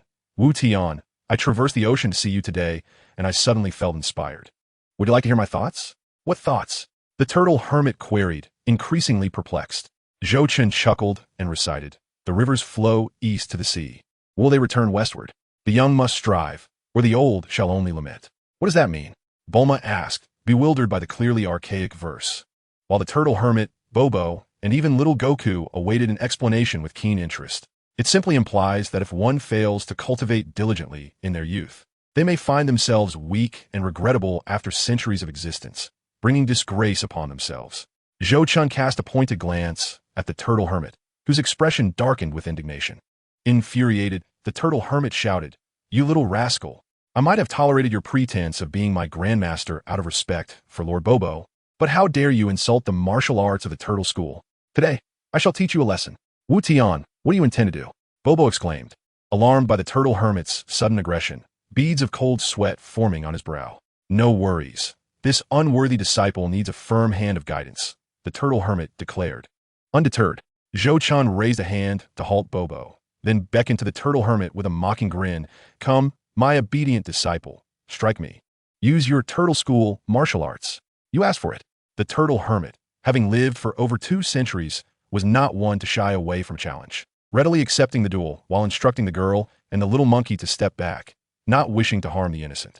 Not necessary. Let us take this to the sea, Zhou Chun suggested, taking to the sky with his flight technique. Come at me. From his elevated vantage point, Zhou Chun relished the sight of the turtle hermit, awkwardly grounded and unable to fly. How dare you question the protagonist's words?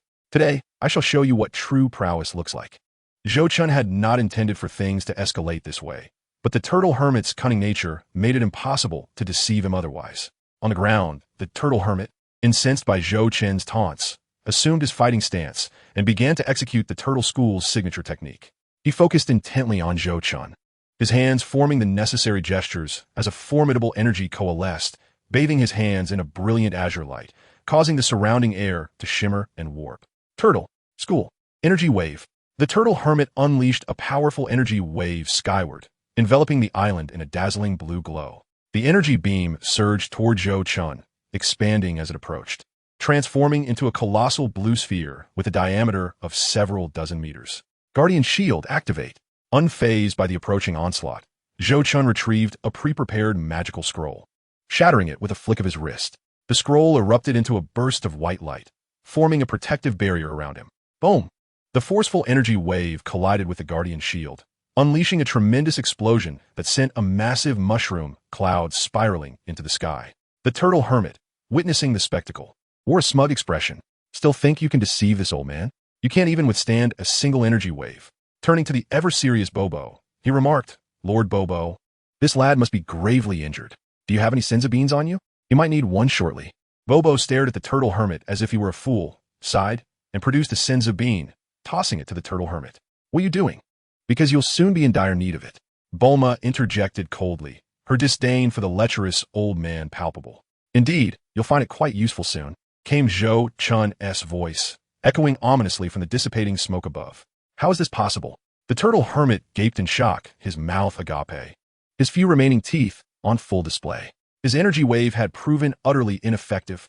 Zhou Chun dismissed the magical shield and unsheathed an ordinary longsword, channeling his energy as his eyes shimmered with fierce determination. As he performed a sword technique, he declared, 9 heavens, transform into divine thunder. Great celestial might, I summon you with this sword. Crack! A resounding thunderclap reverberated across the cloudless sky as ominous clouds gathered, interspersed with blue and violet lightning, rumbling ominously as they surged forth like a tidal wave. The dark clouds quickly enveloped the entire island, their menacing presence threatening to crush it beneath their weight. Obedient disciple, receive my attack.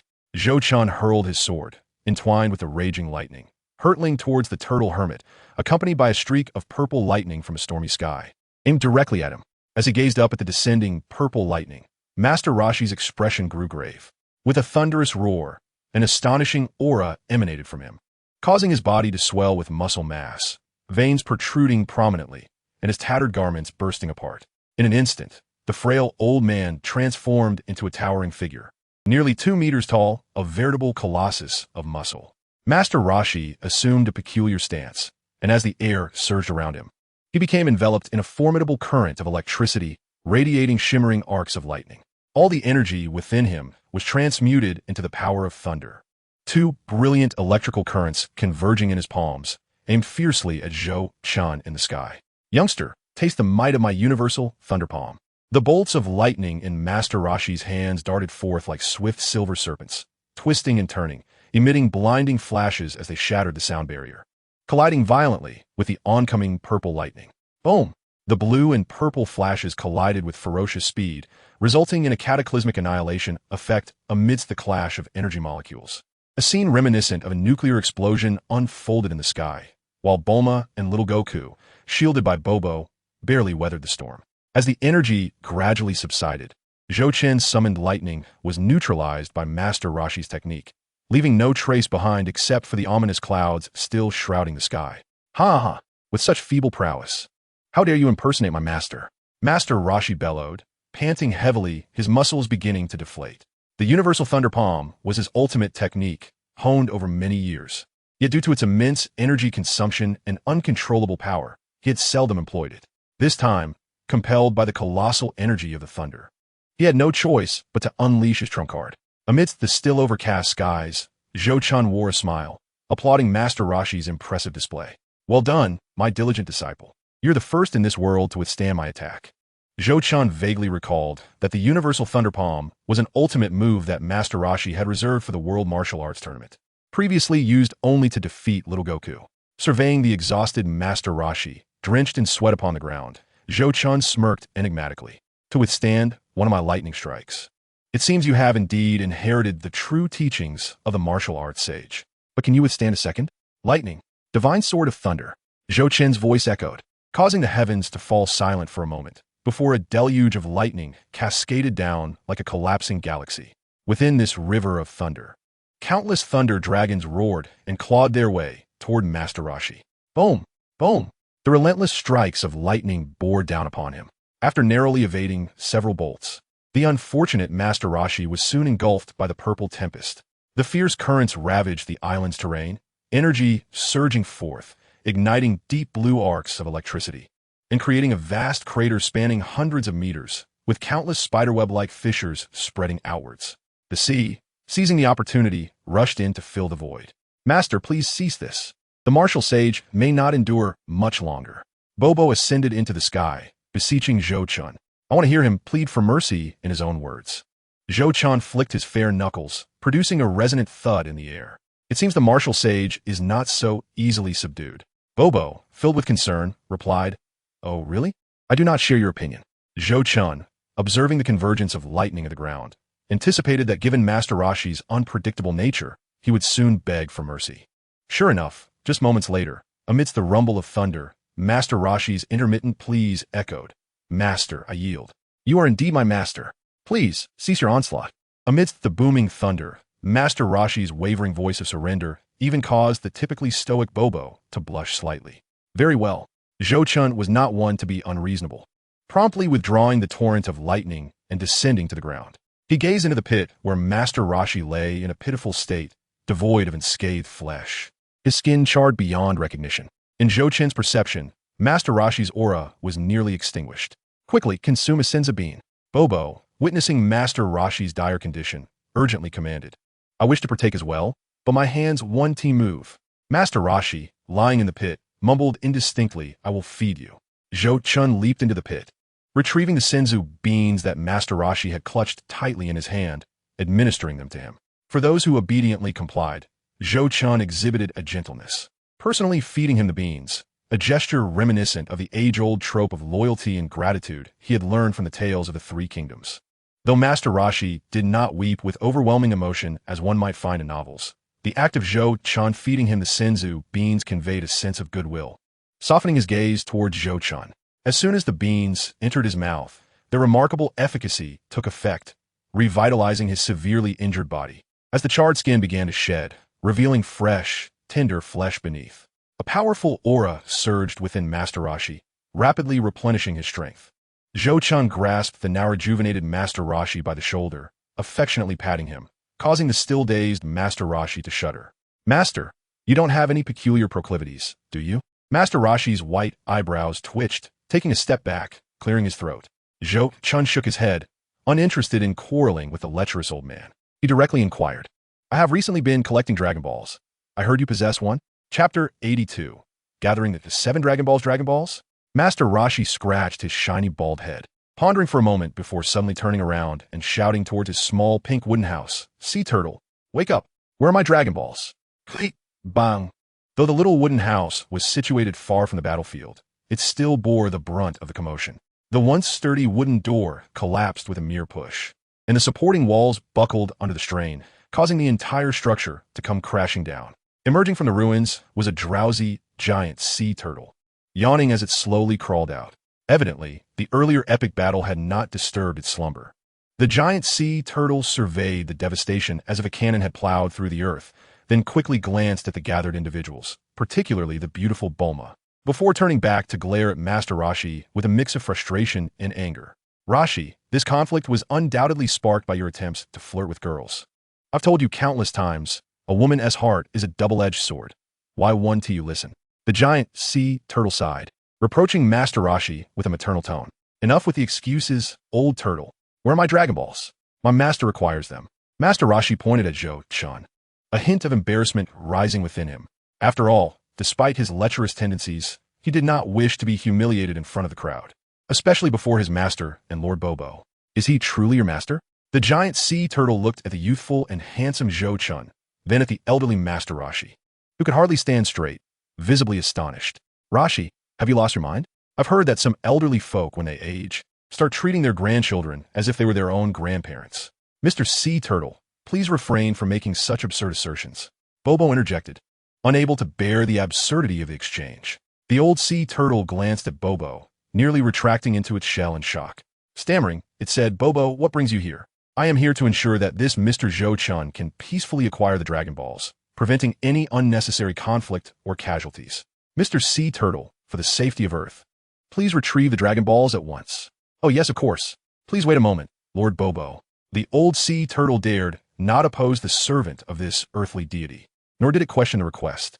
With age comes caution, and being older than Master Rashi, it certainly did not wish to defy authority. The giant sea turtle quickly crawled back into the ruins of the little house, rummaging around, and shortly emerged with an orange Dragon Ball clutched in its mouth.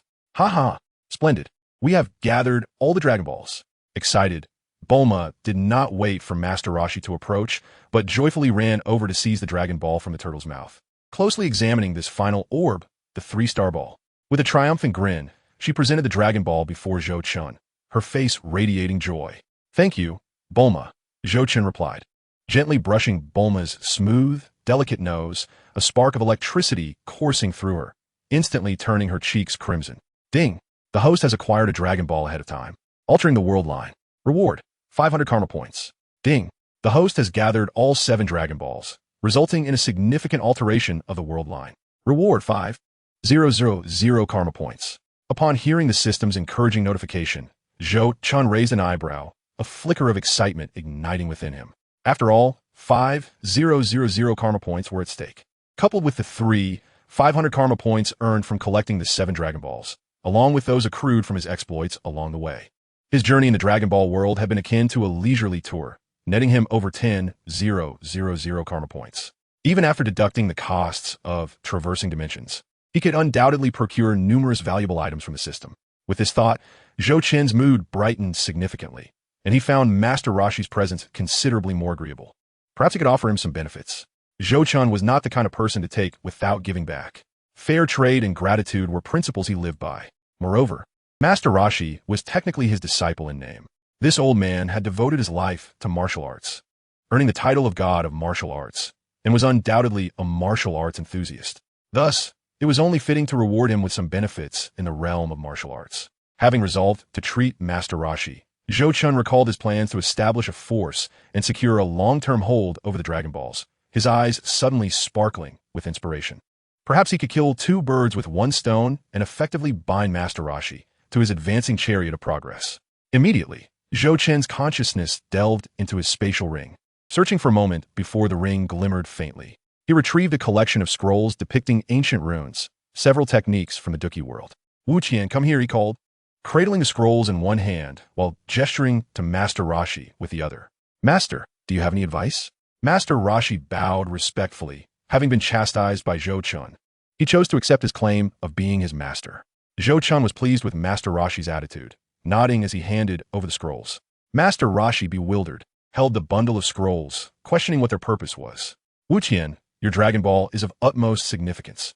Therefore, I have decided to reward you accordingly. After a brief pause, Zhou Chun continued, you have devoted your life to martial arts, yet your skills remain lacking, which is quite embarrassing for me. Thus, I intend to impart to you some more powerful and advanced martial arts training methods. With that, Zhou Chun pointed to the scrolls in Master Rashi's arms, observing them as if they were experimental specimens. These scrolls originate from a world where martial arts are even more developed, known as the Duki continent, where formidable warriors abound. These scrolls contain various techniques and skills from that realm, and I can teach you a portion, enabling you to enhance your strength and prevent being easily defeated by those of lesser caliber.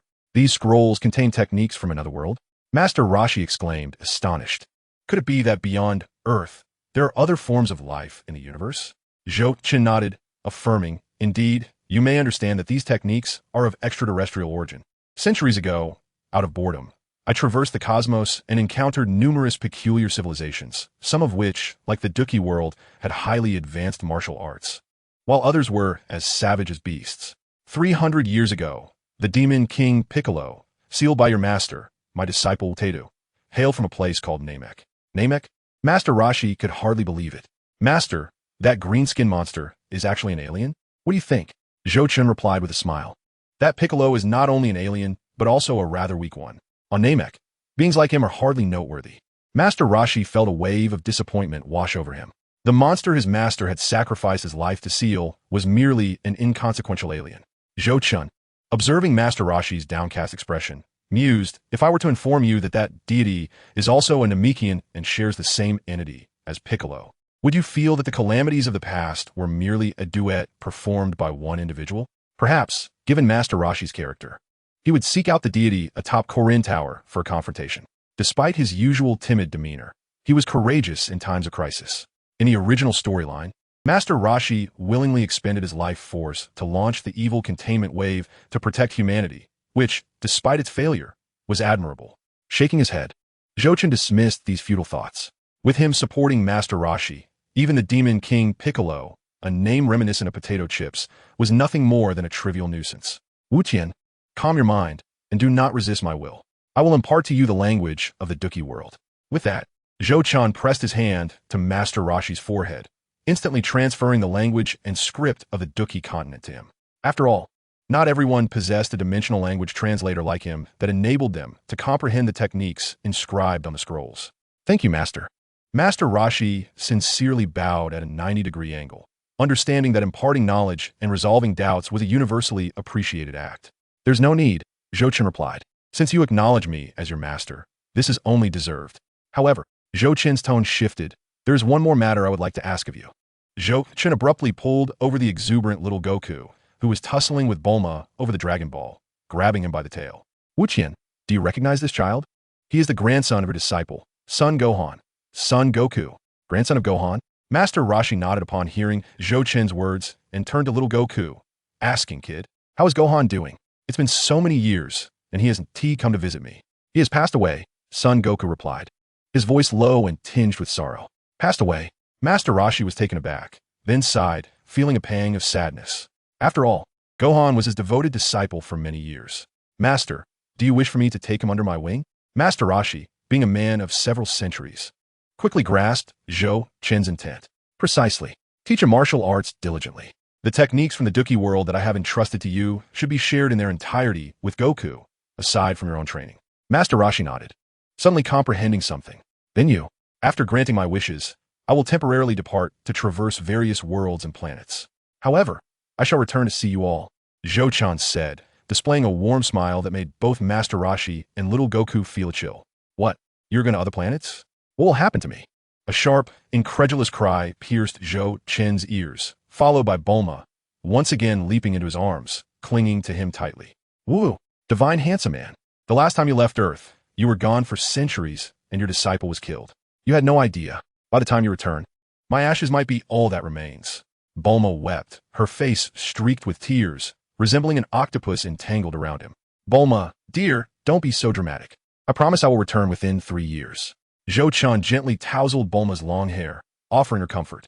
"You promise to come back within 3 years." Bulma insisted, rubbing her tear-streaked face against Zhou-Chun's chest. Finally relenting, "I will hold you to your word. I am the god of martial arts in your eyes. After all, my word is my bond." Zhou-Chun solemnly pledged, having finally settled matters with Bulma, and now it was time to summon the dragon.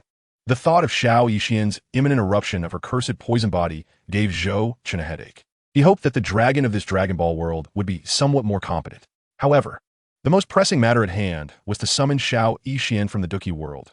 Otherwise, no matter how powerful the dragon was, it could not traverse dimensions to cure her cursed poison body. What was the cost to summon Xiao Yixian across dimensions? Ding! In the world of Do Put Song Xion, summoning the character Xiao Yixian, who possesses first-tier strength, requires 3,000 karma points to open a dimensional passage. In other words, would a round trip cost 6,000 karma points? Zhou-Chun furrowed his brow, his teeth slightly aching. Just moments ago, he was contemplating how to wisely spend over 10,000 karma points, only to turn around and find himself needing to relinquish 6,000. Ding! The dimensional passage can be maintained for 5 minutes. If one returns to the original world within these 5 minutes, no return fee is required. Oh, that sounds rather agreeable. System, you've been quite reliable lately. Ding! It is our honor to serve the host. Zhou-Chun maintained a facade of nonchalance, but inwardly he felt a twinge of unease. What did this imply? Was it merely a slip of the tongue from the system? Or did this so-called system encompass more than one entity? Chapter 84. Braised dragon meat, a path will surely reveal itself when the cart reaches the mountain. One step at a time, Zhou-Chun exhaled a deep breath, choosing not to dwell on the implications of this we. After all, his mindset was straightforward. Life and death were trivial matters. If he encountered resistance, he would confront it head-on. As long as his strength was formidable and he had a sufficient number of allies, he would obliterate any obstacles in his path. Overthinking was not only futile, but also exhausting. Bobo, summoning the dragon doesn't require any elaborate rituals, does it? Zhou-Chun adjusted his mindset and turned to the ever-silent Bobo beside him, cautiously inquiring. "Well, there's a minor ceremony, though. It is relatively simple," Bobo replied, maintaining his stoic demeanor. "You need to arrange the 7 Dragon Balls in order and then recite the incantation. 'Come forth, dragon,' to have your wish granted." "Oh, I understand now." Zhou-Chun nodded, realizing that the phrase "come forth, dragon" was indeed the incantation. When he had watched the Dragon Ball anime in his youth, he had thought it was merely a cliché. Having grasped the procedure, Zhou-Chun focused his thoughts, and the ring on his hand emitted a faint glow. In an instant, the 7 orange Dragon Balls, arranged in sequence, appeared on the ground. "Come fort, dragon." Taking a deep breath, Zhou-Chun no longer hesitated and, amidst the curious gazes of those around him, solemnly proclaimed. As his voice faded, the 7 Dragon Balls suddenly radiated a dazzling golden light, accompanied by a series of sounds reminiscent of dragon roars. The once clear sky rapidly darkened, as ominous clouds gathered, blanketing the heavens like a towering mountain, as if nightfall had arrived prematurely. Crack! A thunderous roar echoed, and a golden lightning bolt, akin to a divine dragon, darted through the ominous clouds, coalescing until it gradually formed the semblance of a dragon. The golden light emitted by the Dragon Balls illuminated the entire island, growing ever brighter, in harmony with the flashes of lightning above. Suddenly, the 7 glowing Dragon Balls soared into the air, aligning themselves to resemble a dragon's spine, merging with the streak of golden lightning in the sky. With a resounding dragon's roar that reverberated through the cosmos, a massive azure dragon materialized amidst the ink-black clouds. This dragon, adorned with azure scales, bore a pair of antler-like horns, with its long, flowing whiskers dancing in the wind. Its blood-red eyes gazed down upon the earth, enveloped in a halo of golden lightning. "What a magnificent dragon!" Bulma exclaimed, gazing up at the majestic creature in the sky with genuine admiration. The way she looked at it was akin to how one would regard a beloved pet, causing Zhou-Chun's lips to twitch. "It's enormous. We could feast on it for quite some time," said the gluttonous scion, Goku, his eyes fixated on the colossal green dragon that occupied most of the sky, saliva dripping from his mouth. Zhou-Chun helplessly rubbed his forehead, bemused by the scene unfolding before him. Among the crowd, only Bobo, who participated in creating the dragon, along with Master Rashi and the large sea turtle, seemed somewhat normal. The gigantic green dragon in the sky, after striking a classic pose amidst the dark clouds, fixed its glowing red eyes on Zhou Chun and declared, "Ignorant human, state your wish. No matter what it is, I shall grant it, but only one wish." He dragon. "My wish is for 10 additional wishes," Zhou Chun boldly proposed, gazing at the dragon in the sky. Perhaps taken aback by a human who deviated from the norm, the dragon fell silent for a moment, and after a lengthy pause, slowly replied, "I am afraid I can only fulfill one specific wish, not such convoluted requests. This is a limitation established by the deity who created me."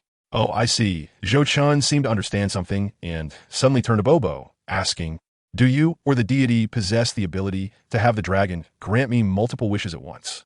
"Apologies, my lord. Although the dragon was created by me and bestowed with life by the gods, we still lack that capability. However, if you have further needs, you may wait a year to gather the Dragon Balls again and make another wish." Bobo wiped the cold sweat from his forehead, feeling bewildered. What manner of person is this? So utterly devoid of decorum. Is it typical for the powerful to behave this way? Had Zhou Chun heard Bobo's inner thoughts, he would have wholeheartedly agreed, affirming, "Indeed, the powerful disregard the rules. The powerful can act as they please." "Haha, I was merely jesting. No offense intended," Zhou Chun chuckled, patting Bobo's broad shoulder with a hint of awkwardness. He then addressed the dragon. "Very well, dragon, I have a female friend named Xiao Yixin. She suffers from a congenital affliction known as the cursed poison body and requires your assistance for treatment."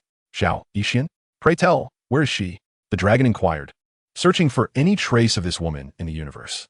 After a brief search, it gazed at Zhou Chun with a hint of frustration. "I have found no woman by that name in this universe." "Oh, she resides in another universe. Please hold on, I will summon her," Zhou Chun stated with a serious demeanor, but the words that followed left many in disbelief. "Are you mocking me?"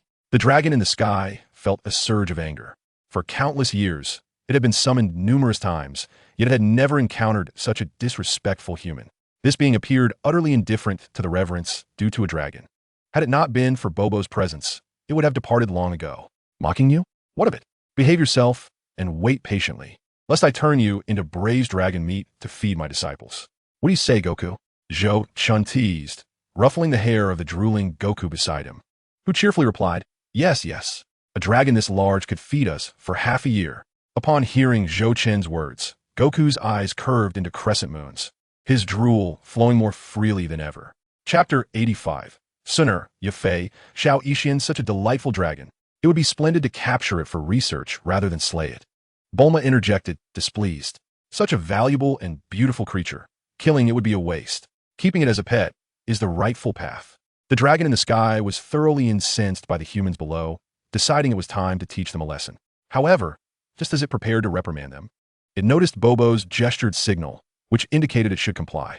The last time Bobo made such a gesture was several centuries ago, when the god of destruction, Beerus, descended upon Earth. Who was Beerus? A being on par with the Kaioshin, yet far more powerful, an ultimate deity of the universe. As a god of destruction, Beerus could obliterate a planet with a mere thought, and with a full effort, could annihilate half the universe. Before me stands a formidable being, one that instills dread across the very globe. At this thought, the divine dragon promptly shrank back, beads of cold sweat cascading down its visage. In a bid to regain composure, it awkwardly remarked, "You are quite amusing. It has been ages since anyone dared to jest with me. I do appreciate your lively spirit." Deaumans.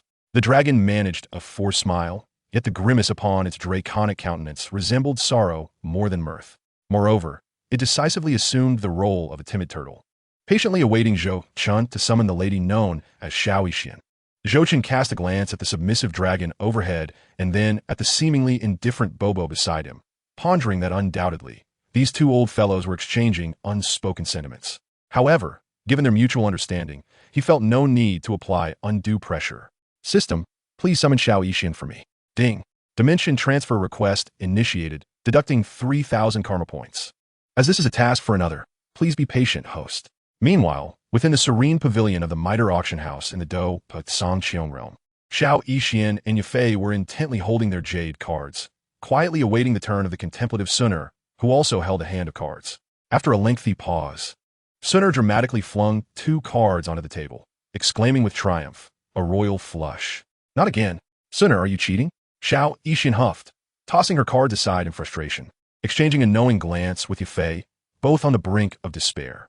After countless rounds of Do Di Zhu, Sooner had consistently drawn the most advantageous hands, dominating the game with effortless prowess. Had Zhou Qian been present, he would have enlightened them that this was merely the effect of the protagonist's halo, the child of the realm, merely a matter of luck. Why are you staring? Quickly bring forth the gold. 1,000 each. Sooner's once cool demeanor had vanished, replaced by an eager glimmer of gold in her eyes.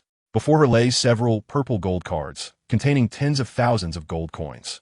Although, as a young lady of an ancient clan, she lacked for nothing, the thrill of earning money through her own skill was unparalleled. The exhilaration of winning had nearly ensnared her in a web of obsession with gambling, as she devoted her days to play cards with Xiao Yixian and Yufei, neglecting even her brother Xiao Yan. It's nothing, just a bit of pocket change. I can afford to lose. I'll cover Xiao Yixian's share as well. Yufei chirped, attempting to lighten the mood, tossing another purple gold card to Sooner. Despite her string of losses, the affluent miter family was not troubled by such trifles. Yufei, skilled in the art of persuasion, yet often isolated, knew how to win hearts. As for Xiao Yixian, she understood that to remain close to Zhou Qian, she had to endear herself to him. Zhou Qian's ambitions concerning Sooner were not lost on the astute Yufei. She recognized that Zhou Qian had imparted the game of Do Di Zhu to her to foster camaraderie among the three women and simultaneously enhance Sooner's affection for him. How cunning of that lecherous wolf, even in his absence, to set a trap for the innocent Xiao Yixian and Sooner. Yufei silently chastised Zhou Qian in her heart, yet her face remained radiant as she continued to play cards with the two ladies. In the distance, Master Gunny of the Miter family, donned in the robes of an alchemist, observed the harmonious interaction among the three women with a smile of satisfaction. He had watched Yufei grow. Over the years, she had endured familial oppression, and he felt powerless to intervene. Being merely a second-tier alchemist and a 7-star Do master in a family that revered Do Wang as the foundation of their lineage. Now, with Yufei having found such a promising ally in Zhou Qian, a formidable support, Gunny felt immense relief. After all, Zhou Qian was young and accomplished, backed by a terrifying force capable of suppressing Do Huangs with ease, figures akin to anchors of stability within the Jiama Empire. In total, there were scarcely a handful of such individuals across the empire. With Zhou Qian as their ally, even the patriarch of the Miter family, the 7-star Do Wang Miter Tangshan, would have no choice but to behave like a humble subordinate. Reflecting on this, Gunny turned to the imposing figure of Fei Lei beside him and inquired, Lord Fei Lei, might I ask when we can expect Zhou Qian to return to Wutan City? The Miter family headquarters has been urging Yufei to return post-haste, and the Mu family's Mu Zhan has been pressuring her with his pursuits. I'm struggling to withstand the pressure. You needn't shield her next time. Let them come directly to me. The master has decreed that anyone who dares to trouble Madame Yufei will be dealt with ruthlessly. Fei Lei's gaze remained fixed ahead, his calm demeanor betraying a chilling authority that sent shivers down Gunny's spine. Very well. I shall leave everything in Lord Fei Lei's capable hands. Gunny feigned hesitation. Yet inwardly, he was immensely satisfied. The arrival of a Douling elder from his family had been anything but courteous, and he had long harbored a grudge against that elder. He hoped Fei Lei would teach him a lesson to remind him of his place. Gunny's spirits lifted. His admiration for Zhou Qian grew exponentially. The master treated women with kindness, unlike many powerful figures who viewed them as mere possessions to be discarded at will. The very presence of this peak Douling, Fei Lei, serving to protect Yufei and Xiao Yixian, stood as testament to that. Chapter 86. What transpired? Master Gunny, as alchemists, your soul perception is traditionally quite potent. Have you not sensed something unusual in the sky? Fei Lei raised his head to gaze at the heavens, a sense of unease washing over him. Moments ago, he distinctly felt an immense energy fluctuating in the atmosphere, yet now it had vanished. Upon hearing this, Gunny quickly extended his senses to perceive the surroundings. I do not sense anything amiss. However, Lord Fei Lei, your cultivation is of the earth-grade lightning attribute, adept at perceiving the clouds above. Surely there must be some cause. Noticing the three women in the pavilion still laughing and enjoying their game, Gunny felt a twinge of caution. Perhaps we should advise them to relocate. Agreed. Fei Lei, known for his decisive nature, promptly made his way toward the pavilion. However, just as he lifted his foot, a blinding orb of light suddenly coalesced in the sky, radiating with a heat akin to the sun. Subsequently, a colossal, multicolored beam cascaded down from the heavens, directly targeting the pavilion. This shocking spectacle left Gunny and Fei lay momentarily dumbfounded. This is bad. Something is amiss. In the face of this unfolding chaos, Fei Lei pressed forward rather than retreating. As his Do Chi surged, arcs of blue lightning crackled around him, converging into a sword forged from elemental lightning. Jing et Thunder Technique. Jing, Je Thunder Sword. Slash. With a fierce cry, the Jing Je Thunder Sword expanded dramatically, cleaving toward the descending beam of light with unyielding force. Fei Lei, deeply indebted to the master, could not allow this beam to harm the ladies. Boom! The colossal clash resulted in a definitive outcome. The heavenly beam trembled, yet the lightning sword in Fei Lei's grasp shattered, and he was propelled back several dozen feet by the overwhelming backlash, sustaining grave injuries. In a heartbeat, the beam enveloped the entire pavilion, swiftly contracting until it excluded Ye Fei and Sun, locking onto the bewildered Xiao Yixian. Seeing Xiao Yixian ensnared by the beam, Sun's enchanting eyes ignited with a flicker of golden flames. Ancient Emperor's finger. Golden Emperor's inferno. Sun's eyes blazed with golden fire, launching a fierce assault against the beam. ZZZ. The Golden Emperor's flame, capable of igniting the fighting spirit and incinerating space, undoubtedly lives up to its esteemed rank of 4th on the fire list, crafted through the centuries by countless formidable beings of the ancient clans. As the moment of contact between the Golden Emperor's flame and the 7-colored beam approached, an inevitable and intense energy reaction ensued. The teleportation beam, which even a 5th-tier Do Saint would find difficult to shake, began to show signs of gradual collapse under the attack of Sun, a low-tier fighter. Such is the formidable might of the Yio. All things are interconnected. There must be a reason behind this disruption. Who is interfering with my teleportation? A voice, filled with exasperation, echoed along the beam, leaving Sun and her companions in stunned silence. Zhou-Chen? Sun inquired hesitantly, as the voice unmistakably resembled that of the detestable villain. It's me. It's me. Quickly withdraw your Golden Emperor's flame. I need to take Xiao Yixian to the other world for treatment. Zhou Chen's voice, somewhat garbled, intermittently emerged from the beam. Yet his urgency was palpable. Is it truly you? Are you not in Duki continent, but rather in the central primordial realm? A sudden realization struck Sun. As she recalled the secrets she had overheard about Zhou Chen's origins on the day she visited the Xiao family's back mountain. Stop with the nonsense. This dimensional passage can only last for 5 minutes. You must swiftly retract your Ioa. Zhou Chen, still in the Dragon Ball world, felt utterly exasperated. Why was this girl always thwarting his plans? She was like a Teletubby, incessantly asking questions. Beside them, Ye Fei detected the urgency and frustration in Zhou Chen's words and quickly advised, Sun, the situation is pressing. Xiao Yixian's treatment is paramount. We can address other matters later. Very well. Sun reluctantly withdrew the Golden Emperor's flame, her gaze fixed on Xiao Yixian as she vanished into the beam. She was genuinely curious about Zhou Chen's identity. Meanwhile, Gu and I assisted the injured Fei Lei and approached, noticing that the ground where Xiao Yixian had stood was now marked only by an intricate pattern etched with ancient, elaborate designs. What on earth has transpired? Fei Lei murmured as a notification chimed. Target successfully captured. No resistance from the target. Zhou Chen exhaled, finally achieving success. That little girl Sun was indeed a master of mischief. He resolved to reward her with a special parent-child package, so she could learn the consequences of offending him. Teleportation in progress. Success. Boom. Another beam of light descended, and Xiao Yixian was instantly ejected from it. The beam then retracted into the heavens, transforming into an egg-like orb of light, awaiting activation. Dimensional passage closed. 3 minutes and 50 seconds remaining. Please prepare for reception. The overwhelming centrifugal force rendered Xiao Yixian motionless in midair, but fortunately, Zhou Chen was quick to catch her. Have you found a remedy for the calamity poison? Lying in Zhou Chen's arms, Xiao Yixian stretched languidly. Sinner, it seems you've become more composed since our last meeting. Seeing the unflappable Xiao Yixian, who remained unperturbed despite traversing dimensions, Zhou Chen was perplexed. What should I do then? Should I also pester like that foolish girl Sun? Xiao Yixian playfully stuck out her tongue. Having spent time with Ye Fei, she had been captivated by her theories. Since Zhou Chen possessed such remarkable abilities, she decided to embrace the moment rather than worry, opting instead for a bit of encouragement. Unbeknownst to her, under Ye Fei's subtle influence, Xiao Yixian had begun to exhibit traits akin to a materialistic girl from Earth. She glanced around, noticing a massive, dark green dragon observing her curiously against the gloomy sky, alongside a malevolent gaze from a blue-haired girl who glared at her with fierce intensity. Did you collect the Dragon Balls for the handsome deity? Bulma fumed, her eyes reddened. After accompanying the deity in arduous endeavors for so long, only to end up as the other woman's bridal attire, she was understandably upset. Do not be angry, little girl. Blame Zhou Chun, that scoundrel, for his flirtations. Xiao Yixian smiled gently, taking Bulma's hand, and after a few moments of chatter, managed to elicit a laugh from her. Zhou Chun was utterly astonished. What had transpired during his absence? Chapter 87. Capturing the Dragon Balls. Dimensional passage closed. 3 minutes remaining. Please prepare for reception.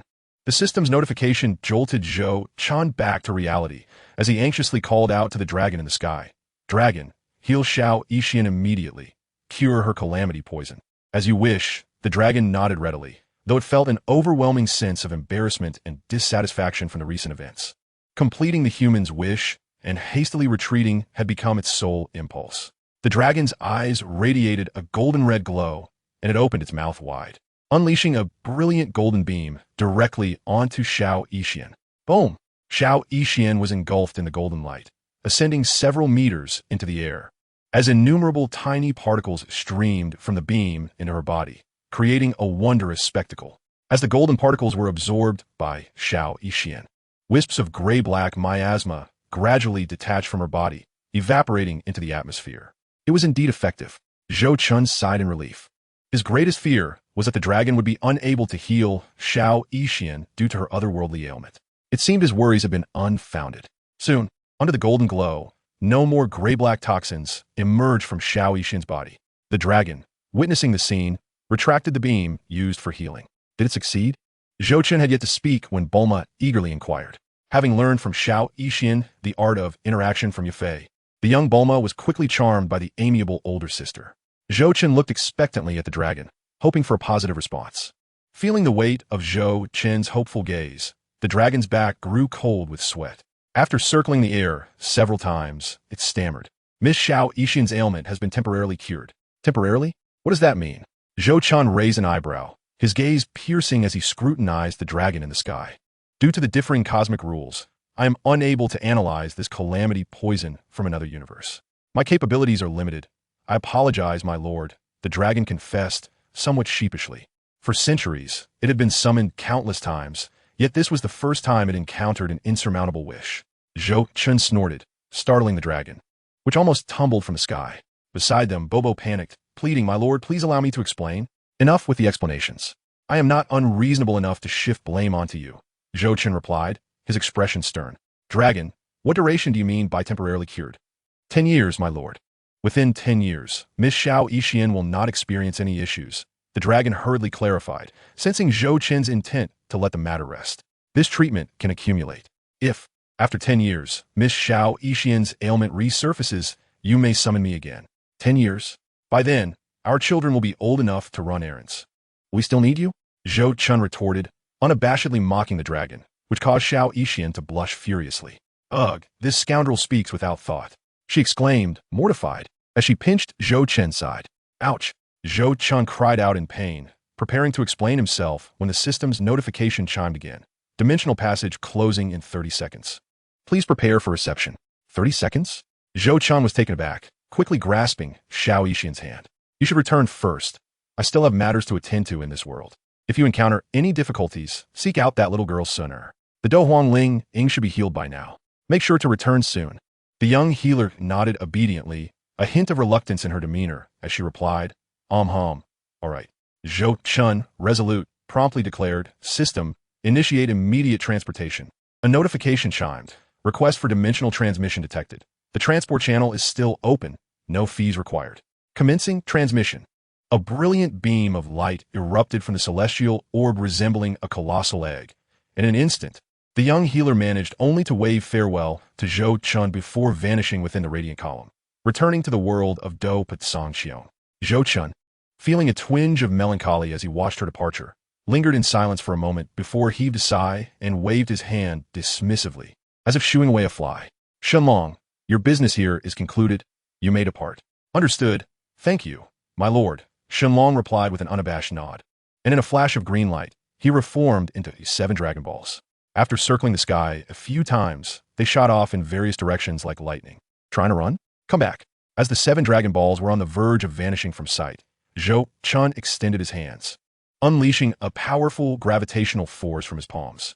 The Dragon Balls, previously dispersing at supersonic speeds, swiftly reversed course, spinning back towards him and landing with a series of thuds at his feet. With 7 successive, sounds akin to stones dropping, the Dragon Balls, now transformed into stone, slowly congregated at Zhou Chen's feet. These Dragon Balls will revert to their original form in a year, allowing for wishes to be made once more.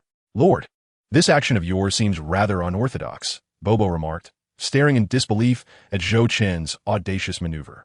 Unorthodox? How so? Zhou Chun rolled his eyes, unabashedly retorting, in a year. Wouldn't we still need to search for them? I'm merely being efficient, saving time and effort. Where's the violation?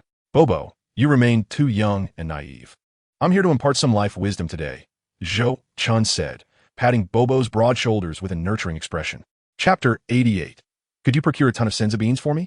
Observing Bobo's extreme awkwardness, Zhou Chun chuckled heartily, pointing to the 7 stone Dragon Balls on the ground as he turned to Bulma. Bulma, please take these 7 Dragon Balls and keep them. Should you have any wishes next year, utilize them. Saying this, Zhou Chun retrieved an empty storage ring, a faint glow emanating as he stored the 7 Dragon Balls within and handed the ring to Bulma. However, Bulma received the Dragon Balls with a pensive expression, devoid of any smile. She understood that soon, her celestial handsome hero would be departing from Earth. When you plan to leave? Bulma inquired softly, her face marked by melancholy. I haven't decided yet, Zhou Chun replied, wrapping an arm around Bulma's delicate waist, whispering warm breath against her dainty ear. Don't make it sound like a farewell of life and death. As long as a certain price is paid, I could traverse the cosmos at any time and return to your side. How annoying, Bulma retorted, her ears flushed from Zhou Chen's teasing. Leaning tightly against him, she suddenly pinched the soft flesh at his waist and interrogated, Tell me, how many girls have you said that to? Why do you women always like to pinch there? Zhou Chun gasped in surprise, exclaiming, Not many, I've only said it to you and the young healer. Is that so? Bulma raised her head. Skepticism etched on her face. Of course. Zhou Chun met her gaze boldly for a moment before diverting his eyes, feeling a tad guilty, as he added, Let's not dwell on that. I have important matters to arrange. Goku Wuqian, come here. Zhou Chun hastily changed the subject, knowing that one must never speak the truth to women, or the consequences could be dire. Master Ancestor, I happen to have a question I wish to consult you about. The turtle sage approached, tugging at his white beard with a feigned look of confusion. The cunning old sage certainly understood the importance of coming to Zhou Chen's aid at a critical moment.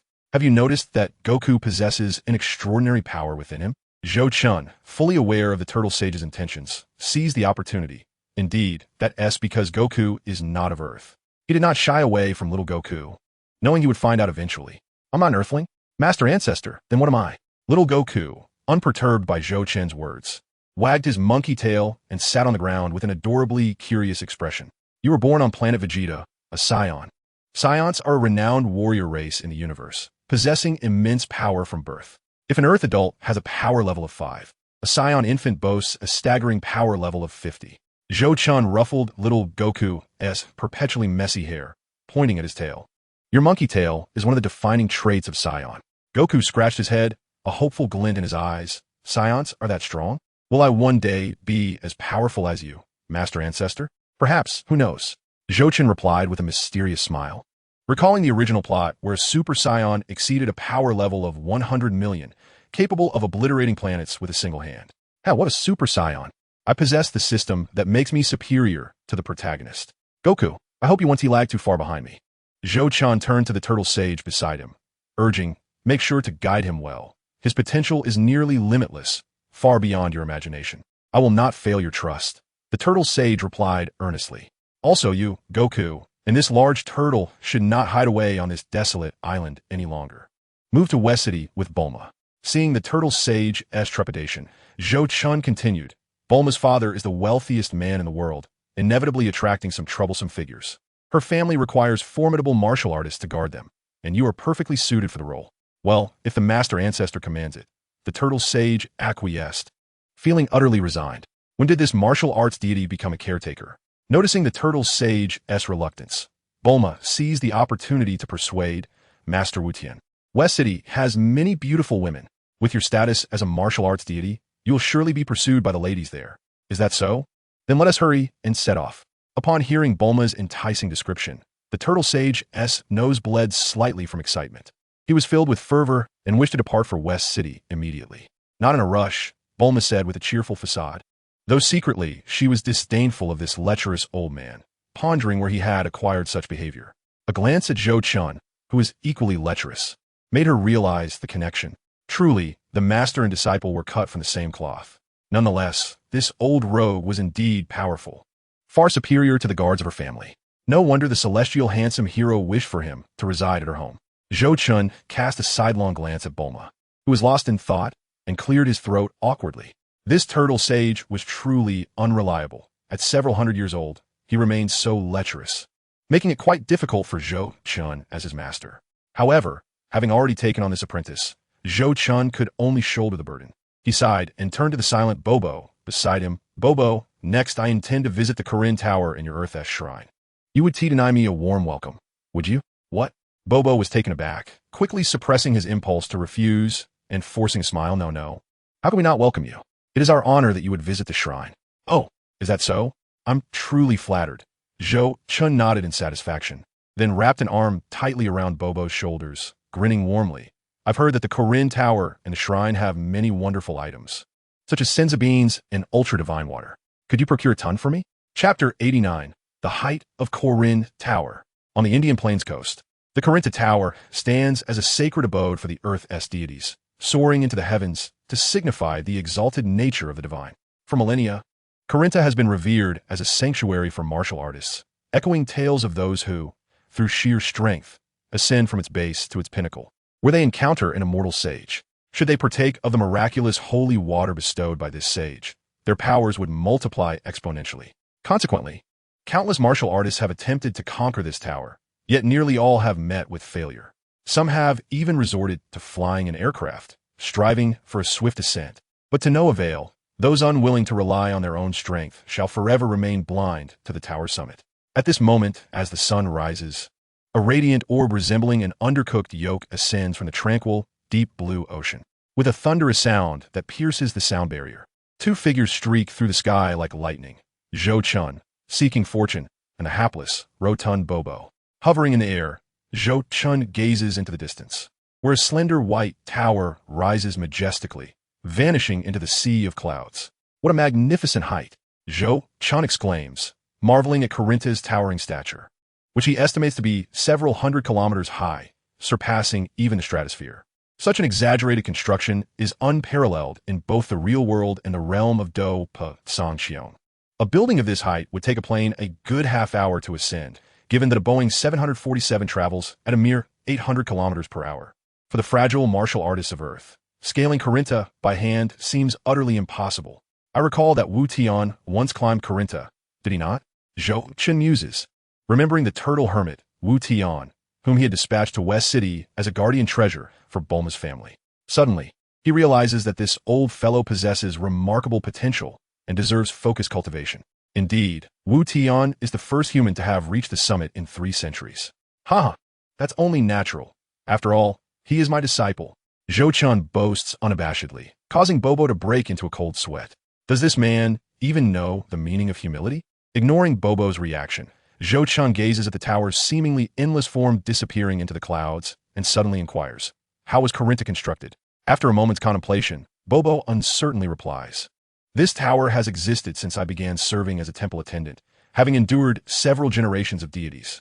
I suspect it was created by Lord North Kai, who governs the northern sector of the galaxy. North Kai? Zhou Chun recalls the character from the original storyline, a being with pale blue antennae, sunglasses, and a cap. Shaking his head, given that drunken slacker, it would be quite a challenge for him to construct such a towering edifice. Zhou Chun surmises that this tower was likely crafted by Kai, who possesses the ability to create planets. It seems that in the original narrative, Earth, a remote and backward planet, becoming the focal point of the universe and the birthplace of the strongest warriors, is no mere coincidence. Very well, let us proceed. In a quarter of an hour, I wish to meet that rotund feline. Observing Bobo's hesitation, Zhou Chun accelerates, soaring toward the tower's pinnacle. At the summit of Corinne, within its dome-shaped sanctum, a plump white cat with squinted eyes and 3 whiskers on each side of its mouth leans on a cane, standing before a large water tank. With bated breath, the cat, known as the cat sage Carlin, anxiously peers into the tank, which reveals the rapid approach of Zhou Chun and Bobo toward Karina's apex. So, the esteemed visitor has arrived. I hope he is amiable. The cat sage mutters, beads of sweat trickling down as he paces nervously. Having lived for over 800 years, he has little experience hosting a stellar-class powerhouse. The thought of Zhou Chen's formidable feats, such as obliterating the moon and upheaving the seas, sends shivers down his spine, fearing that he might inadvertently provoke Zhou Chun and bring calamity to Earth. With a sudden jolt, the cat sage diverts his gaze from the tank, only to see Bobo and the formidable Zhou Chun floating outside the sanctuary's entrance. Zhou Chun greets the cat sage with a polite nod, exuding both courtesy and authority. It is truly an honor for you both to grace us with your presence, the cat sage stammers, drenched in cold sweat. Do not be anxious, Carlin.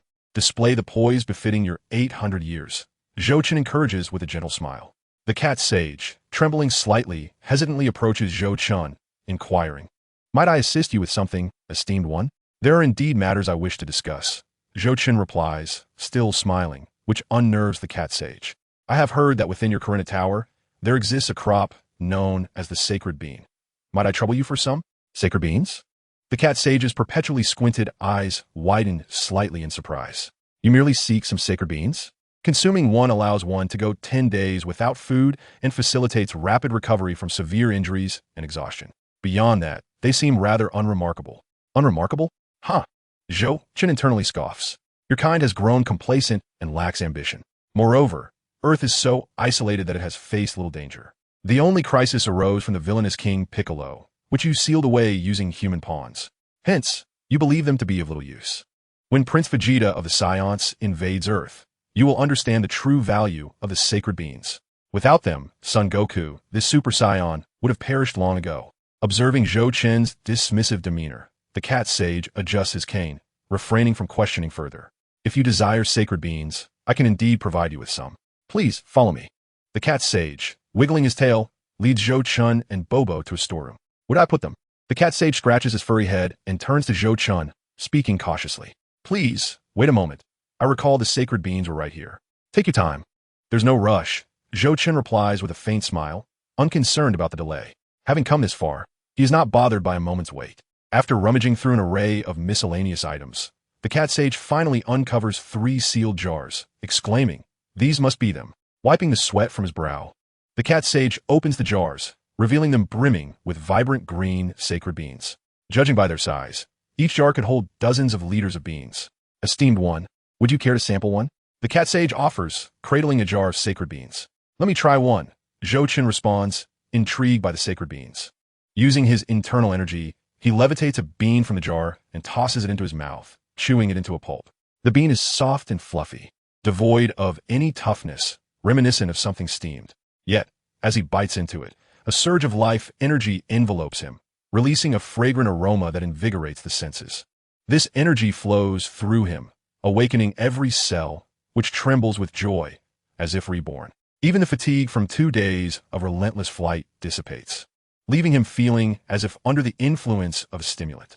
Indeed, this is a remarkable treasure, having personally experienced the wonders of the sacred beans. Zhou Chun now regards them with even greater reverence. They are a vital strategic resource, especially for the cautious and deathly afraid Zhou Chun. The celestial beans are indeed indispensable items for engaging in murder, robbery, and rampant chaos. In the event of a life-and-death crisis, when both sides are fighting for their lives, and blood is gushing from their wounds, how bewildered would the opposing party be if you suddenly produced a celestial bean and fully revived yourself? If they were to discover that you possessed not merely one, but several celestial beans, they might very well suffer a mental breakdown, allowing you to massacre them with impunity. It is not only Zhou Chun himself who requires a celestial being. Those close to him, such as Little Medical Fairy, must each have one as well, to maximize the assurance of their safety. With this thought, Zhou Chun's spirits lifted, and he inquired, "Might I request that the esteemed master Karen bestow upon me these celestial beans?" "Of course. You may take all 3 jars of celestial beans." The cat sage readily replied, waving his plump hand to directly gift all the jars to Zhou Chun. "Then I shall graciously accept," Zhou Chun declared, extending his hand adorned with a spatial ring, and with a flash of white light, the 3 jars of celestial beans vanished into his possession. The cat sage, witnessing this wondrous spectacle, curiously asked, "Is this an alternate dimensional space?" One could say so. Zhou Chen nodded, a mysterious smile gracing his lips, opting not to elaborate further. He and Karen were not yet intimately acquainted, and there was no necessity for extensive explanations. Ding! Host has acquired a substantial quantity of celestial beings, altering the timeline. Rewarded with 1,000 causal points. Is this even permissible? Zhou Chen mused in confusion. Logically, celestial beings are a renewable plant. He could take these beings, and the cat sage could simply cultivate more, which should not disrupt future events, right? Unbeknownst to him, as he had forgotten much of the original Dragon Ball storyline. The production of celestial beings was meager, their annual yield not high, and their consumption great. Although the current celestial beings were measured in jars, they represented centuries of accumulation by Master Karen. In the future, due to the consumption by figures like Son Goku and the gluttonous warrior Yajirobe, the depletion of celestial beings would be immense. By the time Son Goku ventured to Namek to confront Frieza, he would find himself bereft of even a single being. Despite his ignorance of the future's dire circumstances, having received benefits and unexpectedly gaining causal points, Zhou Chen felt a need to reciprocate. After all, exchanges should be mutual, especially since he would soon be departing Earth, leaving Bulma and the others in need of the deity's protection. Master Karen, I have always championed fair trade. Since I have taken your celestial beings, I wish to present you with a gift in return. Zhou Chen retrieved a scroll from his spatial ring, upon which the characters for waves overlapping were inscribed in bold, imposing script.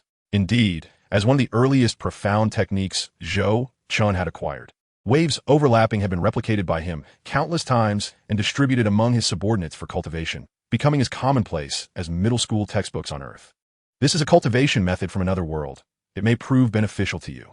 Zhou Chen handed the technique to the somewhat astonished cat sage, before imparting the language and script of the Dopi universe to him through a mental imprint. I can sense the profundity and rarity of this cultivation method. The cat sage exclaimed, visibly excited. For 800 years, my martial arts have seen little advancement, yet this technique offers me a glimmer of hope. Seeing the cat sage's exuberance, Zhou Chen chuckled inwardly, recognizing yet another willing test subject. Indeed, the reason Zhou Chen imparted the techniques from the Dochi world to Master Roshi, Son Goku, and Karen was not only to win their favor and lay the groundwork for establishing a power base in the Dragon Ball universe, but also to test the universality of these Dochi techniques. It is essential to understand that the martial arts cultivation methods in the Dragon Ball universe are quite rudimentary and, frankly, rather poor. Many of the powerful beings, including the Scions, primarily rely on their naturally formidable bloodlines or exploit the rich primordial energy and loopholes in the cosmic rules of the Dragon Ball universe to become stronger. For instance, the mightiest warrior in the universe, the Super Saiyan with a battle power exceeding 100 million, ascends through sheer rage. This is utterly ridiculous. Who has ever seen a Do Zone from the Do Po world advance to Do Sheng or Do Di through anger? This exemplifies the loopholes in the cosmic existence. Thus, in the Dragon Ball universe, where primordial energy is abundant and the cosmic rules are fraught with discrepancies, if the advanced techniques from the Dochi world can indeed be utilized in this martial arts deficient realm, Zhou Chen could likely cultivate a legion of formidable warriors in a remarkably short time. Imagine a future day when Zhou Chen leads a host of Super Saiyans, capable of wielding the flame-splitting wave and the 3,000 Thunder Mirage to conquer the myriad realms. How delightful that would be. Chapter 91. The Super Divine Water. Meanwhile, within the sacred temple atop Karen Tower, the Earth God, adorned in a white cloak and grasping a staff, his green skin complemented by 2 antennae, gazed solemnly at Zhou Chen's unexpected visit to the temple, causing him considerable anxiety. However, upon realizing that Zhou Chen merely sought a few celestial beings, the Earth God let out a sigh of relief. Initially, he had feared Zhou Chen's intentions were either to seek vengeance for his disciple, Wu Qian, or to covet his position as the Earth God. With a self-deprecating smile, he recognized that this powerful being neither sought to trouble him nor regarded the Earth God's position as a coveted treasure. It was he who had been overly sensitive. Within the Karen Tower, Zhou Chen and the Cat Sage engaged in a fair and open transaction, creating a cordial atmosphere. The attitudes of the Cat Sage and Bobo shifted from initial wariness to a simple fear. After all, possessing such boundless power often instills unease, especially when Zhou Chen presented yet another request. Master Karen, I recall that within your Karen sacred land, there exists a substance known as super divine water, capable of unlocking human potential and significantly enhancing strength? Zhou Chen inquired, playfully touching the ring on his finger, a broad smile adorning his face. That, my lord, is merely an illusion. The super divine water atop Karen Tower is essentially just bottled water, providing psychological comfort, the cat sage awkwardly admitted, recalling that his disciple, Wu Qian, had consumed exactly that. The cat sage, feeling somewhat embarrassed, shook his head. After all, deceiving others into drinking mere water is hardly dignified. So, your super divine water is a sham? Where might the real one be? Zhou Chun smirked, his gaze sharpening as he fixed it on the cat sage. The genuine super divine water lies with me, and Karen lacks the authority to access it. A voice, aged yet commanding, echoed through the chamber. Zhou Chun turned to see the wrinkled earth god standing upon a crimson-patterned flying carpet, exuding a unique aura. Earth god, the cat sage breathed a sigh of relief, finally managing to extricate Zhou Chun from this predicament. Greetings, I am the earth god of this realm. I trust you are already acquainted with my identity. The earth god said, his aged visage breaking into a warm smile as he placed a hand on his shoulder and slightly bowed in a customary greeting. Zhou Chun nodded in acknowledgement, responding, "Indeed, it is quite difficult not to recognize the distinctive appearance of your Namekian kin." Upon hearing Zhou Chun's words, the Namekian earth god appeared puzzled yet excited. "Have you encountered my other kin?" One can hardly blame the earth god for his excitement. Once upon a time, Namek faced severe pollution and climate changes, nearly transforming into a dead planet, resulting in the decimation of his kin. The earth god's father had sent him away on a spacecraft to escape to Earth, but upon landing, he suffered a head injury and lost all memory of his origins. It was only through trials that he reclaimed his position as earth god, prompting the resurgence of his memories and an intensified longing for his homeland. However, in his recollections, he believed his kin to be extinct, with only he remaining. Observing the earth god's eager and hopeful expression, Zhou Chun earnestly spoke, "Your Namek has now revived, and the numbers of your kin are gradually increasing. I hope this brings you good tidings." "Really?" Upon seeing Zhou Chun's affirmative nod, the earth god felt a lump in his throat, his eyes brimming with emotion. "I am truly grateful to you." After a brief pause, the earth god added, "If you desire super divine water, please follow me." As the celestial being spoke, the magic carpet beneath him suddenly expanded, clearly creating space for Zhou Chun. Once Zhou Chun and Bobo had leapt onto the carpet, the celestial being paused for a moment, then tapped his staff, and the carpet soared towards the temple atop Corinta. Swiftly, the carpet traversed through layers of dark clouds, crackling with thunder and lightning, arriving at the hemispherical temple situated at the edge of the atmosphere. The air here was thin and the pressure exceedingly low, causing Zhou Chun, a newcomer, to feel somewhat uncomfortable. With a soft thud, he stepped onto the plaza paved with white tiles within the temple, casting a glance around at the temple's peculiar architecture, admiring the exotic scenery. "Please hold on for a moment," the celestial being said gently to Zhou Chun, before turning to instruct, "Bobo, go fetch the super divine water." Bobo acknowledged and entered the temple. Shortly thereafter, he emerged, cradling a box in his hands, from which he produced an ancient bronze teapot adorned with a divine symbol on its side. Zhou Chun opened the lid of the teapot and sniffed, discovering no peculiar odor, just the scent of ordinary water. Observing his uncertainty, the celestial being reassured him. This is indeed authentic super divine water, capable of unlocking the potential within the human body. However, the celestial being cautioned with a hint of worry, super divine water is also highly toxic, possessing severe side effects, regardless of one's strength. If one cannot withstand its toxicity, they will perish. So, it's essentially a gamble with poison, Zhou Chun remarked, sealing the lid of the teapot, deep in thought. The celestial being nodded, his voice tinged with trepidation. "I once sampled a small amount of super divine water, and soon my body was ravaged by its effects. Had it not been for our Mechanian's ability to regenerate lost limbs, you might be meeting the next celestial being today." Moreover, according to the temple's records, 14 individuals have consumed super divine water, and none returned alive. Is it truly that perilous? Zhou Chun's heart raced upon hearing this. The fact that the guardian of the super divine water nearly succumbed to its poison underscored its formidable toxicity. In the original narrative, Sun Wukong's ability to endure the super divine water was likely attributed to his protagonist's aura. Though Zhou Chun had always considered himself the protagonist and felt a hint of that aura, he had no intention of recklessly testing the poison on himself. Should he perish, he would become a laughingstock in the realm of transmigration. After all, with a system at his disposal, there were myriad ways to grow stronger. Why resort to such a perilous method? Moreover, before venturing into the Dopa world, he could refine several using the Fija, rapidly advancing his cultivation. Considering the super divine water's lethal nature, he could always find some less cautious subordinates to experiment on, as long as the sample size was sufficiently large. Success was bound to follow. Chapter 92, Nebula Storm, Galactic Speed. The celestial being, noticing Zhou Chun clutching the bronze teapot tightly, offered, "This is the entirety of the super divine water accumulated over centuries within the temple. It is yours." "Then I shall graciously accept," Zhou Chun replied, pleased in the warm atmosphere. However, he did not hear the familiar system notification. Furrowing his brow, he thought, why is there no causality point? A glance at the kind yet slightly green-faced celestial being revealed to Zhou Chun that this wise figure had indeed left a contingency, not parting with all the super divine water. Recognizing this, Zhou Chun refrained from probing further. After all, the super divine water was a personal treasure of the celestial being, and receiving such a large quantity was already a great boon. To press for more would be rather unseemly. However, Zhou Chun's lack of concern did not equate to the celestial being's ease of mind. After detecting the suspicion in Zhou Chun's gaze, the celestial being felt a surge of pressure.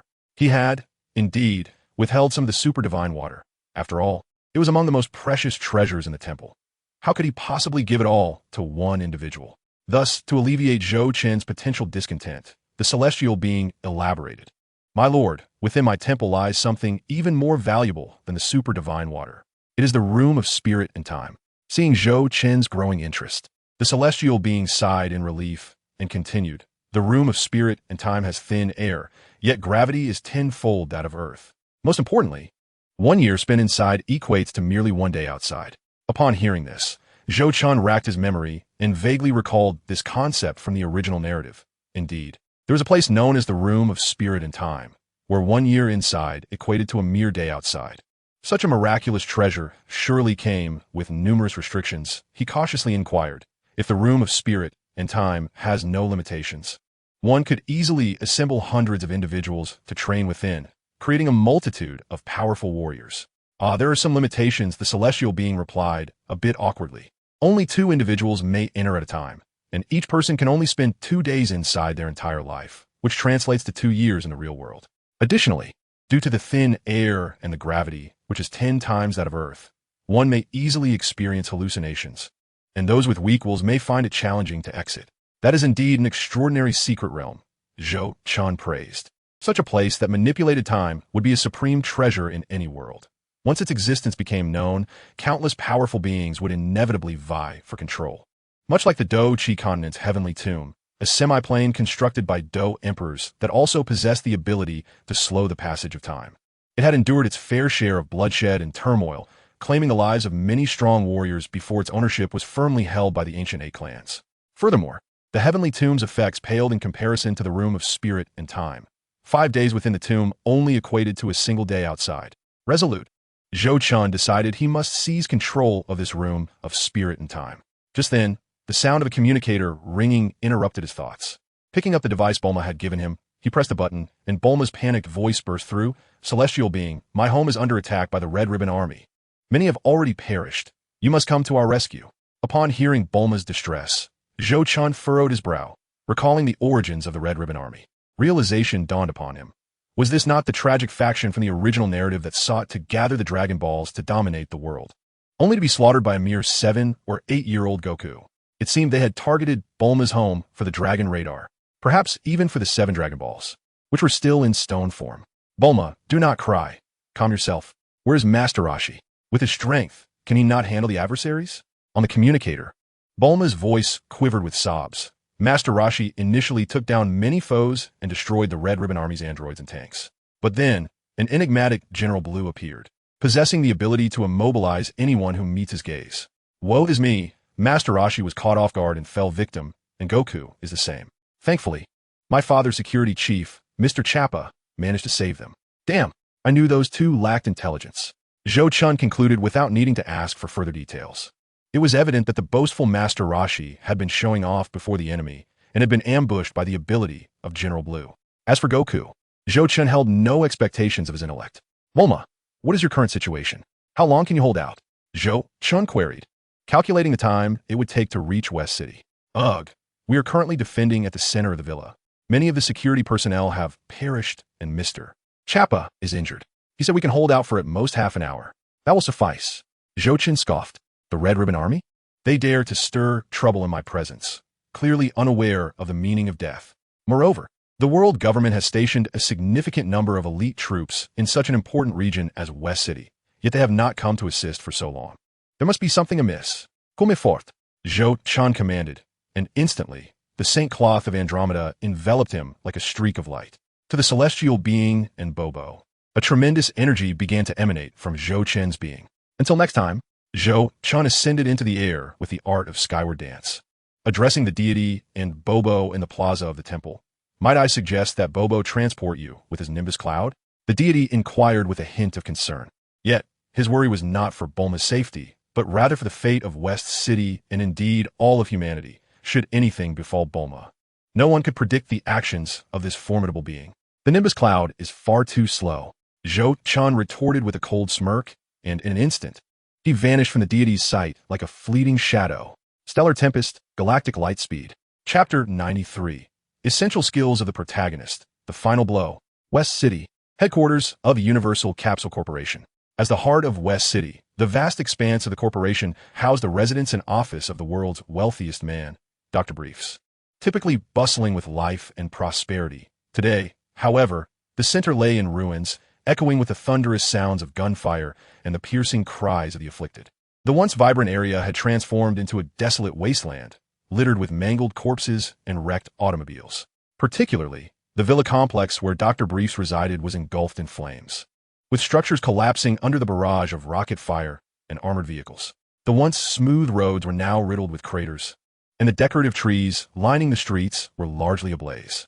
At this moment, within the upper floors of a sturdy granite building on the eastern side of the villa complex, Bulma lay weeping in the embrace of her mother, Mrs. Briefs, while Dr. Briefs paced back and forth, his face etched with worry. Bulma, when will your divine boyfriend arrive? Mr. Gappa and the others can barely hold on. The doctor glanced at the numerous bodyguards sprawled on the ground, some injured and others lifeless. Unable to contain his anxious inquiry, he said he would come within half an hour. Is Master coming soon? Little Goku lay on the ground, his body stiff, filled with anticipation and shame. Beside him, Master Rashi, under the weight of his shell, remained silent. It's not your fault, you two fools. With your overwhelming power, how could you allow the enemy to strike first? Bulma lifted her head, wiping the tears from her cheeks, and shot a fierce glare at little Goku and Master Rashi. The old master, upon hearing her words, felt his face flush. Wishing to retreat into a shell, he had merely wished to showcase the grandeur of the martial arts deity. It had been outmatched by an unknown adversary. Boom! Boom! Boom! 3 heavy thuds resounded, followed by violent tremors that shook the entire building. The powerful firepower of the rocket launchers and armored vehicles had blasted 3 large holes in the building's facade. Dr. Bulma, you must escape through the sewers. They've deployed tanks. Gappa, who was downstairs organizing defenses with other bodyguards, rushed up, his voice hoarse with urgency. At that moment, the sensation of impending death washed over him as he faced the tank's onslaught. A terrifying feeling indeed. Damn it, we must go now. Gappa pushed the reluctant doctor, his eyes darting to the still weeping Bulma. We cannot hold out much longer. The previous bombardment decimated my first squad. We are left with so few. Moreover, the Red Ribbon Army has deployed several androids and superhumans. Only now do you think of fleeing? Is it not too late? A smooth male voice cut through the chaos as a strikingly handsome young man in a pristine white shirt and golden blue eyes appeared suddenly at the doorway of the top floor. Clutched in his hand was a black-clad bodyguard, a gaping wound in his chest, which he casually tossed at the feet of Dr. Briefs. General Blue. Gappa turned, his grip on the gun trembling. The figure before him was none other than General Blue, the terrifying entity who had incapacitated Master Rashi with his supernatural abilities. Gappa had witnessed Rashi's immense strength firsthand. Not long before, when the Red Ribbon Army invaded, Rashi had obliterated their formidable android battalion with a single Kamehameha wave, turning renowned figures like Colonel Silver and General White to ashes. Yet this General Blue had rendered Rashi immobile, had it not been for his timely intervention. The martial arts deity would have perished here. But as a competent bodyguard, retreat was not an option. Gappa gritted his teeth, raised his weapon, and prepared to pull the trigger at Blue.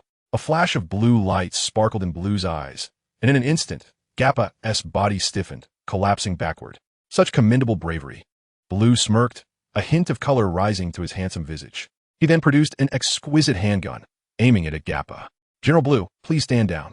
As Gappa faced imminent death at Blue's hands, Dr. Briefs could no longer contain himself, pleading, "What does the Red Ribbon Army want? I will give you anything." Finally, We arrive at the crux of the matter, Blue replied, tucking his gun away and adjusting his tie and shirt with an air of negotiation. We desire your dragon radar, along with the 7 Dragon Balls. What? How do you know? Bulma gasped in shock. Zhou Chun had gifted her the 7 Dragon Balls, and aside from her parents, she had never mentioned them to anyone else. Dr. Briefs' expression darkened as he realized something. Oh, dear lady, you speak too freely. Hand over the 7 Dragon Balls now, and I shall spare your lives. A dangerous glint flickered in Blue's azure eyes as he coldly continued. However, to prevent any tricks on your part, I must issue a warning. With that, Blue raised his handgun and, with 2 resounding shots, blood blossomed on Gappa's chest. No, stop. Take the Dragon Balls, the doctor urged, but it was too late. Now, hand over the Dragon Balls, or the next to die will be the 2 of them. Blue swung his weapon toward the lifeless forms of Master Roshi and Little Goku, then cruelly smiled as he pressed the gun against Bulma's smooth forehead. The next to perish will be your daughter. Crack! At that moment, a deep purple lightning bolt shattered the rooftop, striking straight at Blue. Following that, a flurry of lightning rained down upon Blue, instantly reducing him to a charred husk. Do not be so arrogant, for arrogance invites calamity. Does the Red Ribbon Army lack proper technical training? Zhou Chun descended from the heavens, swiftly embracing the astonished Bulma. I knew you would come to save me, she cried, her voice trembling with relief. Hold on a moment before you weep. This pretender may not yet be deceased, Zhou Chun admonished gently, stroking Bulma's azure hair. He then pointed a finger, sending another bolt of lightning crashing down upon the already charred remains of Blue. The technique of delivering the final blow is essential for a protagonist to master. Chapter 94. The philosophical villain, the lightning Zhou Chun unleashed struck down heavily. Yet to his astonishment, the seemingly lifeless General Blue sprang back to life, narrowly evading the incoming bolt. So, he is not dead after all. Zhou Chun smirked, finding Blue's act of feigned death rather convincing. Nevertheless, Zhou Chun was always cautious, and, critically, the system had not provided any alerts regarding Blue. General Blue was indeed a significant character in the original Dragon Ball narrative, known for his unique ability to incapacitate foes with a mere gaze. In the original storyline, he had previously defeated Master Roshi, Little Goku, and the world's greatest assassin, Mercenary Tao, only to be overconfidently slain by Tao in the end. Eliminating such a character would undoubtedly yield significant repercussions. Since the system had not signaled any danger, it was clear he had not yet met his end. You dare to ambush the illustrious General Blue? You dare to mar my visage? Today, I shall tear you apart. Blue's face, scorched and grotesque, contorted into a monstrous expression as he roared at Zhou Chun. As a proud individual, he placed great value on his handsome appearance. Come, slay me.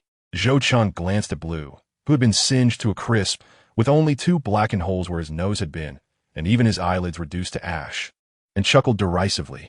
Such narcissistic and foolish individuals. Zhou Chun has undoubtedly eliminated countless arrogant foes. Allow me to demonstrate my most formidable technique. Those who have witnessed it are already deceased. Blue looked at Zhou Chun with a cold sneer, his face becoming increasingly grotesque. Oh, really? How is it that the 2 lying over there are still alive? Zhou Chun pointed at the incapacitated Master Roshi and Little Goku, then shrugged and spread his hands, exclaiming, How infuriating! I shall annihilate you. I will dismember you into 1,000 pieces. Blue's azure eyes turned crimson with rage, and he shouted frantically, Freeze! Stay still. As soon as the words left his mouth, the red of Blue's eyes unleashed 2 beams of azure light that struck Zhou Chun directly. Huh! You've fallen victim to my supernatural ability. Anyone caught in it becomes immobile. Blue chuckled maniacally as he beheld Zhou Chun ensnared by his psychic blue light. You, like those 2 fools, are merely foolish martial artists who cling to face and principles. Blue raised his head to the heavens, laughing derisively. How tragic. This is humanity, perpetually unable to confront the laws of nature. The archaic logic that one cannot attack a fallen enemy or slay those incapable of resistance. How can you still adhere to such nonsense? Now, let me see if your martial artist's head can withstand a bullet. Blue lowered his gaze, retrieving a pistol, ready to extinguish Zhou Chun's life, when suddenly his expression froze. He noticed Zhou Chun standing beside him, a hand resting on his shoulder, observing him with keen interest. Please continue. It is my first time encountering a villain with such philosophical musings.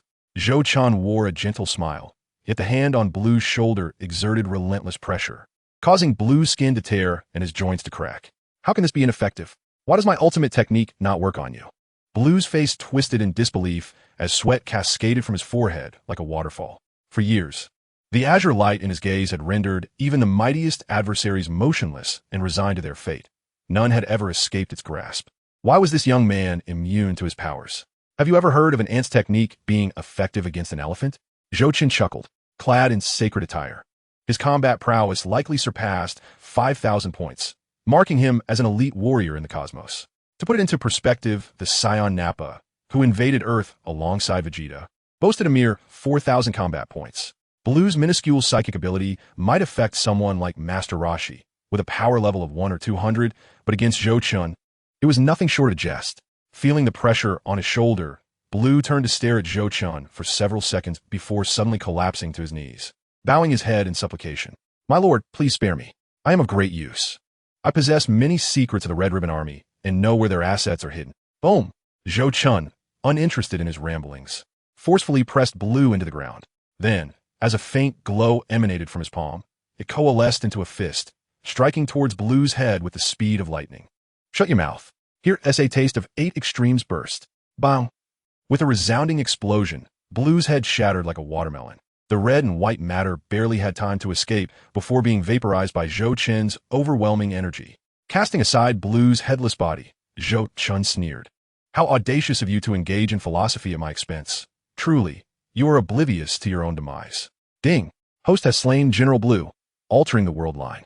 Reward, 500 causal points. Turning to the dazed crowd, Zhou Qin cleared his throat, prompting them to regain their senses.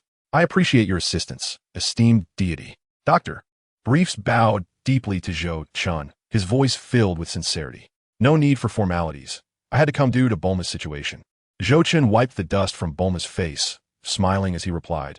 Then I entrust Bulma to your care. Before Dr. Briefs could respond, Mrs.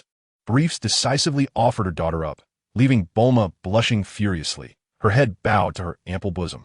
Mrs. Briefs, adjusting her slightly disheveled golden hair, gazed approvingly at the handsome and powerful Zhou Qin, chattering on. When do you plan to register your marriage with Bulma? We need to prepare the wedding house and dowry. Furthermore, when do you intend to have children? Zhou Qin, mother, please. Bulma's face burned crimson as she fidgeted her hands together, whispering, unsure of how to respond. Zhou Qin, observing Mrs. Brief's delightfully naive demeanor, suddenly perceived that this mother-in-law might belong to the endearingly foolish category. Chapter 95, Mastering the Dragon Ball World. Ahem, Master, Mrs. Briefs. May I interrupt? The turtle hermit, liberated from Blue's psychic control, stood up awkwardly.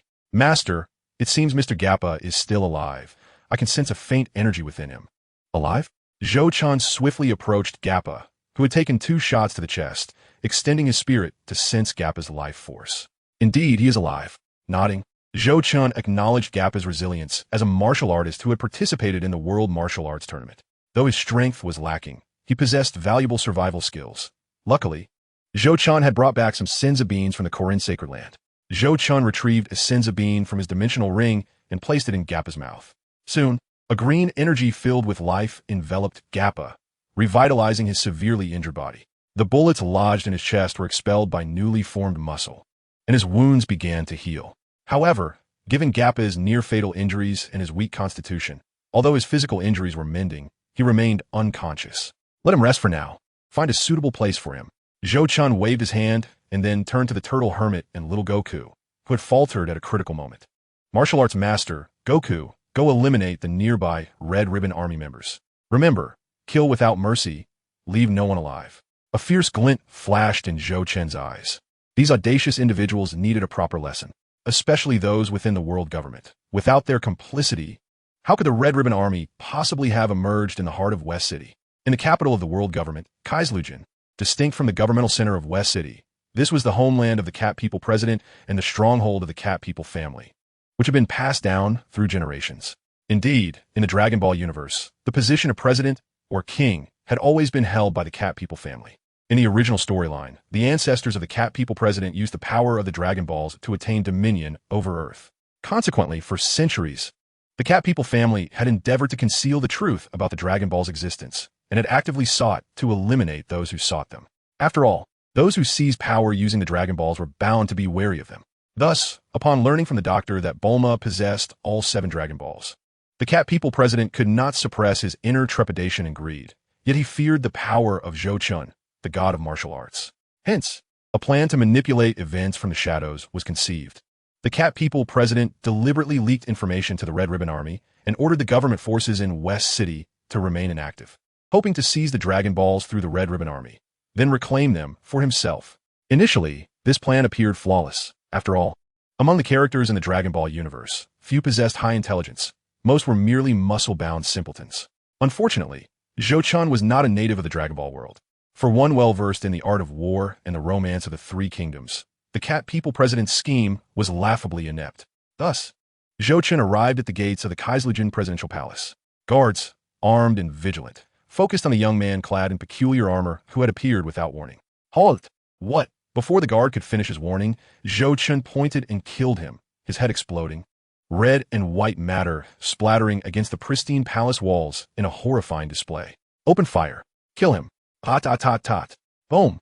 In no time, hundreds of guards defending the Kaiserlichen palace, armed with a variety of light and heavy weaponry, charged towards Zhou Chun, who wielded the divine sword of thunder.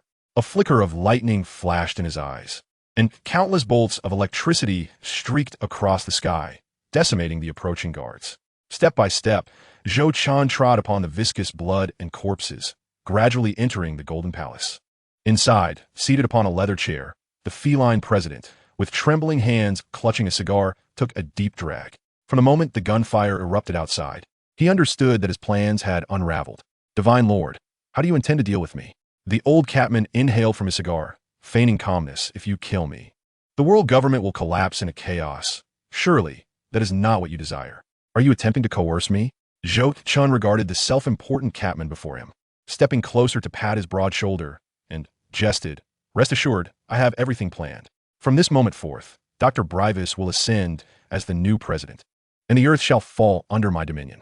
As for you, the soon-to-be deceased, you need not worry about this world any longer." With that, Zhou Chun crushed the Catman's throat, achieving the mission of eliminating the Earth's president from the Dragon Ball world, altering the timeline and earning 2,000 causality points. Indeed, the narrative had collapsed, yielding a considerable bounty of causality points. A sly smile crept across Zhou Chun's lips. It seemed the time had come to instigate a series of events. In a world equipped with communicators and television, the speed of information dissemination was extraordinarily rapid. The news of Zhou Chun's audacious assault on the Kaiserlichen Palace and the execution of the Catman president spread across the globe in no time. As the feline president had anticipated, chaos erupted worldwide. Various armed factions, martial artists, and street thugs instigated a geometric rise in violent incidents. It was only days later that a new government, led by Dr. Brivis and supported by his vast connections and influence as the world's wealthiest individual, managed to restore order to the turmoil. Under the martial suppression from Zhou Chun and Master Roshi, insurgent forces such as the Red Ribbon Army faced devastating blows, while the opposition within the world government was ruthlessly slaughtered. In that fleeting moment, no one dared to rise in defiance. Zhou Chun, having achieved his goal, amassed a staggering total of 5,000 causality points as a reward for establishing a new government and altering the timeline. The entire Earth within the Dragon Ball realm was now firmly under his control. Chapter 96. The Mountain of the War God, a Divine Miracle. In the West City, at the center of the new government, stood the residence of the newly appointed president Dr. Brivis, which also served as the epicenter of power for the new world government. The villa complex, previously devastated by the Red Ribbon Army's assault, had been reconstructed, more splendid than before. From a newly erected white edifice, Zhou Chun embraced Bulma's slender waist, gazing out through the technologically advanced diamond-shaped floor-to-ceiling windows at the sprawling vista of West City. "Is your father faring well with work these days?" Zhou Chun inquired casually, swirling the red wine in a delicate goblet. "Of course, everything is going smoothly." Bulma, clad in a sheer nightgown, nestled closely against Zhou Chun, her tone laced with playful sarcasm. "With you having obliterated the moon with a single punch and brazenly stormed the Kaiserlichen Palace to assassinate the former president, no one dares to oppose my father." "That's good to hear." Zhou Chun nodded, suddenly asking, "How did you feel about yesterday?" Bulma froze momentarily, a flush creeping up her cheeks, even her delicate ears turning crimson. Then, with a playful pinch on Zhou Chun's waist, she huffed indignantly, "Are you so pleased with yourself? Hey, let's keep it civil." "What do you mean by civil?" Bulma retorted, somewhat dissatisfied. "We're not even married yet, and here we are, entangled like this. It feels so embarrassing." "Ah, Fret not. I've already had your father arrange a marriage certificate for us. As he spoke, a gilded marriage certificate materialized in Zhou Chen's hand, prominently displaying their photographs. Bulma, both bashful and elated, snatched the certificate and tucked it in her nightgown, glaring at Zhou Chen with feigned ferocity. If you don't return to see me within 3 years, I will divorce you. Rest assured, I could never bear to be apart from you for so long. Zhou Chen replied tenderly, though the cold sweat at his temples betrayed his true feelings. Indeed, Bulma, the embodiment of passion and disdain for fickle men, would genuinely consider severing ties if he failed to visit her for an extended period. Contemplating the potential calamities that might ensue, Zhou Chen resolved to make frequent visits to nurture their relationship. After all, the cost of a trip was merely 3,000 causality points, a price he could easily afford. When will you be departing from Earth? Bulma, sensing her earlier intimidation had borne fruit, inquired about Zhou Chen's plans. Perhaps this was the psychological aftermath of their first night together. I need to venture to the mountain of the War God. I shall leave Earth thereafter. Zhou Chen thought of the tasks he had assigned to Dr. Brivis and Master Rashi, his heart swelling with pride. The Dragon Ball world would never slip from his grasp again. Kaislujin, the mountain of the War God, once the grand fortress of Kaislujin City, had been built high upon mountains. Following Zhou Chen's elimination of the Catman president, the new government, led by Dr. Brivis, swiftly quelled the resistance within Kaislujin City. Following Zhou Chen's directives, they razed numerous residences and useless structures, leaving only the Golden Palace constructed by the Catman president. Then, the process became quite simple. Zhou Chen renamed one of Earth's most prominent mountains to the Mountain of the War God and established the first sect in the Dragon Ball world, the Sect of the War God. Subsequently, he instructed the new government to allocate vast resources and manpower to rapidly construct numerous ancient-style, Gothic religious edifices upon a mountain, rendering the entire Mountain of the War God a sanctified abode for the divine. The final step, which was the purpose of Zhou Chen's visit to the Mountain of the War God, was to stage a spectacle before billions across the Dragon Ball world, creating the illusion of a divine ascension in broad daylight. Indeed, Zhou Chen intended to become a deity revered by the world.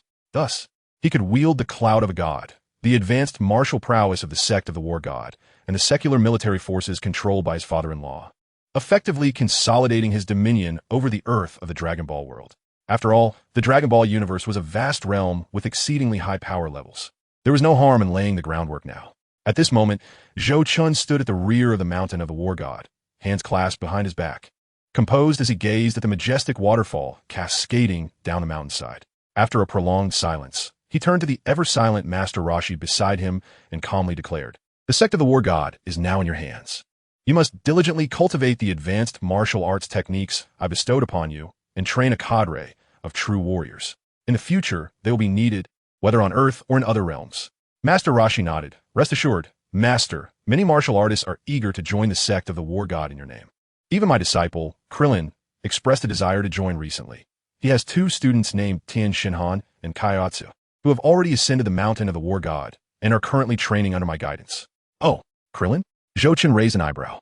In the original narrative, Krillin was also a disciple of Master Rashi, but later diverged from him ideologically, creating his own style. In terms of strength and talent, he was not inferior to Master Rashi.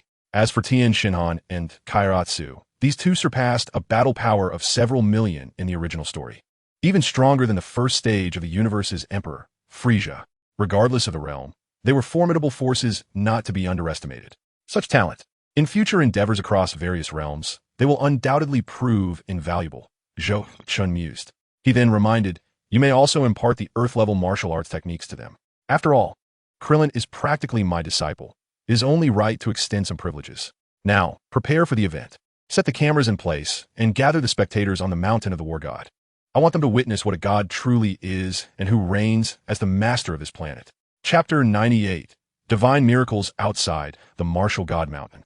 As the martial arts deity, who had obliterated the moon, announced to the world his intention to ascend to the divine realm in broad daylight, inviting leaders of various media and influential powers to witness the event, the area at the foot of the mountain became a veritable sea of humanity. The landscape was dotted with an array of capsule villas and hovering vehicles, drawing nearly every prominent figure from around the globe, each arriving with diverse motivations, some compelled to attend, others too intimidated to abstain.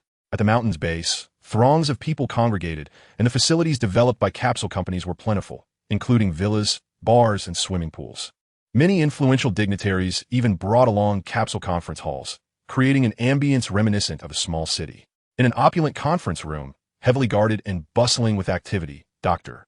Brevis sat at the center of the table, attentively listening to governmental reports while awaiting the ascension of his son-in-law. Suddenly, a portly official, wearing round spectacles and possessing squinty eyes, posed a question laden with insinuation. "Mr. President, might I inquire if the martial arts deity will ever return to Earth after his journey to the divine realm? What's your take on it?" Dr. Brevis adjusted his glasses and cast a cold, scrutinizing gaze at the provocateur. "Ah, Mr. President, no need to be irate. I merely asked out of curiosity." The rotund official replied with a sycophantic smile, his inquiry having been made under the instructions of his own backers, attempting to gauge the timeline of Zhou Qin's departure to formulate their future plans. To his surprise, the newly inaugurated President Brevis exhibited a level of astuteness that belied his scientific background, appearing more like a seasoned politician. Observing the doctor's impassive expression, the official, now sweating profusely, was about to offer some reparative words when a series of resounding booms silenced him. Boom, boom, boom. A deafening chime resonated from the peak of Martial God Mountain. This was the signal for the audience to ascend. Countless individuals emerged from the myriad capsule homes, surging forth like a tidal wave, their movements orderly thanks to the presence of tens of thousands of government security personnel, thereby avoiding any stampede. The path up the mountain was singular, winding along a lengthy stone staircase. Midway up, an ancient, grand palace loomed majestically, captivating the hearts of all who gazed upon it. The realization that this was the residence of a deity sent shivers of awe through the crowd. At the summit, the disciples of the martial god sect were equally electrified. New initiates, with unblemished backgrounds, stood in formation under the guidance of Master Rashi, their collective presence exuding formidable energy. For these disciples, witnessing their ancestral master ascend to the divine realm in broad daylight was a source of inspiration beyond the power of words. As time passed, the appointed hour for Zhou Qin's ascension drew nearer, and the throngs of spectators continued to swell. Tens of thousands of eager eyes remained fixated on the gilded palace atop Martial God Mountain, their gazes brimming with anticipation. However, the designated time for the ascension elapsed. Yet Zhou Qin, the martial arts deity, remained conspicuously absent. As the sun grew increasingly fervent, impatience began to ripple through the crowd. Whispers of doubt emerging. "I fear this divine ascension may not come to fruition. How could the martial deity still be missing at this juncture?" A young man clad in a suit expressed his frustration to a middle-aged companion, evidently a member of the elite. The older man, incensed by the youth's words, turned sharply to admonish him. "Nonsense. Is the matter of deities one you can so casually discuss? Have you forgotten how that Catman president met his demise just a month ago?" Similar scenes unfolded throughout the waiting crowd as skepticism began to take root. Some even questioned whether this deity was an imposter. "Look to the sky." Suddenly, a sharp-eyed individual among the crowd bellowed, igniting a wave of enthusiasm. As people gazed upward, they beheld a figure clad in white robes soaring towards them from the distant horizon, radiant under the blazing sun. The individual sparkled like a celestial being descending from the heavens. No, this was divinity itself. The once chattering crowd fell into a hushed silence, mesmerized by the spectacle. Those unfamiliar with the art of aerial movement stood utterly astounded. "The moment has arrived. I shall ascend forthwith," Zhou Qin proclaimed, suspended midair. His clear voice, though not loud, resonated distinctly in the ears of all present. As he spoke, an eruption of thunderous cheers erupted from the multitude, reverberating across the landscape, startling fauna for miles around. On the summit, Bulma gazed dreamily at Zhou Qin, acutely aware that his departure would leave an indeterminate void in time. Zhou Qin's gaze pierced the distance, taking one last profound look at Bulma within the palace before nodding towards Dr. Brevis, Master Rashi, and Goku below, then turning away, his spirit momentarily restored to tranquility. "System, initiate the return to the Do-Po world," Zhou Qin commanded resolutely within his mind. "Ding, a deduction of 3,000 karma points has been initiated for the dimensional transfer request. Please hold on, host. Ding, the barrier to the Do-Po world is being breached. The barriers have been penetrated, and the transfer is commencing." In an instant, a brilliant sphere of light coalesced in the sky, radiating an intensity surpassing that of the sun. Soon, amidst the collective gaze of the crowd, a beam of light descended from the luminous orb, enveloping Zhou Qin entirely. By the time the thousands gathered on Martial God Mountain regained their senses, Zhou Chun had vanished without a trace, leaving behind only a faint milky white glow slowly dissipating in the sky. Chapter 99. Resurrection of the Cross. In the Dopa world, after the annihilation of the Xia family by the Gale family, the Xia family's influence surged. Were it not for the enigmatic Xianshun pavilion looming over them, they would have long unified Wutan City, since the day the little doctor was briefly summoned to another dimension by a beam of light. Sun frequently visited under the pretense of wanting to hear stories, probing for information. Even the usually perceptive Yafei could not contain her curiosity, often asking numerous questions.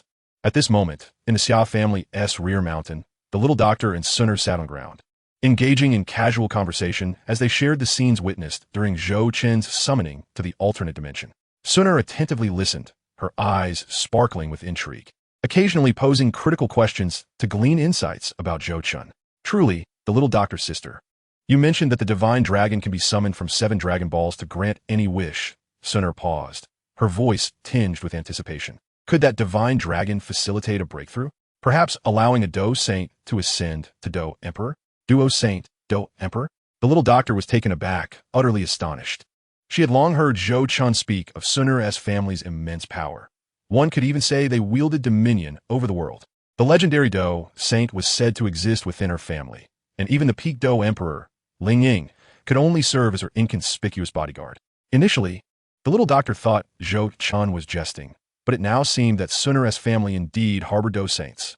Could it be that there was an elder in Sun's family aspiring to ascend to Do Emperor? The little doctor's instincts sharpened. Her years in Qingshan Town had taught her the brutal reality of this world of Do Qi. Those at the pinnacle wielded power unchecked, and if they learned of the Dragon Balls, greed would inevitably ensue. Moreover, the efficacy of the Dragon Balls was indeed limited. They could not even cure her own cursed body, merely sealing it for 10 years. To expect them to enable a breakthrough to Do Emperor was nothing short of a fantasy. Thus, maintaining a composed demeanor, the little doctor replied, "The power of the Dragon Balls is actually quite restricted. They cannot fully cure my cursed body, only sealing it for a decade, let alone facilitating a breakthrough to Do Emperor." Sun, upon hearing this, nodded slightly, a hint of disappointment crossing her features, yet she did not doubt the little doctor's words.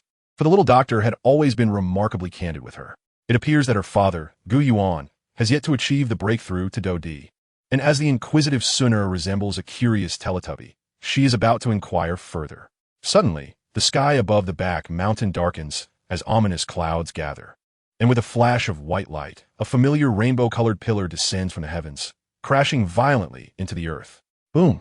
After a few seconds of overwhelming impact, the well-known figure of Zhou Chun materializes before the two women. In the wake of the dissipating light, only a circular emblem adorned with ancient and intricate patterns remains. Its bearer, slightly dazed from the dimensional transport, Zhou Chun spreads his arms wide and, noticing the two women staring in astonishment, bursts into laughter. "What's this? Am I not welcome? You insufferable lecher, you've finally deigned to return." The little medicine fairy exclaims, diving into Zhou Chun's embrace like a fledgling returning to its nest, evoking a warm sensation within him. All right, don't act like a child. Lady Sun is watching," Zhou Chun gently admonishes, patting the little medicine fairy's smooth back with an air of feigned exasperation, while secretly reveling in the moment, much to Sun's discomfort as a single dog. "Oomph! How dare you speak? What's this about Bulma? You've been gone for but a short while, and you've already started courting a young lady in another dimension?" "Haha, it was purely an accident," Zhou Chun replies, chuckling awkwardly as he hastily changes the subject. "I've just returned, and there are many matters to attend to.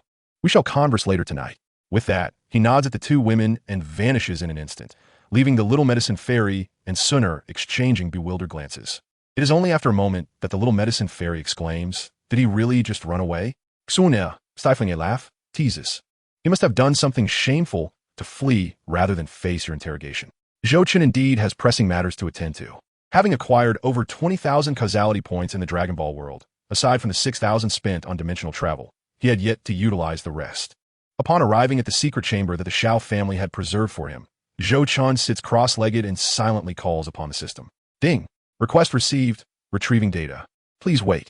Name: Zhou Chun. Occupation: Dimensional Traveler Race. Human Strength: Peak First Stage, Peak Second Stage. Causality Points: 20, 605. Techniques: Burning Art, True Cloud Art, God Slaying Technique. True Cloud Sword Art, Thunder Control Technique Equipment, Celestial Garment System. I shall spend 5,000 causality points to draw a third-tier item. Ding. Request received. Processing. Ding. 5,000 causality points deducted. Drawing a third-tier item. As a somewhat indistinct, colorful wheel spins in his mind, Zhou Chun finally hears ding. Third-tier item drawn. Rebirth Cross. This item, originating from the world of infinite terror, is an exceedingly rare resurrection artifact. The bearer can resurrect 5 minutes post-mortem, recovering bodily injuries to half of their optimal state, and can instantly transport to another dimension to evade pursuers. A resurrection item? The Rebirth Cross? Zhou Chun wipes away the drool that had unconsciously dripped from his mouth before leaping up in excitement, murmuring, after being cautious for so long, I can finally act recklessly. If worst comes to worst, I can just resurrect and start over. System, you have truly outdone yourself. Ding. The host is too kind. It is our honor to serve you. Is it truly your honor? Zhou Chun smiles faintly, bemused by the persistent use of we. Is this a hint directed at the host?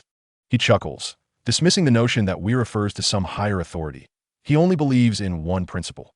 Those who align with me shall prosper, and those who oppose me shall perish. Chapter 100, Spirit Enhancing Pill, Foundation Establishment Pill. Not wishing to dwell on convoluted thoughts, Zhou Chun decisively commands, System, spend another 3,000 causality points to draw 3 second-tier items. I wish to see what else I can procure. Ding. Request received. Processing. Ding. 3,000 causality points deducted. Drawing 3 second-tier items. As the colorful wheel continues to whirl in his mind, Zhou Chun finally hears ding. Second-tier item drawn. Spirit Enhancing Pill. This pill hails from the realm of the Great Ruler, a highly effective elixir for enhancing cultivation within the vast world. It is particularly beneficial for novices embarking on their training journey, as its effects are gentle and leave no adverse side effects. Zhou Chun nods in satisfaction. Excellent. This is precisely the kind of safe and effective elixir I favor. It is the quintessential choice for someone of his inclination towards medicinal consumption. Continue drawing. Ding. Second-tier item drawn. Foundation Establishment Pill. This pill originates from the world of a mortal's journey to immortality, enhancing the success rate of foundation establishment for cultivators, cleansing impurities from the body, and accelerating training speed. Proceed. Ding. Second-tier item drawn. Ice Heart Pill. This pill, also from the world of a mortal's journey to immortality, suppresses the emergence of inner demons and assists cultivators in their training. The 3 consecutive draws yield nothing but elixirs, all of which aid cultivation. A faint smirk forms on Zhou Chun's lips. This is far too coincidental. It feels less like a lottery and more like a gift. System, what exactly are you? Zhou Chun muses, his inner vigilance heightening, though he does not dwell excessively on it. He first consumes the Ice Heart Pill to suppress his inner turmoil, followed by a radiant blue pill, fragrant and delightful, which is none other than the coveted Foundation Establishment Pill within the cultivation realm. Without a moment's hesitation, Zhou Chun swallows it whole, activating the true cloud art within his body to begin refining its effects. The Foundation Establishment Pill's potency takes effect swiftly, in mere moments. Zhou Chun feels a fiery sensation igniting in his dantian, while his limbs chill to the bone, creating a stark contrast of sensations. However, this feeling lasts only briefly before the fiery warmth vanishes without a trace, and his limbs return to normal temperature, leaving Zhou Chun momentarily bewildered. Suddenly, his expression shifts dramatically. He presses his hands against his dantian, unwilling to release them, for an intense pain akin to the simultaneous stabbing of multiple daggers erupts from within. This unforeseen agony drains the color from his face, with beads of sweat the size of soybeans cascading down his chin. Zhou Chun, contorted in pain, silently curses the system for failing to warn him about the agonizing effects of the Foundation Establishment Pill. Yet before he can finish his thoughts, the pain from his dantian erupts violently, transforming into torrents of heat that surge through his meridians, penetrating deep into his very bones. Almost immediately, the heat morphs into an unbearable itch, as though countless ants were crawling all over his body, compelling him to bash his head against the wall in a desperate attempt to alleviate the torment. This maddening ordeal persists for half an hour before it gradually subsides. Zhou Chun, propped against a wall, finally manages to stand. At this moment, he is drenched in sweat, his body coated in a mysterious, sticky black-gray substance that exudes an indescribable odor. Yet, none of this concerns Zhou Chun. What troubles him is the realization that he has not broken through to become a great dome master. Clearly, while the Foundation Establishment Pill has improved his physique, cleansing his marrow and enhancing his constitution, leading to an exponential increase in his cultivation speed. It lacks the capacity to directly facilitate a breakthrough. It is merely an auxiliary elixir. Fortunately, he still possesses a spirit-enhancing pill. Zhou Chun muses, grateful for this last hope. Otherwise, to elevate his cultivation, he would need to seek out otherworldly flames or continue drawing. Wait a moment. Zhou Chun suddenly senses something amiss. These three pills are intricately interconnected. The Ice Heart Pill is meant to suppress inner demons for full-fledged cultivation. The Foundation Establishment Pill enhances one's physique, broadens their meridians, and accelerates training, while the Spirit-Enhancing Pill directly elevates cultivation. These three pills are evidently a carefully arranged set provided by the system. What a sham this so-called lottery is. Zhou Chun smirked mischievously. Since this system reveled in assisting others, he saw no reason to be overly courteous. With a sigh of relief, he retrieved the Spirit-Nourishing Pill, observing the aromatic elixir from the vast expanse of the world before swallowing it whole. Boom! The pill dissolved instantly upon entering his mouth, and in an instant, torrents of fighting spirits surged through Zhou Chun's limbs and veins, creating a sensation of fullness that caused a faint ache in his meridians, clearly nearing his limits. Zhou Chun was acutely aware of his current state and immediately began to channel the burning technique, directing the potent fighting spirit along the prescribed pathways until it converged within his Qi. Within the Qi, the crimson flames of the burning technique roiled. And amid this turmoil, Zhou Chun sensed the intensity of the spiritual energy rapidly escalating. Most critically, he suddenly felt a powerful suction emanating from his body, greedily drawing in the natural energy from the surrounding environment, which, after being refined by the burning technique, transformed into streams of red fighting spirit that flowed into the Qi. As he sensed the rapidly strengthening fighting spirit within the Qi, a profound sense of comfort enveloped Zhou Chun's entire being. As Zhou Chun immersed himself in the exhilarating surge of power, the Shao family was similarly stirred. Everyone could feel an immense gravitational force erupting from a concealed chamber within the Shao residence, audaciously claiming the natural energy within a radius of several hundred feet. This commotion immediately captured the attention of all members of the Shao family, leaving them in awe as they reached out with their senses, ultimately converging upon Zhou Chun's private chamber. What was happening? Ling Ying, a Do Huang beside Sun, materialized from the air, her expression laced with confusion. Who was responsible for this? What are they doing? Simultaneously, in a training room, Yao Lao, who was guiding Xiao Yan in the burning technique, lifted his head, sensing the rapidly depleting natural energy in the air and the direction of the suction. He muttered, "Has that rascal Chen returned? Such a domineering absorption. How can he so recklessly draw in the natural energy without fearing overexertion?" Chapter 101. Popping pills to attain enlightenment. Master, what is happening? Xiao Yan, pulled from his focused training, opened his bright eyes, filled with uncertainty. Just moments ago, while absorbing energy, he suddenly sensed something amiss. It felt as if the natural energy around him had dried up, rendering him incapable of drawing in even a trace. Do not panic. Yao Lao's steady voice immediately calmed Xiao Yan. He then cast his gaze toward the direction of the hidden chamber, his brow slightly furrowing as he said, "Your senior brother is breaking through. There is nothing to worry about." Senior brother has returned? Xiao Yan sprang to his feet, his excitement palpable. His concern for Zhou Chun, a kindred spirit, was evident. Upon hearing Xiao Yan's inquiry, Yao Lao nodded, then adopted a stern expression, admonishing Xiao Yan, "Little Yan, look at your senior brother, who has elevated his rank several times in such a short span. And then look at yourself, who has only progressed to the 5th tier of Do Qi after a month. As my disciple, the disparity between you two is quite significant." Xiao Yan felt a twinge of frustration at Yao Lao's words and muttered under his breath, "Isn't it your fault for draining my Do Qi for 3 years? Otherwise, I would have already become a great Dome Master." "What did you say?" Yao Lao's face flushed with embarrassment as he felt his pride wounded, retorting, "Do you dare talk back? Continue your training. Do not stop until you reach the 6th tier of Do Qi." Meanwhile, in a secluded area of the Shao family's rear mountain, Fei Lei, who was practicing the thunderclap technique, was also stirred by the commotion from Zhou Chun's training. Sensing the natural energy rapidly converging towards the hidden chamber, he was both astonished and elated. This unmistakable intensity of training signified the return of the master. "Master, you shall see my worth," Fei Lei murmured to himself, then closed his eyes to continue his cultivation. The dough crystal within him, resembling a sea urchin, was undergoing an astonishing transformation. For Fei Lei, the title of Do Wang was no longer a distant dream. Elsewhere, within the training chamber, Zhou Chen sat cross-legged upon the cold jade platform. At that moment, the fluctuations of natural energy in the room became somewhat intense. With visible ripples of energy emanating from his being, his robes billowed without wind, and a heavy expression graced his face, a faint crimson hue shimmering upon it. Truly, the spirit-nourishing pill from the vast world contained immeasurable potency. Feeling the vast reservoir of natural energy within him, Zhou Chen's heart soared as he commanded the abundant energy to transform into crimson fighting spirit, all of which surged into his qi, merging with the swirling energy of his dantian. With such immense spiritual power flooding in, the previously pigeon egg-sized whirlpool of fighting spirit was now steadily growing, its crimson glow intensifying.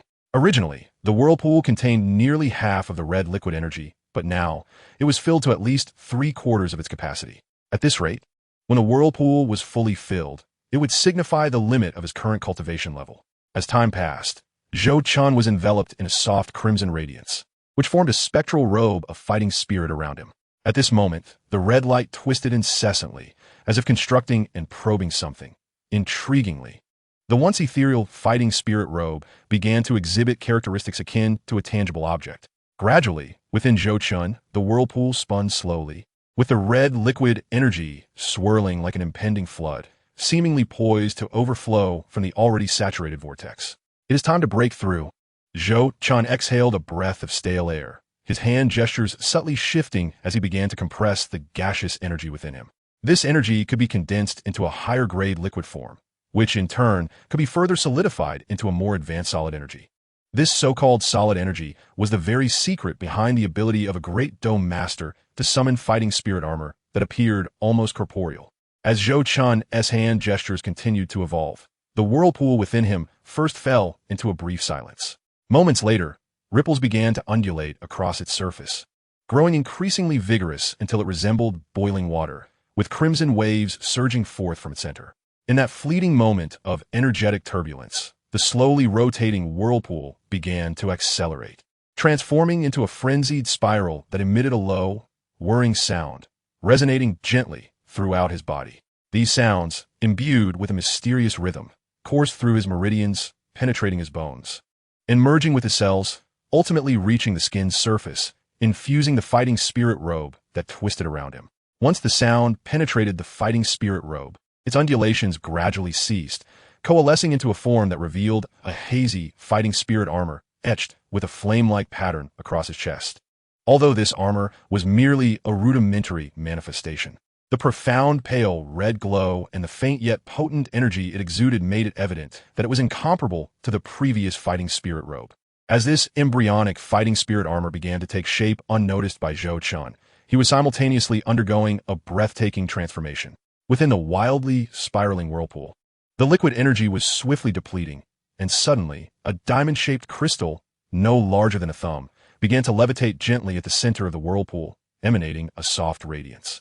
This small object was the pivotal essence required to become a great dome master, commonly referred to as a Do crystal. At the moment the Do crystal was formed, a surge of powerful energy rippled forth from Zhou Chen's body, a sensation of overwhelming strength that made him feel as though every pore in his being had opened wide. The indescribable feeling of euphoria coursed through him as he sensed the Do crystal within, its might truly reaching the realm of a great dome master.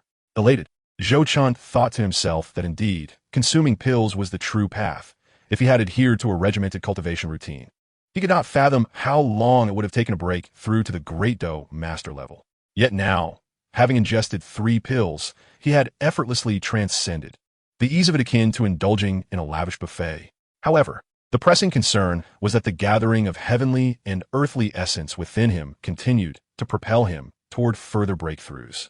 The effects of a Yunling pill far surpassed that of a mere 1-star Great Dome Master. Chapter 102. 7-star Great Dome Master Buzz. Buzz. After breaking through to the Great Dome Master level, the essence of heaven and earth continued to surge into Zhou Chen's body from all directions.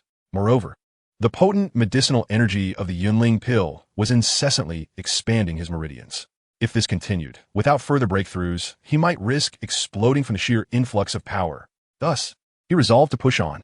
Disregarding the stability of his foundation, Zhou Chun focused all his mental energy on controlling the tumultuous spiritual power surging within him. At this moment, he could not afford any missteps. The spiritual energy whirled through his meridians at an astonishing speed, causing them to ache subtly. The volume of spiritual power entering his body was overwhelming. However, pondering such matters was futile, so Zhou Chun steadied his mind, urging the burning technique to its utmost, continuously refining the frenzied spiritual energy into Do Qi. Time flowed swiftly. In the blink of an eye, an entire day had passed. During this period, the Do crystal within Zhou Chen's energy sea had expanded numerous times. He had now reached the level of a 5-star Great Do Master. Yet, a substantial quantity of spiritual energy continued to surge within him. It appeared he could still strive for more. A thought flickered through Zhou Chen's mind. Taking a deep breath, the torrent of crimson Do Qi coursing through his meridians suddenly accelerated, following the bizarre route of the burning technique. The velocity caused his meridians to constrict slightly, but Zhou Chun paid it no heed. Although the burning technique was merely a low-grade yellow-tier technique, it was capable of reaching the heights of the Do Emperor, even evolving into the transcendent 7-stage technique of the Great Thousand World. With the burning technique's overwhelming dominance, it was more than sufficient to tame the wild essence of heaven and earth. Those ferocious energies that others could hardly contend with became as docile as sheep within him. Zhou Chun murmured softly, and before his eyes, the Do crystal in his dantian glowed with brilliance, flickering with hints of purple-red lightning, flames dancing about. The Do crystal, akin to a great whale drinking water, absorbed the oncoming essence of heaven and earth entirely. With the infusion of vast amounts of spiritual energy, the Do crystal grew increasingly solid and expanded, undergoing a transformation in mere moments that would typically require years or even decades of cultivation for an ordinary person. 1-star, 2-star, 3-star, 5-star, Zhou Chun felt his power rising rapidly, on the cusp of breaking through to the 6-star Great Do Master level. Although the barrier between 5-star and 6-star required immense energy, the potency of the Yunling pill was still more than sufficient. Calculating in his mind, Zhou Chun once again focused intently, consuming Do Qi while drawing upon the medicinal power of the Yunling pill and the Do crystal to absorb the energy from the surroundings. In just a few breaths, the Do crystal had swelled to the size of an infant's fist, with phenomena of lightning and flames manifesting around it, appearing profoundly enigmatic, like a nebula enveloped beyond the stars. As the energy of heaven and earth continued to pour in, the crimson glow on Zhou Chen's face deepened, eventually obscuring his entire visage. Within him, his aura steadily escalated. As this rising momentum reached a certain threshold, the surrounding energy suddenly ceased its tumult, and Zhou Chen's body, which had been swelling with power, became eerily still, as if frozen in time. This peculiar stillness endured for nearly 10 seconds, after which Zhou Chen's tightly shut eyes flew open, and an ancient, almost tangible armor of Do Qi instantly enveloped him before swiftly dissipating. A fierce brilliance erupted from his dark eyes. Sizzle, sizzle. Sounds echoed within the room as Zhou Chen's body trembled violently. Dozens of energy beams shot forth from his pores, instantly illuminating the entire room with intense radiance. Maintaining his meditative posture, Zhou Chen slightly parted his lips, expelling a breath of somewhat murky black energy. As it swirled upwards, anything it touched was corroded. Upon reaching the ceiling, it eroded a hole before gradually dissipating under the sunlight. After expelling the murky energy, the fierce brilliance in Zhou Chen's eyes quietly faded, his once rigid garments softening against the skin once more. The overwhelming aura that had pervaded the room was retracted back into his body. Clenching his fist slightly, Zhou Chun reveled in the sensation of power surging within him. Although the Celestial Maiden's holy garment could grant him even greater strength, it could not rival the fact that he had achieved the level of a 7-star Great Do Master. Truly, the potency of the elixirs produced in the upper realms of the Great Thousand World was formidable.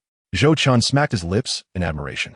He had initially thought merely breaking through to 6-star Great Do Master was impressive, yet he had unexpectedly ascended to 7-star.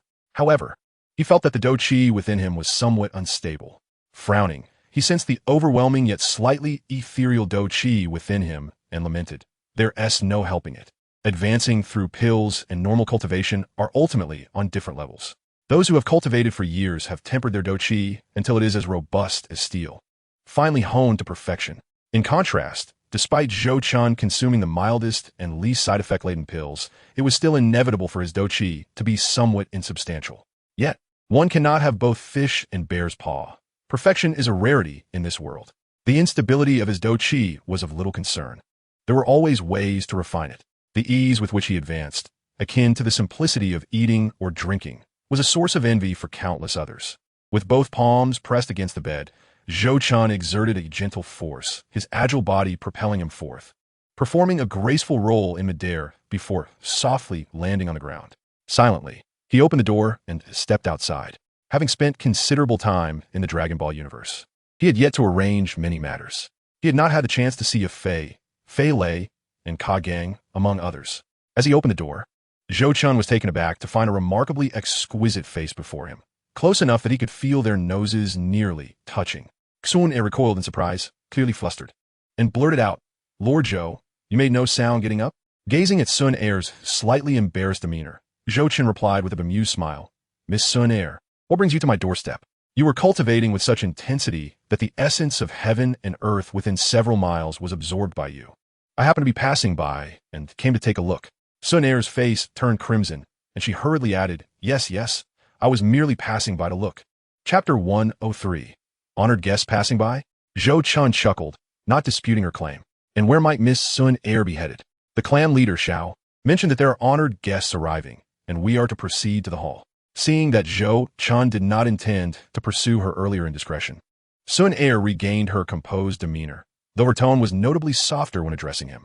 After all, having one's secret exposed necessitated a degree of humility. "Honored guests?" Zhou Chun raised an eyebrow, his heart racing as he hesitantly inquired, "Miss Sun Er, do you know who these honored guests are?" "I believe they are from the Yunlan sect.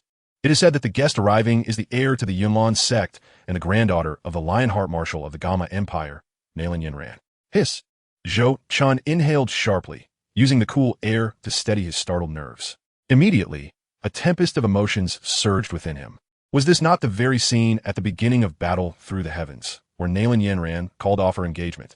Had the original plot already commenced? Suddenly, phrases like "do not underestimate the youth poverty" and the 3-year agreement with the waste flooded Zhou Chen's mind.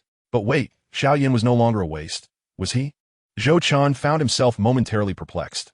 Logically, the news about Xiao Yan's restored talent wasn't exactly a closely guarded secret. At the very least, the Xiao family was certainly aware of it. Even in Wutan City, it was common knowledge that Nalan Yinran had come to annul the engagement. Wasn't it a bit strange that they hadn't grasped the situation?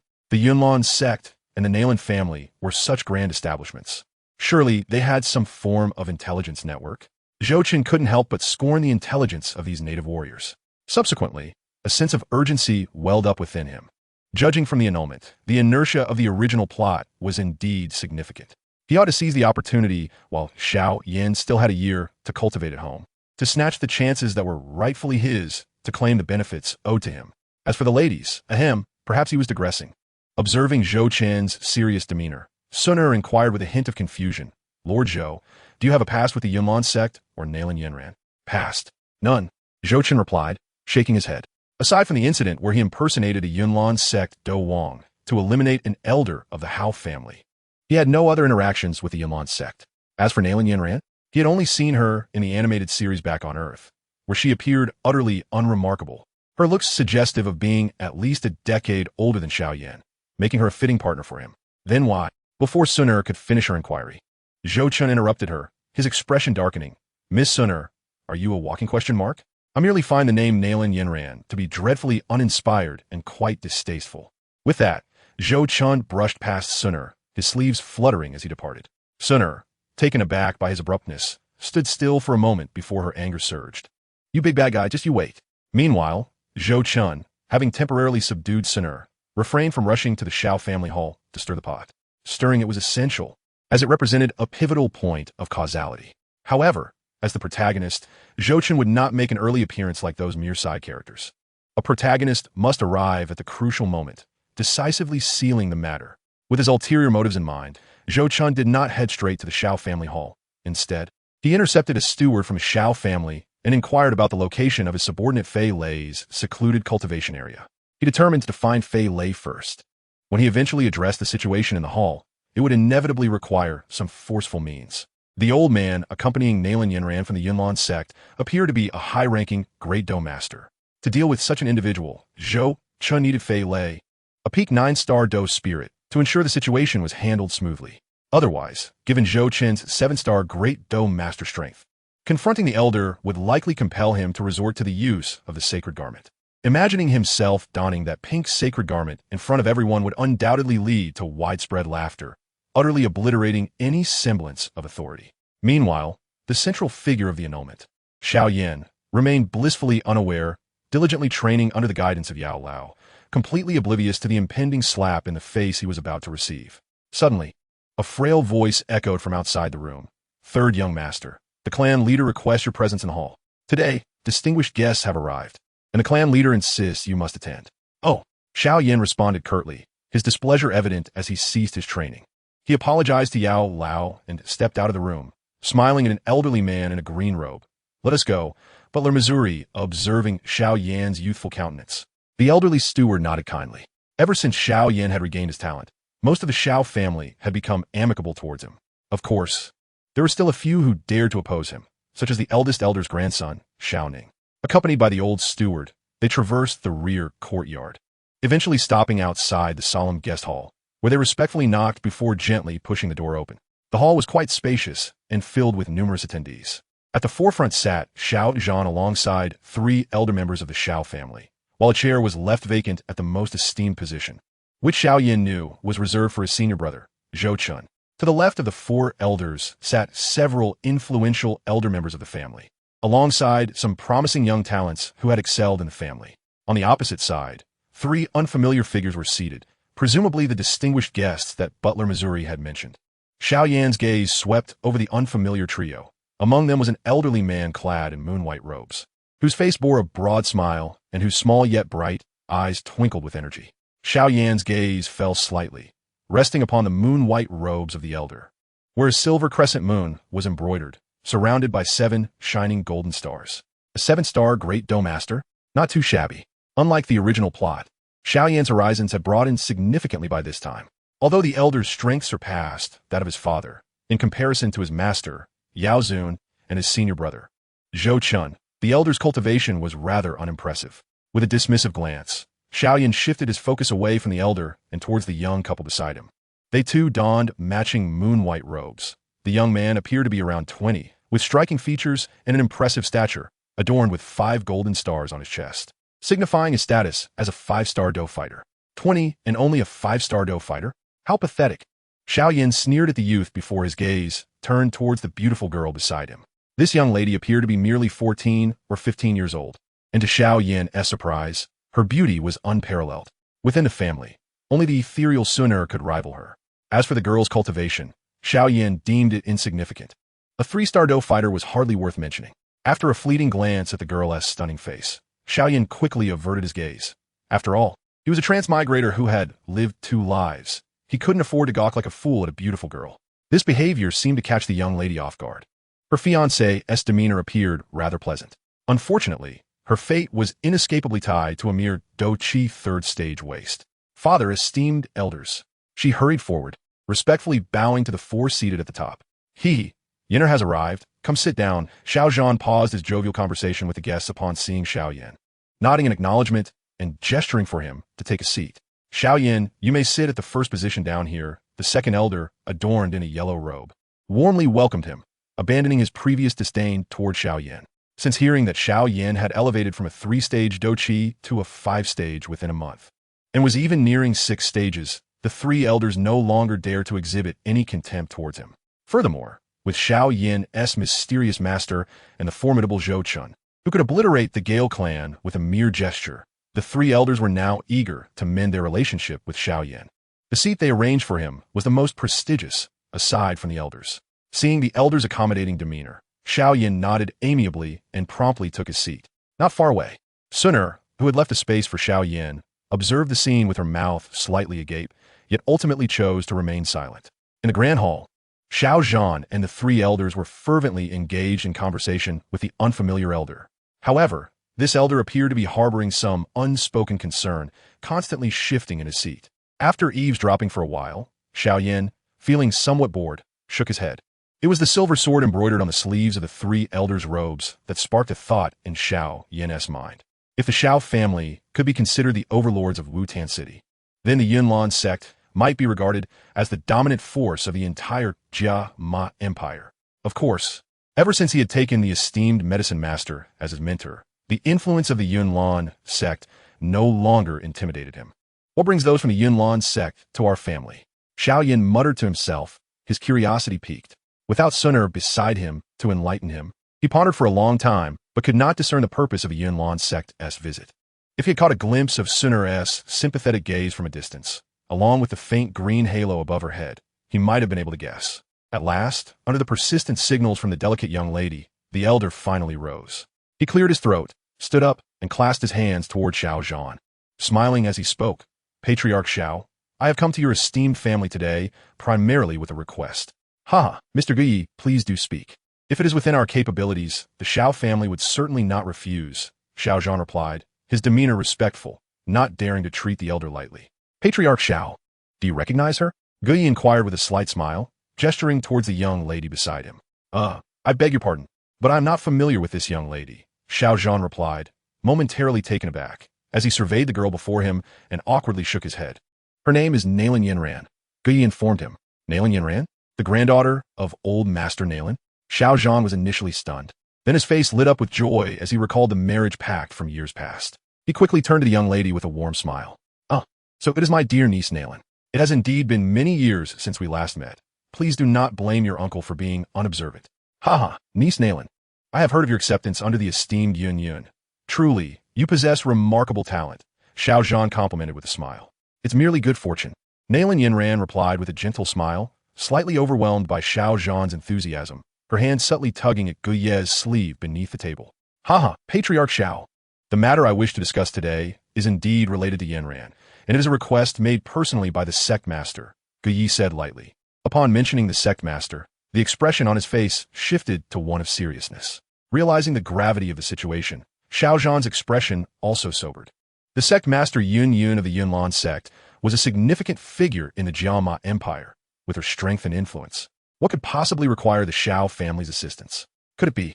A certain possibility crossed Xiao Zhan's mind, causing his lips to twitch involuntarily, his large hand trembling slightly as he forcibly suppressed the anger bubbling within him. His voice quivered as he urged, Mr. Guyi, please continue. Guyi's face suddenly turned awkward as he bit his lip and smiled. Patriarch Xiao, as you know, the Yunlan sect maintains strict discipline. As the heir of the sect master, Yanran is not permitted to have any entanglements with men until she officially assumes the position of sect master. After inquiring with Yanran, the sect master learned of her engagement to the Xiao family. Therefore, the sect master wishes to request that you, Patriarch Xiao, annul this betrothal. With a resounding crash, the jade cup in Xiao Zhan's hand shattered into fine dust. The atmosphere in the hall fell into a tense silence, as the three elders above were also taken aback by Guyi's words. Immediately, the grand elder, Xiao Shan, slammed the table and rose in anger, exclaiming, Yenner is the most talented individual of our Xiao family. He reached the fighter level at 11. He is destined to become a towering figure in the realm of Doqi within the Jiama Empire. If anything, it is you who is trying to climb too high. The grand elder's words were righteous, completely absent of the lecherous demeanor he had previously shown in the original narrative. There was no other choice. After Xiao Yan's talent was restored, he had suppressed Xiao Yan for 3 years, and now he could only make amends by acting as a vanguard for Xiao Yan to counter any ill feelings. Climbing too high? That old man. Just based on Xiao Yan, who has fallen to the 3rd tier of Doqi and is deemed useless. Before Guyi could respond, a brooding young man beside him could no longer contain his scorn, believing that only he, Mo Li, was worthy of Nalan Yanran. As for the waste, known as Xiao Yan, he was merely a toad wishing to eat swan meat. Impudent. The Xiao family's second elder exploded in fury. Eager to ingratiate himself with Xiao Yan, he leapt up, his Doqi surging as he struck a powerful palm towards the arrogant Mo Li. No matter how strong the Yunlan sect was, they only had a Do Emperor. Could they possibly be stronger than Xiao Yan's mentor, the one who had single-handedly defeated Do Emperors in Wutan City? Therefore, the second elder's strike was driven by confidence. Chapter 105, A Fatal Strike, An Unyielding Resolve. Xiao Feng, you are the one being reckless. As Guyi saw his disciple Mo Li about to be struck by the Xiao family's second elder, His expression grew grave. He positioned himself in front of Mo Li, his hands curling like eagle claws, gathering azure do qi that radiated with sharp sword energy. The Yunlan sect dares to act against my Xiao family? Xiao Zhan, aware that the second elder would not be a match for Ge Yi, immediately summoned a faint azure do qi that gradually enveloped his figure, eventually taking the shape of a phantasmal lion head on his face. This was the Xiao family's supreme technique, the furious lion's wrath. Bang! As the two clashed, Ge Yi did not falter. As a steward of the Yunlan sect, he had spent decades rising from a mere outer disciple to a 7-star great fighter, having fought countless battles for his sect. His practical experience far surpassed that of the Xiao family members, who had lived in comfort. As their auras clashed, a powerful pressure erupted, causing the weaker individuals in the hall to turn pale, their chests tightening, just as the situation seemed on the brink of spiraling out of control. The Grand Elder's thunderous voice boomed through the hall. Enough. Ge Yi, do you intend to take on all 4 great fighters of my Xiao family single-handedly? As soon as he finished speaking, the Xiao family's 3rd elder stood up, preparing to join the fray. Even some of the Xiao family members present, who had reached the fighter level, stood up in anticipation of the Grand Elder's command to encircle Ge Yi. Seeing this unfolding before him, Ge Yi was drenched in cold sweat. How dare the Xiao family act so recklessly? He was a member of the Yunlan sect. Even a single finger from the Yunlan sect could lead to the extinction of the Xiao family. Who has granted the Xiao family such audacity? Ge Yi pondered it, but did not dare to act further. Instead, he took a step back, dispersing the gathered Do techniques. After all, he was but one against many. If all these Do fighters and great fighters attacked him simultaneously, even with 3 heads and 6 arms, he would only meet his demise. Seeing Ge Yi retract his Do techniques, Xiao Zhan and the second elder both let out a sigh of relief. They preferred to avoid a clash if possible, though they believed they had Zhou Chen's backing and were not afraid of the Yunlan sect as a small local family. They still harbored a significant reverence for the Yunlan sect. Moreover, even if Zhou Chen was Xiao Yan's senior brother, it was uncertain whether he would stand up for the Xiao family. If powerful figures from the Yunlan sect arrived, Zhou Chen could simply walk away, leaving the Xiao family to face annihilation. As the Do Qi around Xiao Zhan and the second elder gradually receded, they finally vanished entirely, and they both sat back down in their chairs.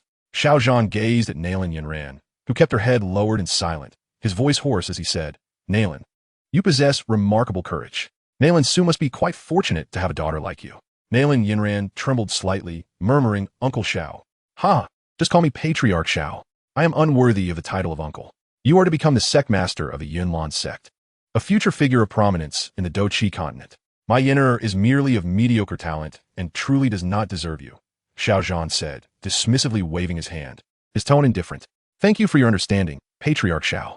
Upon hearing this, Ge Yi was filled with delight and turned to Xiao Zhan, offering a smile as he said, "Patriarch Xiao, the esteemed sect leader is aware that today's request may come off as somewhat impolite. Hence he specifically instructed me to bring forth a token of goodwill." As he spoke, Ge Yi brushed his fingers across a ring, and a verdant ancient jade box materialized in his hand. Cautiously, he opened the box, and an alluring fragrance swiftly permeated the hall, invigorating the spirits of all present. The 3 elders leaned forward in curiosity, gazing into the jade box, their bodies jolting as they exclaimed, "Qi gathering pills?" Within the ancient box lay a pill the size of a dragon's eye, entirely emerald in hue, quietly resting, and the enchanting aroma emanated from it. The Qi gathering pill had the remarkable ability to ensure that a fighter at the 9th stage could successfully condense their fighting spirit into a vortex with absolute certainty. Such efficacy caused countless aspiring fighters to covet it, yearning for it day and night. If the Xiao family were to possess this Qi gathering pill, they would likely have another youthful fighter in their ranks. This pill was personally refined by the esteemed guest elder Gu He. "Surely, you have heard of his illustrious name?" Observing the elder's astonished expressions, Ge Yi couldn't help but feel a surge of pride as he smiled. To think this medicine is crafted by the Pill King Gu He? Upon hearing this, the 3 elders were visibly shaken. The Pill King Gu He held immense influence within the Gamma Empire, having reached the 6th rank in alchemy, and his own strength had already ascended to the rank of Do Wang, placing him among the top 10 powerhouses in the empire. The value of the Qi gathering pill, if it indeed came from his hands, would likely soar to several times its original worth. Elder Xiao Shan, though visibly tempted by the Qi gathering pill, understood the gravity of the situation. He cast a glance at the expressionless Xiao Yan seated nearby and spoke, This matter ultimately rests upon Yin Er's decision. We cannot decide this for him. Yin Er, you shall make the choice. As soon as the elder's words left his lips, the hall fell into a sudden silence. All eyes turning to the corner where Xiao Yan's delicate face was raised. Many members of the Xiao family held their breath, anxiously awaiting Xiao Yan's response. Faced with the formidable Yunlan sect, a misstep in his answer could spell disaster for the Xiao family. A mere fourth-grade pill refined by a sixth-rank alchemist. And you think to slap my father's face and tarnish the reputation of the Xiao family? You truly have calculated well. Xiao Yan slowly stood, a mocking smile gracing his lips, yet his voice carried a chilling undertone as he said, Nalan Yinran, what do you think you are? How dare you insult me? The moment Xiao Yan's words struck her, Nalan Yinran was instantly enraged, ready to retort when Xiao Yan calmly interjected, Miss Nalan, may I inquire if the elder Nalan has consented to the cancellation of our engagement today? Caught off guard by Xiao Yan's sudden change in tone, Nalan Yinran hesitated but, constrained by her position within the Xiao family, could only reply softly, Grandfather has not agreed, but this is my affair and does not concern him. Since Elder Nalan has not spoken, I will graciously let your Nalan clan off the hook, Xiao Yan scoffed. I initially planned to cultivate to the rank of Do Huang and uproot your untrustworthy Nalan clan, who have sullied the reputation of the Xiao family. My senior brother Zhou Chen always says that when it comes to killing, one must ensure the deed is done thoroughly. In a family, unity is paramount. Chapter 106. Nalan Yinran, you are merely a supporting character. How bold! You wretched little beast, you seek death. Gu Yi's complexion turned ashen, his veins bulging as he pointed at Xiao Yan, berating him. Meanwhile, Nalan Yinran was so incensed that she could hardly find her words, trembling with rage. On the other hand, the handsome youth Mo Li was struck with fear by Xiao Yan's words, his eyes flickering as he dared not meet Xiao Yan's gaze. Yania, perhaps you've gone a bit too far. As the tension in the hall escalated once more, Elder Xiao Shan's aged face bore a worried expression. Yet he still refrained from undermining Xiao Yan's dignity, gently advising, perhaps we should both take a step back. Indeed, I was at fault first, so let us not dwell on it. Nalan Yinran stamped her foot heavily, drawing a breath. Despite her words of not holding a grudge, her long-standing spoiled demeanor flared up. She glared at the youth before her, her agitation prompting her to be direct. What must I do to have you release our engagement? Is the compensation insufficient? Very well. I can have my master provide you with 3 more Qi gathering pills. Additionally, if you wish, I can arrange for you to enter the Yunlan sect to study advanced fighting techniques. Would that suffice? As the enticing conditions flowed from the young lady's lips, the youths in the hall found their breaths quickening. Some spineless individuals even swallowed audibly. The prospect of entering the Yunlan sect to train was a dream for countless people.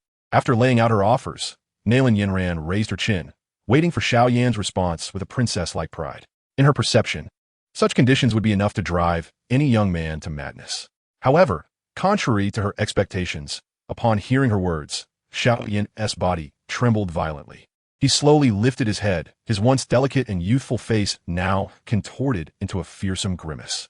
For 3 years, Xiao Yan had endured mockery and oppression, and he could not tolerate Nalan Yinran's condescending demeanor, as though she were bestowing charity.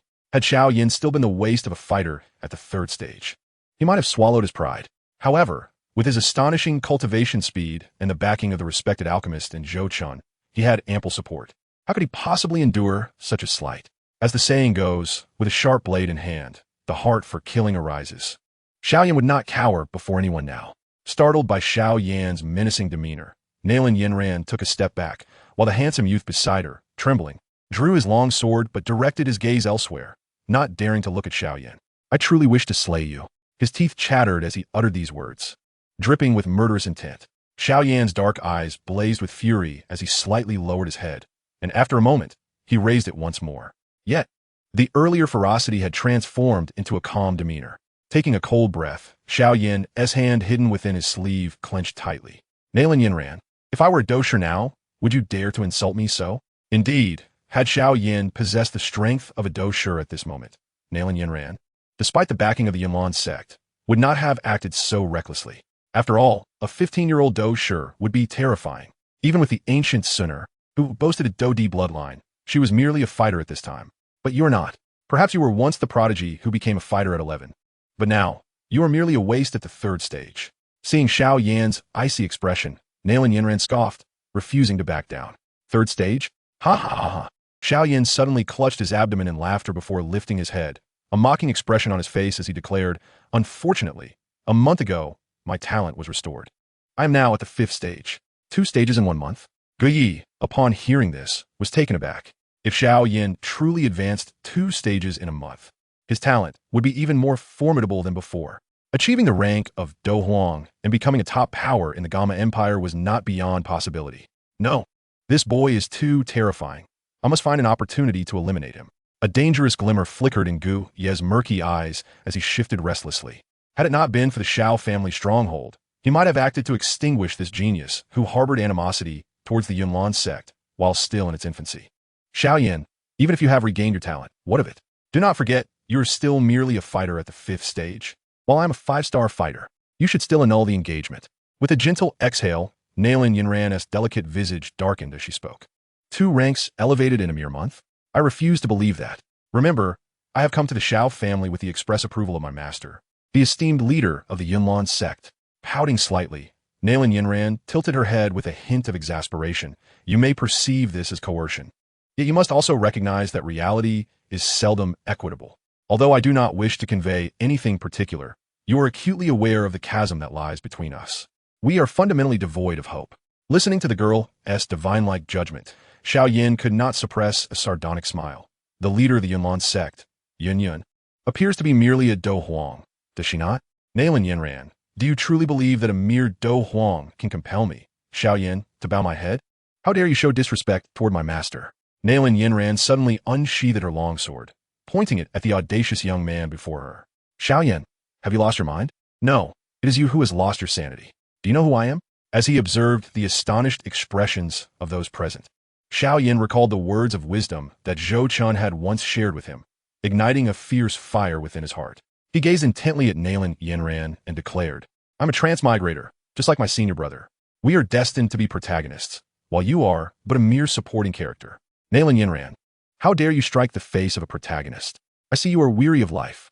Indeed, Nailin Yinran, how dare you so brazenly strike my junior brother? It seems you have grown impatient with your existence. Just as Xiao Yin's voice echoed, a chilling tone unexpectedly emanated from outside, followed swiftly by a figure that burst in like a flash of lightning.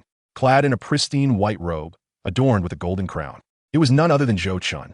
Lord Zhou, what brings you here? Exclaimed Xiao Zhan and several elders of the Shao family, their faces pale with shock. The onlookers of the Shao family hurriedly rose to their feet. Senior brother, I did not mean to alarm you, Xiao Yin lamented, immediately losing the bravado he had just exhibited. Zhou Chun surveyed the awkward and intimidated assembly of the Shao family, a bemused smile playing on his lips as he addressed Xiao Yin. I happened to be passing by and overheard you declaring your intent to annihilate an entire clan. So I thought I would investigate what trouble the Yunlan sect had stirred against you. Who are you to insult my Yunlan sect? The moment Zhou Chun finished speaking, Gui's expression darkened as he sought to regain his dignity after being intimidated by Xiao Yin. He swiftly drew his sword, pointing it at Zhou Chun. Yet, once the sword was unsheathed, it could not be sheathed again. Zhou Chun raised his hand, employing the Qing Yun true technique, and effortlessly pointed at Mo Li twice. In the next instant, 2 bolts of purple lightning, as swift as light, pierced through Mo Li's skull. Gu Yi could only watch in horror as his disciple was dispatched in a single move, leaving the audience in shock. No one had anticipated that Zhou Chun would indeed kill without hesitation. Mo Li, merely pointing his sword at Zhou Chun, was slain. The gaping wound on Mo Li's head and his wide-open eyes illustrated the shock and unwillingness he felt before his demise. Seated nearby, Sun Er and Xiao Mei exchanged glances filled with awe at the display of power, especially Xiao Mei, whose face radiated admiration for the might of the strong. Senior brother, you killed him, Xiao Yin exclaimed, astonished. Although he had verbally threatened to obliterate the Nailin clan and flatten the Yunlan mountain, he merely spoke in jest. Yet his senior brother had turned words into action.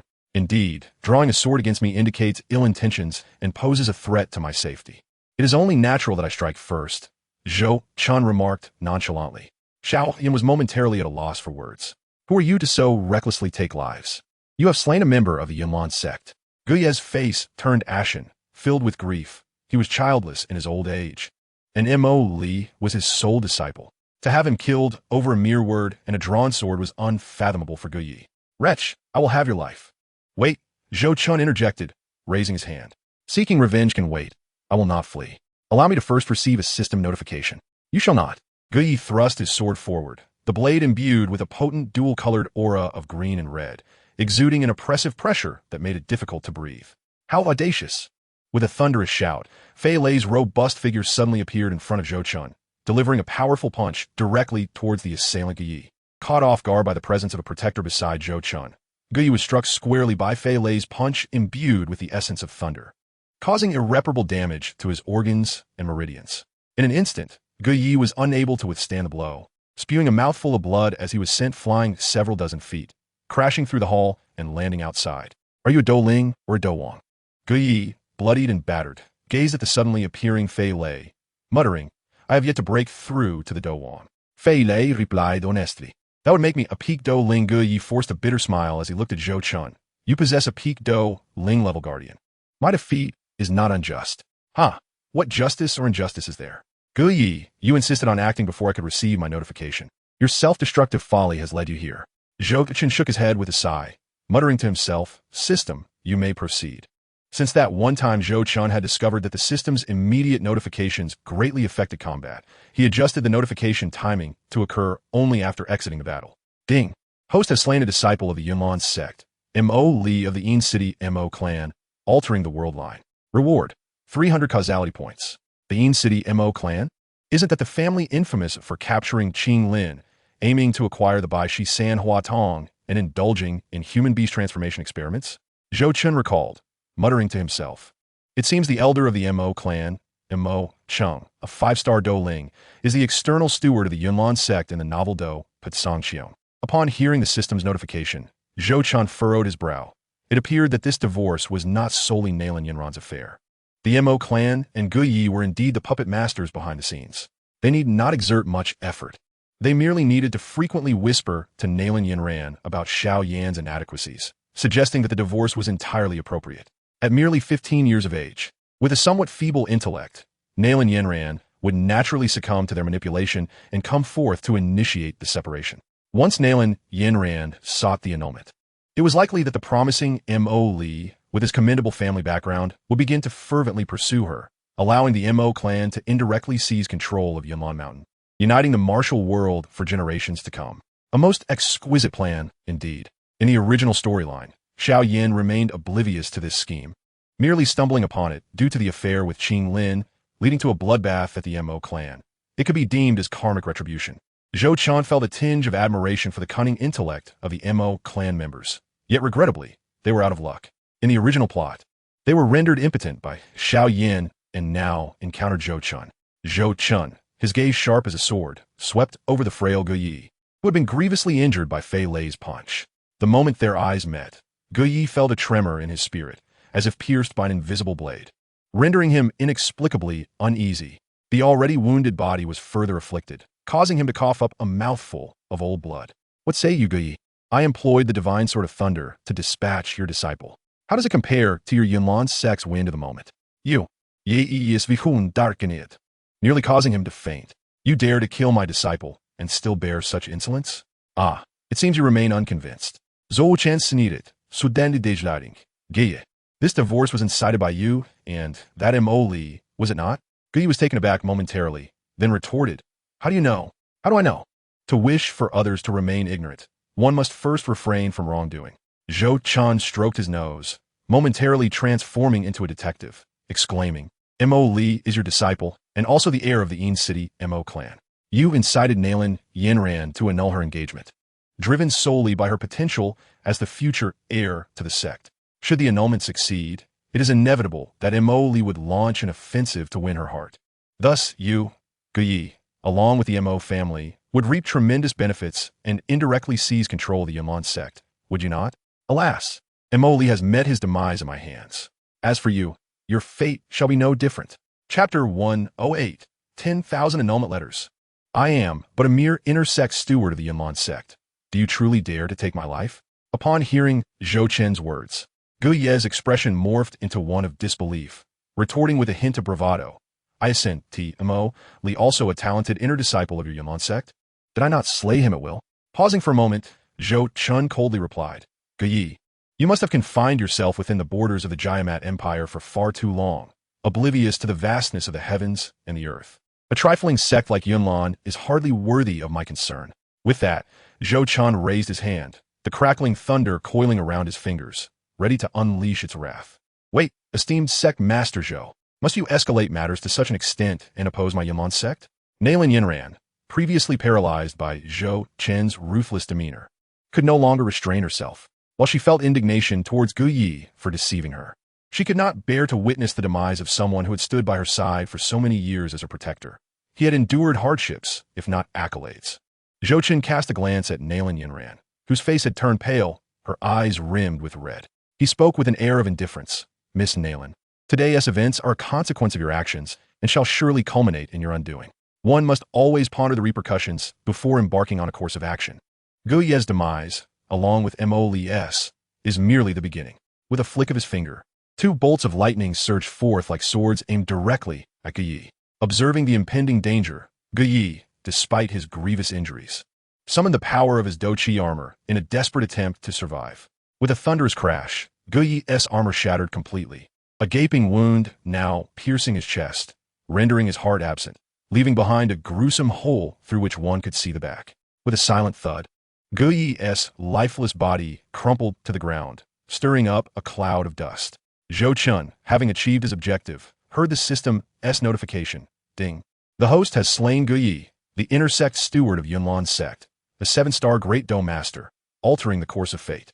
Reward, 500 karma points. Gu Yi, for the provision of these 500 karma points, you have indeed died worthily. Zhou Chun murmured to himself, turning to regard Nailin Yinran, who was visibly shaken by Gu Ye's death, and remarked coldly, Miss Nailin, may you find solace in your sorrow. Your heart is truly cruel. Nailin Yinran's complexion was ashen. Today she learned the meaning of decisiveness in slaughter. Such an unrestrained powerhouse, even her master, Yun Yun, would find troublesome to confront. Before such a ruthless individual, she dared not utter a single defiant word, lest she lose her life. Meanwhile, the members of the Xiao family, witnessing the corpses of Mo Li and Gu Yi, were consumed by a singular thought. Xiao family is in deep trouble. And indeed, trouble was at hand. An inner disciple and an inner steward had both perished within the Xiao family's domain. It had been many years since the Yunlan sect had suffered such a grievous loss. Should this incident come to their attention, the Xiao family would face imminent annihilation. For Xiao Yan, however, the sentiment was far simpler, pure exhilaration. Gu Yi and Mo Li were the masterminds behind enticing Nailin Yinran to seek an annulment and had just subjected him to humiliation. Their bodies lying lifeless before him allowed Xiao Yan to vent the pent-up frustration that had brewed within him for 3 years. His negative emotions began to dissipate, and under this transformation, he felt his Do Qi stirring. With a resounding crack, the barrier that had confined him at the 5th stage of Do Qi shattered, and in that fleeting moment, Xiao Yan ascended to the 6th stage. Is this the protagonist, as Halo? Zhou Chen observed the scene, momentarily taken aback.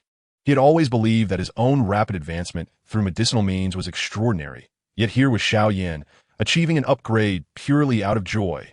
How utterly nonsensical. The members of the Xiao family stood in stunned silence, while Xiao Zhan, filled with excitement, slammed his hand on the table, rising to his feet, exclaiming, Truly, my son Xiao Yan is remarkable. You have not shamed me. With that, Xiao Zhan cast a glance at Nailin Yinran, bursting into laughter. Nailin Yinran, witnessing this unfolding spectacle, was left utterly astounded, trembling in disbelief. Was this what they called a waste? Which so-called waste could ascend upon mere happiness? Miss Nailin, do you now feel regret? Zhou Chun, observing the nearly shattered Nailin Yinran, teased lightly. This inquiry left her face alternating between hues of green and red, yet she stubbornly retorted, I, Nailin Yinran, never regret my actions. Ah, such spirit. I admire individuals of such tenacity. Zhou Chen gave her a thumbs up before shifting his gaze to Xiao Yan. Little Yan, come forth.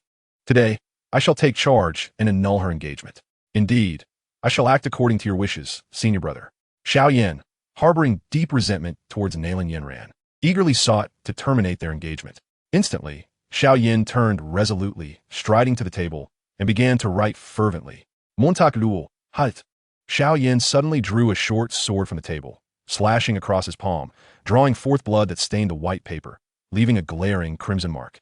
He gingerly lifted the contract, a cold smirk gracing his lips. and as he passed Nalan Yinran, he emphatically slammed the contract onto the table. Nalan Yinran, you wish to annul your engagement, did you not? Very well, I shall grant you that wish. Today, I shall officially dismiss you. You dare to annul me? Nalan Yinran gazed at the blood-stained contract on the table, her beautiful eyes wide with disbelief. The abrupt turn of events felt unreal to her. What is there to fear? Do you think the Yinlan sect can intimidate me? Is it only permissible for you to come to the Shao family to seek an annulment, yet not for me to dismiss you? Miss Nalan, considering the esteemed Nalan patriarch, I offer you a few words of wisdom. 30 years in the East, 30 years in the West. Do not underestimate the youth in their poverty. Xiao Yan's resolute words made Nalan Yinran tremble slightly. Indeed, well said. My son Xiao Zhan is anything but ordinary. At the head of the table, Xiao Zhan's eyes sparkled as he slammed his palms onto the table, splashing tea everywhere. Coldly observing Nalan Yinran's astonished expression. Suddenly, Xiao Yin turned, knelt before Xiao Zhan, and bowed his head heavily, biting his lip but remaining defiantly silent. Enough, rise. Zhou Chen glanced at Xiao Yin, who had taken advantage of the situation, and pulled him up. He then turned his attention to the stunned Nalan Yinran, who clutched the annulment letter, and with a smirk, said, Miss Nalan, please take your leave. What? Do you require me to escort you? Hearing these words, Nalan Yinran felt a mix of shame and guilt, her spirit crushed as she stepped away from the Shao family. Once Nalan Yinran had exited, Zhou Chen chuckled softly, patting Xiao Yin's shoulder. Do you recall the contents of the annulment letter? Copy this letter 1,000 times and post it across all towns in the Jiamat Empire. Let Miss Yinran ignite a firestorm. Chapter 109. The response of Yunlan's sect in a small tavern in Qingshan town of the Jiamat Empire. A large group of mercenaries huddled together, discussing swords and women, when a young mercenary with shifty eyes suddenly spoke up. Do you know Nalan Yinran? Huh. Who in the Jiamat Empire doesn't know her? Whoever marries her would indeed be striking it rich. The future leader of the Yunlan sect. The little princess of the Nalan family. With these two forces combined, who could rival them in the Jiamat Empire? I believe I heard that the third young master of the Shao family from Wutan City is her fiancé, right? TCH, that's old news. Over 10 days ago, Miss Nalan stormed into the Shao family, compelling the family head to dissolve the engagement. Cut the nonsense. You clearly don't know anything, yet you're spreading falsehoods. A man seated in the corner cast a disdainful glance toward the two individuals engaged in loud conversation. Noticing their furious stares, he lazily remarked, Indeed. Miss Nalan went to the Shao family to annul the engagement. However, she did not obtain the dissolution contract. Instead, she received a letter of divorce. That young master Xiao Yin, without hesitation, has cast aside his fiancée, whose status is almost comparable to that of an imperial princess. Divorced? Upon hearing this, the entire hall fell into a state of stunned silence, mouths agape in incredulity. Who could believe that a young master, once regarded as a mere waste, would dare to unilaterally sever ties with a betrothed of such noble lineage? This fellow was undeniably remarkable.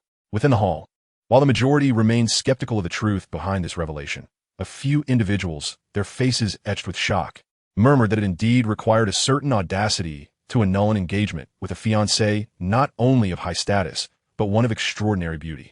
Many present, upon reflecting on themselves, realized they lacked the courage to do so. Moreover, it was said that the letter of divorce penned by the third young master Xiao Yin had somehow spread far and wide, plastered across every corner of the Gamal Empire, including the capital itself. Rumor had it that even the entrance to the Nalan family had been adorned with this letter, nearly driving the elder Nalan to apoplexy. Upon hearing this, a stern-faced man interjected, The Nalan family is one of the 3 great families of our Gamal Empire.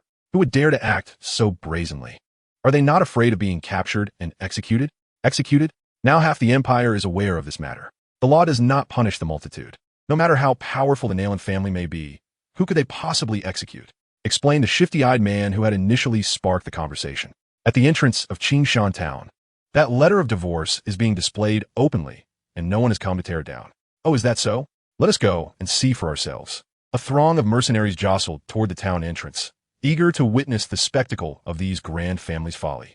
Meanwhile, the earlier shifty-eyed mercenary slipped away quietly, a triumphant smile on his lips, as the cloak billowed in the wind, revealing a long robe adorned with the starry insignia. Indeed, these individuals were the waterborne forces dispatched by Zhou Chen, specifically tasked with disseminating the news of the divorce. These operatives were scattered throughout the Gamal Empire, Even the letter affixed at the Nalan family's entrance had been posted by a grand fighter from the Xianshan pavilion at Zhou Chen's behest. The elder Nalan was nearly driven to the brink of collapse by this turn of events. Meanwhile, at the Yunlan sect, a formidable power within the Gamal Empire, the sect's headquarters was situated atop a majestic mountain merely a dozen miles from the imperial capital. Due to its name, this mountain was referred to as Yunlan Mountain. The mountain's steep cliffs presented a formidable fortress-like barrier, with only a single path leading to its peak, making a place that was easy to defend yet difficult to assault. Disciples of the Yunlan sect patrolled the mountain diligently, rendering the entire area akin to a small fortress. A mere 2 miles from the foot of Yunlan Mountain, the imperial army stationed 50,000 iron cavalry, ostensibly to guard the capital. It was evident to all that they were prepared to fend off the looming threat posed by the Yunlan sect. At the summit, shrouded in mist, a woman clad in a moon-white gown sat upon a protruding black rock at the cliff's edge, her hands forming seals of cultivation as she meditated with closed eyes. With each breath, a perfect cycle ensued, and with every alternation, ethereal azure currents emanated from the dense, energy-rich air, swirling around her before being drawn into her body for refinement. Once the last wisp of azure energy was absorbed, she slowly opened her eyes, a faint azure glow flitting across them, and her long hair, seemingly stirred by an unseen breeze, danced gently. "Master, Elder Yunling and the Council of Elders request an audience," a waiting maid promptly announced as soon as the woman emerged from her meditative state. "Does he have pressing matters to discuss, bringing the council with him?" the woman inquired, her brows furrowing slightly in confusion. With an elegant rise, she positioned herself at the cliff's edge. The gentle breeze clung to her moon-white gown, accentuating her graceful figure, captivating the eye, as she lazily cast her gaze down into the unfathomable depths of the chasm. Her delicate hand brushed against the fabric of her gown before she turned to depart from her sacred meditation space. In the spacious and well-lit council hall of the Yunlan sect, a dozen or so elders clad in white flowing robes sat upon cushions, their faces grim as they awaited the arrival of their leader, Yun. The Grand Elder, Yunling, occupied the seat of honor, his face ashen as he glared down at Nalan Yinran, who knelt before him, too fearful to raise her gaze. "Nalan Yinran, your audacity grows ever bolder. Take a look at this." As his fury mounted, Yunling slammed his teacup down upon the table, splashing tea everywhere.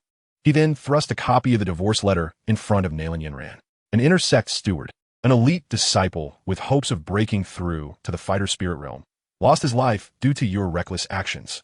Yunling, his finger trembling as he pointed at the kneeling Nalan Yinran, continued, "Moreover, you have been cast aside. The letter of divorce is plastered all over the Gamal Empire. Even those ancient toxic figures from the Outcloud Empire are aware that the future leader of the Yunlan sect has been discarded." Chapter 110, Nalan Yinran. "You have caused a great calamity.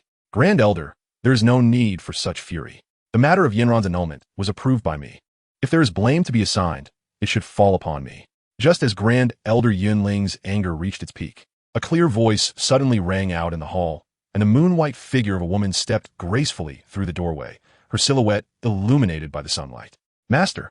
Upon seeing Yun enter, Yunling immediately rose to greet her, and the dozen elders seated on cushions also respectfully bowed.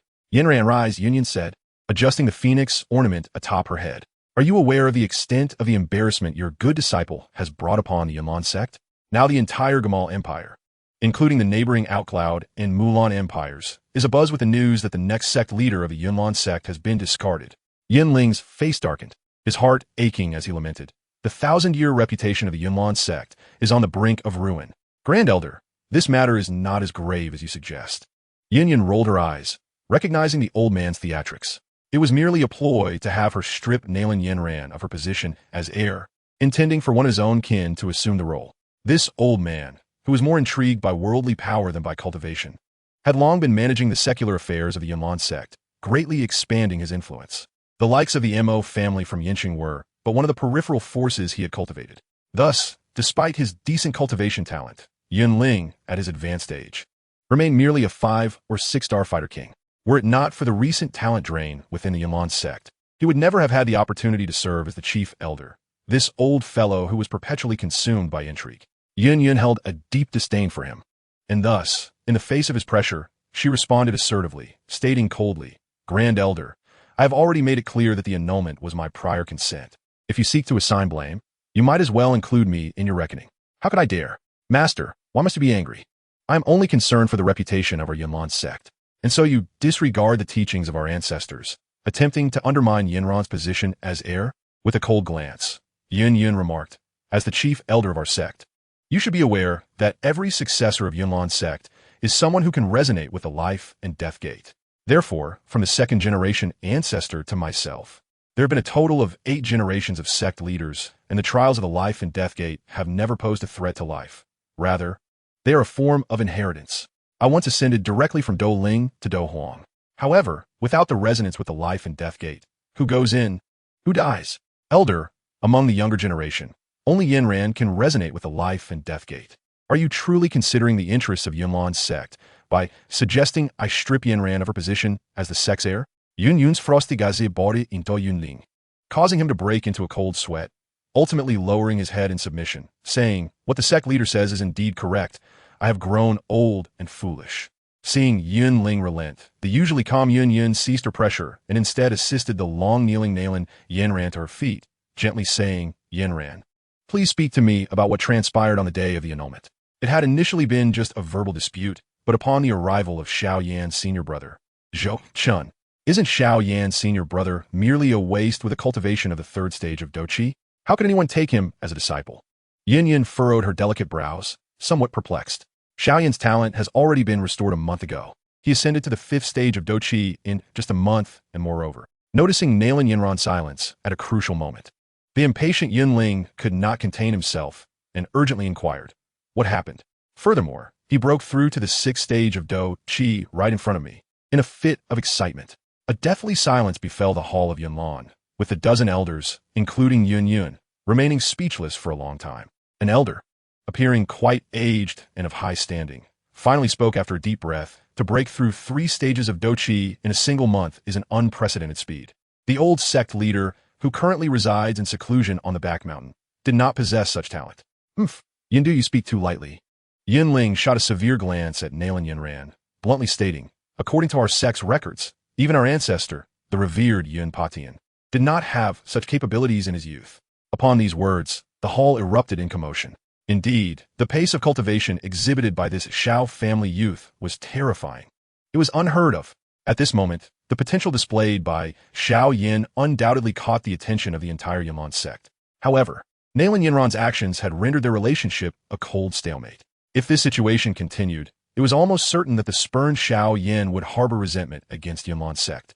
Just the thought of a future powerhouse capable of becoming a Dozong might lead to enmity towards Yunlan's sect, leaving these elders unable to sit still.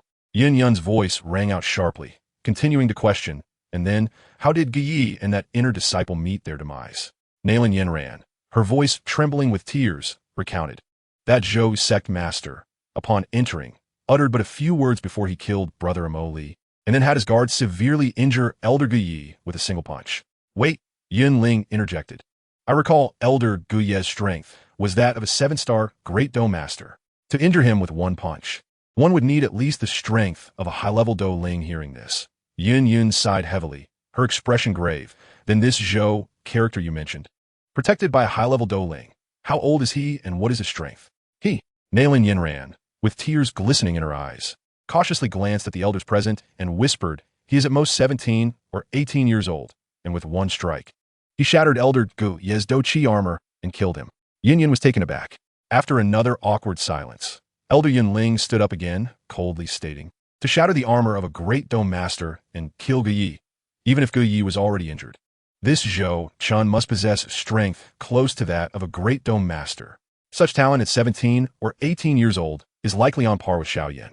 A younger Do Ling elder pondered aloud. Let us not forget that since Zhou Chun and Xiao Yan are brothers, they must have a master as well. Yun remained silent. The elders exchanged glances, weighing the implications of this revelation. Chapter 111. The Purple Spirit Crystal, Zhou Chen's response in the dead of night. Atop Yunlan Mountain, Nalan Yinran stood at the peak, her figure forlorn, her complexion pale, gazing vacantly at the brilliant Milky Way above, allowing the mountain winds to whip against her frail form. Reflecting on the events in the Yunlan Hall earlier that day, a profound sense of regret pierced her heart. How could she have been so rash, swayed by Gu Yi and Mo Li's instigation to annul the engagement? Yinran, there is no need to blame yourself. We are all human. Who is without fault? At some point, Yun appeared behind Nalan Yinran, clad in a simple gown that draped elegantly over her curvaceous figure. Her hair elegantly styled in a regal phoenix adornment, her beautiful visage exuding tranquility. Yun gazed at her tormented disciple, silently sighing. Under Yun's unwavering gaze, Nalan Yinran's beautiful eyes suddenly glimmered with tears, and she abruptly threw herself into her mentor's embrace. Her pent-up grievances finally spilling forth in soft sobs. I regret it so much. With a soft sigh, Yun gently caressed Nalan Yinran's silky hair, managing a bittersweet smile. I too have erred. I should not have yielded to your persistent pleas to annul the engagement. Otherwise, none of this would have transpired. Teacher, what should I do now? Nalan Yinran lifted her head, her tearful eyes appearing utterly captivating. Yun hesitated, then smiled ruefully. She too was in a tangled mess regarding this annulment, for it had resulted in the deaths of 2 inner sect members and, due to the widespread circulation of the divorce decree, had brought great shame to the entire Jia Empire. If Yunlan sect could not regain its dignity and resolve the situation with the Shao family, its 1,000-year reputation would be at stake. Yet, it was not merely the Shao family that posed a threat. A few Dou Ling could easily be dispatched, and perhaps one Dou Wang would suffice to address the issue. However, the looming presence of Xiao Yan's senior brother, Zhou Chun, and the still unknown identity of his master made Yunlan's sect wary of taking rash actions. The ability to cultivate 2 exceptionally talented disciples and provide them with peak Dou Ling as guardians spoke volumes of Xiao Yan's mysterious master, who was undoubtedly a superpower at the Dou Huang or even Dou Zone level. Such a figure was enough to instill profound trepidation within the ranks of Yunlan sect. Even the usually forceful elder Yunling had chosen to remain silent this time. After all, no one was a fool. Reputation belongs to the sect, but life is one's own. If one were to provoke a formidable opponent, it could spell disaster. Observing Yun's contemplative demeanor, Nalan Yinran realized something and shook her head self-deprecatingly, murmuring, I truly have brought this upon myself. Teacher, once this matter is settled, please allow me to enter the life and death gate. Her cheeks bearing a faint pallor, Nalan Yinran suddenly declared. Upon hearing this, Yun was taken aback. You wish to enter the life and death gate? One must at least be of Dou Ling level to enter. Although you are the only one capable of resonating with the life and death gate at this moment, entering now would almost certainly spell doom. At this point, Yun resolutely shook her head. You must not gamble with your life. If you wish to enhance your strength, I have a much better method. Not long ago, Elder Gu he stumbled upon a medicinal formula during a training expedition in the deep mountains, which surely must have been left behind by predecessors. This formula is highly effective for Dou practitioners aiming to break through to the Dou Master realm, with prolonged effects that could carry you all the way to becoming a great Dou Master. However, Yun's brows knitted in concern. While other ingredients may be rare, with the resources of Yunlan's sect, it should not be too difficult to procure them. Yet, there is one ingredient that is exceedingly hard to obtain. This ingredient is called the Purple Spirit Crystal, a crystallization shed by the 6th grade demonic beast, the Purple Crystal Wing Lion. To acquire it, we will likely face a fierce battle. Teacher, do not go. Nalan Yinran expressed her concerns, saying, the Purple Crystal Winged Lion King possesses a fearsome reputation as the sovereign of the Monster Beast mountain range. You must not take any risk for my sake. Yun smiled gently, shaking her head with feigned nonchalance. It is of no consequence. The Purple Crystal Winged Lion King is an exceedingly intelligent beast leader. I intend to bring along some profound-level techniques and high-grade elixirs. With his wisdom, we may very well reach a mutually beneficial agreement. Meanwhile, in Wutan City, ever since the incident surrounding Nalan Yinran's broken engagement, Zhou Chun had moved out of the Shao residence with Fei Lei and Xiao Yixian, relocating to the newly established branch of the Xianchan Pavilion, financed by Yafei. Initially, this decision had caused quite a stir among the Shao family, who feared that Zhou Chun, having committed murder, might abandon them and flee from the Yunlan sect. At this late hour, a gentle breeze wafted through the air. On a pavilion amidst a serene lake, Zhou Chun held a dragon's heart fruit, as translucent as purple jade, and placed it into the mouth of Xiao Yixian, who sat beside him, her eyes closed in blissful enjoyment. This tender act elicited a soft chuckle from Yafei, tinged with jealousy, as Zhou Chun had never shown her such gentleness. Noticing Yafei's envious expression, Zhou Chun chuckled softly and peeled another piece of fruit, feeding it to her, leaving her pleasantly surprised. She licked her alluring lips, revealing a hint of her pearly teeth, causing Zhou Qin's heart to flutter. I heard that you killed an internal elder and a disciple of the Yunlan sect a few days ago. How do you plan to handle the aftermath? Jia Fei Yingguiyith, her captivating eyes wide with a mix of anxiety and teasing. She had placed all her hopes on Zhou Chun, understanding that if he faltered, she would be in grave peril as well. Let them come. If the Yunlan sect dares to trouble me, I shall send them on their way, Zhou Chun replied, rising to gaze towards the back mountains, where Fei Lei was in seclusion. Since eliminating those two from the Yunlan sect, Zhou Chun resolved to swiftly enhance his strength to confront potential threats from formidable adversaries. Being at the peak of Douling, Fei Lei was on the verge of breaking through to Dou Wang, making him Zhou Chun's prime candidate for strength augmentation. Consequently, Zhou Chun had asked Yao Lao to concoct a fifth-grade elixir to assist in Fei Lei's breakthrough. Now, Fei Lei had been in seclusion for 5 days, and Zhou Chun wondered when he would achieve his breakthrough. Ye Fei, perceptive and astute, sensed Zhou Chun's contemplative gaze and remarked, "Whether Fei Lei breaks through or not is merely a source of psychological comfort for me. If the Yunlan sect truly intends to act, Fei Lei will be of little use." Zhou Chun stood with his hands clasped behind his back, responding nonchalantly, "Although I may appear unconcerned about the Yunlan sect, I hold them in considerable regard. After all, they possess not only Dou Wang and Dou Huang, but also the formidable Yun Shan, a Dou Zone powerhouse. Fei Lei, as merely a Dou Wang, can only serve as a temporary deterrent. What truly gives me confidence is the multitude of causal points I currently possess, as well as Yao Lao's soul strength having returned to the Dou Zone level. Nevertheless, even with a plan to resolve the situation with the Yunlan sect, Zhou Chun was reluctant to initiate conflict at this moment, for what he truly feared was the Soul Palace lurking behind them. In the original narrative, the Soul Palace aided Yun Shan in breaking through to Dou Zone, seeking to harvest the souls of strong individuals, particularly the ancient relic that could unlock the Emperor's secret realm hidden within the Shao family in Wutan City. If a war broke out with the Yunlan sect and alerted the Soul Palace, Zhou Chun would have no choice but to flee with his followers. The Soul Palace boasted numerous Dou Zun and Dou Sheng strongholds, and should they take matters seriously, Zhou Chun would find himself utterly incapable of defending against them.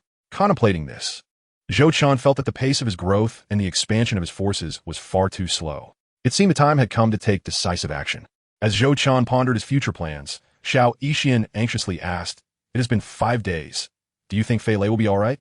"Patience," Zhou Chun replied, his gaze unwavering.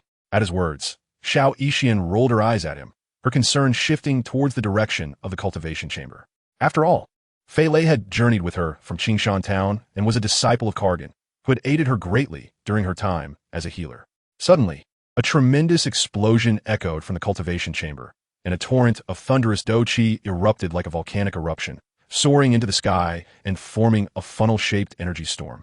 Witnessed by countless astonished eyes within Wutan City, was this the might of breaking through to Dou Wang? In a nearby room, Kargan, endowed with spiritual lineage, sensed Zhou Qin's slashing blade with fervor, feeling a mix of envy and pride as he observed the sky filled with lightning.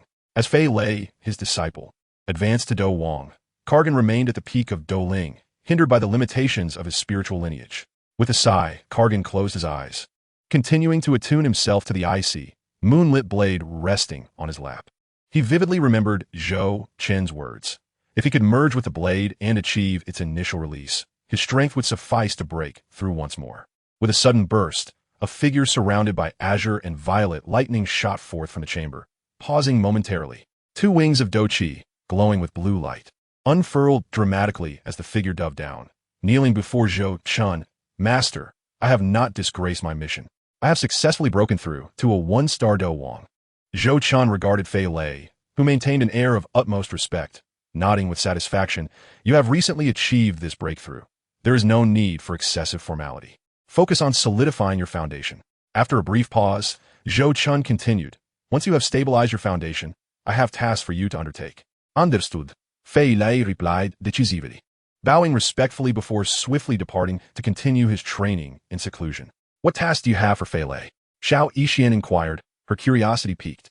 Zhou Chun smiled enigmatically. "Naturally, it pertains to the Yunlan sect. We cannot simply ignore this persistent thorn in our side."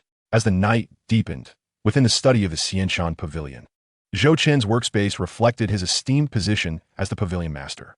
For candlesticks, each adorned with 36 candles crafted from the fat of first-tier magical beasts, illuminated the room.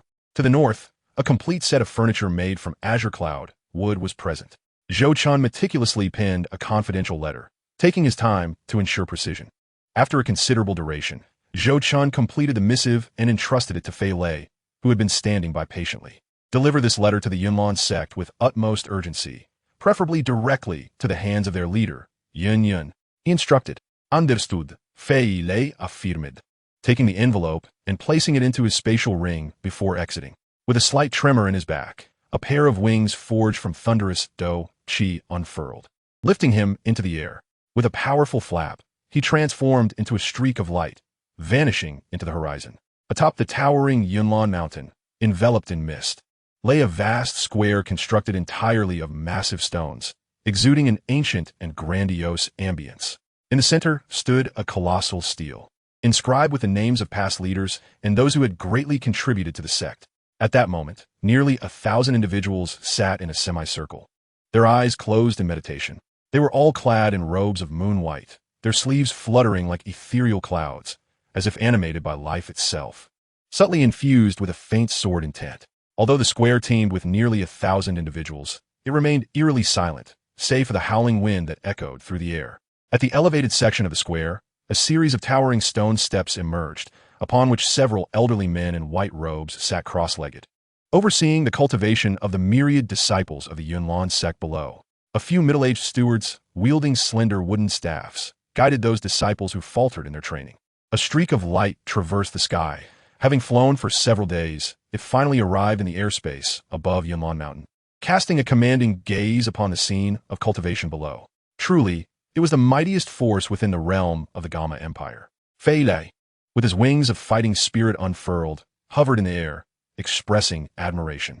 As a native of the Gamma Empire, he had long heard tales of the Yunlan sect's renown. This ancient sect, with its unbroken lineage through generations, was regarded as a sanctuary by all practitioners within the empire. Many citizens were only familiar with the Yunlan sect, oblivious to the imperial family. In his youth, Fei Lei had harbored dreams of joining the Yunlan sect to cultivate, but alas, his lack of aptitude had led to his disqualification before even setting foot at the gate. Thus, born of humble origins and lacking any fighting techniques, he became a mercenary, a life fraught with danger, uncertain of when it would end. He had not anticipated witnessing such a scene upon returning to Yunlan Mountain. Filled with emotion, Fei Lei reflected that had he not encountered Zhou Chun, he might have spent his life merely gazing up at the disciples of Yunlan sect, never dreaming he would stand in such a position, surveying Yunlan Mountain from above. Just as he was lost in thought, a cold, feminine voice suddenly rang out, though soft. It enveloped the entire peak. Chapter 113. The fury of Yun Yun. As the cold yet authoritative voice resonated, all disciples of the Yunlan sect opened their eyes. The dozen or so elderly figures on the stone platform also awakened, their sharp gazes fixed upon the sky. Through the wispy clouds, Fei Lei's formidable silhouette, with wings of fighting spirit, gradually came into view, eliciting gasps of recognition. Do Wang. Countless identical figures appeared in the minds of the thousands gathered at Yunlan sect. The two elders who had reached the Do Wang level also felt a rush of anxiety as they spread their wings and ascended to confront Fei Lei. Esteemed Do Wang, are you not aware that flying over the Yunlan sect's vicinity is prohibited? A captivating figure suddenly materialized in the sky. Behind her were a pair of azure wings, slightly ethereal in appearance, and in her hand, she wielded a peculiar long sword radiating a cerulean glow. It was none other than Yun Yun, the sect master of Yunlan sect. Oh, this is indeed the first I have heard of you, Fei Lei remarked with a playful shrug. It was said that one is influenced by their company. Having spent extended time with the unscrupulous Zhou Chun, the once innocent Fei Lei had adopted a more mischievous demeanor. Yun Yun, momentarily taken aback, suppressed her irritation and, striving for composure, inquired with vigilance, I am acquainted with most of the formidable individuals within the Gamma Empire. Might I ask who you are and the purpose of your visit to my Yunlan sect? Fei Lei did not respond to Yun Yun's inquiry, but countered. Is this the esteemed Yun Yun, master of Yunlan sect? Upon receiving a slight nod from her, Fei Lei's eyes brightened, and he retrieved the envelope Zhou Chun had entrusted to him, channeling his fighting spirit as he proclaimed, I am Fei Lei, sent by my master Zhou Chun to deliver a letter to Yunlan sect. His calm voice, imbued with robust fighting spirit, reverberated throughout Yunlan Mountain and even the holy city of Gama, causing a ripple of disturbance amidst the tranquil atmosphere of the square. Many disciples gazed enviously at the Dowang strongholds above while pondering the identity of Zhou Chun. The booming proclamation drew the attention of the entire city. At that moment, the three great families of the imperial capital and the royal family were all intrigued by the Dowang, known as Fei Lei, and they were immensely curious about the master behind this unfamiliar Dowang. A Dowang was sufficient to disrupt the fragile balance of power among the forces of the Gama Empire. Moreover, this Dowang evidently belonged to an exceptionally vast faction. Otherwise, how could one of such strength have a master like Zhou Chun? One elder of the Yunlan sect, recalling the familiar name, suddenly shouted, "Zhou Chun? Isn't he the senior brother of Xiaoyan?" Another elder, realizing the implication, pointed an accusing finger at Fei Lei and exclaimed, "Your master killed our intersect steward and brazenly spread the divorce decree, bringing disgrace upon our sect. How dare you come here voluntarily? Fellow elders, seize this man." The elder chuckled sinisterly, preparing to team up with others to teach this so-called subordinate of Zhou Chun a lesson. It was truly remarkable that a sect with a millennium of history would resort to bullying a mere messenger. Fei Lei scolded, his expression hardening as a long sword forged from thunderous fighting spirit materialized in his grasp. "Stand down," Yun commanded, observing the gathering, restless elders of the Yunlan sect. She coldly regarded the group behind her, her voice sharp. "Do you wish to further disgrace yourselves?" "Master, I said stand down." Yun's douant aura surgi fort, her piercing gaze sweeping over the group of elders, finally compelling those intent on besieging Fei Lei to retreat. Once she had quelled the intentions of the elders, Yun took a deep breath and turned her cold gaze upon Fei Lei, who held the Thunder Awakening sword. She sensed that although this Dowang was merely at the initial level, his fighting spirit was exceptionally refined, indicating he had practiced techniques of Earth-grade caliber or higher. Such high-level fighting techniques signified that the power represented by Zhou Chun was not something Yunlan's sect could afford to underestimate. Yun was not mistaken. Fei Lei's practiced Thunder Awakening technique was indeed an Earth-grade intermediate technique Zhou Chun had extorted from Sun Air, surpassing even the highest secret technique of the Yunlan sect. The Wind of Extreme technique, which only the sect master could learn. Observing Fei Lei, who remained unflinching before her as a Dowang, Yun's conviction solidified. Calmly, she inquired, "Where's the letter you mentioned?" "Here."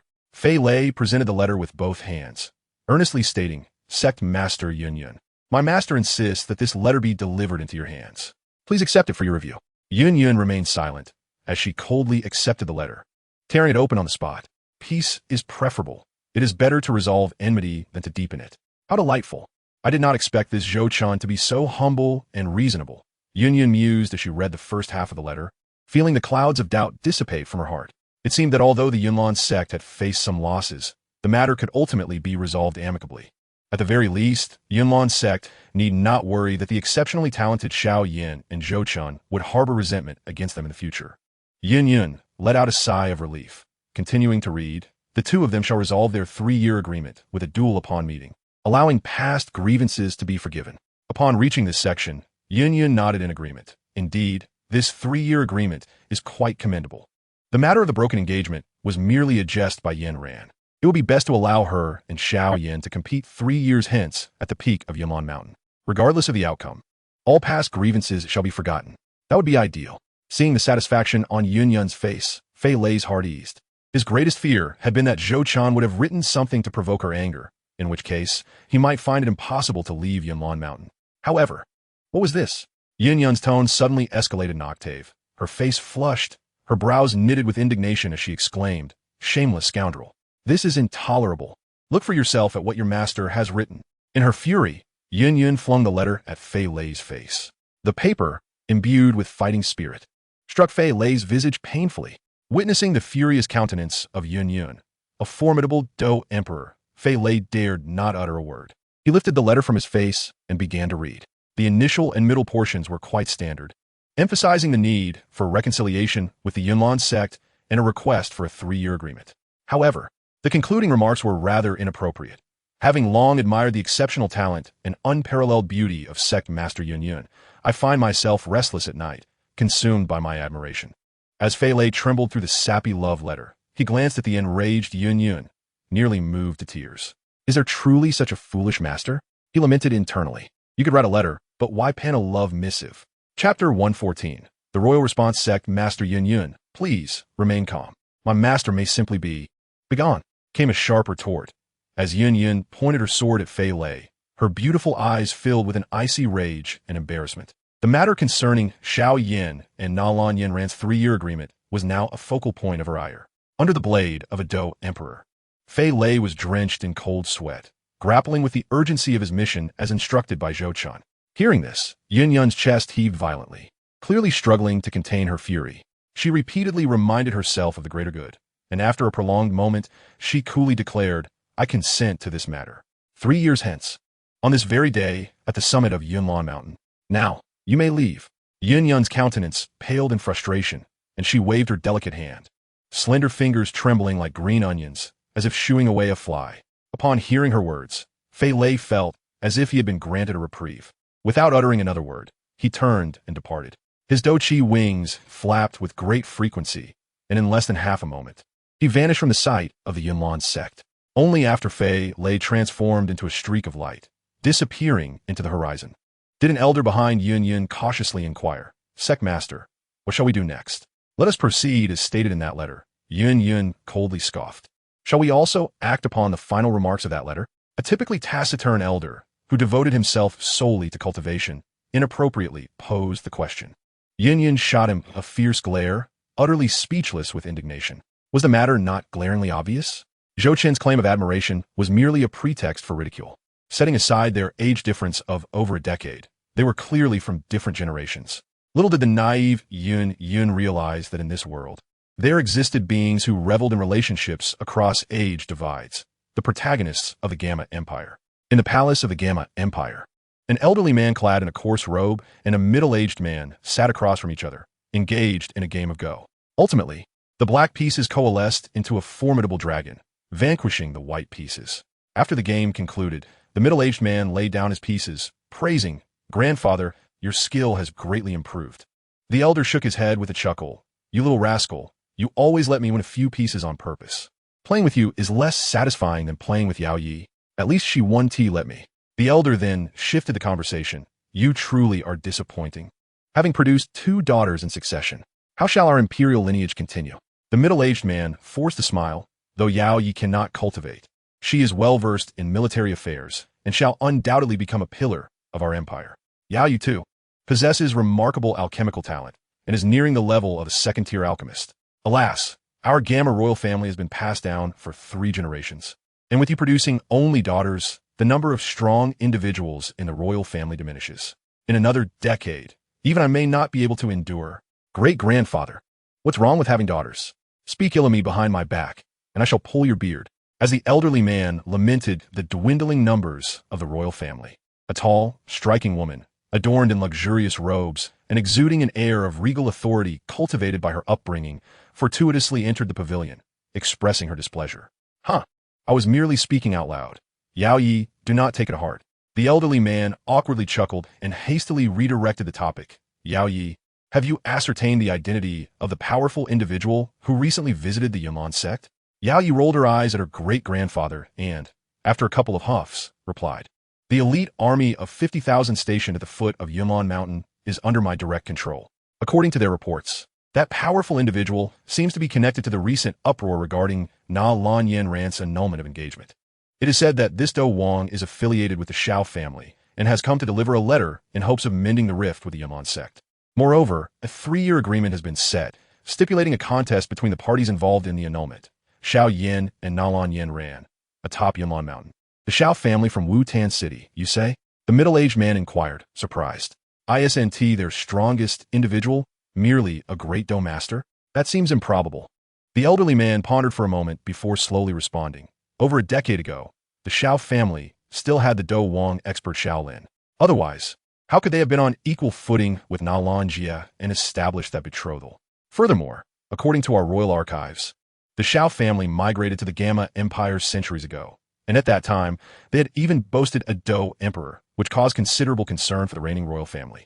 Observing the father-daughter duo listening intently, the elderly man stroked his beard and continued, Yet, it remains a mystery why the Xiao family has remained so low-key, never vying for power or resources for cultivation, resulting in their decline. After all, It took a long time to produce a Do Wang like Shaolin, only for him to be ambushed and killed. No one even knows who the perpetrator was. Upon hearing this, Yao Ye's enchanting eyes sparkled with intrigue as she suddenly speculated. Could it be that the Shao family is in hiding to avoid calamity? Thus, they have chosen to remain discreet and not reveal themselves. The elderly man and the middle-aged man exchanged glances, realizing there was indeed a possibility. The elderly man nodded in agreement. Who would have thought that the Shao family harbored a Do Wang in such secrecy? Great-grandfather, you are mistaken. To my knowledge, this Do Wang is not a member of the Shao family. Instead, he is a subordinate of Zhou Chun, the elder brother of Xiao Yan. Yao Yi proclaimed with a hint of pride. Long before the uproar surrounding Na Lan Yanran's annulment, I had dispatched spies to uncover the truth. The so-called Wei Xiao, Yan has actually regained his cultivation talent and has taken a mysterious strong figure as his master. Furthermore, it is said that on the day of the annulment, Zhou Chun, unwilling to suffer humiliation, boldly killed the inner sect steward of the Yunlan sect and had the annulment letter replicated in over 10,000 copies across the Gamma Empire. I have always wondered what gave him the courage to confront the Yunlan sect, and now, seeing this Do Wang, I finally comprehend. The elderly man nodded gravely. It appears that this Zhou Chun must be backed by an exceedingly powerful force. How perplexing that our Gamma Empire, being so small, encounters such formidable adversaries. The disappearance of the old ghost of Yun Mountain and the Ice Elder for over a decade suggests that their fates may not be promising. With half of the Gamma Empire's powerful individuals gone, the future may prove even more arduous. The elderly man expressed his concerns. Let the younger generation find their own fortunes. Having spoken, the elder concentrated his Do Chi wings, leaping into the air and vanishing in an instant. Chapter 115, Do Ling Pill. The 3-year agreement with Xiao Mei has Yun agreed? In the study, Zhou Chun delicately sipped a cup of strong tea and inquired of the weary Fei Lei, who had hurried back. Fei Lei nodded in affirmation. The sect master has consented. However, she was somewhat displeased by the final portion of your letter. With that, Fei Lei cautiously raised his gaze to observe Zhou Chun's expression, fearing that he might unleash his wrath upon being unmasked. Zhou Chun set down his teacup, a smirk playing on his lips. I did not intend for it to be this way, but, you see, people often harbor unspeakable burdens. Fei Lei nodded solemnly, adopting a knowing expression that suggested, Men, understand. Zhou Chun felt a pang of irritation, wishing he could deliver a blow to him. I assure you, I am not lecherous. I genuinely have my reasons. In the treasure cave of Qingshan Town, Zhou Chun had borrowed over 10,000 causality points from the system to purchase a Yun experience card, which enabled him to eliminate the elder of the Hao family who sought to seize the treasure. The system's lending of such a substantial amount was not without its conditions. It necessitated that within a year, Zhou Chun must win over Yun to accrue more causality points, thereby compensating for the loss it incurred by lending him the points. Now, 2 or 3 months had elapsed since that year-long period, and while it seemed there was still ample time, the reality of capturing the affections of a specific young lady within the span of 8 or 9 months was indeed a formidable challenge. Particularly, this lady was not only a goddess but also a Do Huang, holding a position of great authority and being a decade older than Zhou Chun, which raised the potential for a generational gap. Thus, Zhou Chun devised a strategy to leave a profound impression on Yun. Women, after all, invariably appreciate the pursuit of men. Even if one were to be short, poor, and unattractive, merely confessing to a woman would elicit a sense of satisfaction within her, as it affirms her allure. Despite Yun's outward display of fury, Zhou Chun was confident that this ethereal beauty, who had yet to experience romantic entanglements, was secretly reveling in the attention. Otherwise, Fei Lei would not have returned so unscathed. Casting a glance at Fei Lei, who stood before him with an expression of utmost respect, Zhou Chun felt a twinge of guilt. After all, his flirtations in the letter could backfire if Yun turned out to be a humorless spinster, potentially leading to dire consequences for Fei Lei. Even if he were to return, he might emerge severely diminished. Contemplating this, Zhou Chun adopted a gentler demeanor and remarked, You have taken considerable risks in this venture to Yunlan Mountain. I am a firm believer in rewarding merit and punishing transgressions. In a few days, I shall summon my master to concoct a 6th-grade Do Ling pill for you, enabling you to break through once more. Ding Ling pill? Fei Lei exclaimed joyfully upon hearing Zhou Chun's words. He was well aware of the benefits of such a pill. This 6th-grade elixir, known as the Do Ling, was specifically crafted for Do Wang-level practitioners. It could elevate the strength of a Do Wang who consumed it by an entire star grade. This meant that if a 2-star Do Wang ingested the Do Ling pill, he could ascend to a 3-star Do Wang in a matter of days. At the Do Wang level, the difference between each star is monumental. Many practitioners remain stagnated at a certain star even after years of arduous cultivation. Thus, the rarity of the Do Ling pill is abundantly evident. Of course, despite its enticing effects, the Do Ling pill possesses a high resistance. Once consumed, the efficacy of a second pill is nearly nullified, meaning a Do Wang can only utilize one throughout their lifetime. Nevertheless, even with such limitations, the Do Ling pill remains one of the most coveted elixirs among the powerful, with countless individuals willing to pay a hefty price for just a single pill. After all, a Do Ling pill can save a Do Wang years of grueling training. Time, the most precious commodity for these formidable beings. Zhou Chun retrieved a translucent jade bottle made of sheep fat from his spatial ring, uncorked it, and a potent fragrance of medicine wafted forth. As a 7-star Great Do Master, even a mere whiff invigorated his Do Qi. Had the pill's potency not been so overwhelmingly powerful, Zhou Chun would have already consumed one for himself. Here, take it and cultivate diligently, he instructed, sealing the bottle once more before tossing it to Fei Lei. With a wave of his hand, Fei Lei understood and gracefully exited the room. Now, it was time to embark on the quest for more causality points. Reflecting on the original storyline of Do Po Tsang Qiong and the journeys of Xiao Yin, Qing Lin, Hai Bo Dong, and Medusa, Zhou Chun couldn't help but smile mischievously. Suddenly, a knock echoed through the room, pulling Zhou Chun from his reverie. Slightly annoyed, he called out, "Enter." The door creaked open, revealing a dainty figure who entered gracefully. Zhou Chun looked up and was momentarily taken aback by the sight of the woman before him, dressed in a simple yet elegant robe, her eyes shimmering with a blend of innocence and allure. "You are Xiao Mei, are you not? Why are you not at the Xiao residence, but here at my Xianqin Pavilion? Today, there's a grand auction at the Mitre Auction House, hosted by Miss Yufei. The clan leader and several elders have already gone to show their support," Xiao Mei replied, lowering her head demurely. "Given your relationship with Miss Yufei, the clan leader has sent me to inquire whether you have the time to attend. By the way, Xiao Yi and Sun Er have already gone to explore the marketplace." Zhou Chen's interest peaked at the mention of Xiao Yi's absence. Her presence would have made it challenging to visit Yufei due to her jealousy. "Very well, let us go," he smiled. "I could use a diversion. I have been preoccupied with matters concerning the Yunlan sect, and have yet to properly visit Yufei." Upon hearing Zhou Chen's concern for Yufei, Xiao Mei felt a pang of jealousy, coupled with a sense of resentment. That Yufei is nothing but a seductress, lacking any remarkable talent.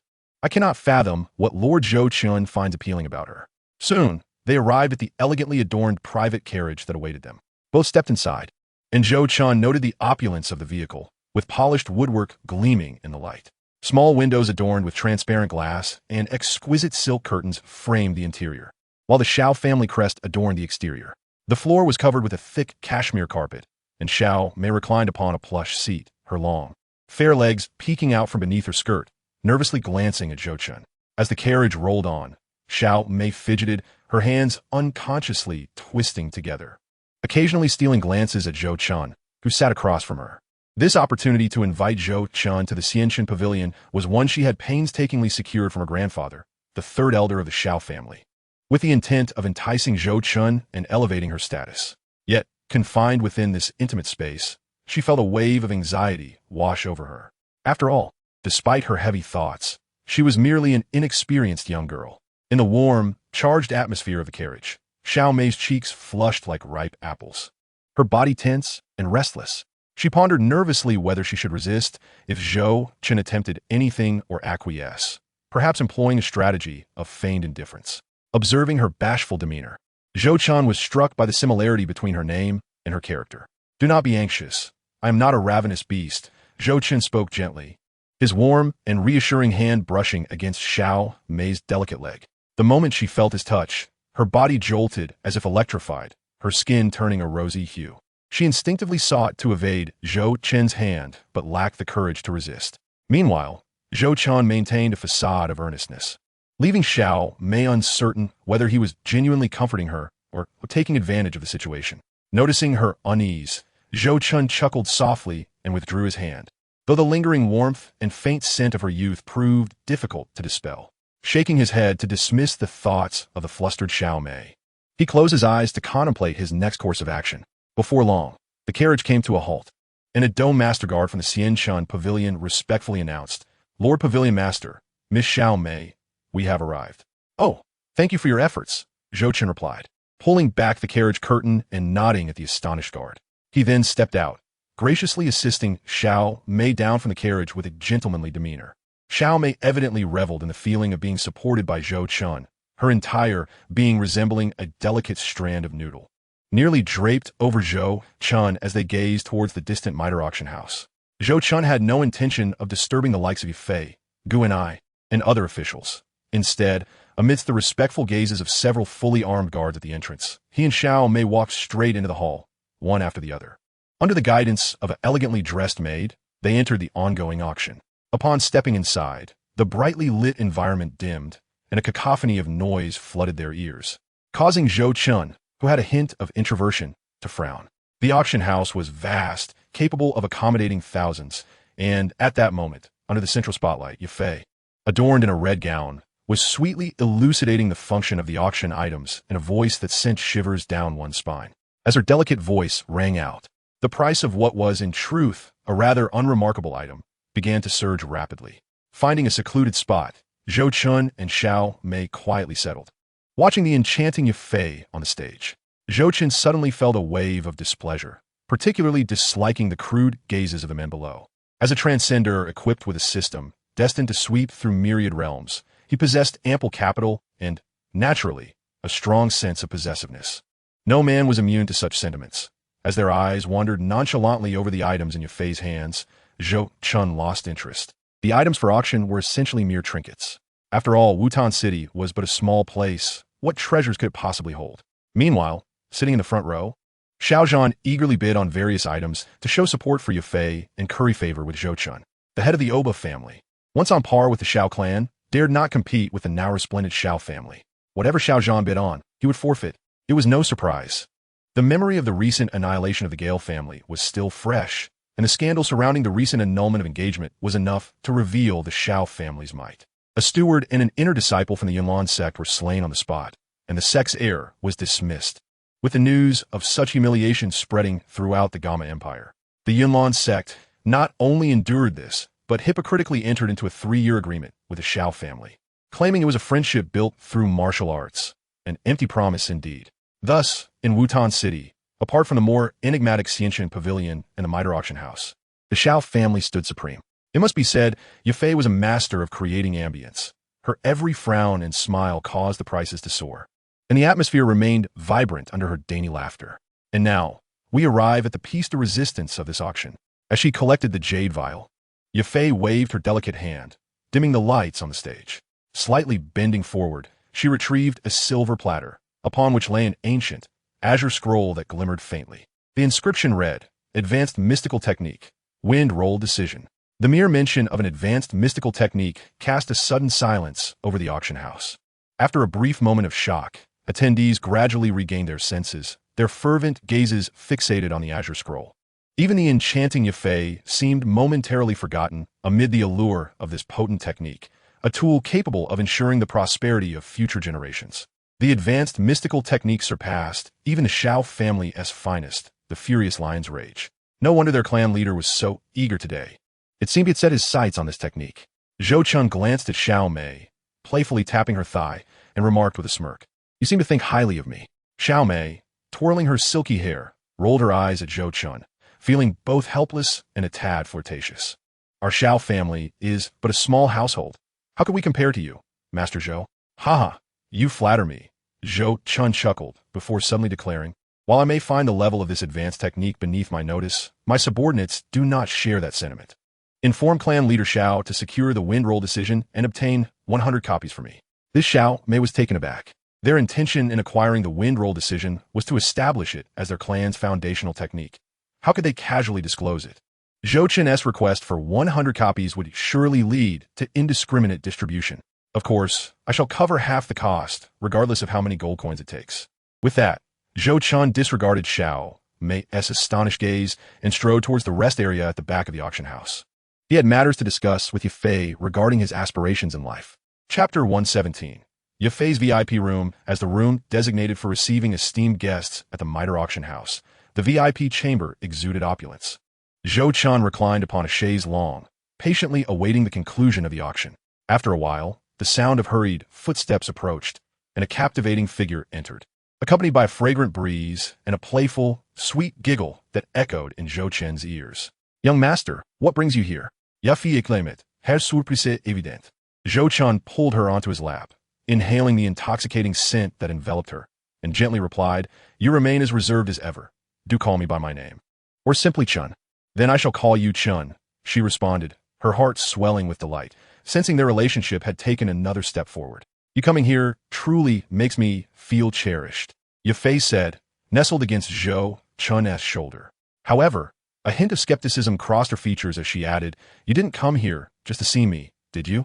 "In truth, my primary purpose today was indeed to see you," Zhou Chun teased, running his fingers through her soft hair. "Since we established our relationship months ago, I've been busy and you've inevitably been neglected. To prevent any misunderstandings, I came specifically to check on you. Is that really the only reason?" Jia Fei questioned. Skepticism etched across her face as she playfully traced circles on his chest. Her enchanting eyes remained locked onto Zhou Chen's, compelling him to subtly shift his gaze, inadvertently wandering over her graceful neck, nearly entranced by the alluring curvature. "Today, I have intentions beyond merely seeing you," Zhou Chen stated earnestly. He needed Yafei to assist him in gathering certain medicinal herbs. "I require materials for a 4th-tier elixir, the 3-pattern Azure Spirit Pill. Having attained the rank of 7-star Great Fighter, I need this elixir to facilitate my breakthrough." I knew you had ulterior motives for coming to see me." Yafei huffed, slightly annoyed before she continued. "You've already taken so many herbs from me in recent days. I've even provided you with materials for the 6th-tier elixir, the Spirit Linking Pill. Is that not enough? I'm merely the overseer of the Wutan City branch and lack the capacity to procure so many herbs. The financial strain is already significant, and if the family investigates, I will be in serious trouble. Je fils tout, et pressing her dissatisfaction. That is why I brought this." Upon hearing her grievances, Zhou Chen nodded in understanding. A light pink ring adorned her delicate finger, and as she flicked it, a dazzling light erupted, revealing a multitude of jade vials that suddenly appeared on the table. On the vast tabletop of the VIP lounge, in the blink of an eye, it became entirely covered with neatly arranged small jade vials, leaving not a single gap. Gazing at the countless vials that had seemingly materialized out of thin air, Yafei could not help but draw a sharp breath, utterly stunned by the immense quantity of elixirs. Even with her Miter family's financial prowess, she had scarcely ever laid eyes on such a grand assembly of medicinal concoctions. Her pink tongue instinctively licked her crimson lips. Yafei's charming face was etched with astonishment. After a brief moment, she shook her head in disbelief, her gaze towards Zhou Chen sparkling with wonder. Here lay a staggering 5,000 vials of healing elixirs, a coagulant remedy which, while not necessarily the pinnacle among healing potions, boasted remarkably effective restorative properties. Observing Yafei's astonished expression, Zhou Chen felt a sense of pride swell within him, yet maintained an air of nonchalance as he remarked, "Set the price as you see fit. I shall assign a dedicated person to liaise with you, providing 5,000 vials each month. Where did you procure this? Can your master truly engage in such laborious tasks?" Yafei inquired, a hint of confusion lacing her voice. She was aware that Zhou Chen's enigmatic mentor was an esteemed alchemist capable of concocting even 6th-tier elixirs like the Spirit-Doling Pill. However, these healing elixirs could at most be classified as 1st-tier, and the sheer volume was bewildering. How could your master possibly lower themselves to undertake such tedious work? "Did you create these?" "Of course not. They were crafted by my master, and certainly not by me, as I lack even the talent for alchemy. It was Xiao Yin who devised them," Zhou Chen replied, recalling how, a fortnight prior, he had coerced Xiao Yin into concocting potions daily under the pretense of aiding his training, and the latter's despondent expression brought a chuckle to Zhou Chen's lips. "After all, he is merely my junior brother, so it's only fitting to utilize his skills. Such a valuable source of free labor is not easily found. Naturally, I cannot exploit him without recompense. The profits from the elixirs will be entirely recorded under the Xiao family's name. Of course, I hadn't anticipated that your junior brother would prove to be quite formidable," Yafei remarked with a light-hearted laugh, her admiration evident. "Ah, I'm even more impressive," Zhou Chen replied with a mischievous grin, bending slightly to draw closer to Yafei, looking down at her and declaring, "I've already made it clear that my primary purpose for visiting today is you. What do you intend to do?" Yafei retreated a few steps, her jade legs feeling somewhat weak as she spoke, her voice laced with an alluring timbre that sent a shiver down Zhou Chun's spine. This woman was undeniably a natural enchantress, designed to ensnare men. Observing her bashful demeanor and the delicate flutter of her long lashes, Zhou Chun felt his composure slipping away. "It has grown late. I plan to rest here for the night," he stated. As he spoke, Zhou Chun's gaze remained fixed on the renowned beauty of Wutan City. And suddenly, he chuckled softly, took a step forward, and extended his arm, gently encircling her enticing waist. He sensed Yufei's body stiffen momentarily at his embrace. But after a brief pause, she relaxed once more. Zhou Chun stretched luxuriously before swiftly lifting Yufei's delicate form, disregarding her startled exclamation, and carried the blushing Yufei into the bedroom. The following morning, warm rays of sunlight streamed through the crevices of the window, casting a slender beam of white light upon the floor. The light gradually stretched, eventually climbing onto the bed where the two slumbered beneath a sumptuous quilt, illuminating a vivid splash of crimson. Sensing the warmth from the outside world, Zhou Chun's tranquil visage stirred slightly. After a moment, his tightly shut eyelids gradually opened, revealing dark, serene eyes. Rubbing his somewhat numb temples, Zhou Chun gazed down at Yufei, who was kicking off the covers and barely concealing her alluring figure. A wave of inexplicable warmth washed over him as he admired her adorable expression while she slept, her lips slightly pouting. Unable to resist, he tenderly caressed her exquisitely fair face. In her slumber, Yufei seemed to sense something amiss, scrunching her petite nose before turning over, exposing her pale back to Zhou Chun. Just as he was about to cover her with the quilt again and leave the bed, a sudden system notification chimed. Ding. Host has completely conquered Yufei. Altering the world line. Reward. 3,000 causal points. Please continue your efforts, host. Is this even possible? Zhou Chun was genuinely taken aback. And what am I encounter with Bulma? Why did I not receive any causal points for that? Which one? The system replied coldly. That one. Zhou Chun responded, somewhat sheepishly. Oh, let me check, the system replied. Indeed, it seems to have been overlooked. Ding. Host has completely conquered Bulma, altering the world line. Reward. 3,000 causal points. System. So you only intended to grant me the causal points I've earned through effort if I brought them up? Yes, the system answered, as cold and unyielding as ever.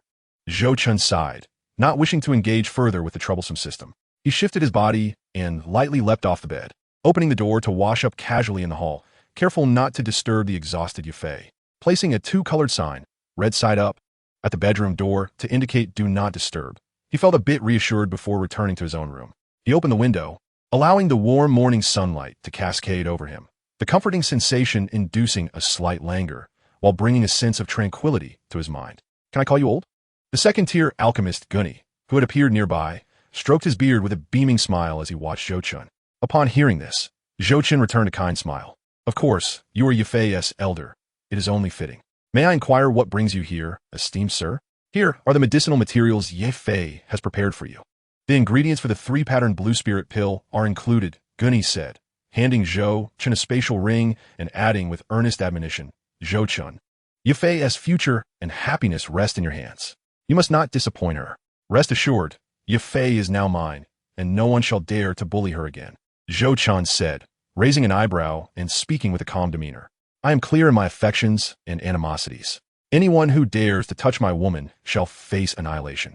If only I had possessed half of your courage and capability back in my day. Perhaps Yufei's mother Gunny's expression suddenly turned somber, prompting Zhou Chun to silently retreat from the hall, his heart racing with unspoken thoughts. While reading the original Do, he had always found it perplexing why Gunny, a second-tier alchemist and a 7-star Do master, would remain in service to Yufei. Now he understood. It seemed this old man had a story with Yufei's mother. After a brief moment of contemplation, Zhou Chun made his way to the Shao residence to concoct the 3-patterned blue spirit pill, a 4th-tier elixir that required Yao Lao's expertise. Navigating through the Shao estate with ease, Zhou Chun arrived at the back mountain, where he found Xiao Yin and Yao Lao beneath a waterfall.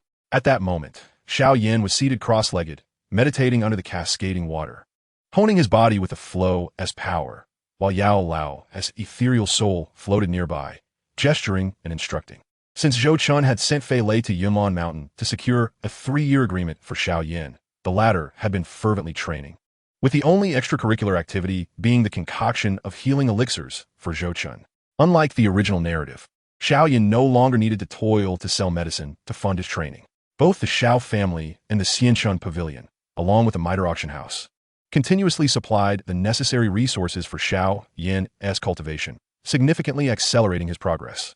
In the original storyline, Xiao Yan took a year to progress from the 3rd to the 8th stage of Douqi, but now, in just 2 or 3 months, he had stabilized at the pinnacle of the 6th stage, on the verge of reaching the 7th. Upon noticing Zhou Chun's leisurely approach, Yao Lao's expression turned serious as he sighed, somewhat helplessly stating, "Speak up.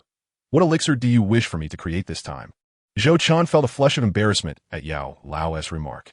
Indeed, these days he has been diligently concocting numerous elixirs under the tutelage of the esteemed Elder Yao, treating him almost like an assembly line worker at a bustling pharmaceutical factory. It is not that I lack the capability to refine them myself, but ever since I ascended to the rank of 7-star great fighter, I have been sensing an elusive barrier to further advancement. Hearing Zhou Chen's words, Elder Yao retorted with exasperation, "Nonsense. You, young man, have been incessantly consuming pills, progressing from the 3rd stage of Douqi all the way to 7-star great fighter. Yet your Douqi remains exceedingly superficial. If you could break through so casually, I would have long since attained the title of Dou Emperor." Namaste. Please don't say that. You know how busy I am. There is hardly any time for cultivation, Zhou Chen replied, adopting a nonchalant demeanor, raising his hands in a gesture of surrender, and shamelessly adding, "Cultivation is simply not feasible for me. In this lifetime, it seems impossible. My talent is lacking, so I can only rely on consuming pills." "You rascal." Elder Yao was so infuriated that he felt like smashing his head against a mountain. How could the illustrious Yao Chun possibly take on such a shameless disciple? "Master, there is no need to be angry. Everyone has their own way of living. As for my pill consumption and advancement, it's actually quite satisfactory." Zhou Chun paused before continuing, "This time, I would like to request you to refine a 4-star pill. The 3-wave Qingling pill." "The 3-wave Qingling pill?" Elder Yao raised his pristine white brows and then shook his head. "I cannot refine it." Zhou Chen was taken aback, nearly jumping in disbelief. "How can you not refine it? You are a 9-star alchemist. Surely you are not deliberately withholding it from me? I am about to venture out to seek opportunities and rely on consuming pills to enhance my strength. You cannot let me down." Chapter 119. Purple Heart Barrier-Breaking Pill. "My dear boy, I truly cannot refine it," Elder Yao huffed, explaining, "the 3-wave Qingling pill you wish to concoct is, in fact, an advanced version of the Qingling pill. The Qingling pill can assist great fighters, providing a slight chance of elevating the user by 1 star without any adverse effects.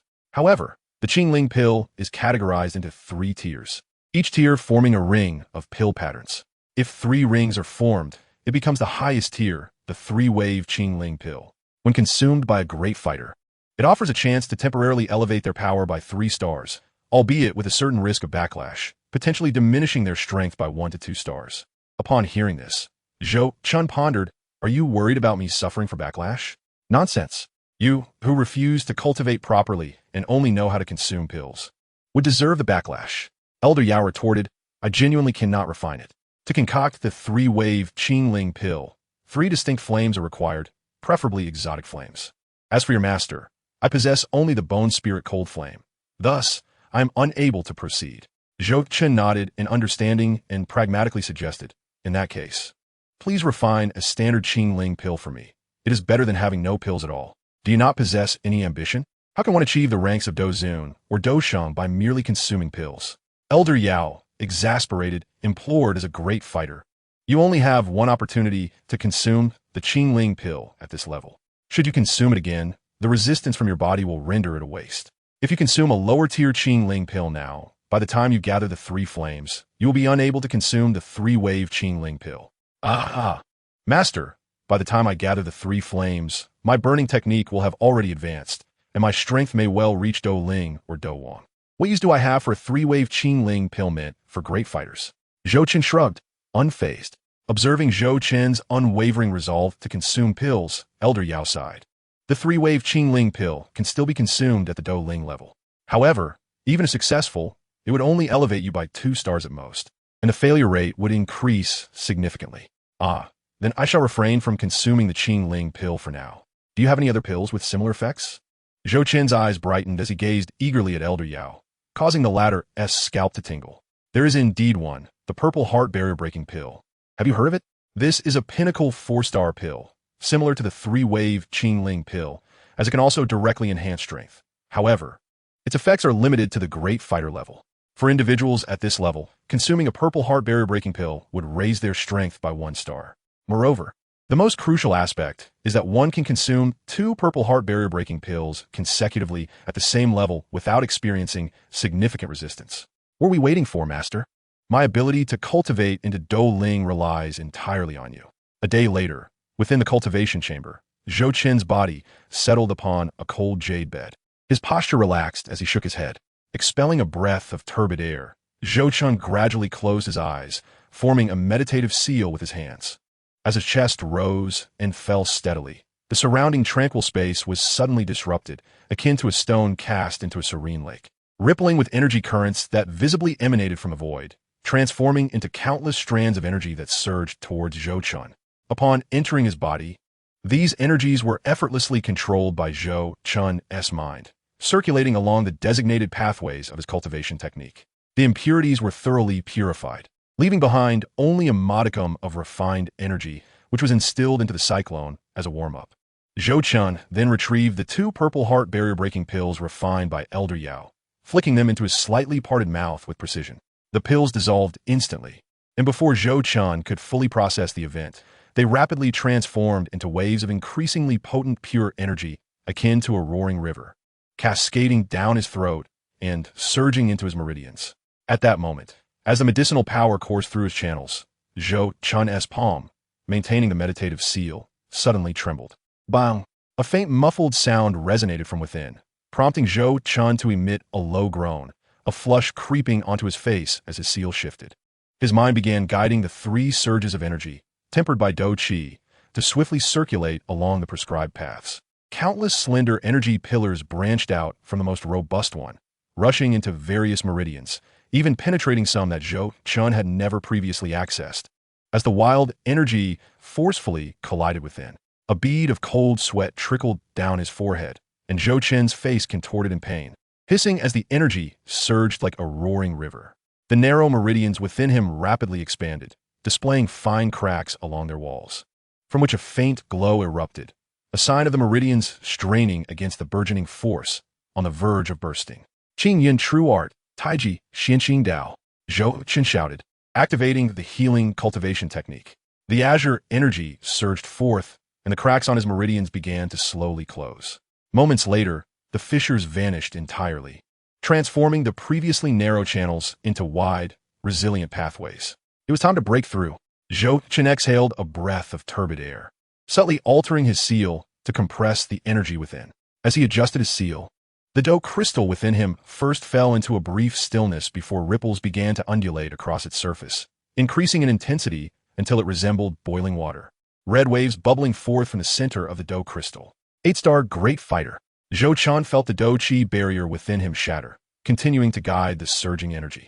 9-star Great Fighter. At the pinnacle of 9 stars, sensing the near overflow of Dou Qi within his meridians and the formidable boundary separating the Great Fighter and Dou Ling levels, Zhou Qin clenched his teeth and pressed on. Splat! A mouthful of blood surged forth, and Zhou Qin slowly opened his eyes, feeling the backlash within his body. With a hint of reluctance, he murmured, Dou Ling is indeed a formidable challenge. However, I, Zhou Qin, am a man endowed with a system. Chapter 120. The Water Goddess System. It is time for you to demonstrate your capabilities. Ding! What commands do you have for me, host? Zhou Qin wiped the blood from the corner of his mouth and replied slowly, bring up my personal attribute panel. Ding! Acknowledged. Retrieving now. Please hold on, host. Name, Zhou Qin. Occupation, Dimension Traveler Race. Human Strength, 2nd Stage. Peak of 2nd Stage Causality Points, 19, 405 points. Cultivation Techniques. Burning Technique, True Technique of the Azure Clouds. Blade of the Demons and Gods, True Technique of the Azure Clouds. Divine Sword of Thunder Control Equipment.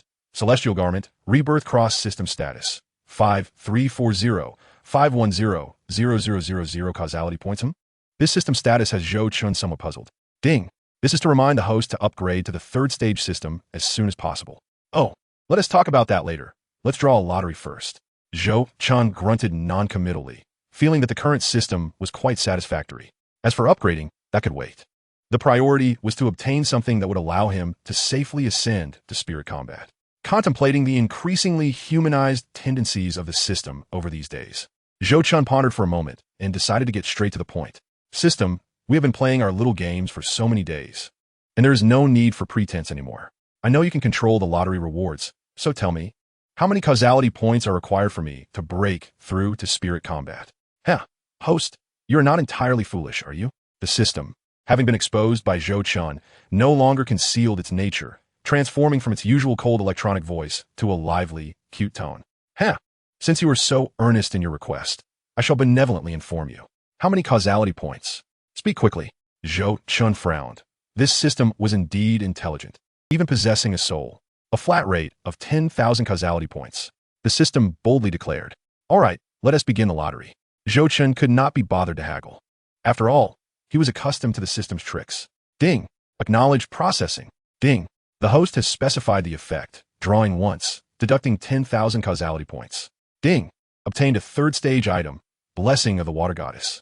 This item is a word spirit charm, crafted by the Water Goddess Muse, which allows the caster to ascend one level based on their original strength, applicable only to those below the third stage. The Water Goddess Muse? Isn't she from Greek mythology? Zhou Chun was somewhat baffled. This system was truly formidable, capable of acquiring such a thing.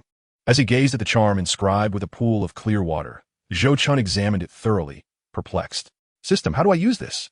Oh, this charm seems to have a command. Oh, beautiful, adorable, supreme, and precious Water Goddess Muse, please reveal yourself. Is this command designed by you, system? Zhou Chun struggled to suppress his urge to retch, incredulously asking. The system, somewhat impatient, replied, of course not. I already said, this is the command designed by the Water Goddess herself. Have you ever met this Water Goddess? Zhou Chun discerned the system's undertone, cautiously inquiring. After a moment of awkward silence, Zhou Chun realized that he could not extract the truth from the system. But that was fine. There would be time ahead. Given the system's limited intellect, Zhou Chun had plenty of methods to outsmart it.